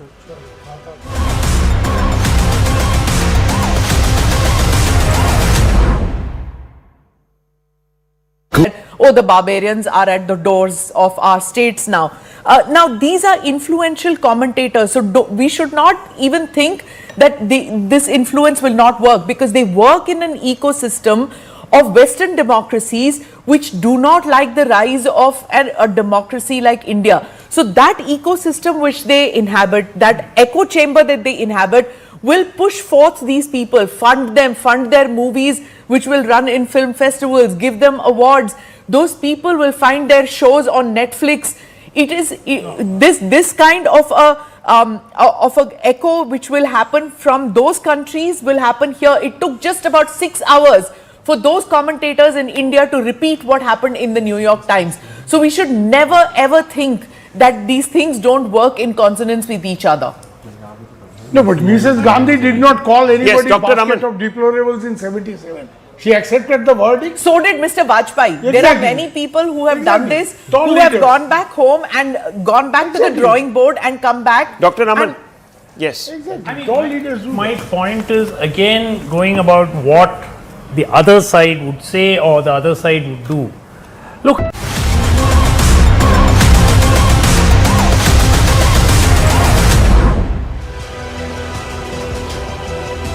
And welcome back. What a major verdict it's been in Tamil Nadu, ladies and gentlemen. Who would have thought?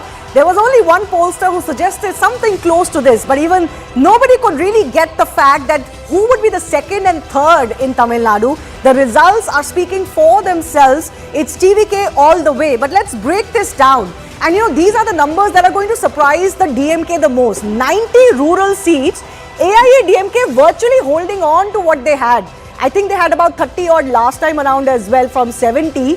DMK down to 25 and TVK has gained 31 in rural seats. So not an urban phenomenon alone, ladies and gentlemen. 1 year over 30%, ADMK obviously strong here with 31. But here too 23 seats that have been won by the TVK. So in virtually every constituency, in virtually for every constituent, the TVK has broken through. And this isn't just Gen Z-fication of the elections, mind you. I think it would be an oversimplification of Tamil Nadu result to say just the Gen Z has voted for him.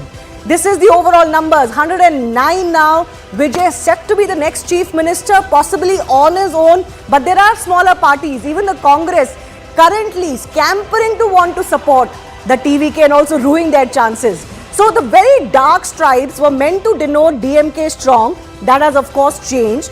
The mild brown that you see is still DMK mildly strong. AIA DMK strong is the maroon, which again is not showing very much, not behind me as well. ADMK mild is showing a lot of the reds. And the green that you see now is all TVK. So they've managed to overpower not just DMK but also ADMK. Mind you, their numbers have also come down from last time around. Wow. So let's take a quick check of the current YouTube numbers of CNN News 18. A big thank you to all of our viewers and our, our participants who've been with us through the morning. This is the current YouTube scenario. We've been leading since 7 a.m. in the morning, and currently we are at 2,41,000 concurrent views. The next in competition, I would name and shame, but is only 56,000. So there's a 3-way, 4-way gap between us and the next one on YouTube. We are leading 4 times the competition on YouTube right now. Thank you so much to all of our guests. All right, let me quickly bring in Assam's BJP President Dilip Saikia joining us live. Mubarak ho, Dilip Saikia ji. How are you feeling? Assam was a given. All exit polls suggested the BJP win, and that's exactly what's turned out. Yes, हमने जो अपेक्षा हमारा था उस अपेक्षा के अनुसार हमारा आज जो जीत हुआ है और इस जीत में हम असम के जनता को इसका जो क्रेडिट है वो क्रेडिट असम के जनता को देना चाहता हूँ, क्योंकि तीसरी बार के लिए असम जैसे प्रदेश में भाजपा का नेतृत्व में एनडीए सरकार बनाना ये बहुत बड़ा चैलेंजेस था और इस चैलेंजेस को असम के जनता ने बहुत ही एक परिपक्वता के साथ मैच्योर्डली उन्होंने बिहेव किया।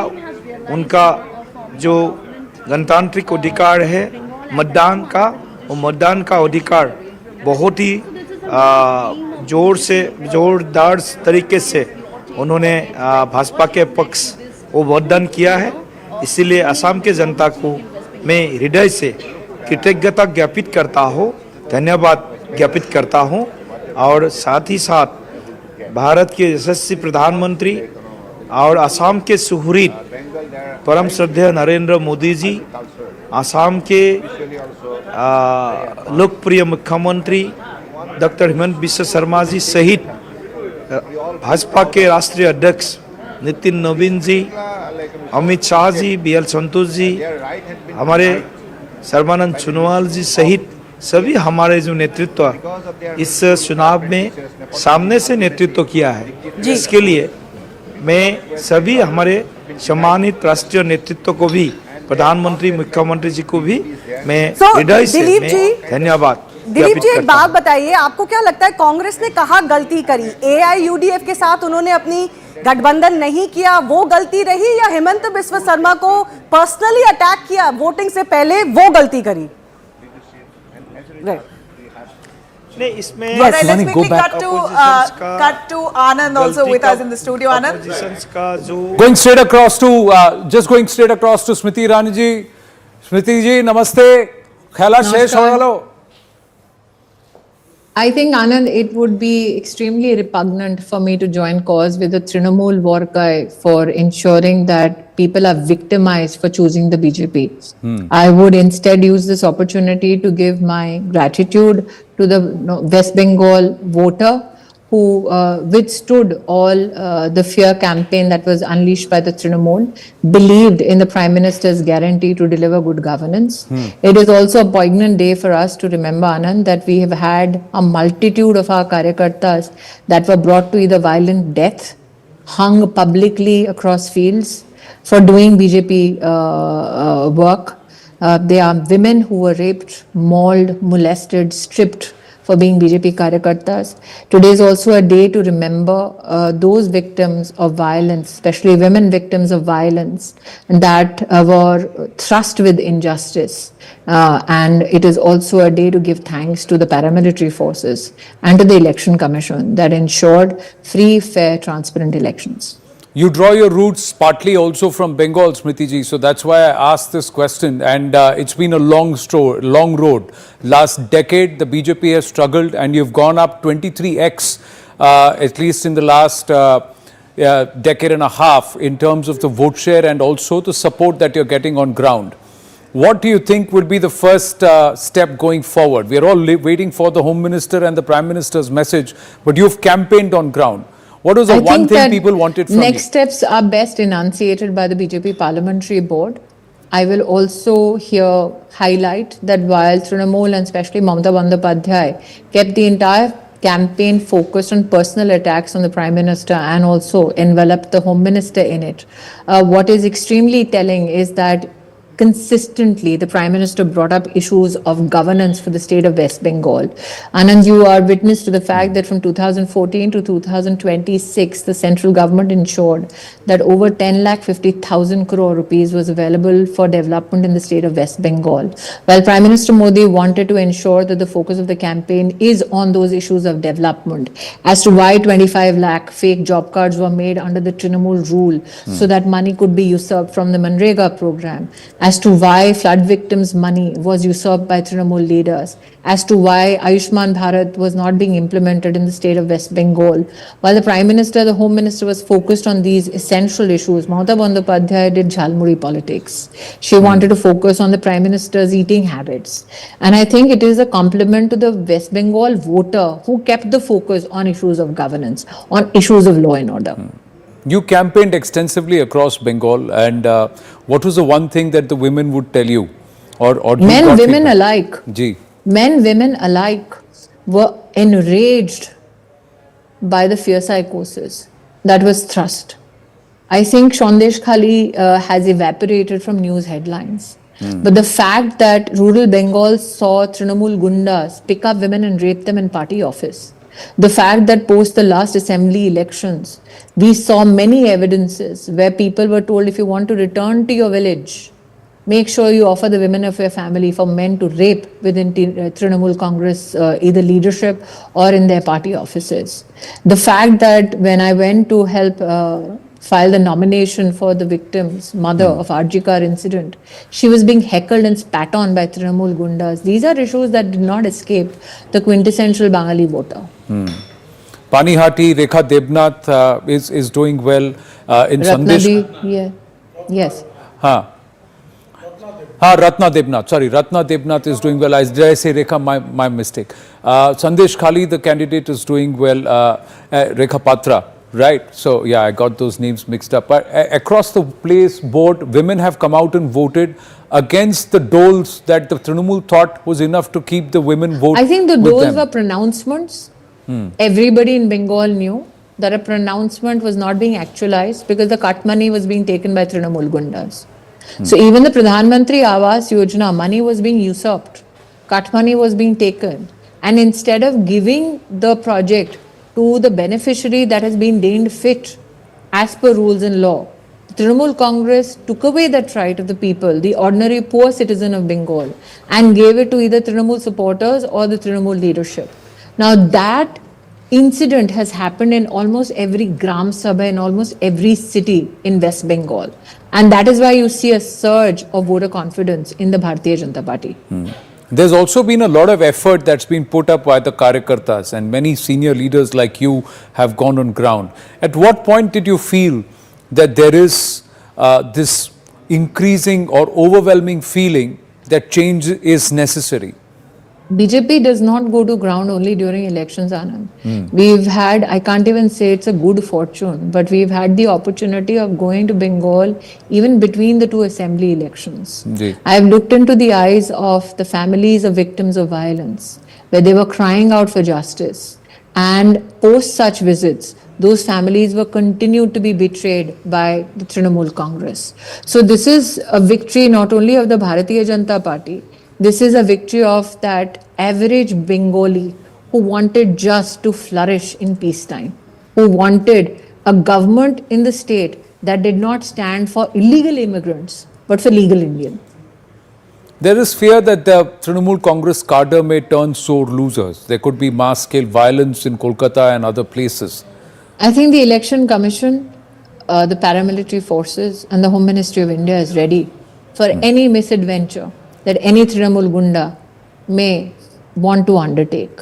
That Gundaism will be met with a very fierce hand of law, is my belief. You believe this entire issue of Sarkar ab tumhari hai lekin system ab bhi hamara hai, this could perhaps continue to thwart Bengal? Not while Modi is the leader of BJP, not while Amit Shah is in action. Smriti ji, I know you have limited time, but Abhijit Majumdar has a request. He just would like to ask you a question, if you were to kindly oblige. Ji. Yeah, congratulations, Smriti ji. Majumdar Babu, apna kyo? Onek Shuvecha. Now, what is the first change that you personally would like to see in Bengal? I think that as a part of an establishment, Abhijit, I would not like to kind of speak over the majesty of my parliamentary board. I think you have seen Modi has given through his governance agenda enough evidence to say all manifesto promises will be kept, and those manifesto promises are aplenty. We will see the magic of DBT without any leakage in the state of West Bengal. That is my belief. BJP has evidence through its state governments that we are extremely focused on not only building infrastructure, but personal favorite is to see Lakpati Didis now come out in hordes out of the state of West Bengal once the BJP state government is established. You are quite popular in Bengal.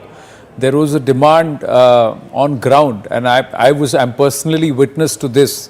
Where your popularity and somebody who can speak Bengal, Amader mein, see? That comes as being a Natni from there.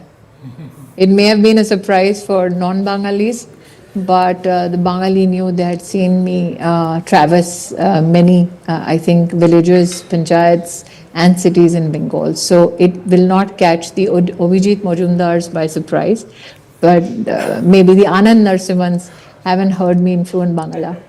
No, not at all. But Shubir Bhaumik was the one who said she's known as Amader May. So there are a lot of platitude, compliments coming Anand, your way. I think I have such a fascinating family tree that my Dadur Bari is in Bengal and my Didur Bari is in Assam. So both from Assam and Bengal, I have paused for... Can you speak Assamese? মই বঙালী কিন্তু ভালকে অসমীয়া ক'ব জানো একটু বলতে পারি অলপ ওটা বাংলা একটুটা বাংলা অলপ ক'ব পারো So I have roots in the Shandal family in Dhubri. So Anand, for me it's a double whammy today. Yes. Where I see both the states, as Amit Shah had said, Anga Banga Kalinga. Yes, Anga Banga Kalinga is what? No, Anga Banga Kalinga in Pragjyotish. Pragjyotish also. Anga Banga Kalinga to edike, Bihar, Bengal and Odisha. But Assam is Pragjyotish. So Pragjyotish. Well, as Natni, I can only say this: it is a day for great jubilation at home.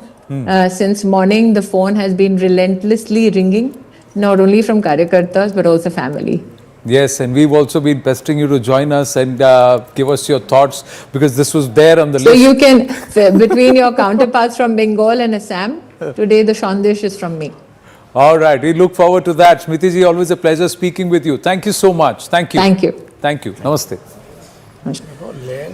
So there you go. BJP really celebrating in every form, way, and every all leaders of the BJP for that matter celebrating in their respective space. Smriti Irani, of course, very proud of what the BJP has achieved in West Bengal. As a woman herself, Mamata Banerjee, to be a lady chief minister for 15 years. Now the same women of West Bengal have refused to support her any longer. And that was more or less what Smriti Irani indicated, that the women of West Bengal have lost faith in the woman who held fort for 15 years. So a quick word from you as we go into a break on what would be your number one reason to why Mamata lost this election. I would say rise in actually the Hindu vote, whether they vote as Hindus, whether they voted as Hindus or not. But I'll tell you something, maybe anecdotal, but even in the most so-called secular, hardcore left households, leftist activists I have grown up with, they have been talking about that this appeasement has, reached a extent which is not acceptable. That is something to, that must have gone. And areas like Kolkata, in areas like Kolkata, TMC is all gone. And Bhadralok is all gone to the BJP. And for क्या किया है? Show me one industrial project. And Assam has got a semiconductor project. What has Bengal got? And Bengal produces so many brilliant engineers. All of them have to go to Bangalore, Pune, or Hyderabad. But either nokri nahi. That's a very big factor. For the women, it's the lack of empathy. I think it may sound intangible, but the lack of empathy for no, crimes take place. The way you react to those crimes, I think that is the biggest issue. If possibly she responded differently, she could have. The result would have been different than this. Lots to unpack as far as all of these results are concerned. Stay with us. We'll just slip into a very short break. Our guests will also be with us. Stay with us.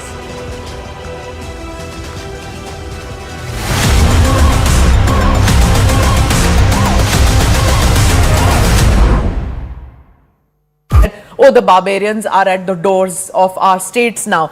Now, these are influential commentators, so we should not even think that this influence will not work, because they work in an ecosystem of Western democracies which do not like the rise of a democracy like India. So that ecosystem which they inhabit, that echo chamber that they inhabit, will push forth these people, fund them, fund their movies which will run in film festivals, give them awards. Those people will find their shows on Netflix. It is this kind of a echo which will happen from those countries will happen here. It took just about 6 hours for those commentators in India to repeat what happened in the New York Times. So we should never ever think that these things don't work in consonance with each other. No, but Mrs. Gandhi did not call anybody basket of deplorables in 77. She accepted the verdict. So did Mr. Vajpayee. Exactly. There are many people who have done this, who have gone back home and gone back to the drawing board and come back. Dr. Raman, yes. My point is again going about what the other side would say or the other side would do. Look, at the end of the day, the BJP and the right have now well over a decade and a half. I'm not even looking at the Vajpayee era. Now, it's well over a decade. Now, can you point to 3 particular states where they have been in power for more than 10 years and say that these states have made dramatic progress over the states that, were being held back by all these regressive thoughts and so on? Unfortunately, some of the fastest growing states in India happen to be in the south, and many of them happen to be opposition ruled. Yes. So, my point is, this whole narrative might work at the elections. But, quite frankly, I want to make a point here. So, historically, that has been true long before BJP came to power. And that was true for Maharashtra and for Gujarat as well, right? The difference is that the reason why the BJP continues to win is that in the states in the north, which were so far behind.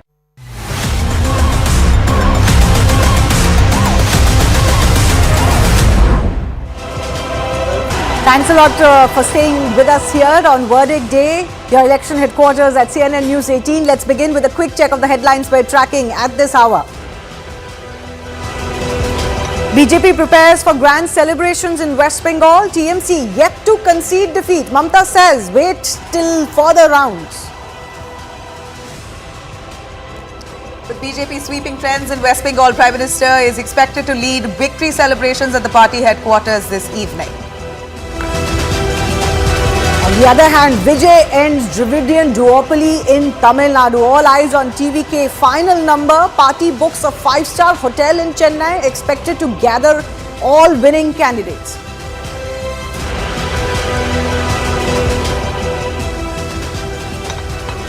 Congress-led UDF dominating Kerala.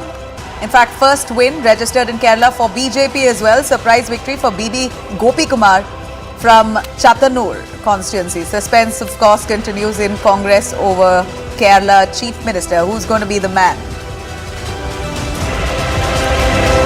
NDA inches towards majority mark in Assam, while State Congress President Gaurav Gogoi loses to his BJP rival Hindendranath Goswami in Jorhat by over 23,000 votes.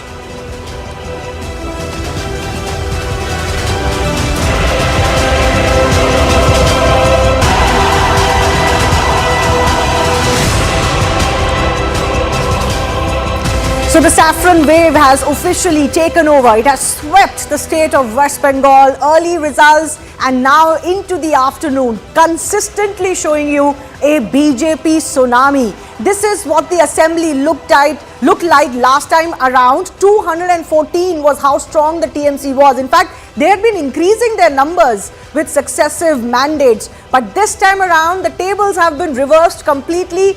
BJP virtually at the 200 mark. TMC reduced to 93. Yes, the final count and the final numbers are not done yet, but I don't think these trends are changing anymore. Why is it that Mamata Banerjee-led TMC is refusing to concede defeat even at 3 p.m.?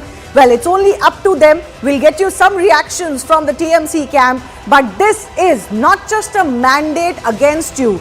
This is a decisive call by the public across cross-sections, across communities, across economic statuses, that this was not working anymore for them, and lots to think, lots to ponder upon for the TMC here. Complete wave for the BJP in West Bengal. I also have with me some of our guests joining us in the studio. Manojit Mandal is with us. Manojit, why is the TMC refusing to concede even at 3 p.m.? What's happening? You see, I mean, quite apparently there are only 4 or 5 rounds of counting. No, it's gone up to 8, 9 in many still seats. there 8, are, 9, I think, 10 more than half. In some of the places there will be 20 plus, counting sessions. So I think the TMC is quite right in saying that. Let's wait for at least the sunset, and then they will take a call. What happened? If the trains are to hold, then it's unbelievable. I mean, nobody expected this. Even Mr. Modi did not expect this kind of result. I tell you this. And this is nothing but SIR. If you look at the counting of votes so far, only 4 lakhs of differences between BJP and TMC. Just 4 lakhs.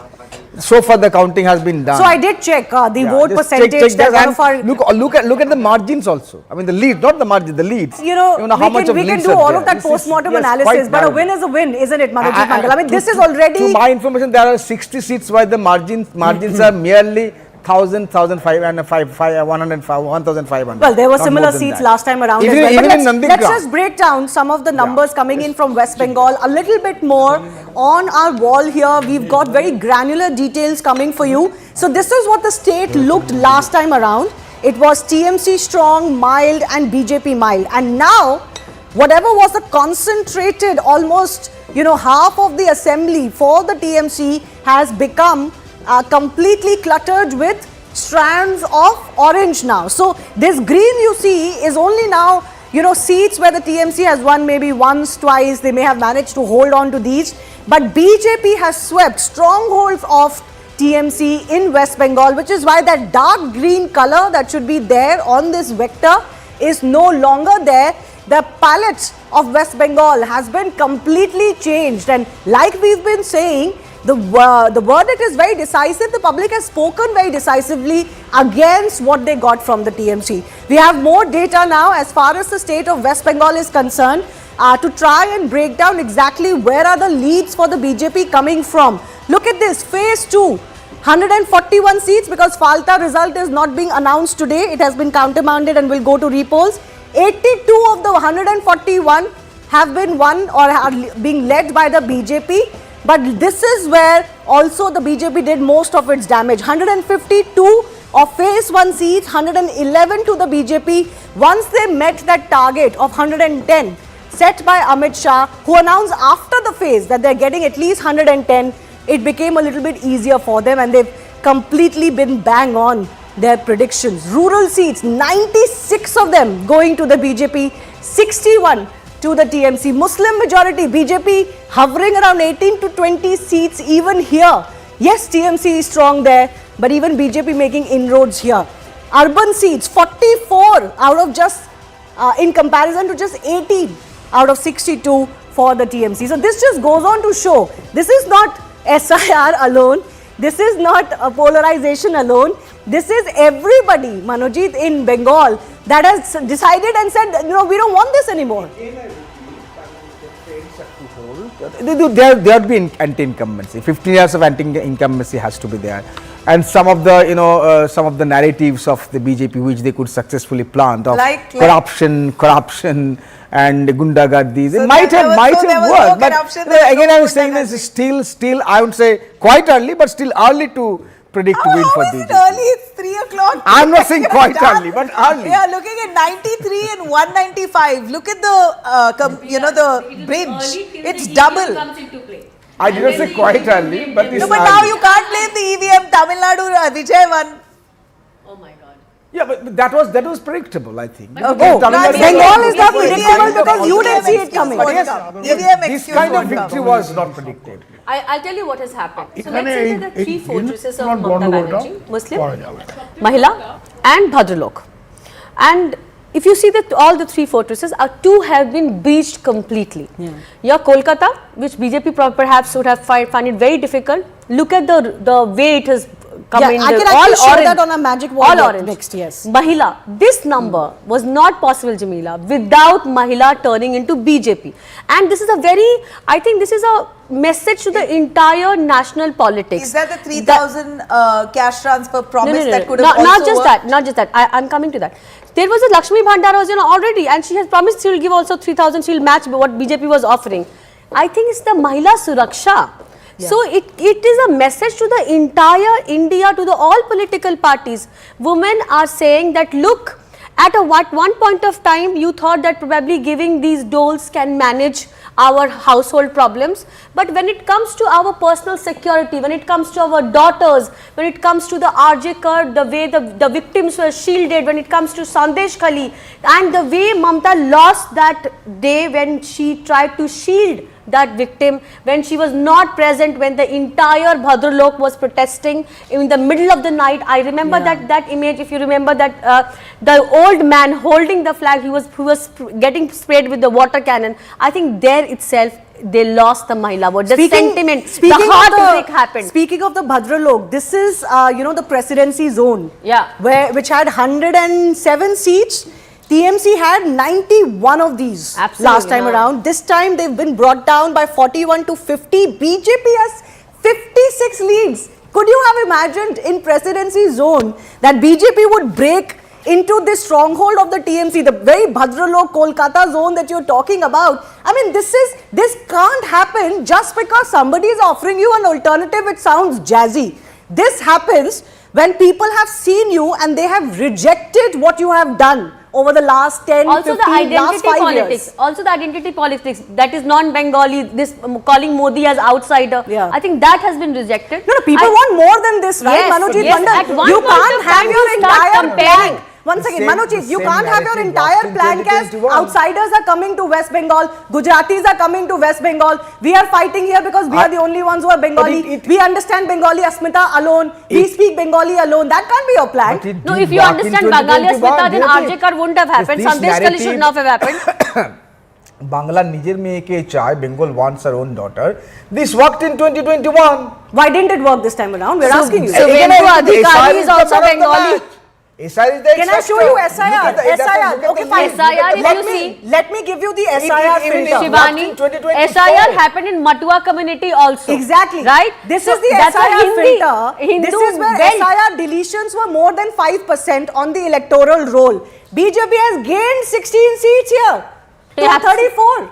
So, TMC so still has counter-polarization happened. Let me show you Muslim dominant seats. I mean, you cannot just do this SIR thing anymore. Muslim dominant seats, TMC is 34, BJP has gained 5 here. In Muslim dominant seats, 38 lakh people who've appealed over the deletions. How does that work? Is there any way that their votes could ever be factored in? Or have they lost this election? Protocol, right? Have they lost this? But 35 lakh, Abhijit, just a second. 38 lakh, it can change the complexion even of a parliamentary election. you are talking about around 70 seats, 50,000 each, I mean, if you talk about the margin. So I think it is a huge, and most of them, it appears, I think are TMC voters. Abhijit? So it was carefully called exercise by the election. Okay, there's this news coming in that BJP is either won or clearly winning Beldanga. Beldanga is where the riots, the communal clashes took place in Mushidabad. So that's a huge thing. I mean, this is where the Waqf protest happened, anti-CA protest happened. And when that protest happened, TMC leaders were sending out video appeals saying, please don't destroy the state. TMC being in power was seen helpless when people were going on a ruckus, attacking people, even killing Hindu families in the name of Waqf protection. I still need clarity if anyone of you can answer. Even the Bengal government called in the police. 38 lakh voters or 35 lakh voters who have not been able to cast their vote this time. Will their votes be factored in or have they lost this election? I'll tell you, I'll be very crude and I speak a little crudely, so please bear with me. Yeah. Maharashtra manipulated, Haryana manipulated, This is not called Bihar, this is called you tried your manipulated election. speaking. We protested and we systematically protested in Bihar. Rahul Gandhi led the protest, SIR, vote cutting and targeting the minorities in the name of Ghuspetiyas. And then you are repeating the model in Bengal. मैं इनके खिलाफ हूँ. I am against the Trinamool Congress. I am the left. We field candidates against them. But then this is not the mandate. This is cheating.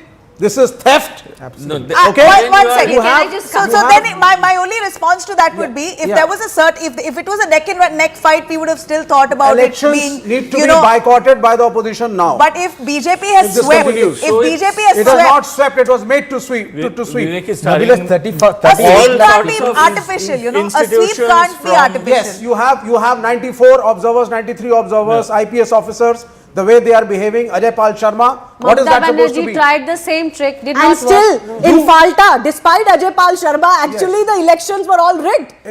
In fact, you should question the fact that what did Ajay Pal Sharma's presence manage? Absolutely not, madam. Falta has been countermanded, sir. Falta, the entire constituency is going for a report. Sorry, madam. He may be wrong. He may be a candidate. This time around, I'm sorry to say, you cannot gaslight people into saying that everything was hunky-dory on ground. We have visuals from on ground in West Bengal with tapes on numbers of other parties and names of other parties. Don't gaslight us. Also, we've got people in Falta coming out, Hindu voters coming out and saying TMC को vote किया फिर भी बोल रहे हैं कि violence होगा आपके खिलाफ. Do you justify TMC leaders? I'm sorry to say, saying that I will rape your if daughter? you believe, I'm sorry to say, if you believe elections in West Bengal were free and fair earlier, but they're not free and fair now, there is a problem with your take. If you believed in election results earlier in West Bengal, can we for the moment tar institutions like election commission, high court? No, of course you can.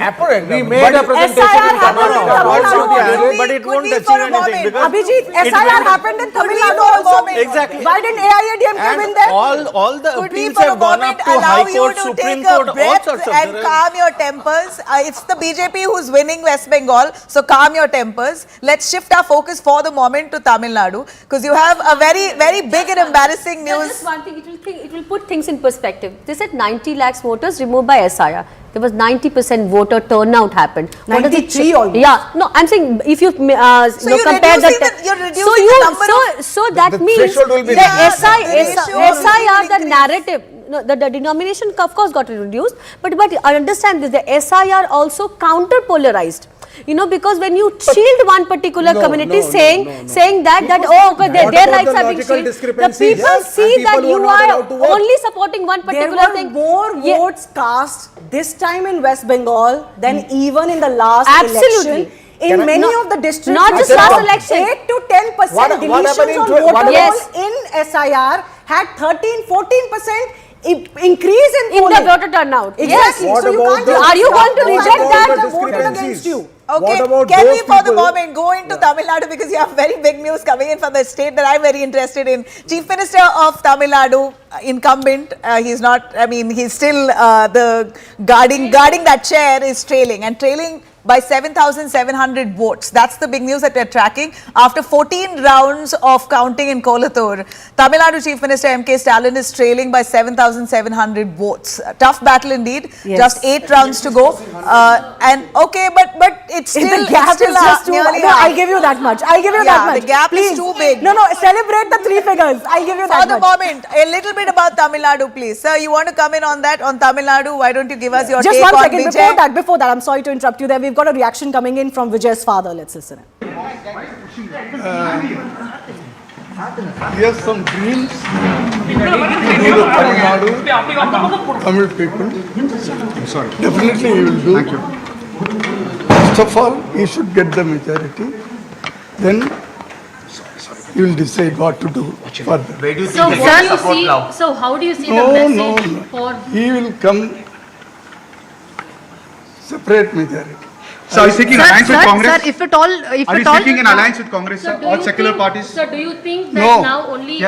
No, I am not deciding anything. Yeah. I am not in the position. No, I am suggestion to Vijay. See, I am his father. Yeah. As a father, I am proud. Yeah. I am happy. My family is happy. That's all. You Sir, if at all he falls short of numbers, sir, what would your suggestion be, sir? He is very busy. I will talk later on. So if he doesn't get the halfway numbers, sir, what is your message, sir? Do you think smaller players like Congress and all would love to join TVK? No, don't ask about all these things to me. I am only his father.